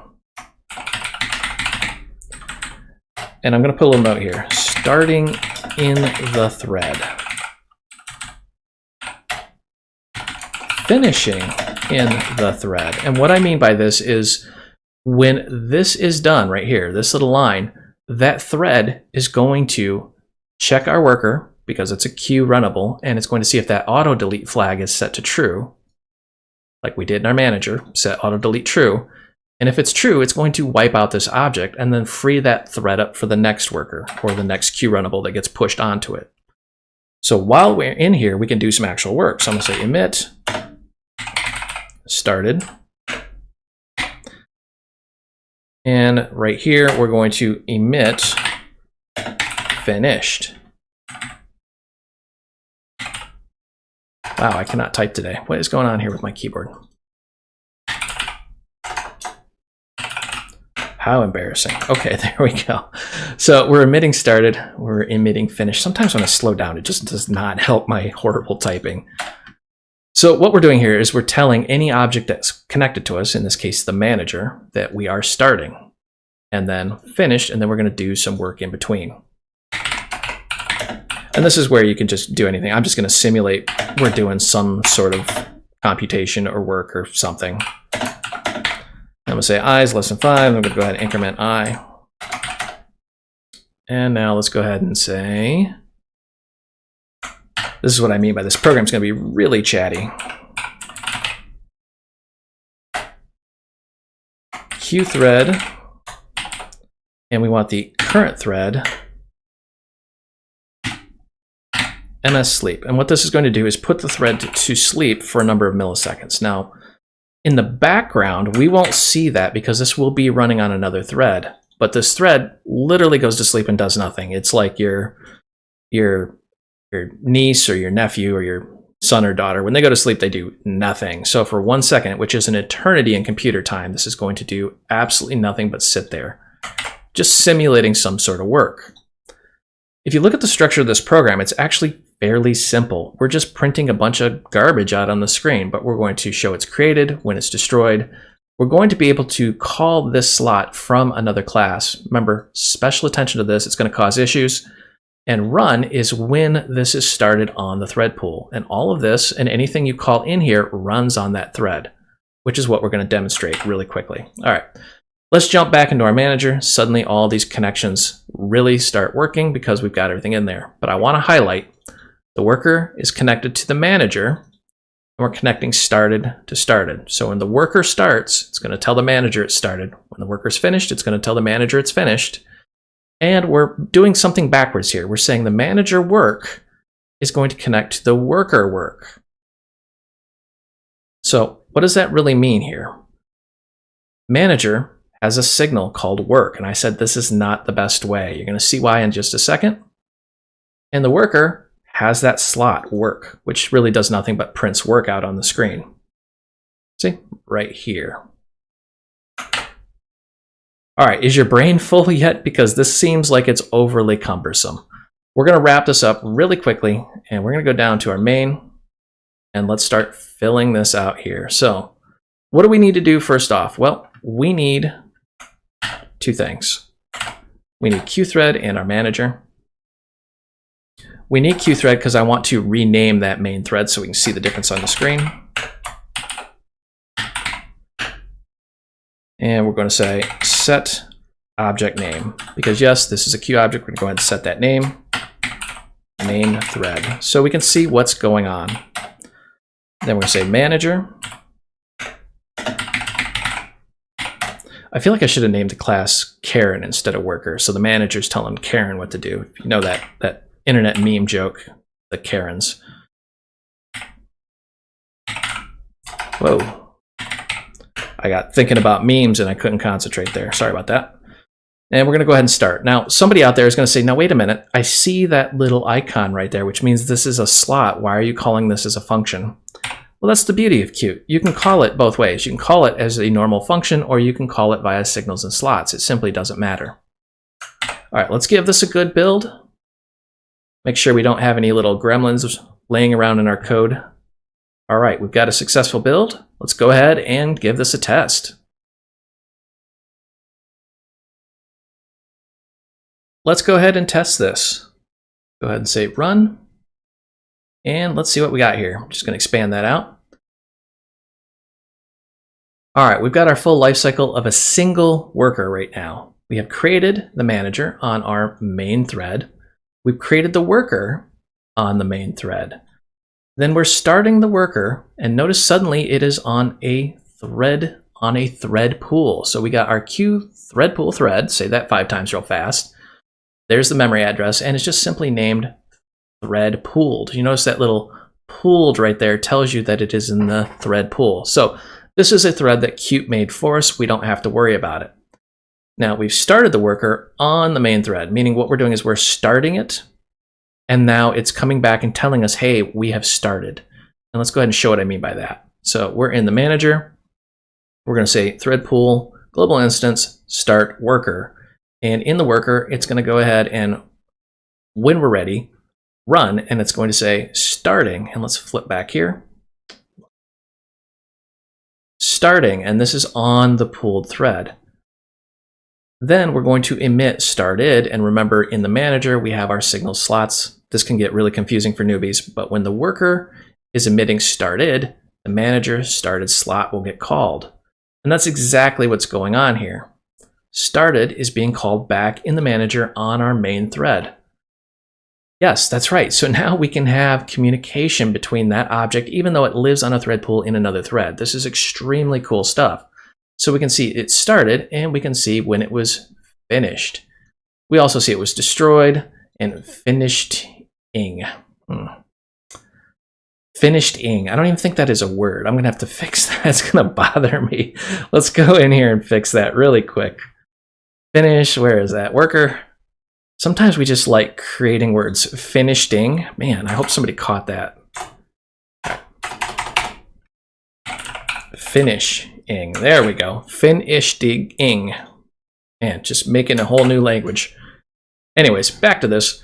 Really what we have here is we have a manager. It's creating a worker. It's starting the worker. The worker is letting us know it started, and then it's running on the pulled thread doing its thing.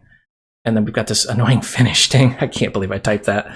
And it is running on the thread pool, and it's destroying it because that auto deletes there. And then we get that signal at the very end saying, hey, it was destroyed. This is actually really cool stuff. And when you think about it, you don't need to do a whole lot.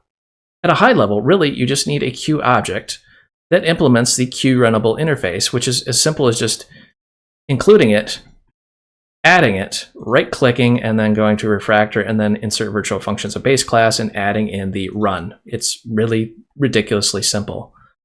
As long as you have that, everything inside of run is going to be run on that thread pool. Now, I did say pay special attention to work. We're going to mess around with this. This is what I see newbies do all the time. We're in the manager on started. This is where the worker has emitted a signal, started, and the manager is being called via Qt through the signal and slot right up in here. So we're going to tell that worker to do something. And what I'll see a lot of newbies do is they'll do something like this. Worker dot, and let's go ahead and say we want to call a function directly. Yeah, don't do that. Bad. Bad, bad. Don't do that. But let's see what it does.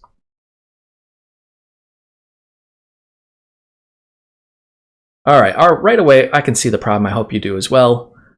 Our work is running on the worker, which is living on the thread pool, but it's being called on the main thread, not on the pooled thread. Oh no. So if you were doing any sort of heavy number crunching and you try calling that on the work function on the worker, you just defeated the whole point of even using a thread pool because you're right back on the main thread. Yeah, so that's super frustrating. So what a lot of people do is they go, how do I solve this problem? Well, there's two ways, and I'm going to tell you one way which I do not believe is correct, although I've seen it work, and honestly, I've used it myself, and that's signals and slots. So instead, we're going to emit work. And this is our signal on the manager that is connected via signals and slots to the worker. And we're saying, hey, it's time to work. And the manager work will emit and call the work slot on the worker. Notice I have this Qt connection here. There's a reason for that. But let's go back to the normal auto connection. Let's run this and see what happens. All right, you notice how it's still running on the main thread. That's not good. So totally defeats the purpose of doing that. This is where you start diving into Google and you go, all right, well, I think I'm going to read about this. And we're going to go here and we're going to add in a Qt connection. And let's just highlight this and F1 on the screen to bring up the help system.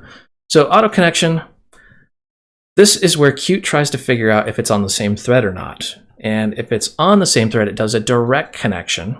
If it's not, if it's on a different thread, which clearly this is on a different thread, it does a queued connection. So what's the difference here? A direct connection, or same thread, the slot is executed in the signaling thread, meaning the main thread. Queued connection, the slot is executed in the receiver's thread. I want to highlight that, the receiver's thread, meaning this would be the thread that the object was initially created on. And let's go ahead and demonstrate that. A lot of people think it's the thread the object's on, and it couldn't be anything further from the truth. So I've got this manager work will emit, the worker will call the work slot, and this is queued, so this should be the receiver thread. And let's run this, see what happens. Oh, you can already see the issue right there on the screen here. Main thread. Even though we're using the Qt connection, it's still being called on the main thread, and that is simply because we created the worker on the main thread, so that's where it's going to call it at. Is this a bug in Qt, or is this a design flaw with my application? Well, you could argue that it's both, to be brutally honest with you. I don't like doing either of those because I don't like trying to figure out what's going to change in Qt's code base from one version to the next, even though it's been amazing and very stable. It doesn't really work the way you think it would. So what I do typically is I don't do this at all.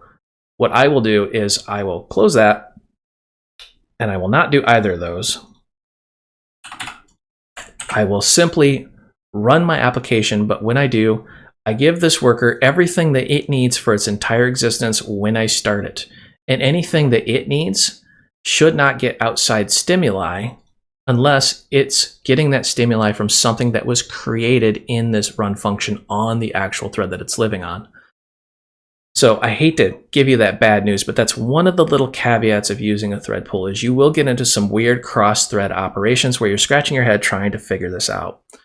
Now, I know you're going to ask, yes, there are ways of calling it directly on the other thread, but it gets a little bit more involved than where we are now. I just wanted to throw that out there in case you're working with this and you get stuck. So quick review, this is a thread pool and how to work with it and how to communicate across thread to that object running on the thread pool. The biggest thing you need to do is create a Q object, implement Q runnable, and then start that out on the Q thread pool. Happy coding, and I hope to see you later. I hope you enjoyed this video. You can find the source code out on github.com. If you need additional help, myself and thousands of other developers are hanging out in the Void Realms Facebook group. This is a large group with lots of developers, and we talk about everything technology related, not just the technology that you just watched. And if you want official training, I do develop courses out on udemy.com. This is official classroom style training. If you go out there and the course you're looking for is just simply not there, drop me a note. I'm either working on it or I will actually develop it. I will put a link down below for all three of those. And as always, help me help you. Smash that like and subscribe button. The more popular these videos become, the more I'll create and publish out on YouTube. Thank you for watching.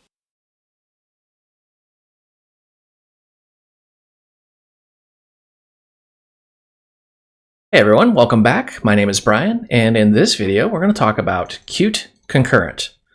We're going to talk about what is it, why use it, and how to use it with some simple examples. Now, at a very high level, no pun intended, Qt Concurrent module provides high-level APIs. Now, notice some keywords here. It's a module, meaning we have to add it, but don't worry, it's ridiculously simple. And high-level does not mean you lose power or functionality. Quite the opposite. It will make writing threads and working with threads ridiculously simple. And you don't have to deal with any of the low-level primitives such as mutexes, read-write locks, wait conditions, semaphores, things that we haven't really touched on yet. But if you dive into threading a little too deep, you're going to run into them very, very quickly. So this is going to be a very high-level example, but it's going to just give you that power right at your fingertips, something that you can use today at the end of this video. Now, if you want a more in-depth review of threading, I do have a Qt 6 for Advanced with C++ out on Udemy. It's usually on sale. I also give it away for free in my Void Realms Facebook group quite often. But if we just scroll down, there's a lot in this course, so forgive me. We scroll down all the way down to section 3, threading. You can see we really, dive into the deep end on threading.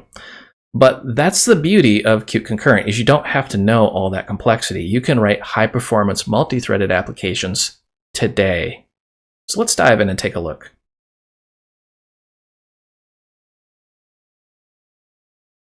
So really, what is Qt Concurrent? Well, we're talking about concurrency here, meaning we want to be able to run multiple threads, synchronize them, and get values back, and manipulate things using those threads.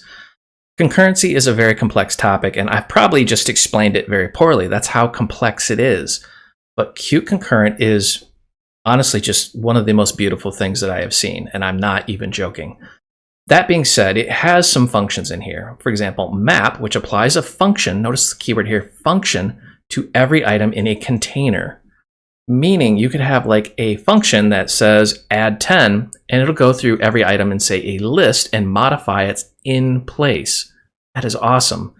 And then there is the plural of that, mapped, ed, mapped, is like map, except it returns a new container. I mean, it creates an entirely new list and hands it back to you.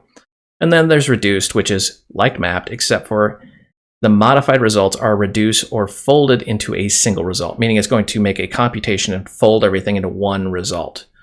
And then there's filter, which removes items, and then filtered, plural, which is pretty much the same except for a new container is generated, and then filter reduced. Obviously, you can read the documentation for yourself, but we're going to micro focus on this little guy right here, Qt Concurrent Run. This is going to be our buddy for this video, and we're going to work with what's called a future. If you don't understand the concept of a future, it means we're going to work with a value, but the value's not there yet. The value will exist in the future, but it doesn't exist yet.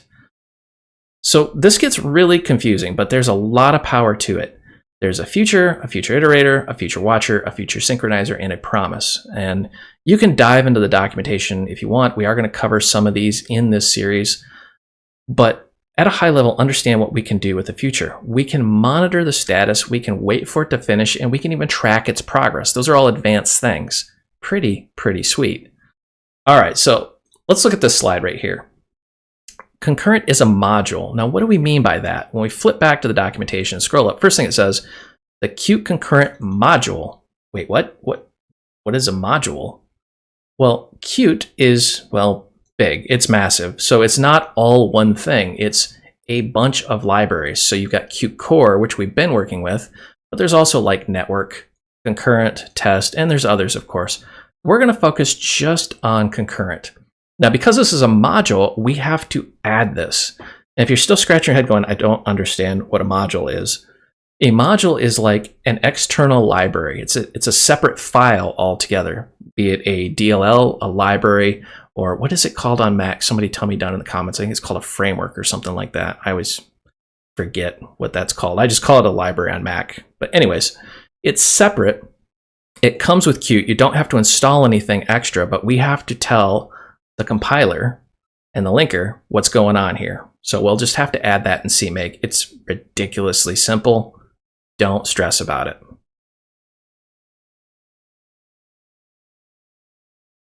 One question I'm always asked is, why even use Qt Concurrent? I mean, what am I really getting out of this? I've already learned how to use threads, and I've learned how to use a thread pool, and they're both awesome. So let's compare the three. We have what I call normal threading, which is basically you have a Qt application, you manually make some threads, Qthread to be specific, and then you make some objects and you move those objects to those threads. You have to, of course, connect signals and slots to communicate with them. The problem is, well, I'm going to be brutally honest with you. This sucks. This is mired in complexity. You have to manually manage these threads and the memory underneath. And you have to worry about things like, what if dog is trying to communicate with bird, but bird doesn't exist anymore? Bird got deleted. Bird flew into a ceiling fan or something. It's just not there anymore. You'll have those kind of issues, which will just completely mess your application up. And on top of that, each time you create one of these threads, you're incurring a penalty in terms of CPU and RAM because threads have a real-world cost associated with them. So we then moved on and learned the concept of a thread pool. I love thread pools. These are awesome. So you have pre-existing threads that Qt has already created for us, and they live in a pool, meaning it's just going to recycle these over and over again. Okay, this is very elegant because now you don't have that penalty in terms of CPU and RAM of creating new threads because they're already there. But you have to use what's called a QRunnable, which is why I have an R here instead of a T. You have to use the runnable interface and then inject that, or I should say send it to the thread pool, and then wait for the thread pool to execute it. There's some complexity there. You have to understand QRunnable, you have to understand the thread pool, you have to use different techniques to get information back, for example, signals and slots. It gets to be kind of cumbersome, honestly, when you get used to it. So this is where Qt Concurrent comes in. Concurrent is part of Qt, but it's a module, so I've got it in this big green binary container here, which uses the thread pool under the hood. So what you're going to do is you're going to send something to Concurrent. It's going to take the complexity of the runnable and put it into the thread pool for you, and it's going to generate what's called a future. Now remember, a future means it's some sort of value we want to work with in the future. It doesn't yet exist. But the cool thing is you can actually hook up signals and slots to that future. So basically, if I can just take this and let's just bring to front, it looks more like this. Let's call this concurrent. It really looks like this. Qt will send it to Concurrent. Concurrent will hand you a future and you do whatever you need to do with it. You don't have to worry about any of the details under the hood. Now, if I go ahead and send that to back, just understand what's happening under the hood is you have all of this beauty right here. You have a thread pool with multiple reusable threads, and Qt handles all of that complexity for you. I love this. This is just simply amazing.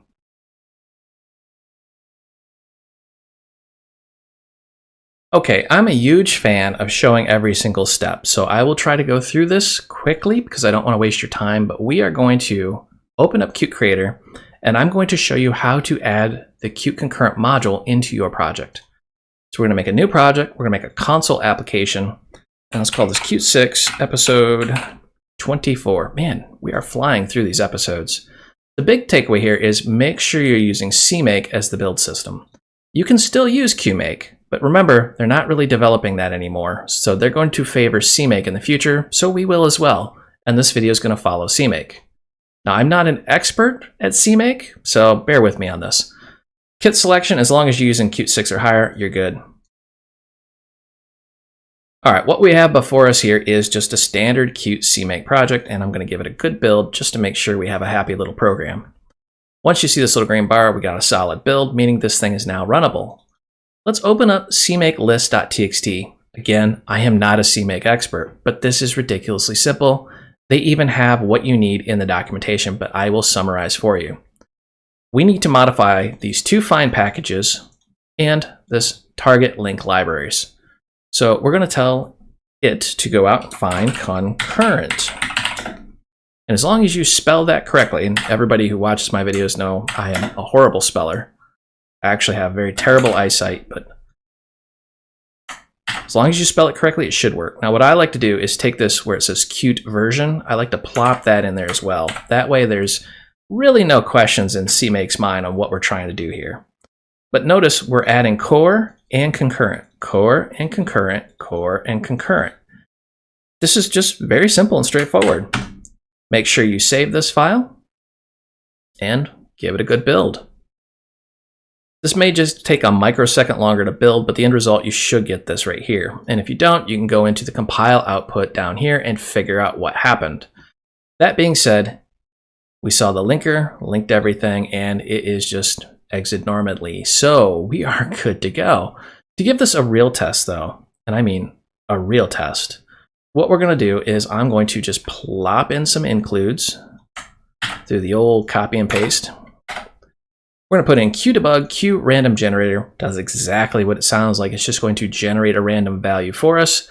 Our buddy qthread, and we're going to work with qfuture. Remember, we want a value that's in the future, and we want qt concurrent. Notice this has got a T here. It's not q concurrent, it's qt concurrent because it's a module. And you can highlight that, hit F1, and of course, it gives you everything that I've just explained right here, how to add it in CMake, how to add it in QMake. I absolutely love that. But once you have these in here, let's go ahead and give this a build. And this will prove to you beyond a shadow of a doubt that it's linking correctly. And we've got a good build. If you don't get to this point, you'll have to go into your compile output and figure out what's going on.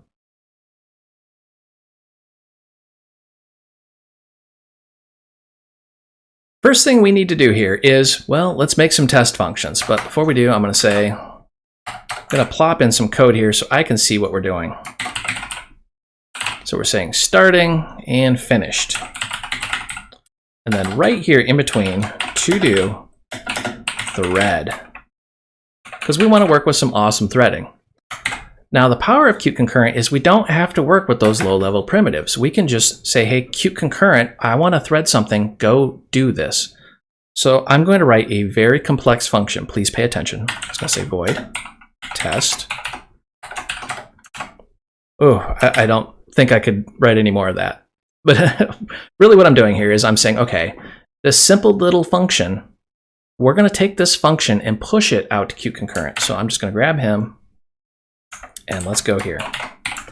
I'm going to demonstrate the non-threaded version, and then we're going to go ahead and thread this. So we're going to run this real quick. All right, so notice how this says starting qthread, and it's all the same memory address. So if we really, really want to, what we can do here is say qthread current thread set object name. And let's call this main thread. That way we can see without a shadow of a doubt what thread this thing's actually running on. Remember, we have not threaded yet. That's coming up really, really soon. Just bear with me here. Now that we've gotten to this point, we see that our function is running on the main thread. Let's go ahead and we're going to take this a little bit and modify it. So let's grab this. I want yet another function. So let's call this test random. Wow, if I could spell random, that was embarrassing. That was a randomly bad joke, but anyways, let's go ahead and we're going to work with this, and we're going to say qthread current thread, and we want to put this to sleep. So I'm going to say ms sleep. So whatever thread it's running on, we want to put it to sleep for 1 second. But then we want to go ahead and we want to return a value. Let's say return. And we want qRandomGenerator global, global, and bounded. And what bounded is going to do is return a range. Notice it's wanting the highest. So we want to say int max. Added bonus, we're going to show you how to put a parameter in there. So all this really is going to do is it's going to say, hey, we're running random on whatever the current thread is. We're going to say current thread, go to sleep for 1 whole second, which is an eternity in computer time. And then when you're done, go ahead and return a random number between whatever and whatever. Pretty simple. So let's dive in and see these things in action on a threaded application using Qt Concurrent. Now that we've got our happy little functions here, test and test random, we're going to go ahead and work with these. So let's wipe this out. What we're going to do is we're going to say Qt Concurrent, and then we're going to use run. Now you notice the signatures here. If you're coming from Qt 5, be warned, these have flipped around. And when I mean that, I mean the signatures have been flipped around. It used to be completely different. It used to be the arguments then the function, but now it's the function then the arguments. For this simplistic example, we're just going to say, we're going to give it the function name of test. Notice what's happening here. Well, we're just saying Qt Concurrent run this function, and it's just going to, well, you guessed it, run it. Let's go ahead and run this and see what happens. Okay, well, this just won't do. You see, it started, it finished, but then our test ran on a Q thread pool thread. That's the thread pool inside Qt Concurrent under pool. But notice the order. Started, finished, and then the test ran, meaning, well, our main thread is already done, and we want to actually stop and wait on this thing. So let's go ahead and work with what's called a future, which is what run is going to return. So let's go ahead and say Q future. And this is a template class, so we have to give it a type. In this case, it's going to be void because our function returns nothing. So we're telling Q future what to expect, and let's go ahead and call this F1. Now, what we can do is something like this. We can say F1 dot, and let's see, we want to do wait for finished. So it does exactly like it looks like it's going to do on the screen. We're saying, hey, concurrent, go run this function, give us a future, something that doesn't exist yet, and we're going to say, hey, our future, wait for that thread to finish. Let's go ahead and run this and see what it looks like now. Okay, that looks much better. So we have started, and then we've done whatever we wanted to do, but we have this running on a thread pool inside Qt Concurrent, and then we can actually wait for it to be finished, and everything synchronized the way we wanted it. That is actually really cool. I love that. Okay, by now the power of Qt Concurrent should be pretty obvious. You can take any function, it doesn't even have to be designed for a thread, and really just say, hey, Qt Concurrent, go run that function in a thread pool, and then do something with it. You can either wait for finished or return a value or whatever you want to do. This is just insanely powerful. So what we're going to do now is notch the difficulty up just a little bit. We're going to say Qt Concurrent, we're going to run test random. Notice test random has two different things. We're going to get a value in the future, doesn't exist yet, and we're going to feed it a value as a parameter. Okay, well, how do we do that? Let's go down here and say Q future, not Q feature translation, sorry, Q future. There we go. And remember, this is templated, so we have to get from the function what we're working with here. The return type is an int, so we're going to say this is going to be an integer. Notice the wording, it is going to be, not it is. Meaning the value does not exist yet, but it will in the future. That's something you have to wrap your head around when working with futures. We're going to call this F2. You can name it Fuzzy Kitten or whatever you want. And we're going to say Qt Concurrent. Of course, we want run. And this is where people coming from Qt 5 get very, very, very confused because they have flipped the arguments around. It used to be args, then function. Now it's functions and args. And I think in Qt 5, if memory serves, it was limited to 5 parameters. And you notice in Qt 6 what it's doing now. So let's go ahead and say we want to run this on the function name, test random. And let's give it a parameter. We want to say the max is 100, and we could do comma 200, whatever, depending on how many parameters we have here. And ta-da, there it is. So it's going to take our test random, load it into Qt Concurrent, pass this value over to the function, and then run this. Now here's the tricky bit. Remember how I said the future does not exist yet. It will exist, and here's why.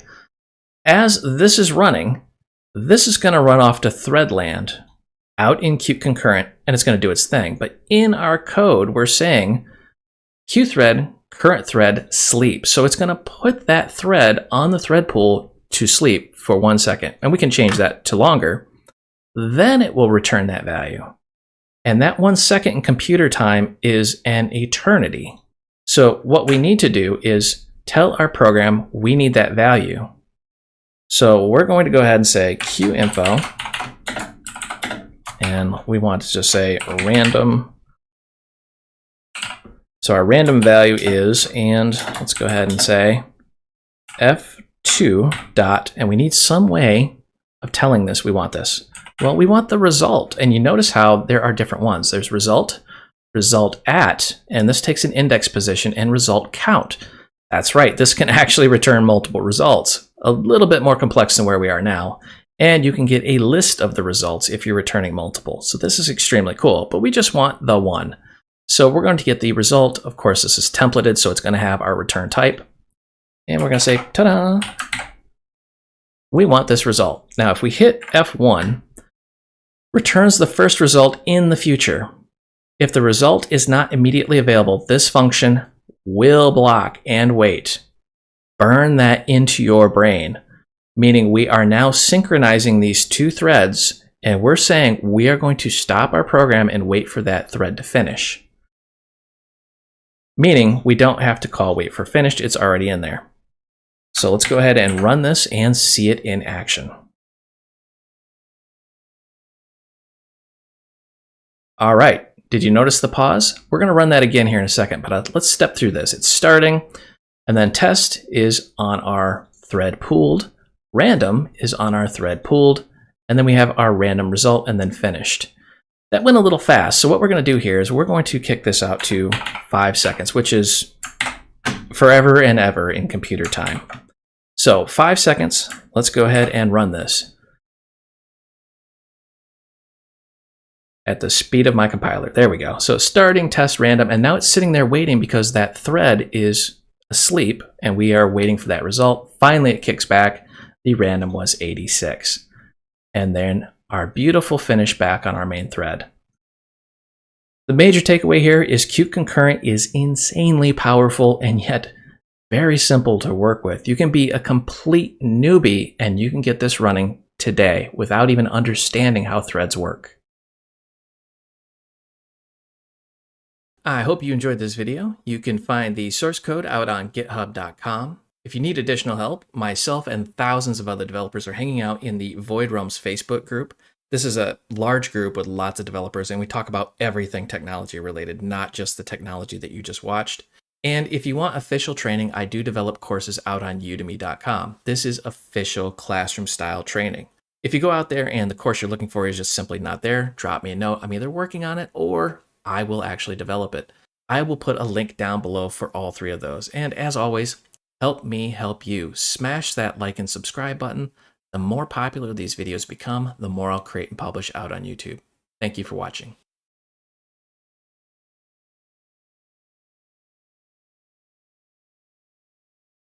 Hey everybody, welcome back. This is Brian, and in this video, we're going to talk about a complex but yet common problem and a simple solution. So the problem first off is, well, sharing information or specifically resources between threads, meaning you have multiple threads in your application and one or more of them is trying to update that at the same time. So you have this thread and this thread trying to update this resource. And let's just call this an integer. So let's say this thread is going to -1 and this thread is going to add 1. Seems simple enough until you think about how a computer works. What if both of these hit at the same time? Well, in your mind, you would say, well, they'd negate each other, right? So -1 + 1, there'd be no change. That's not really how a computer works. Usually what happens is the computer gets very confused and, well, does some goofy number like this, or more appropriately, I'm sure you've seen this before. That being said, a lot of people will try to solve this in a number of different ways, but we're going to show you probably the best way of doing this. I don't like this design, but this is what people tend to do. They go, okay, I know what we're going to do. We're going to use a thread pool, and we're going to pull these threads from the thread pool. But look what we're doing. We're not actually solving the problem. We still have the same thing, just now we have a thread pool. I do cover this problem and the solution in depth in my course, Qt6 Core Advanced for C++, available out on udemy.com. Be sure to check it out. Now let's take a look at the actual solution to this.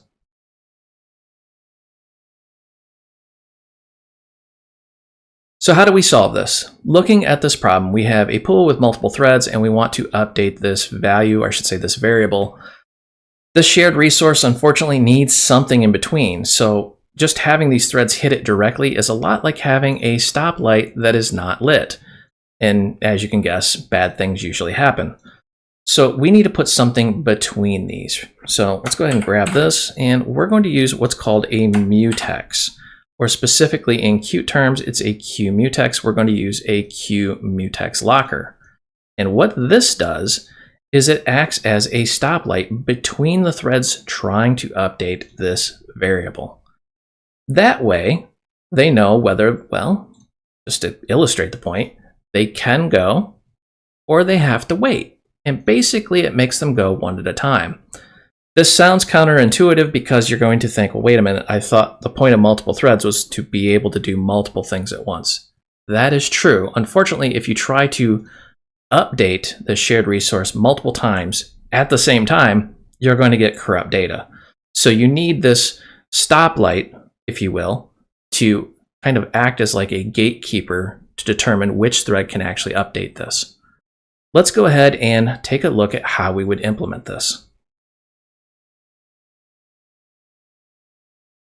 Because we're going to be working with a thread pool, we need to implement a runnable. So let's go ahead and make a new class. I'm going to say add new class, and let's call this worker. And this is where a lot of people are going to get really feisty down in the comments. I'm going to make this a base class of QObject, but you don't need to. I'm just doing this so in the future, not this video, if I wanted to work with signals and slots, I already have QObject and all its goodness baked right in. Now, the reason why we're not going to be working with signals and slots is because, well, signals and slots are going to do one of two things. Either you're going to make a copy, which defeats the point of this video, meaning you would make a copy of that value, which doesn't help because it's not a shared resource, or you would share a pointer using signals and slots, which puts you right back to the problem statement we had at the very beginning, where you still have two objects, or I should say two or more objects, try and update the same thing at the same time. All right. So we're going to put some includes in here. We've talked about these before, thread and runnable. We need to implement a runnable to run on the thread pool. So I'm going to say public QRunnable. And I'm going to right click this, refactor, and then insert virtual functions of base class. And we're going to go to run.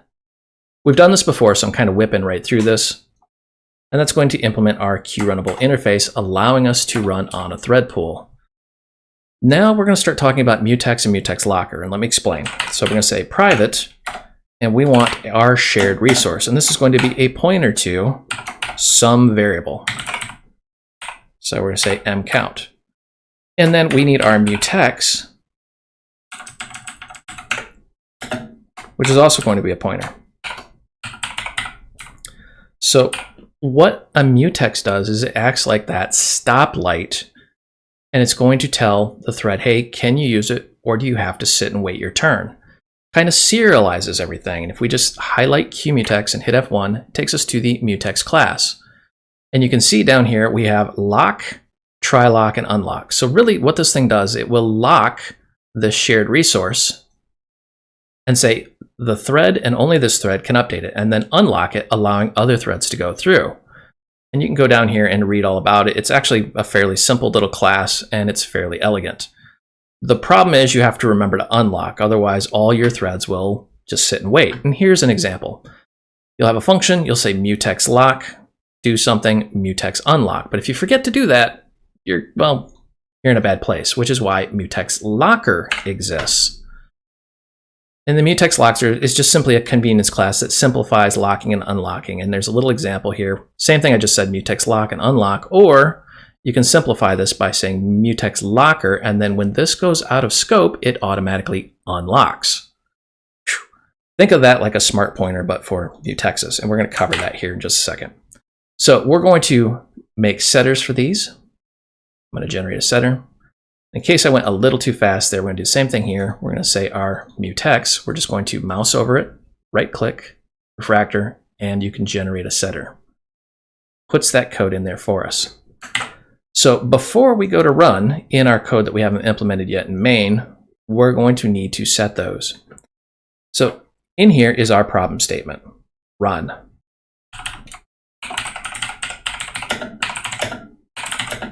The thread pool is going to run this code on a thread. We don't get to pick and choose that thread, it's just going to do it for us. Now this can be, well, a little bit dangerous, right?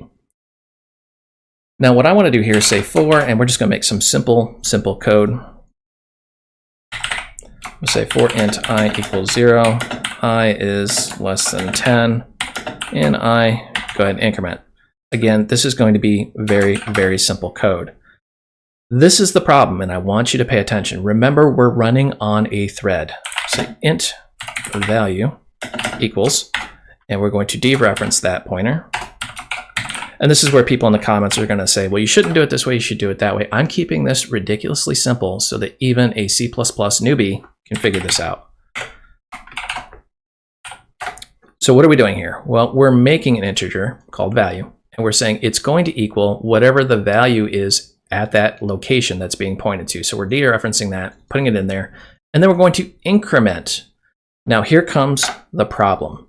The problem is if we go ahead and say, okay, let's go back to that pointer and set it to our updated value. And I'm going to put it right there, danger, because we are now modifying something at a memory location, and other threads could be doing this at the same time. That is very bad. It's very dangerous, and well, I'm sure you've seen applications crash before. And just for giggles, I'm going to go ahead and say qinfo, qthread, current thread, and then we're going to just print out that value, just so we can see it. But I also want to know when this thread is done.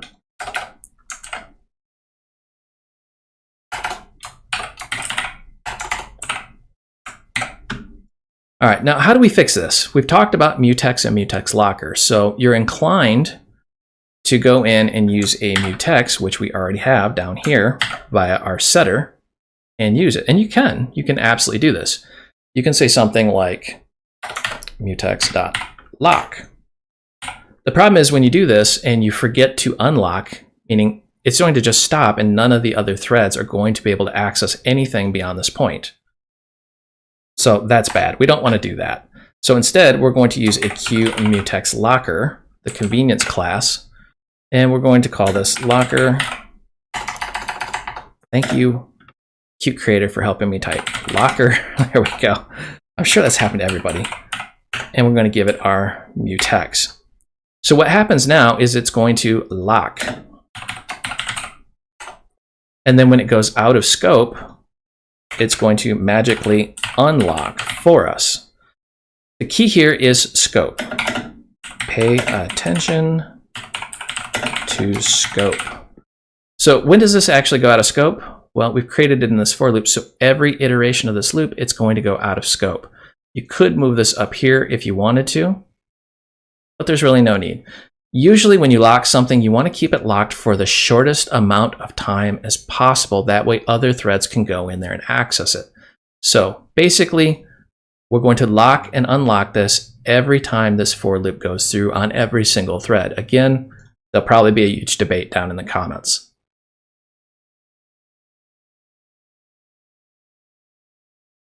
Flipping back to our main file, we're going to go ahead and implement all of this stuff that we've written so far. So let's just go ahead and we're going to use QThread, QThreadPool, QMutex, QDebug, and our worker class that we just created. Remember, quick recap, basically we need to set our shared resource and the mutex we're going to use as our stoplight for this worker to work while it's running. All right, so first things first here, let's go ahead and let's say int count. And we're going to make this 0 right up front. This is our shared resource. And let's go ahead and set int max equals 5. Actually, let's just make it 1 for now. Now, this is the number of threads that we're going to use. Remember the way a thread pool works. If you make like 1,000 threads, it's not going to run 1,000 threads at once. It's going to recycle threads as they're available. You're using a pool of threads. So if you put that to some astronomical number, don't expect it to run, every single thing in the known universe. So we're going to say QMutex, and this is where we're going to make our stoplight. And this is going to tell the threads when they can and when they cannot update this shared resource. And I should actually put this right here. Shared resource, just so there's no confusion what that is. All right, now let's go ahead and say for, we'll say int I equals 0, and we'll say I is less than max. Go ahead and increment I, not a big deal. And we'll say worker. And we're going to make a new worker. Now you may be saying, uh-oh, you have the new keyword, and of course it's popping up telling me, uh-oh, you're going to have memory leaks and all sorts of issues. Remember, with Qt, we have built-in memory management. I would not set a parent because we're working with multiple threads. So instead, what you're going to do is say worker.setAutoDelete, set that to true, and the thread pool will delete that for us when it no longer needs it. But remember, in our worker, we have those other setters. So I'm going to say worker set, and this is why naming is so important. We got set out set mutex. If we had named that something else, we'd have to go hunting for it. So let's go ahead and set our shared resource.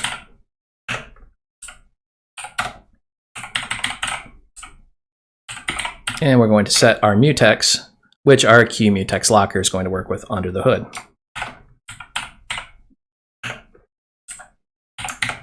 Pretty simple, pretty easy. Now, what we're going to do is we're going to wait for all of this stuff to be done. But first off, we need to actually run this. Silly me. So we're going to say QThreadPool.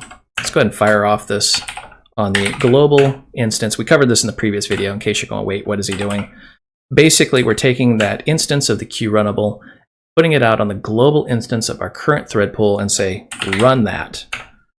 And spoiler alert, just in case you did skip the last video, what it's going to do at this point, it's going to put it inside an internal queue inside the thread pool, and when it's ready to run, it's going to run this run function that we implemented from the QRunnable interface.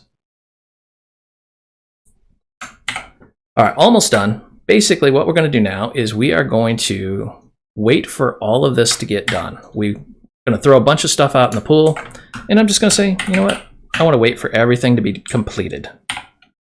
And then I'm going to say QInfo count, because we want to know exactly what's going on here. And let's just print out our shared resource. Now, this code is very, very simple. So when we get to this point right here, looking at this, all we're doing is we're saying, go ahead and increment it 10 times, 0 to 10, every time we run. So each thread basically is going to increment that by 10. Very, very simple code.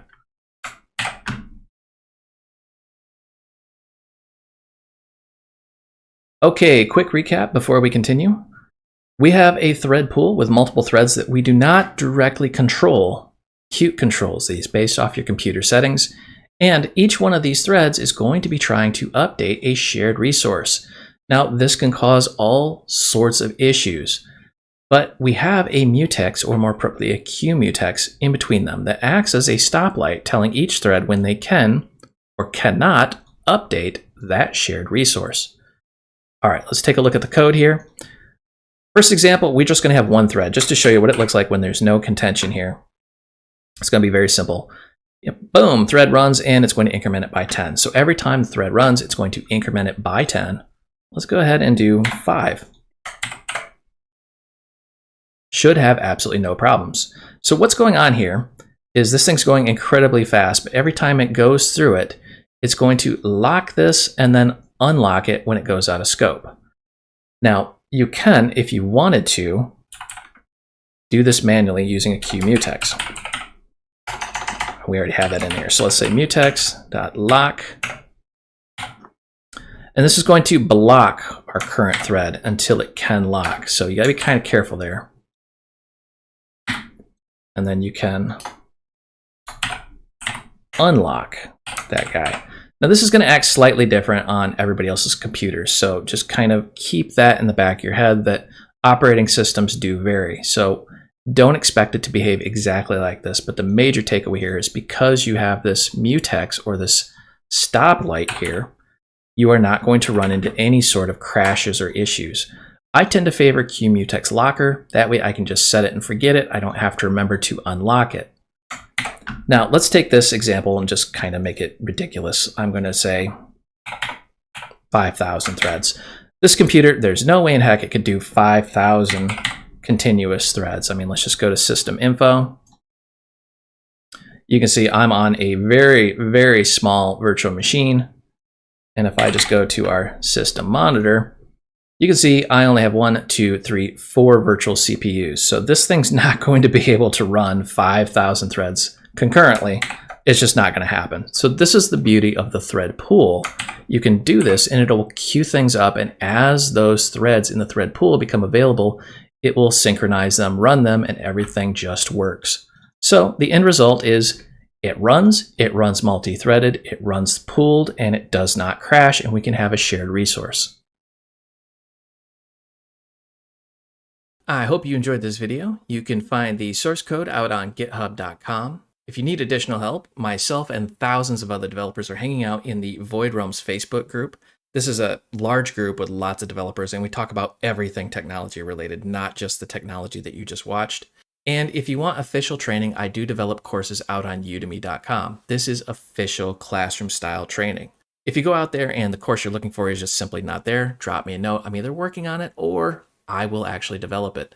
I will put a link down below for all 3 of those. And as always, help me help you. Smash that like and subscribe button. The more popular these videos become, the more I'll create and publish out on YouTube. Thank you for watching.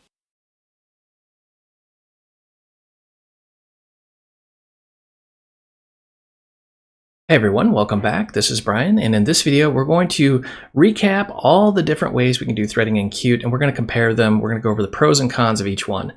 This video may seem redundant, but I want to make sure we have all of these concepts solidified because we are going to give a graphic user interface example using, you guessed it, Qt widgets. This is what Qt is really famous for, is user interfaces, because let's face it, people hate command lines. You know, actual people, users, want a graphical interface that they can do something with. So we're going to show a very simple example and tie all of the threading conversation into why it is so important, especially when you get into a user interface. Spoiler alert, I just want to cover a few things super quick, so bear with me. These videos on YouTube are different than the videos I have out on Udemy. Udemy are full-blown courses, pardon me, and basically this specific video is kind of a combination of Q6 Core for beginners, intermediate, definitely advanced, and we are sprinkling in a little bit of widgets for beginners. Now you'll notice that it's Qt 5 widgets, and this is a Qt 6 video.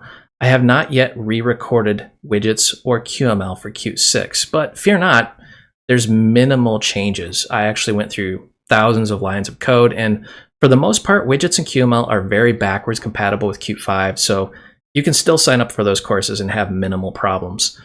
Also, well, I'm going to record those in the future because it's fall time here, around Halloween, and that means the leaves are beautiful but also falling, and Every single one of my neighbors loves their leaf blower.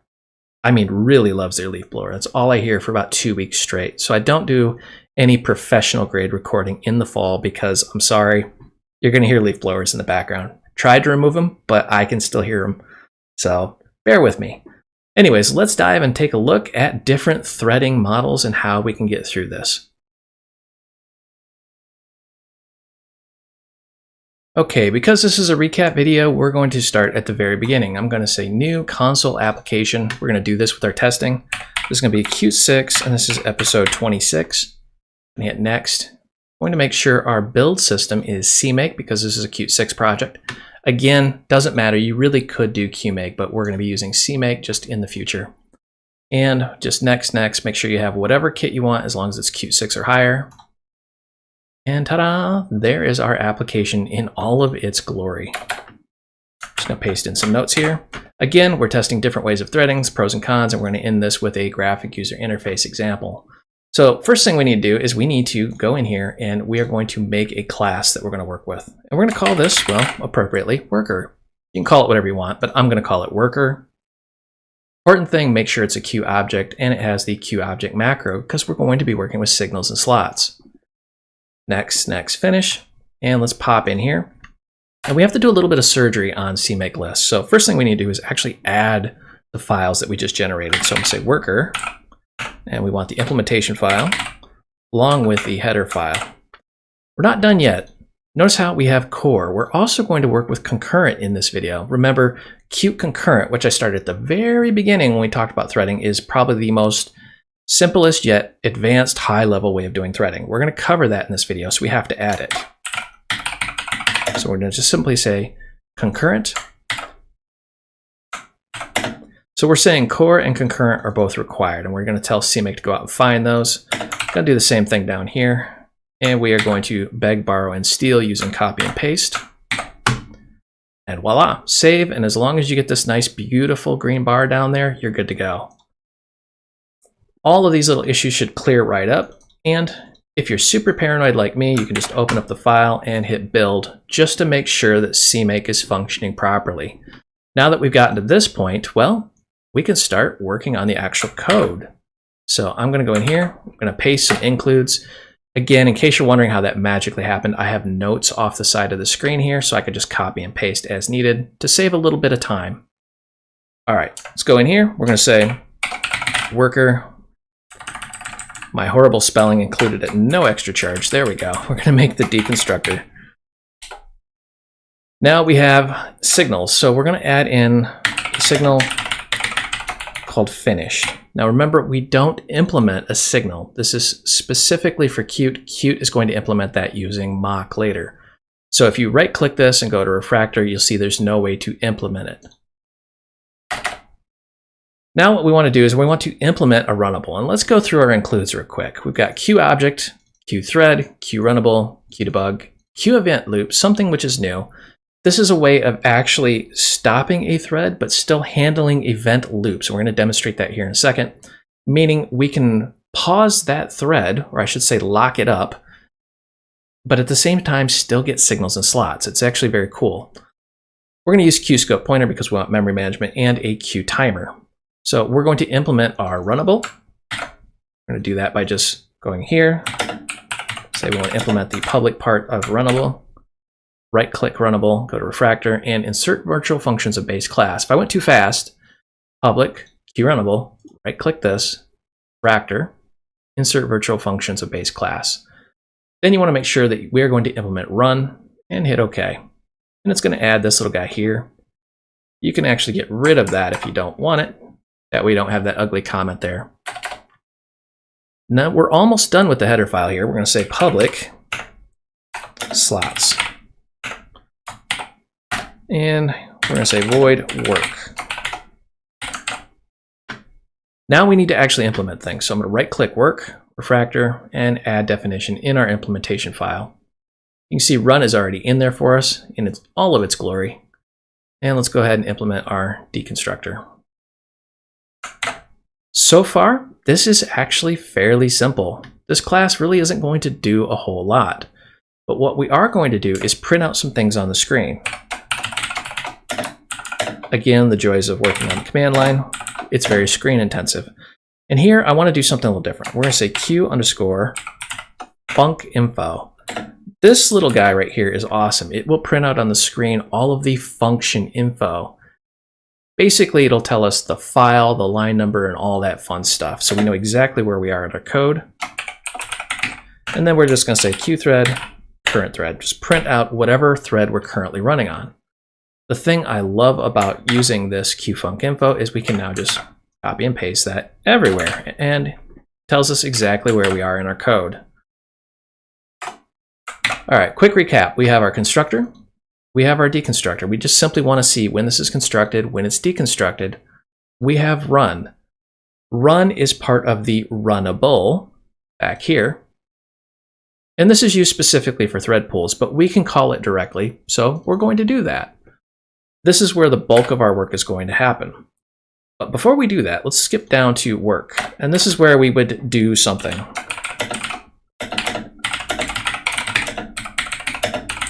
I'm going to say do something cool here. We're not going to actually fill in that code, but just imagine like this would be interfacing with a hardware device or doing something.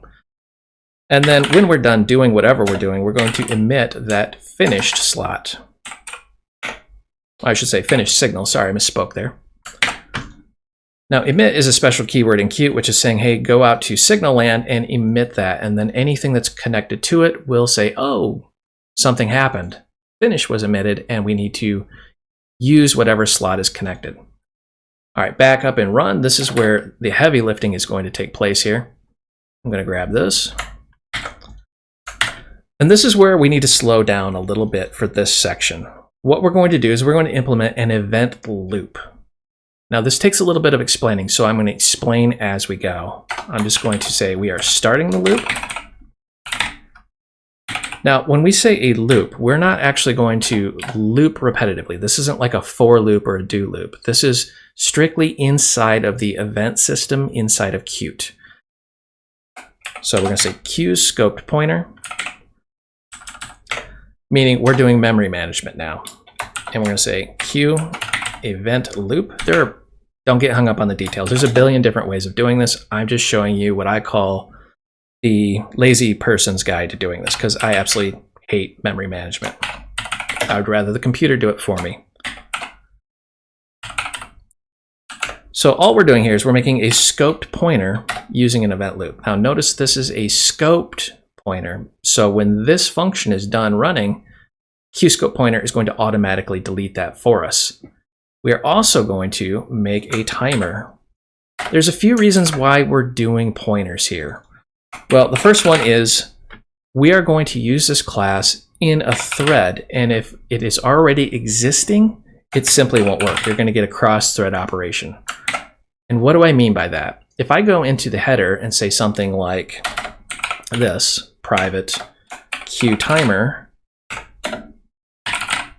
when I go to use this timer, it's not going to work if we've already created it on another thread. Because remember, the worker, the instance of this would be created on the main thread, and then we would move it to another thread.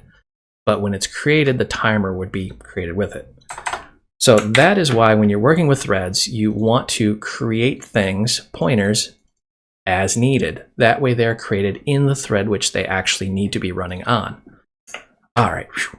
Lot of explaining there. Sorry about that. But anyways, we have two scope pointers, an event loop, and a timer.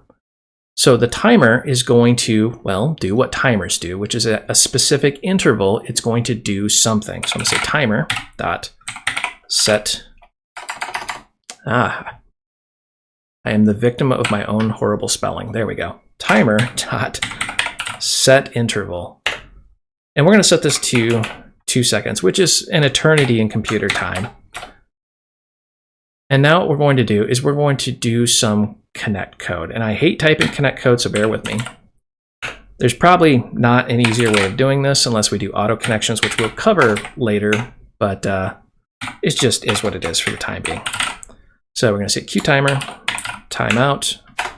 And in Qt's defense, this is probably way better than it used to be in older versions of Qt. So what we're doing here is we're saying when the timer fires off, the timeout is emitted. our class is going to call work. So every time this timer fires off, work is going to be called. Now, what is going on here? Timer data. That's why. In case you're wondering what was going on, I was using the operator, this guy, and we're not working with a pointer. We're working with a local resource, the QScope pointer. Data points to the actual pointer, which is a pointer to the QTimer out on memory. If that's not blatantly confusing, I don't know what is. All right, so basically when the timer fires off, boom, we're going to call this work function. Now we can just use this to copy and paste, my favorite invention in the whole wide world. And we're going to do some surgery here.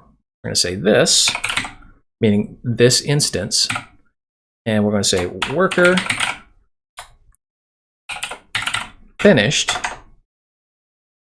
So when the worker emits a finish down here in work, ta-da, right here, then we need to do something here. And this is where it gets a little bit confusing. What we're going to do is we're going to say this loop. Remember, we want the data to go to the actual pointer. Otherwise, it's going to be pointing to the QScope pointer. And we're going to say QEventLoop quit. Meaning we're going to tell the event loop, which we haven't really used yet, to quit. We're setting up our signals and slots. So we don't have to worry about it. It's just going to automatically work for us. All right, now we're going to go ahead and start our timer. Now you may be asking, wait a minute, that's a function and that's a slot. I can tell by the icons. What's the difference? Well, honestly, other than the signature, there's really no difference. You're calling it, and it could be called as a slot or as a function. It really doesn't matter. Now we're going to use our event loop. So we're going to say loop.exec. And what loop exec is going to do is going to block our current thread. So let's highlight this in F1. And it says enters the main event loop and waits until exit is called, returns the value. Meaning this is now going to block. So whatever thread it's running on, it's going to come to a screeching halt and nothing else will get processed. We're doing this in this example because the timer is going to be firing away asynchronously in the background, and it's going to do something cool like connect to a hardware device after 2 seconds, and then when it's done, it's going to emit finished. So we have to have this guy right here to tell the loop to quit. Otherwise, it's just going to block it forever. Now, as you can guess, blocking is very bad, so you don't want to do that on the main loop. Or I should say the main thread. Geez, too many loops. You know what I meant.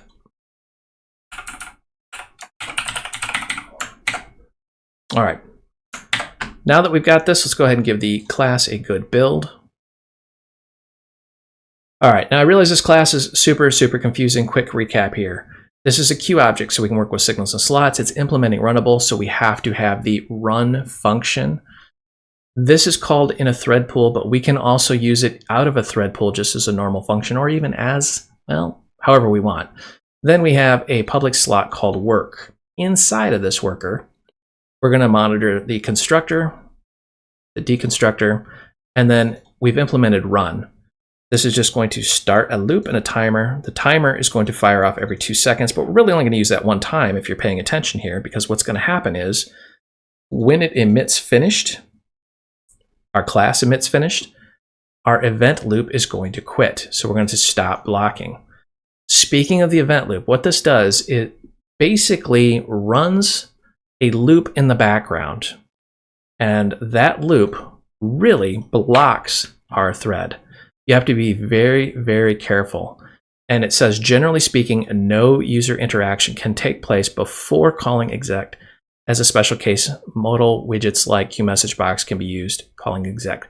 If that sounds very cryptic, like you don't know what I'm talking about, it's because we haven't covered any of it. But what it's really saying here is you have to be very careful using this, because you're going to start blocking the execution of your application, and bad things happen very quickly. All right, let's flip back into our main, and we are going to just pop in some includes out of my notes. Don't know why I have it like that, but we're going to do it the correct way. All right, now that we've got that in there, we're going to, you guessed it, set up for the rest of this video, which is our thread, current thread. We're going to set that object name to the main thread. And then we're going to just say, hey, we're finished. And then in the coming sections, we're going to go over the different ways of doing it. So at a very high level, all we have so far is, well, nothing. We just have a class. We're going to be able to work with threads. And if you run it at this point, it's just going to say it's finished on the main thread. The major takeaway here is what we're going to do is take this worker class and bounce it around the different thread strategies and see how it acts.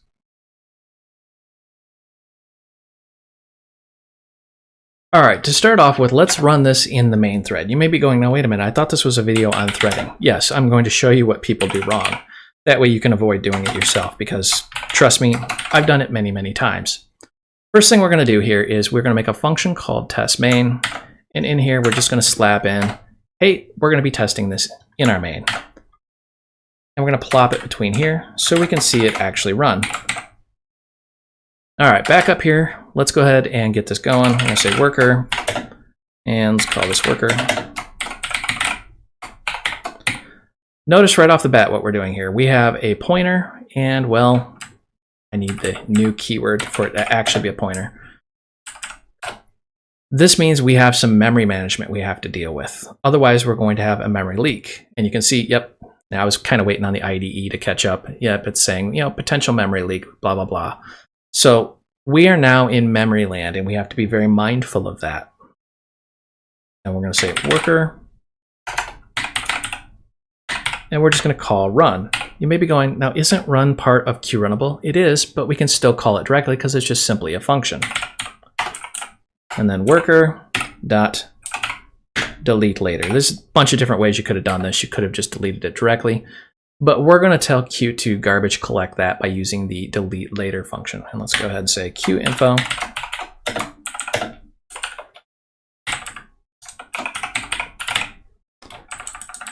Horrible spelling today. Don't know why. Maybe I need more coffee. That's usually the answer here. All right, let's go ahead, save and run and see this thing in action. Now remember, this is running on our main thread.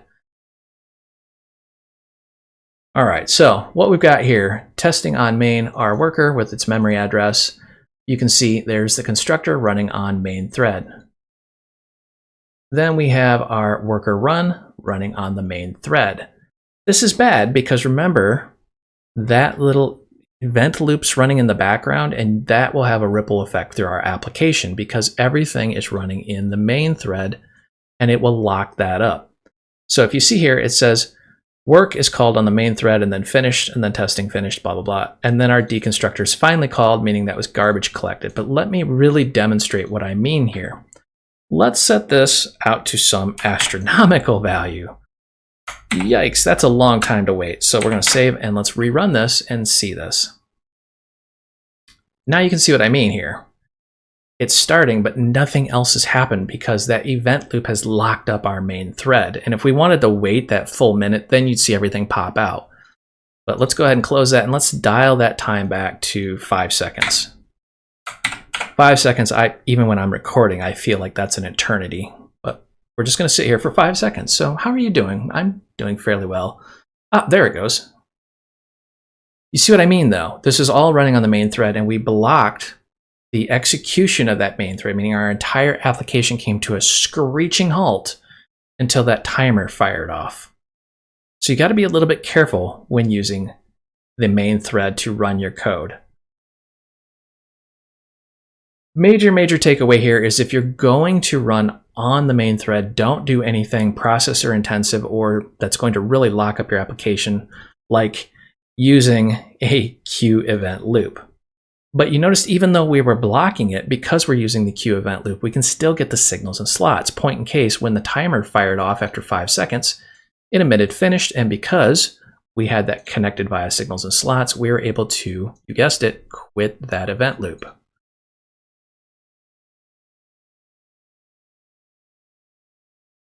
Now that we understand those concepts, we're going to move much faster through this video because honestly, you can go back and rewatch the videos where we talked about these concepts. So I'm going to say void.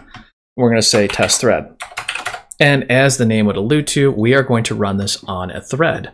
So let's go down here and comment out test main.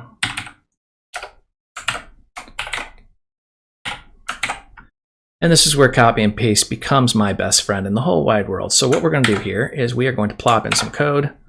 And if copy and paste ever betrays you like this, you can simply highlight, right click, and then auto indent selection, or hit whatever the command key is to do that. So we're going to say QThread, we're going to make a new thread, and we're going to set that object name to worker thread, and then we're going to say testing on the worker thread, and then our worker is going to be a new worker here. So what are we doing? Well, we're creating a whole bunch of pointers. The major takeaway here is we're going to say worker.moveToThread.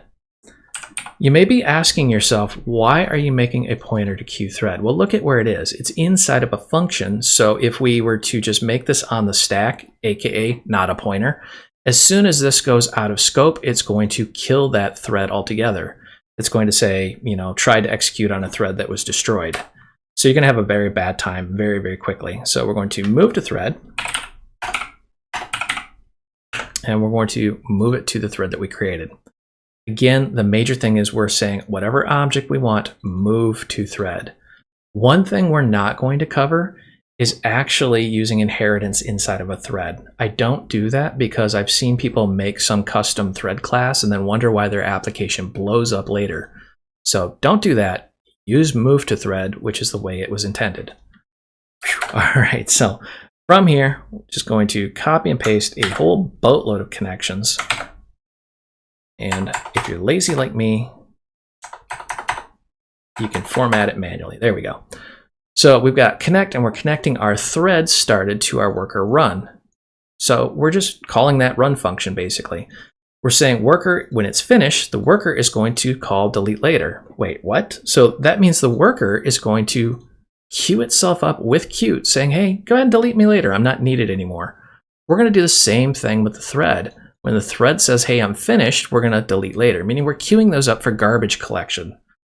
All right, now our worker, when it's finished, we're going to say thread quit. Notice there's an order I'm doing this. It doesn't matter with the connection code because the events in which they're emitted, or I should say the order in which they're emitted is really going to define this, but I put it on the screen in this order. The worker is going to run. When the worker's finished, it's going to say, hey, Qt, delete me later.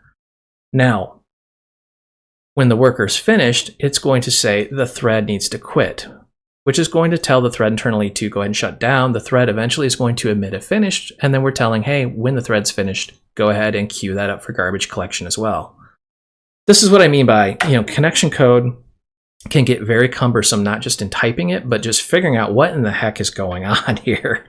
So this is something I absolutely love and hate about Qt, is that it can get very verbose very quickly. But once you get it down, it's just amazing. So we're going to go ahead and start that thread. And then I'm just going to say Qt info.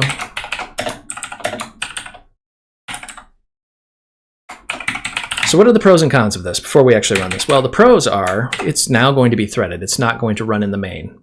Running in main had no pros and all the cons, but now that we're in a thread, by using the move to thread, it will be a truly multi-threaded application, but you can see the complexity just shot up through the roof. We have all these connections we need to figure out. We need to make sure that we move to thread, and then we have to start the thread.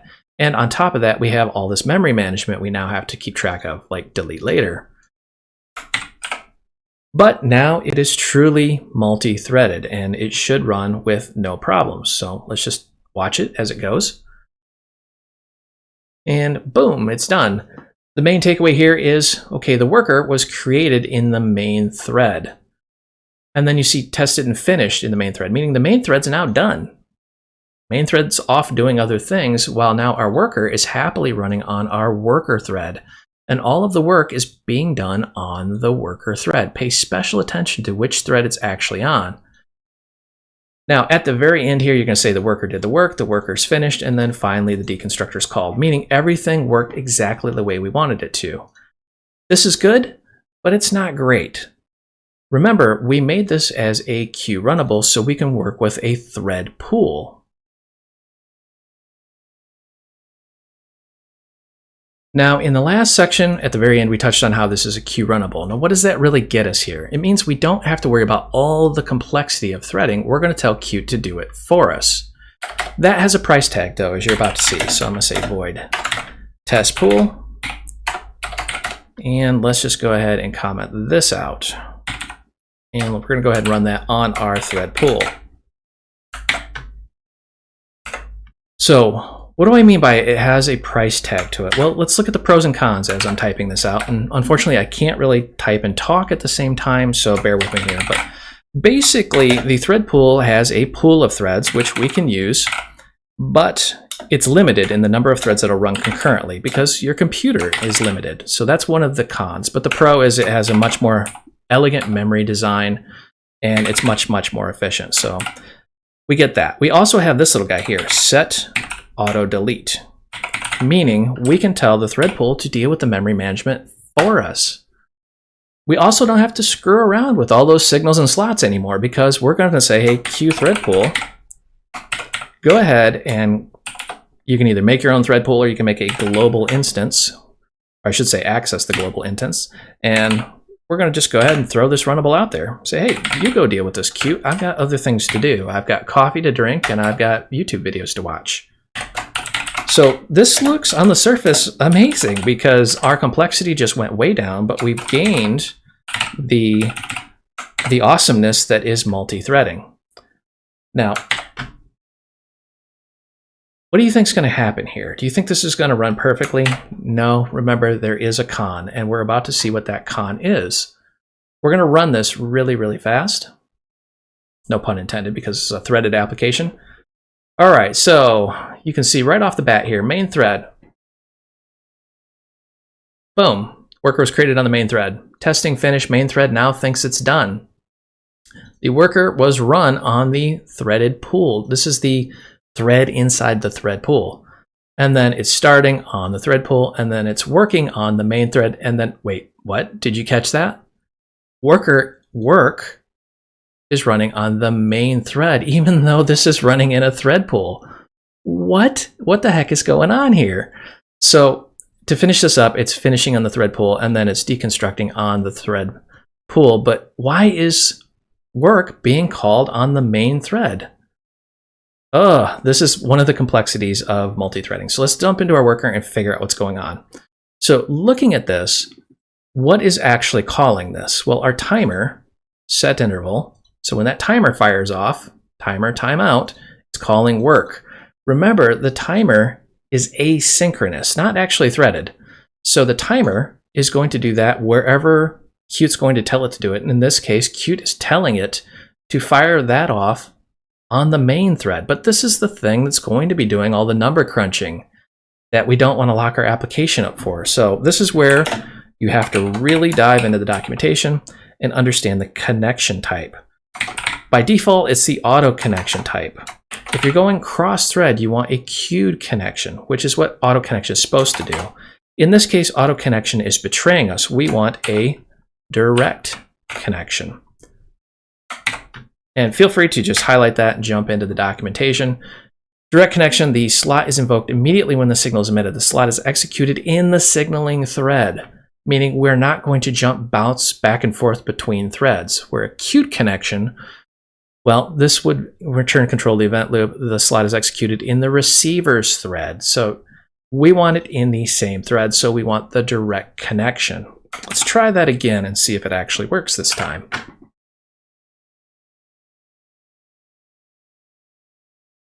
And when it times out, bang, there we go. Now you can see that worker work is actually doing it on the thread in the pool, not on the main thread. This is what I mean by you got to be a little bit careful when you think that, thread pool is going to solve all your problems, because it will do some weird things in the background.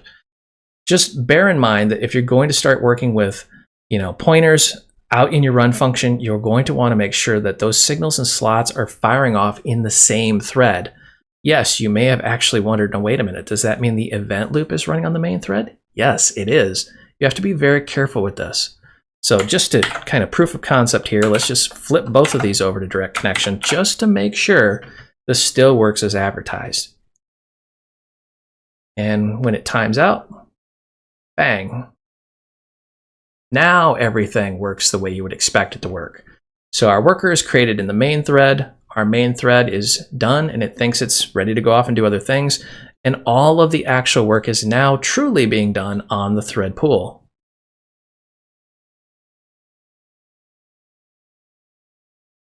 All right, we've covered a lot of things so far here. We've covered running in main, bad idea. We've covered running in a thread, which is, well, good because it makes us multi-threaded, but it's bad because there's a lot of things we have to type.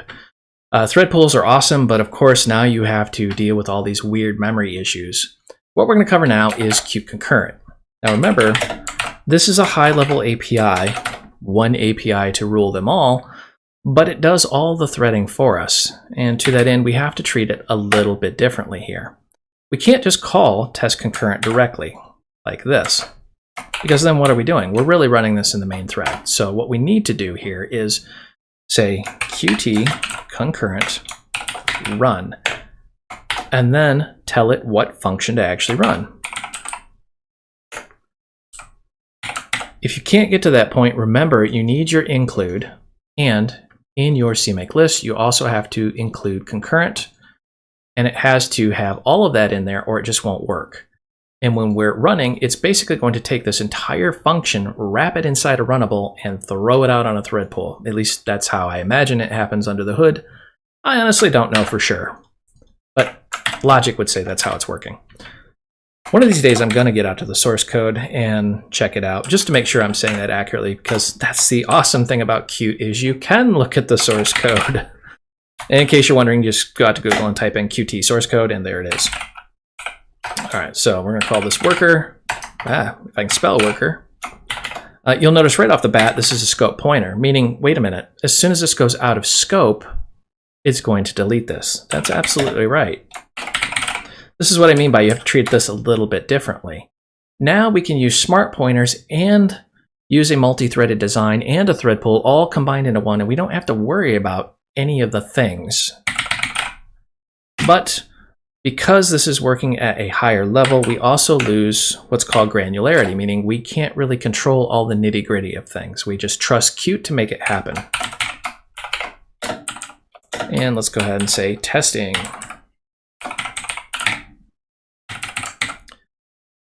All right, so this is much, much simpler compared to the other designs.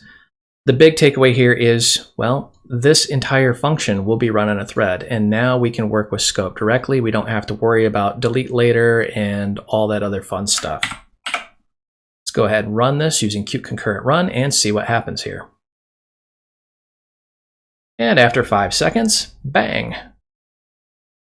There we go.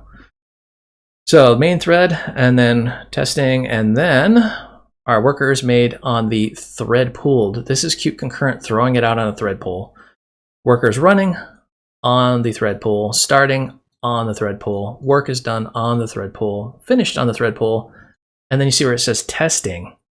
And then finally, our worker's deconstructed. You notice the difference there. It's not deconstructed and then testing or any other thing. It gets to the end here, and then when it goes out of scope, that scope pointer deletes this automatically for us.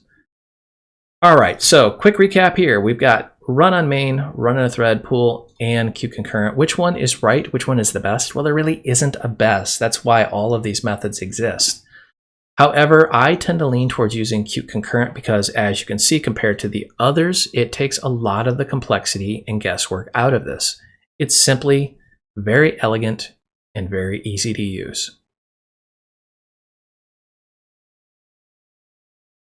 All right, as promised, we're going to look at a very simple widgets example, because all we've been doing so far is on the command line.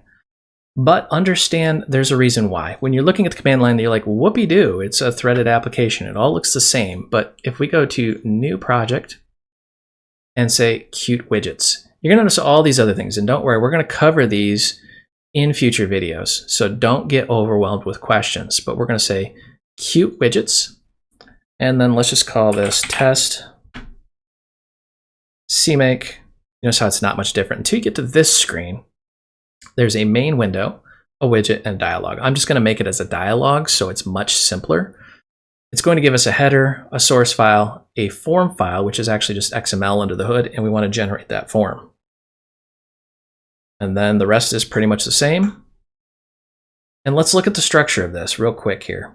So you can see how we have headers, we have source files, and then we have this dialog.ui. Now in our main, we have a Q application and a dialog.w dialog show. What is going on here? Well, basically it's making an instance of this dialog, which here's the code underneath it. Don't get super confused, we're going to go into this. And it's basically building up a copy of this XML file. I know this doesn't look like XML because this is the interface editor, or I should say the what you see is what you get editor. And what we can do here is we can just drag and drop visual elements. Like I can say, I want that button on here, right? And we can do things like, you know, I want it to look like this. And if I'm whipping through this and you're going, now wait, what are you doing? I'm going to cover all this in future videos, but I want to ask you, and please leave me some feedback in the comments below. Do you want me to ditch the command line and start working with widgets? Or do you want me to continue on the command line and then once we've covered like networking and other things, go over to widgets? Just drop a comment below.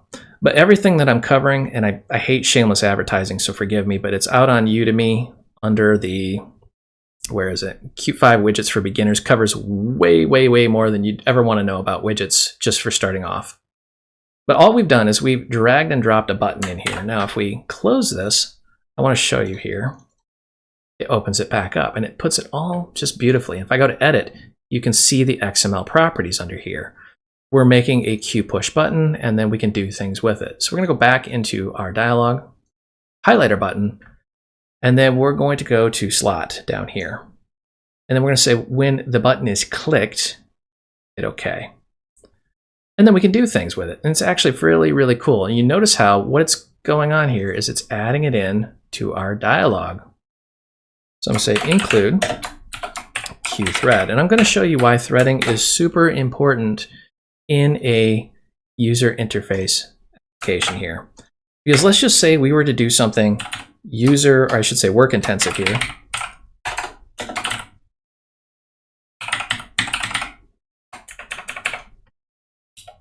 We're going to do something like this, Q thread, current thread, MS sleep. And we're going to put this to sleep for a very, very long time, 1 minute. That's an eternity. That's like the entire existence of the universe and all the things in computer time here. But let's flip back to our main real quick. I just want to demonstrate something here. So what's going on here is, you guessed it, the dialog is running in our main thread. And to really solidify that in your mind, we're going to do this.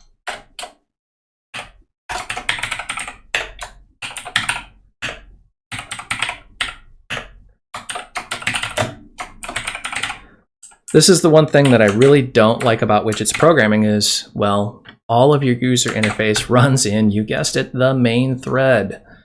Oh, that is not good, right? So let's go back in here and we're just going to print that out.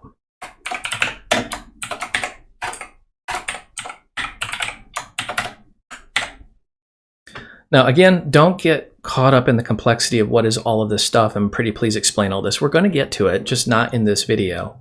Again, leave a comment below whether you want me to ditch the command line and go into widgets programming, or if you just enjoy the command line. So what we're going to do now is I'm going to demonstrate why threading is super important to understand before you even attempt user interfaces. So we're going to say QInfo, and we want to know the Q thread, current thread. And then whatever the current thread is, we're going to put it to sleep for a very long time. Save and run. Now this, I'm going to warn you, is going to act very different on different machines. And you see I have this terminal in the background. You can get rid of this by choosing projects and how it's running. We'll cover that in a different video. But if I click this, you see it's running in the main thread, and now our program, we can't do anything. I can't even close this. It's hung up. See what I mean? It's like dialog not responding, force quit. I'm sure you've seen applications do that before. So what we've done is we've just completely hung up our main thread and effectively killed our application. Not cool. But that's the biggest reason right there why you want to really master threading before you move on to other topics. I hope you enjoyed this video. You can find the source code out on github.com. If you need additional help, myself and thousands of other developers are hanging out in the Void Realms Facebook group. This is a large group with lots of developers, and we talk about everything technology related, not just the technology that you just watched. And if you want official training, I do develop courses out on udemy.com. This is official classroom style training. If you go out there and the course you're looking for is just simply not there, drop me a note. I'm either working on it or I will actually develop it. I will put a link down below for all three of those. And as always, help me help you. Smash that like and subscribe button. The more popular these videos become, the more I'll create and publish out on YouTube. Thank you for watching.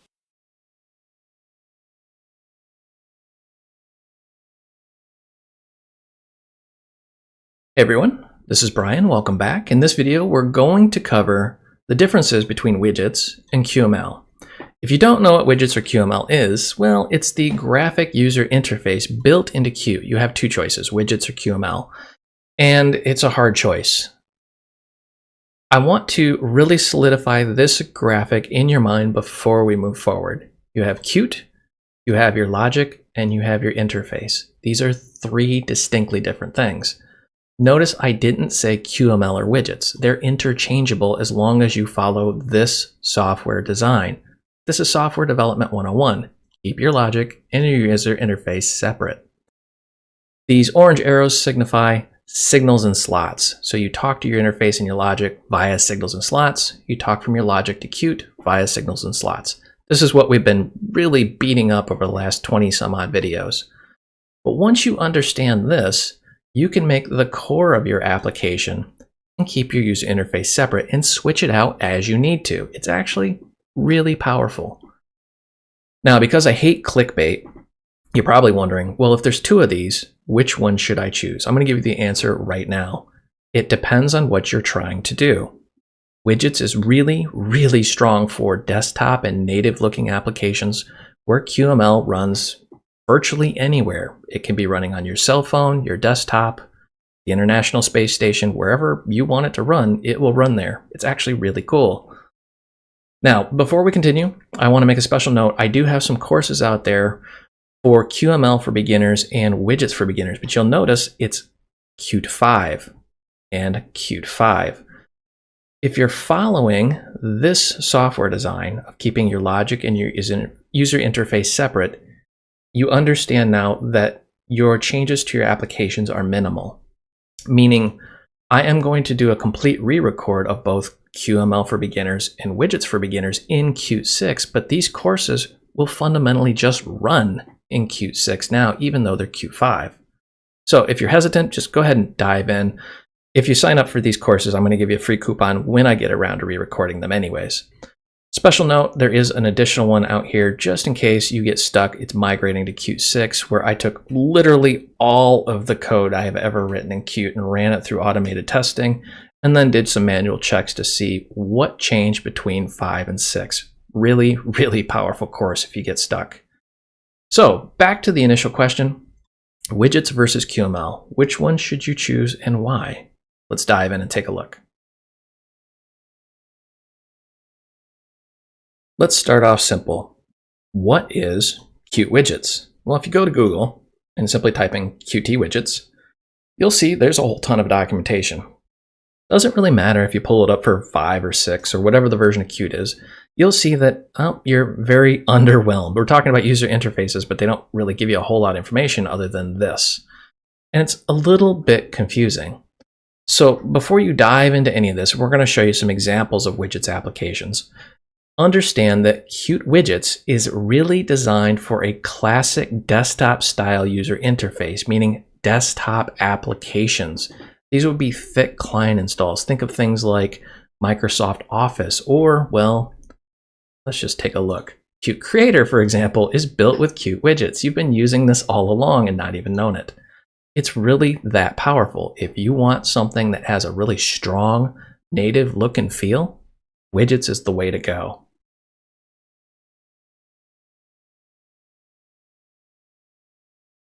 Okay, if you're still fairly new to Qt and QML and all this other stuff, you're going to be confused here, but I'm going to try and make this super simple. Widgets has been around for a long, long time, where QML is the new kid on the block. People often think that because QML is newer, it is better and it is the replacement for widgets, but that's absolutely not true. Maybe someday in the future, QML will be able to fully replace widgets, but right now, no, it really doesn't, in my opinion. So what is QML, and then why would you use it? Remember, widgets is for like a desktop native look and feel. Let's look at QML. You go to Google, you see all these pictures of shiny buttons and knobs and graphics. QML is a programming language. It is a user interface markup language, meaning it's another language you're going to have to learn. And that's what I mean by prepare to be confused, because yes, now you have to learn yet another language. Don't worry, it's super simple. But you'll also hear Qt Quick. What's the difference between QML and Qt Quick? Well, QML is a programming language, and Qt Quick, it also says programming language, but Qt Quick is the free software application framework, meaning this is the actual framework, the controls, the buttons, the menus, those kind of things. That's Qt Quick, where QML is the language you use to work with Qt Quick. Man, that gets confusing. But basically, whenever we talk about QML, we're talking about QML in combination with Qt Quick. And yes, some people are going to get them flipped around and some people are going to use them interchangeably. This is one of the things about giving multiple names to a new technology. So if widgets is desktop and QML runs just about anywhere, let's just take a look. I don't know if you're aware, but if you're in Qt Creator, which by the way is built on Qt widgets, you go to welcome and you go to examples and then type in QML, you get a ton, and I mean a ton, free example code out there, even full video games. So I'm constantly getting people going, can you give me like a calculator example? Well, it's already baked right in. Can you give me, you know, like some sort of animation example or drag and drop? Guys, it's already baked right in. Go to welcome, examples, type in QML. And by the way, you also have all of the same stuff for widgets. So it's just there. But anyways, QML, and then you get every example you could probably ever want. This is just absolutely amazing. So I've got this Qt Quick particle examples and effectors already loaded up. I'm going to go to edit. This is what I mean by it's different. You notice we have a main CPP, but we have all these different QML files. This is an example of Qt Quick and QML together. Let's go ahead and run this. And let's just look at, say, I don't know, falling leaves. This is an example of Qt Quick. It's actually really, really cool. Let's try, I don't know, age. Very neat, huh? Let's just go down and find something a little bit different here. Let's say like turbulence. You simply can't do this with a widgets application. QML is designed to be dynamic, fluid, and have high performance animations.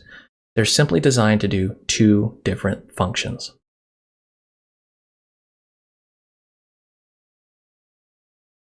So let's take a look at a widgets example. We're going to, because I want everybody to be able to do this, we're going to go to the Welcome tab, go to Examples, and then just type in CALC, short for calculator. You can see there's numerous calculator examples out there. So let's just take the calculator example.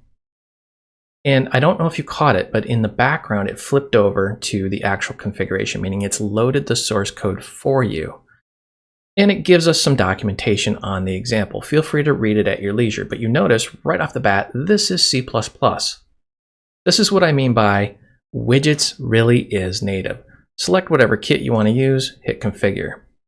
And yes, there is our main function. So this is very much a C++ application. You can see our headers and our classes. Let's go ahead and run this, see what this looks like. We have a full-blown application that is a calculator. This is extremely cool.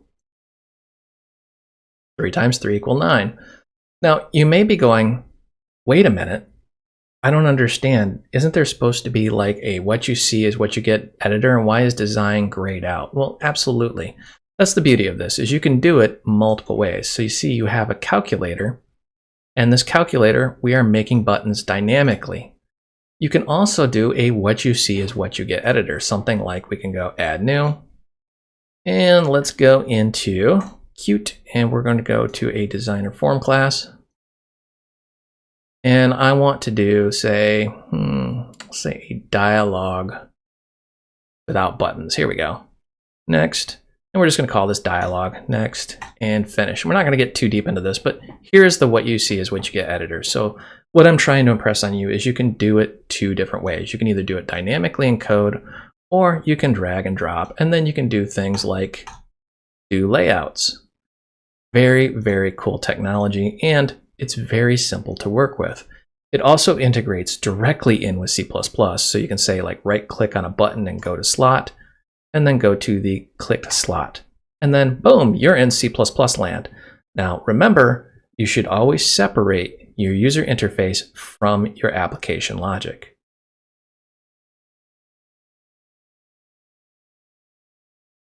So let's give an example of QML. I'm just going to go to welcome, examples, and then I've already got QML in here, but I wanted to highlight something. If I just go back to the calc, you're only going to get the widget examples. But if you just go CAL, it's going to expand it out a little bit further. You notice here is our Qt Quick demo.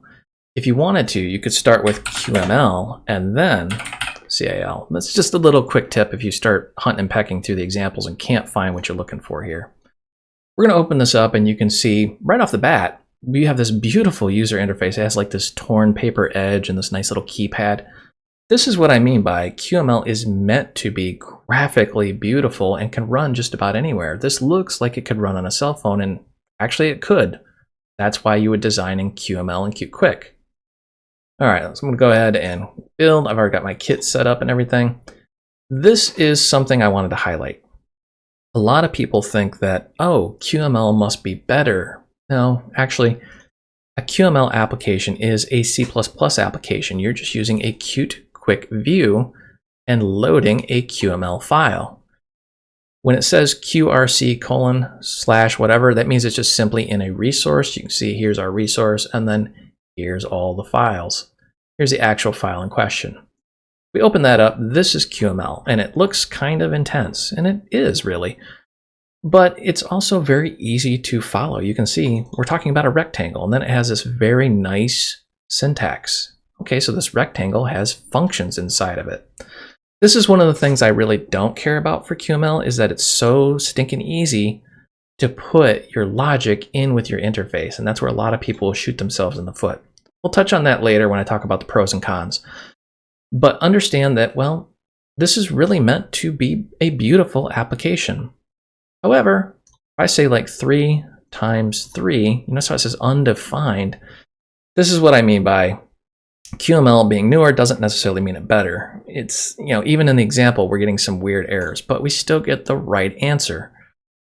These are minor little gotchas and things that you'll just have to figure out, unfortunately, but most of the examples will work just fine. But notice this is a full-blown application that will run anywhere, and we've done almost no configuration. And because I'm not a fan of the calculator example for QML, I'm going to just expand this out, and we're going to go to QML.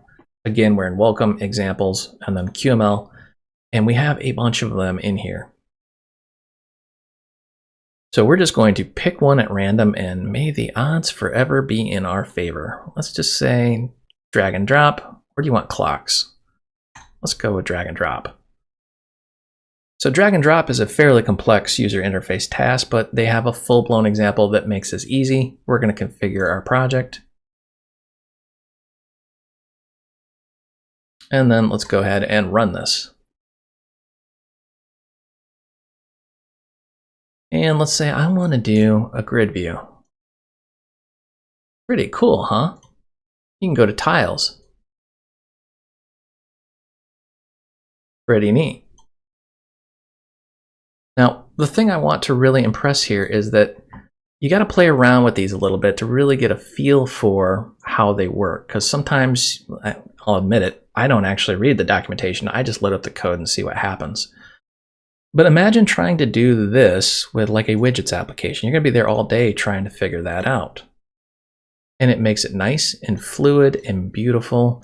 And it really does compete head to head with a lot of the other popular frameworks out there. One of the major takeaways, though, is that QML is newer and can have kind of a slightly unpolished feel to it. So if you were to, let's just open one of these up and live dangerously here. Let's click on design. Because a lot of people think that because I'm showing the code, there's no designer, but that's not true. There is a designer, and you can work with it directly. It just looks drastically different than the widget designer, and I've had some instability problems with it myself because I do run on Linux, but on Windows and Mac, it's been completely flawless. The unfortunate thing is, because this is new, it does seem to change a little bit. Like over here, there used to be like an ad, and now it's just gone. So things like that, just keep in mind.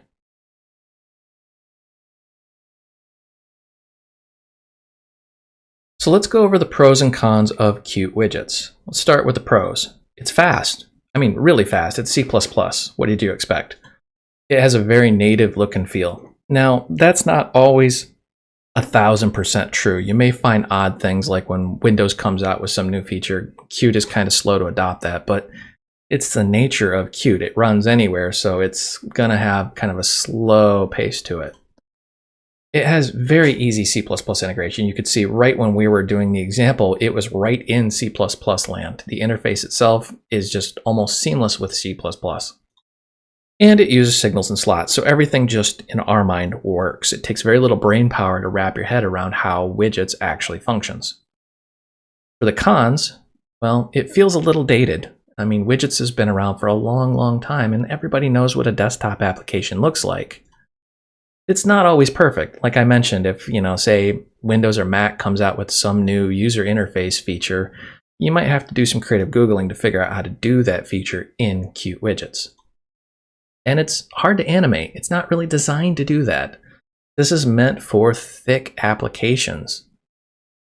And it's really only for desktops. And what I mean by that is Mac, Windows, and Linux. Yes, you can probably get it running on some other things, but you're not going to have a good time. This is really meant to simulate a desktop application.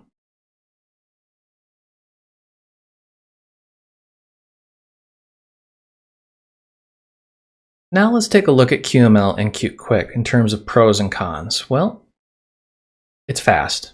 Really, really fast. I mean, graphics-wise, it's blistering fast. It's easy to animate, and I mean ridiculously easy to animate. You have a bunch of examples built right into Qt Creator at your fingertips. It has dynamic content, as you saw. We've, in this short little video, demonstrated things like drag and drop, particle systems, you name it, it's there. And it runs anywhere, meaning your QML and Quick app will run on your desktop, on your cell phone, on an in-dash display in like a Tesla car or something like that. I mean, this is pretty powerful stuff. Now, it's not perfect though, so there are some cons. It's newer, and as you've seen, it's not fully polished. I have to highlight that, not fully polished. I'm not trying to deter you from it. I'm just saying you're going to notice little inconsistencies. And it has a steeper learning curve because guess what? You have to stop and now learn QML on top of what you already know. It can be, as you saw, a little bit unpredictable, especially in examples. And what I mean by the unpredictability, I mean not so much that your application will crash, it's just you'll find that, hey, they've made some small change between versions and things don't work as expected. And it can be a bit of a memory hog. But look what it can do. If you're running like massive particle systems in a 3D animation on a cell phone, yeah, it's going to chew up some memory. Just bear that in mind. Now, the paid-for version of Qt does have a lot of tools that help you, especially if you get into the embedded space, that will help you really identify some of those memory issues and bottlenecks and really help you zero in on the code you need to modify to make it better. Because let's face it, the difference between, say, your full-blown gaming desktop and a Raspberry Pi is massive in terms of computing power.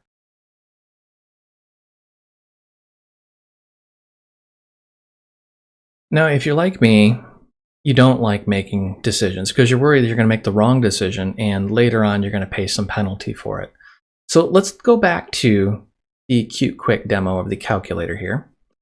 And you're really like, I love QML and Qt Quick and I want to use it more. Well, I want to really highlight something. We're in a C++ application and we're using something called a Qt Quick view to set a source and display a QML file. Okay, burn that into memory. We're using a C++ component to display the QML file. So let's go to a new project, and we're going to make a widgets application. Now you may get distracted and go, well, what about all this really cool QML stuff? You can make Qt applications. There's a bunch of templates, but we're going to make a widgets app. And we're just going to leave the name default, next, next, and I'm going to set this to a dialog so it's not super confusing. It's just a blank canvas. I wanted to go slow through that so you can see I'm not like trying to fool you on anything. And we're going to open up this dialog here. And I already have it queued up ready to go. There's something called a Qt Quick widget, which you can literally just drag and drop. In case you're wondering how I got that, there's all these components. I'm going to delete him and say quick, boom, you just drag and drop. And guess what? This is designed to display Qt Quick. If I F1 on that, brings up the help system. It says the Qt Quick widget class provides a widget for displaying a Qt Quick user interface. Meaning, yes, it is that simple. You can just use a Qt Quick widget and set it to whatever QML file you want to load, and right inside of your widgets application, you can display a Qt Quick scene. It's really beautiful. So you really don't have to choose between one or the other. I don't want you walking away from this video thinking you have to make that choice. You can mix and match them if you want. I hope you enjoyed this video. You can find the source code out on github.com. If you need additional help, myself and thousands of other developers are hanging out in the Void Realms Facebook group. This is a large group with lots of developers, and we talk about everything technology related, not just the technology that you just watched. And if you want official training, I do develop courses out on udemy.com. This is official classroom style training. If you go out there and the course you're looking for is just simply not there, drop me a note. I'm either working on it or I will actually develop it. I will put a link down below for all three of those. And as always, help me help you. Smash that like and subscribe button. The more popular these videos become, the more I'll create and publish out on YouTube. Thank you for watching.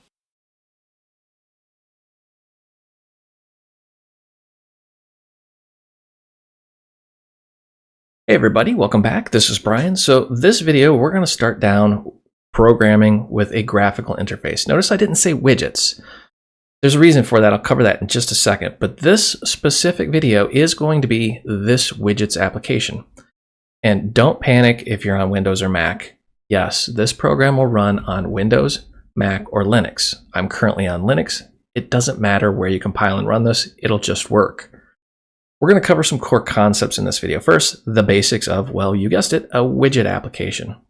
And you notice how all these elements are nice and neat on the screen. This is called a layout. So when we resize our application, it automatically resizes with us.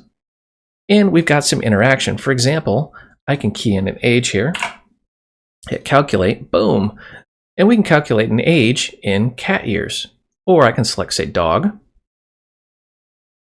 or mice. You notice how the multiplier is changing as I select a different animal.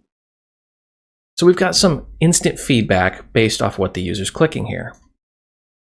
While this is a very simple application, I do consider this kind of like the hello world to Qt widgets. Now, a few key things before we dive in. I am going to unapologetically create QML applications, console applications, and so on through this course. So the next video may actually be this same program, but in QML. And I always get the question out on udemy.com where I have some courses. Everyone says, well, you have the Qt 6 core done, but you don't have the Qt 6 widgets or QML done. Is it safe to take the Qt 5? Absolutely. Widgets and QML are pretty backwards compatible between 5 and 6. There are some caveats, and I've covered that in previous videos out on YouTube, but it's absolutely safe to take those courses and then upgrade later on. Let's dive in and take a look at how to make this application. Okay, because this is our first real widgets application, I'm going to do this from scratch. So you're going to see every single step of the process. Future videos, though, I'm probably going to skip this and you're just going to start with a blank project. So I'm going to go to Projects and New. And in case you're wondering, you don't have to do that. You can go to File, New File, or Project, but I just like clicking this little button. You're going to get a ton of projects. And remember what I said in the intro, which is unapologetically, in the future, I may skip around, meaning we may do a console application, we may do widgets, we may do a Qt Quick / QML. I'm just going to jump around, just have fun. But for this video, we want application Qt widgets application. Notice it says supported platforms desktop. That's right. So this will run on Mac, Linux, Windows, pretty much anywhere Qt will run. So we're going to choose, give it a name.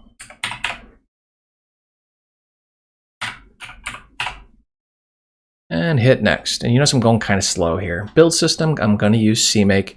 You can still use QMake, but remember, QMake's going to go the way of the dinosaur, so I'm switching to CMake, as is Qt 6. Hit next. This is where things get confusing. You'll see this Q main window, widget, or dialog.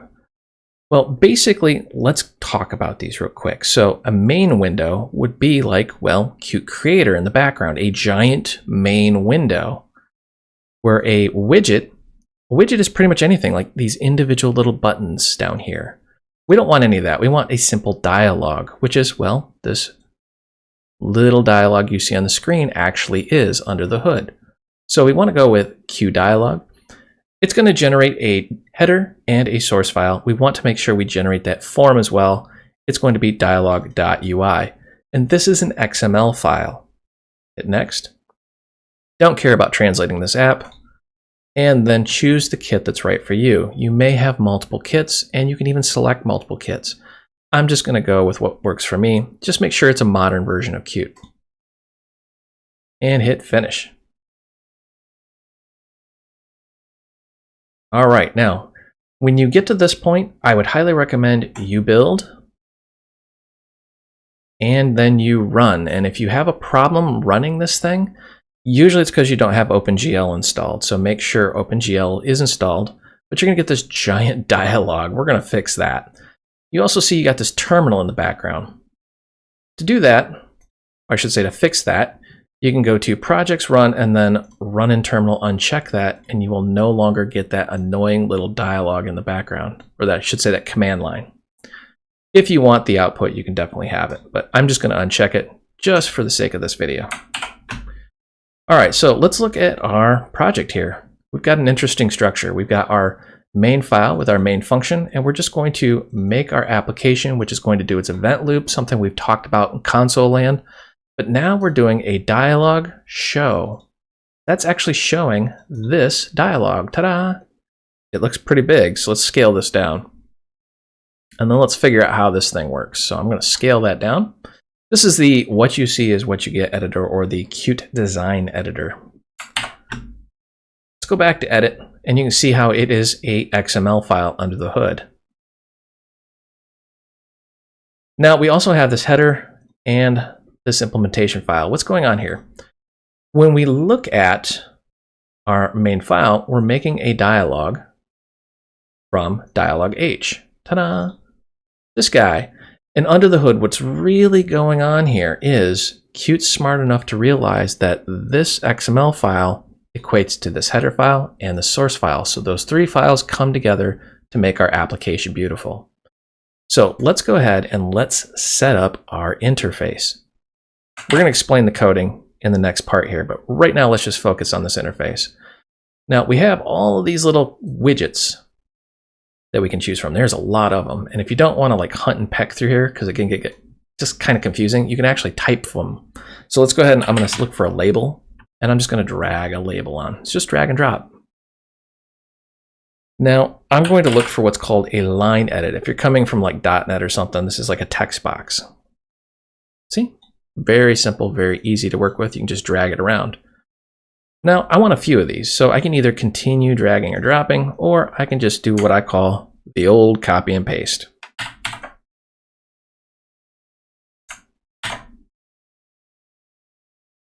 So I've got a few of these, and let's go ahead and fill in this label. Let's call this value. And if you're wondering, you just double click on it, and then you can start typing.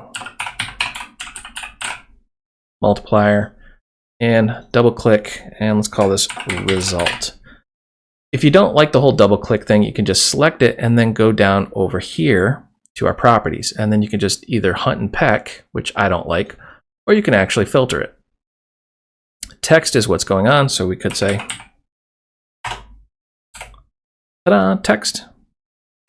See how it makes it nice and easy to find? I actually love doing that.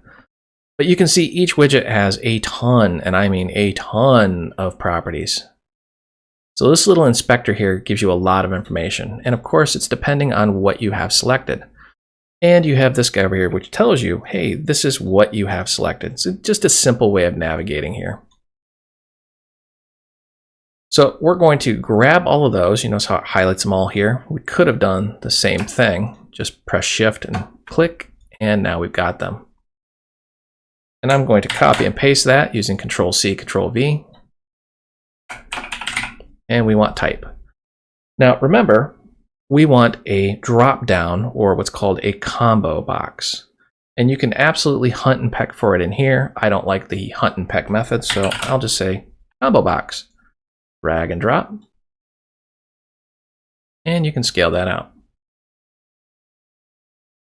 Pretty neat, pretty easy to work with. I'm going to move this down, and we're going to just take a push button and put it here.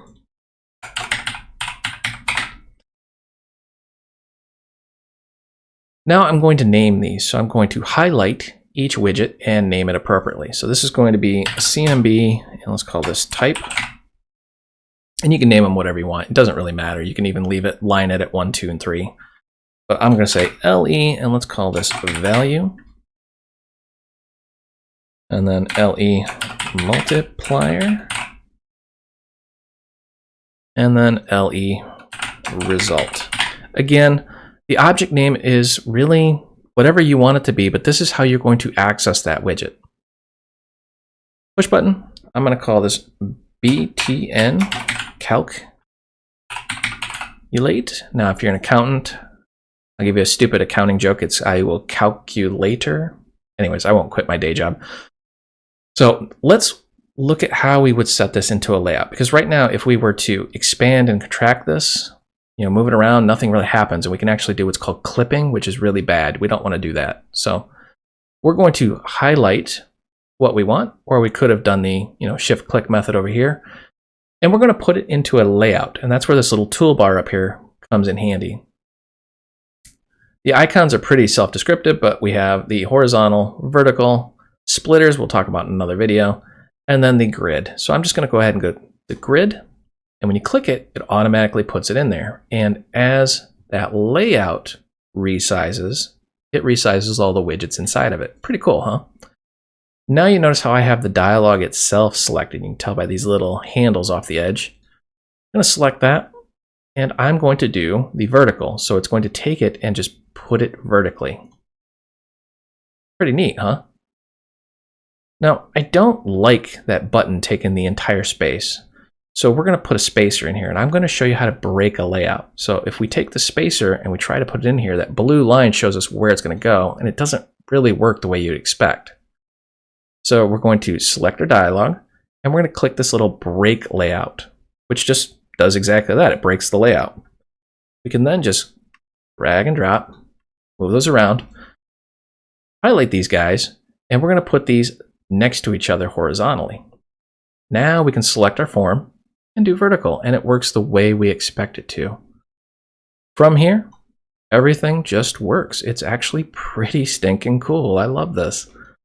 So let's go ahead and save this. And it's called a what you see is what you get editor because, well, what you see is what you're going to get when you run this. You can see here is our little application with no code behind it whatsoever. And we can, scale it, resize it. Pretty cool, huh?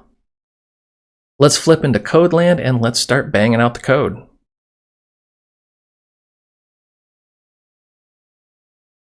If you're intimidated, don't worry. The code for this is actually fairly minimal. We're going to include one thing. We're going to use a map. And if you skip my previous videos, I highly suggest you go back and watch. But what is a map? It is a key value pair. So we're going to say QMap. And this is a template class, so we have to give it a template. We're going to say string and int. So this is going to line up with the name of the animal, like dog, cat, fish, with the multiplier, 5, 7, whatever. And let's go ahead and call this m types. Again, there's a million different ways to do this. Whatever coding convention you use, make sure you use it, but don't modify any of this other stuff. You notice you got this UI dialog pointer. What is this thing? Well, it's pretty much under the hood. Qt is going to load that XML file and create a bunch of objects. So when you get to this point, I would highly recommend you give it a good build, because if you don't, you're going to have a hard time later, and I'll explain once we get there, but I'm going to give that a good build. So what's happening in the background is Qt is actually building all the little things it needs to actually allow us to access things inside the user interface. Remember I said that, because there'll be a time where it won't work and you're going to go, why is it not working? All right, so let's go into our layout here, and we want to do two things. We need signals and slots. Now we could type these out. I hate typing it out. Or we could just go in here and find our widget, our combo box, for example, right click and go to slot. We get a whole bunch of things to choose from here, but the main takeaway is what we want to do is when the current index changes, meaning when the user selects something, we want to know. So I'm going to go down to current index change. Notice there's two of these. We want the int version, not the QString, the int. I've found this one isn't really reliable for what I work on, and this one always fires off. You can double click or hit OK, and boom, there is our slot. If you get that annoying out of line definition, just save and then it'll kind of go away on its own. And in here you see we have this private slots on CMB type current index change. Notice this is a special way of doing it. This is what's called an auto connection. So Qt in the background knows that the on underscore, so you have whenever this widget does something, then this slot's called. It's kind of screwy the way that works, but it's actually pretty interesting and easy once you get it down. We're going to do the same thing for button. Right click, go to slot, and we want clicked. Now you'll notice you have a hierarchy of controls here. You have the, I'm just going to do this. Our base is a Q object, which is a Q widget, which is a Q abstract button. So everything is a Q object, but everything on the screen is a Q widget, which of course inherits Q object. And we are working with a button. So if you're ever confused about that, what we're going to do, clicked, hit OK, and we get the same thing on the button clicked. So it's pretty intuitive, right? Especially if you're coming from like .NET, Java, something like that. You can see whenever this combo box, current index change, or whenever the button is actually clicked, we can do something. Again, give it a good build, just to make sure you don't have any little gremlins. And once you get to that point, you are actually good to go with the rest. So we're in the implementation file, and this is where we're going to start working with that map. But you'll notice right here, UI, setup UI. What is this thing? This, if you flip back, is a pointer to the dialog. That's right. It's a pointer back to this guy, basically. Let's go ahead and demonstrate what I mean here. If you type UI, notice, boom, there are all of our widgets that we put into our user interface. Pretty neat, huh? So like there's our button, and then we've got our layouts that we did automatically through the designer. We've got our labels, and then we've got our line edits. This is just really cool. Now, if you did that, and this is blank or nothing pops up, this is what I mean by remember this moment, because this is what I'm talking about. If you didn't build, that means Qt doesn't know all of this stuff exists. So if you do this and like it comes up blank, just simply save, build, and then once the build is complete, then magically it will start working again, like that. All right. One thing you should know is this needs to come first. If you try doing something backwards, you're going to probably crash your app. So if you're trying to work with your application and it's crashing on startup, usually this is the reason why. So if we F1 on that, display the help file, it's not very helpful, but basically it says sets up the user interface for the specified widget. So basically, this is going to set up this entire dialog for us to use. That's got to happen first. All right, let's close that. And let's just go ahead and fill in our combo box. Again, I did say the code is going to be minimal, so don't worry. So we're going to say our map, we're going to go ahead and insert, and we want to insert a fish. And the fish is going to be a multiplier of 2, meaning basically every human year is like 2 fish years kind of thing. And we're just going to do the old copy paste. We're going to say cat, and I'm just winging this. I didn't actually go out and Google. I have no idea what the ratio to dog years to human years is or anything like that. But we're just going to say fish are 2, cat are 7, dog is 5, and let's just add one more. Let's say mice. And I have no idea. I'm just going to say 15. I don't think mice live that long. Somebody out there, drop a comment. I have no idea. But now what we're going to do is we're going to tie our map that we just filled in with our user interface. So whenever you think you're going to do something with the user interface, literally type UI, and you can hit period on the keyboard, and it's going to automatically convert that to the point. So it's going to point to the widgets, and you notice these are all pointers we're working with here. So we need our combo box, and then we want to add items. Now you can do add item individual, but we're going to do items multiple because we don't want to waste our time. And we want to add in, you guessed it, the keys.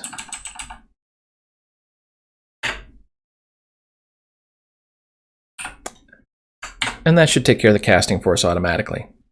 Spoiler alert, this is a queue list of strings, which under the hood should be cast automatically to a queue string list, but you may have to cast those manually if you're having problems with this part. And then we're going to say UI.cmb type, and we want to go ahead and set the current index. The current index is what's currently selected, and under the hood, this is an array, zero-based array. So we're going to get the item or the number in there automatically. But we're going to set it to 0, meaning the first item in our array.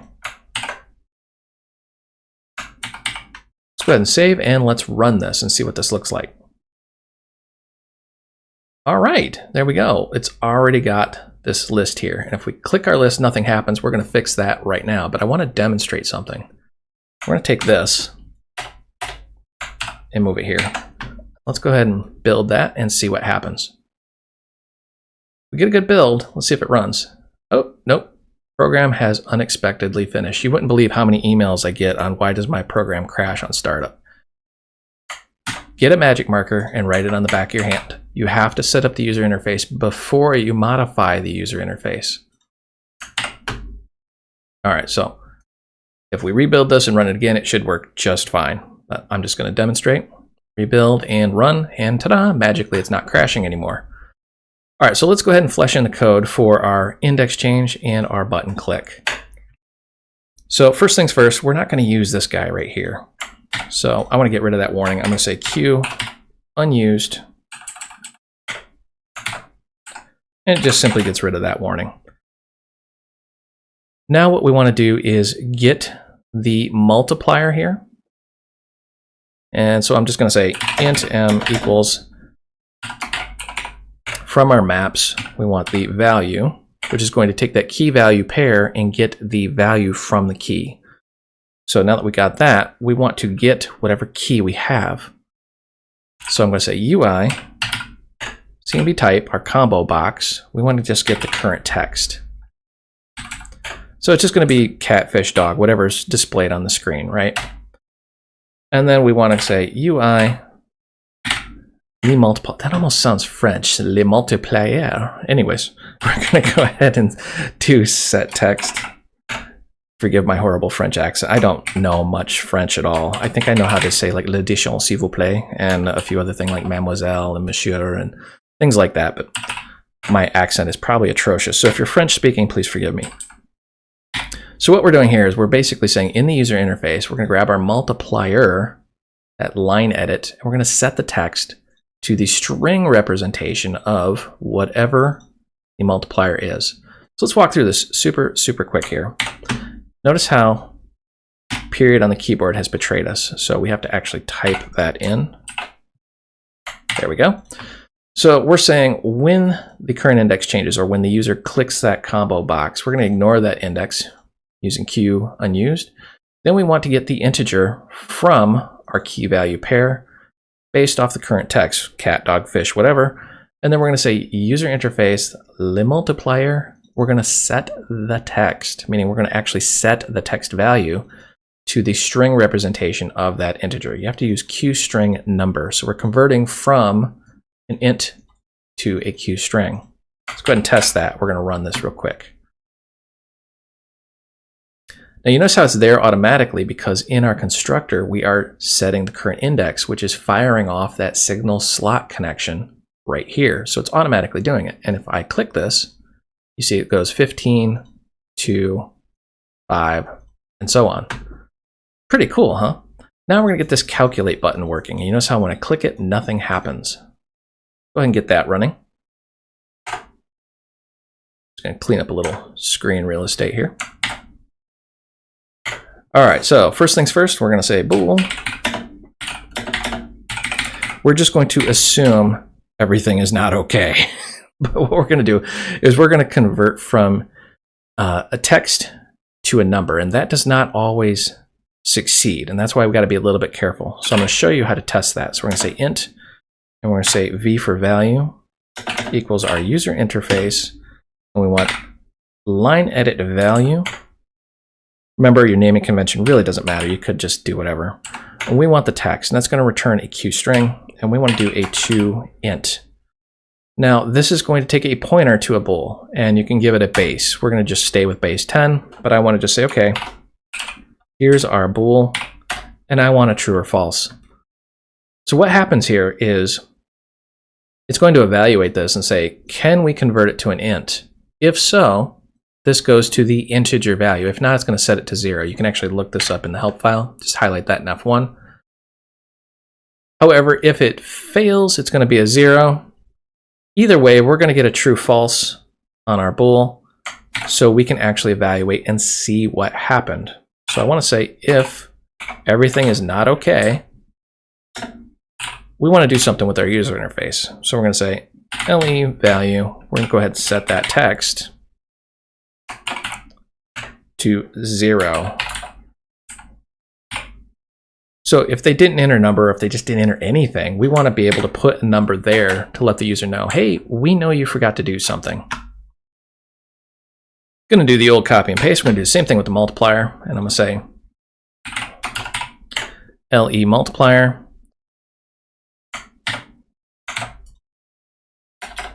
So why are we doing this? Well, I'm going to level with you. Users cannot be trusted. You should know that by now, but especially when you get into graphical programming, most users don't understand computers and they just have a tendency to click buttons and cause all sorts of errors. So you want to do some sort of defensive programming and make sure there's at least some value, or it's a value that you can work with. Then we're going to say int r for our return val equals our value times our multiplier. And then we just simply update the UI. So I'm say UI dot le return. I should say le result. Set text.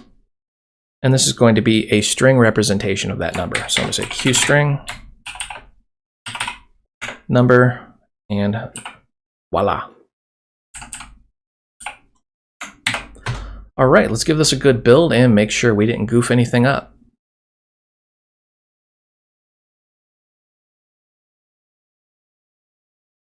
Okay, are you excited? This is that glorious moment where we see if our first program actually works. So we're going to hit run. All right, first thing I want to do is I want to see if we can break this. Notice I have not entered anything in here. I'm just going to hit calculate. Boom. This is our zeros right here where we're saying, hey, it did not convert to an int, so we're just going to set that to 0. And we can just enter some other value, and it just works. Doesn't crash our application or anything. So let's enter a valid value. Let's say you are, say you're 34 years old, and let's just select dog. So the multiplier is 5, hit calculate, boom. You are 170 dog years, or let's say fish, 68, cat, 238, or mice. You are an extremely old mouse. I would dare say in mice years, you are immortal. So this video really hammered home some core concepts. First off, how to interact with the user interface, how to play around with some layouts, and how to do a bit of defensive programming here. I hope you enjoyed this video. You can find the source code out on github.com. If you need additional help, myself and thousands of other developers are hanging out in the Void Realms Facebook group. This is a large group with lots of developers, and we talk about everything technology related, not just the technology that you just watched. And if you want official training, I do develop courses out on udemy.com. This is official classroom style training. If you go out there and the course you're looking for is just simply not there, drop me a note. I'm either working on it or I will actually develop it. I will put a link down below for all three of those. And as always, help me help you. Smash that like and subscribe button. The more popular these videos become, the more I'll create and publish out on YouTube. Thank you for watching.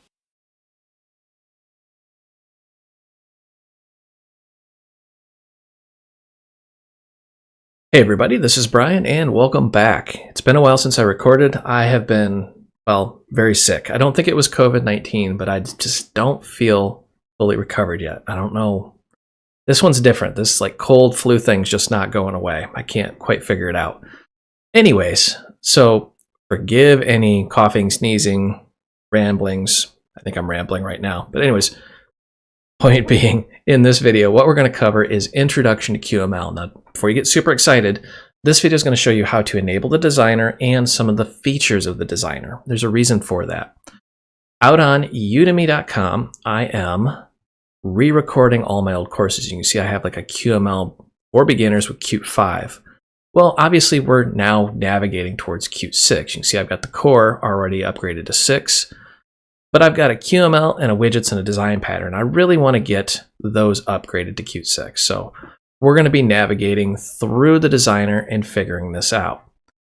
This is going to be essential, not just for the Udemy courses, but also this YouTube series. QML is, well, constantly changing. And sometimes Qt as a company will throw you a curveball. And that's what we're going to talk about in this video. Let's dive in and take a look.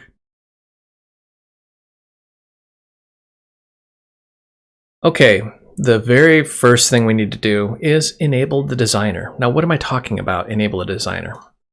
We're going to go here, and your operating system is going to be different. Obviously, I'm on Linux, but I'm just going to go ahead and I'm going to open up Qt Creator. This part right here should look similar on just about every operating system. Mac users know you'll have that little Mac icon up in the corner that you're used to. That's where you'll need to go for this. But you notice this little design is grayed out. Let's demonstrate what I'm talking about here. If I say new, and we're going to go to a Qt Quick application. Next, and we're just going to leave whatever random name it puts in there. Next, make sure it's CMake. Next, whatever kit we got. Next, and just next, next, next. All right, this is really cool. But yeah, all we can do is code. There's no designer, like in widgets, how you could drag and drop controls. Well, that just won't do. That's not cool. So how do you fix this? Well, it's simple. You go to Help, and you go to About Plugins. Now remember, Mac users can have that little Mac icon up in the corner that you used to. You have to go over there. But you're going to go to About Plugins. And these are all the things that load up when Qt Creator loads. And this is why it may take a while on older systems. And you're going to either search or scroll down for QML Designer, and you see this little red line here. That means it's not loading. So we're going to check that, and it says restart required. So we're going to close. We're going to go ahead and restart now. And once it restarts, voila, the design button is magically enabled now. Why did Qt do that? I don't know. I have my thoughts and reasonings, but I don't know for sure. So when you click this, you can see, well, it takes a second on slower machines. I'm on a virtual machine, and it can get kind of like jumbled up here. So what we're going to do next is we're going to walk through the various parts of the designer.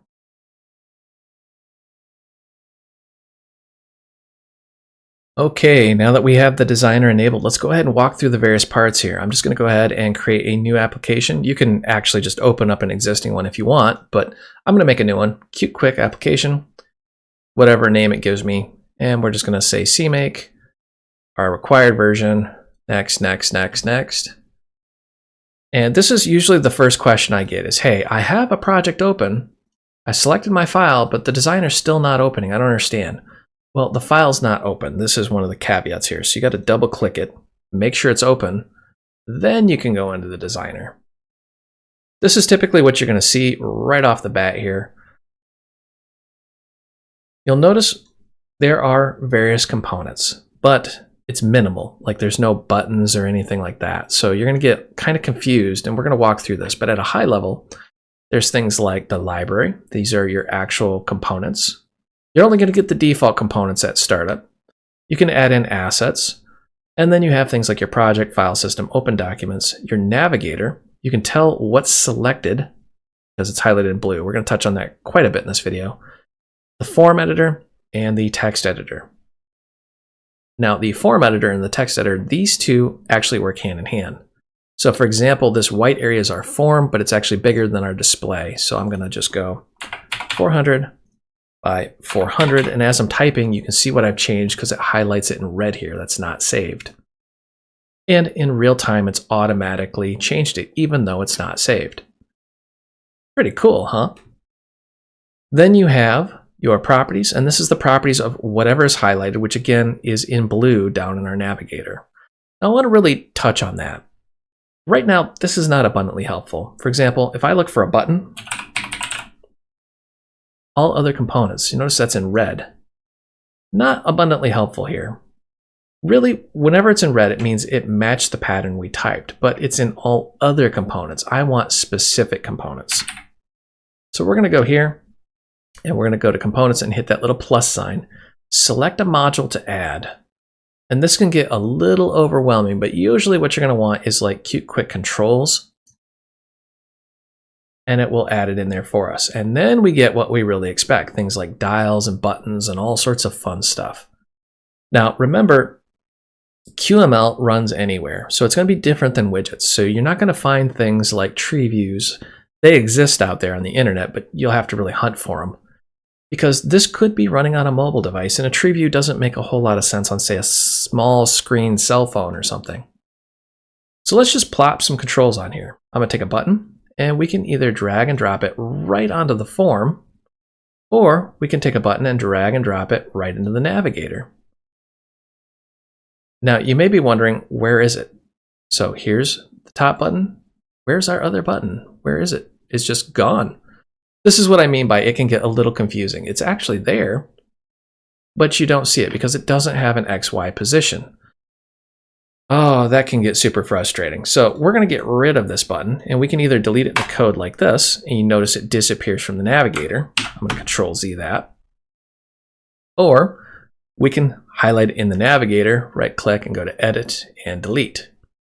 So which is the appropriate way? Well, it depends on what you're trying to do. You notice how when I drag and dropped it right onto the form editor, it gave it the XY position. This goes into positioning your components. And in QML, typically you use what's called a layout and an alignment. You can see it over here. When you look at, whoops, my mouse got a little crazy on me there. When you look at your highlighted component and you're in the properties, you can see there are things like the type, the ID, which is unique to every widget, the name, state, and so on. Now, if you're wondering what state is, you'll see it down here. Think of it like a stoplight, red, yellow, or green. That determines the state of the component. But then you can switch, and I actually don't like this. You can switch between the properties of the component. For example, this is a button, or the positioning, or the layout. And this can get really complex. You have tons and tons of options. But this is what I'm talking about here. So you can say button, change some things, or layout. And we want to move this to the center. So I'm going to say bang, bang. So we are aligning that vertically center and aligning it horizontally center. That gets really cool. But back to the problem at hand. This guy right here. Where is he? Button 1's just gone. Notice if we select him in the navigator, we got the ID. We can see because we're switching between button and button 1. So let's go back to our button and let's break this little guy here. And go to button 1, which is off the screen somewhere. Simply sending it to the center will actually snap it onto the form and give it a position. But when you look, instead of an XY, it has an anchor. We are anchoring this vertically center and horizontally center. This is something we'll really drill in when we start talking about QML code in depth, but I really wanted to put that out there. Now, I'm not a fan of positioning like this. Typically what I'll do is I'll put something inside of a row or a column. So I'm going to say column. And we're just going to drag and drop that right onto our window. And you notice how all of these are children of the window. We want to put the buttons inside the column. There's a couple different ways we can do that. We could go into the text editor and cut and paste, or we could try to do this form designer, which is just a lesson in futility trying to get it in there.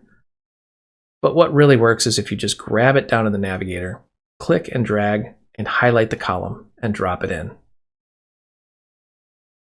You'll notice one thing that happens right off the bat though is it gets really confused about what it's supposed to be doing, but it snaps it to its parent. Remember, button 1, we have aligned horizontally, I should say vertically and horizontally in its parent, which is now this column. What I'm really trying to drive home here is in the designer, there are multiple ways to do the same thing, and it will just be maddening trying to figure them all out. And sometimes the designer will do things and you're like, wait, what just happened? When in doubt, undo, redo is your friend. So for example, if I grab this and I try to do something with it that I really shouldn't, like that, it now takes up the whole thing. Control Z. And you can undo and redo a little too far. Like you see, I have actually snapped it a little too far out and button 1 is no longer a child. Well, you can go up here, undo, redo. So we're going to redo it and put it right back in the way we wanted it. This is pretty awesome. Now, some other things I wanted to touch on. For example, buttons are not really useful unless you can click on them. So how do we make it clickable? Well, we can either go into the designer and the text editor here, and we could say something like on click. Now everything's going to start with the word on, and then you get all of the slots for that component.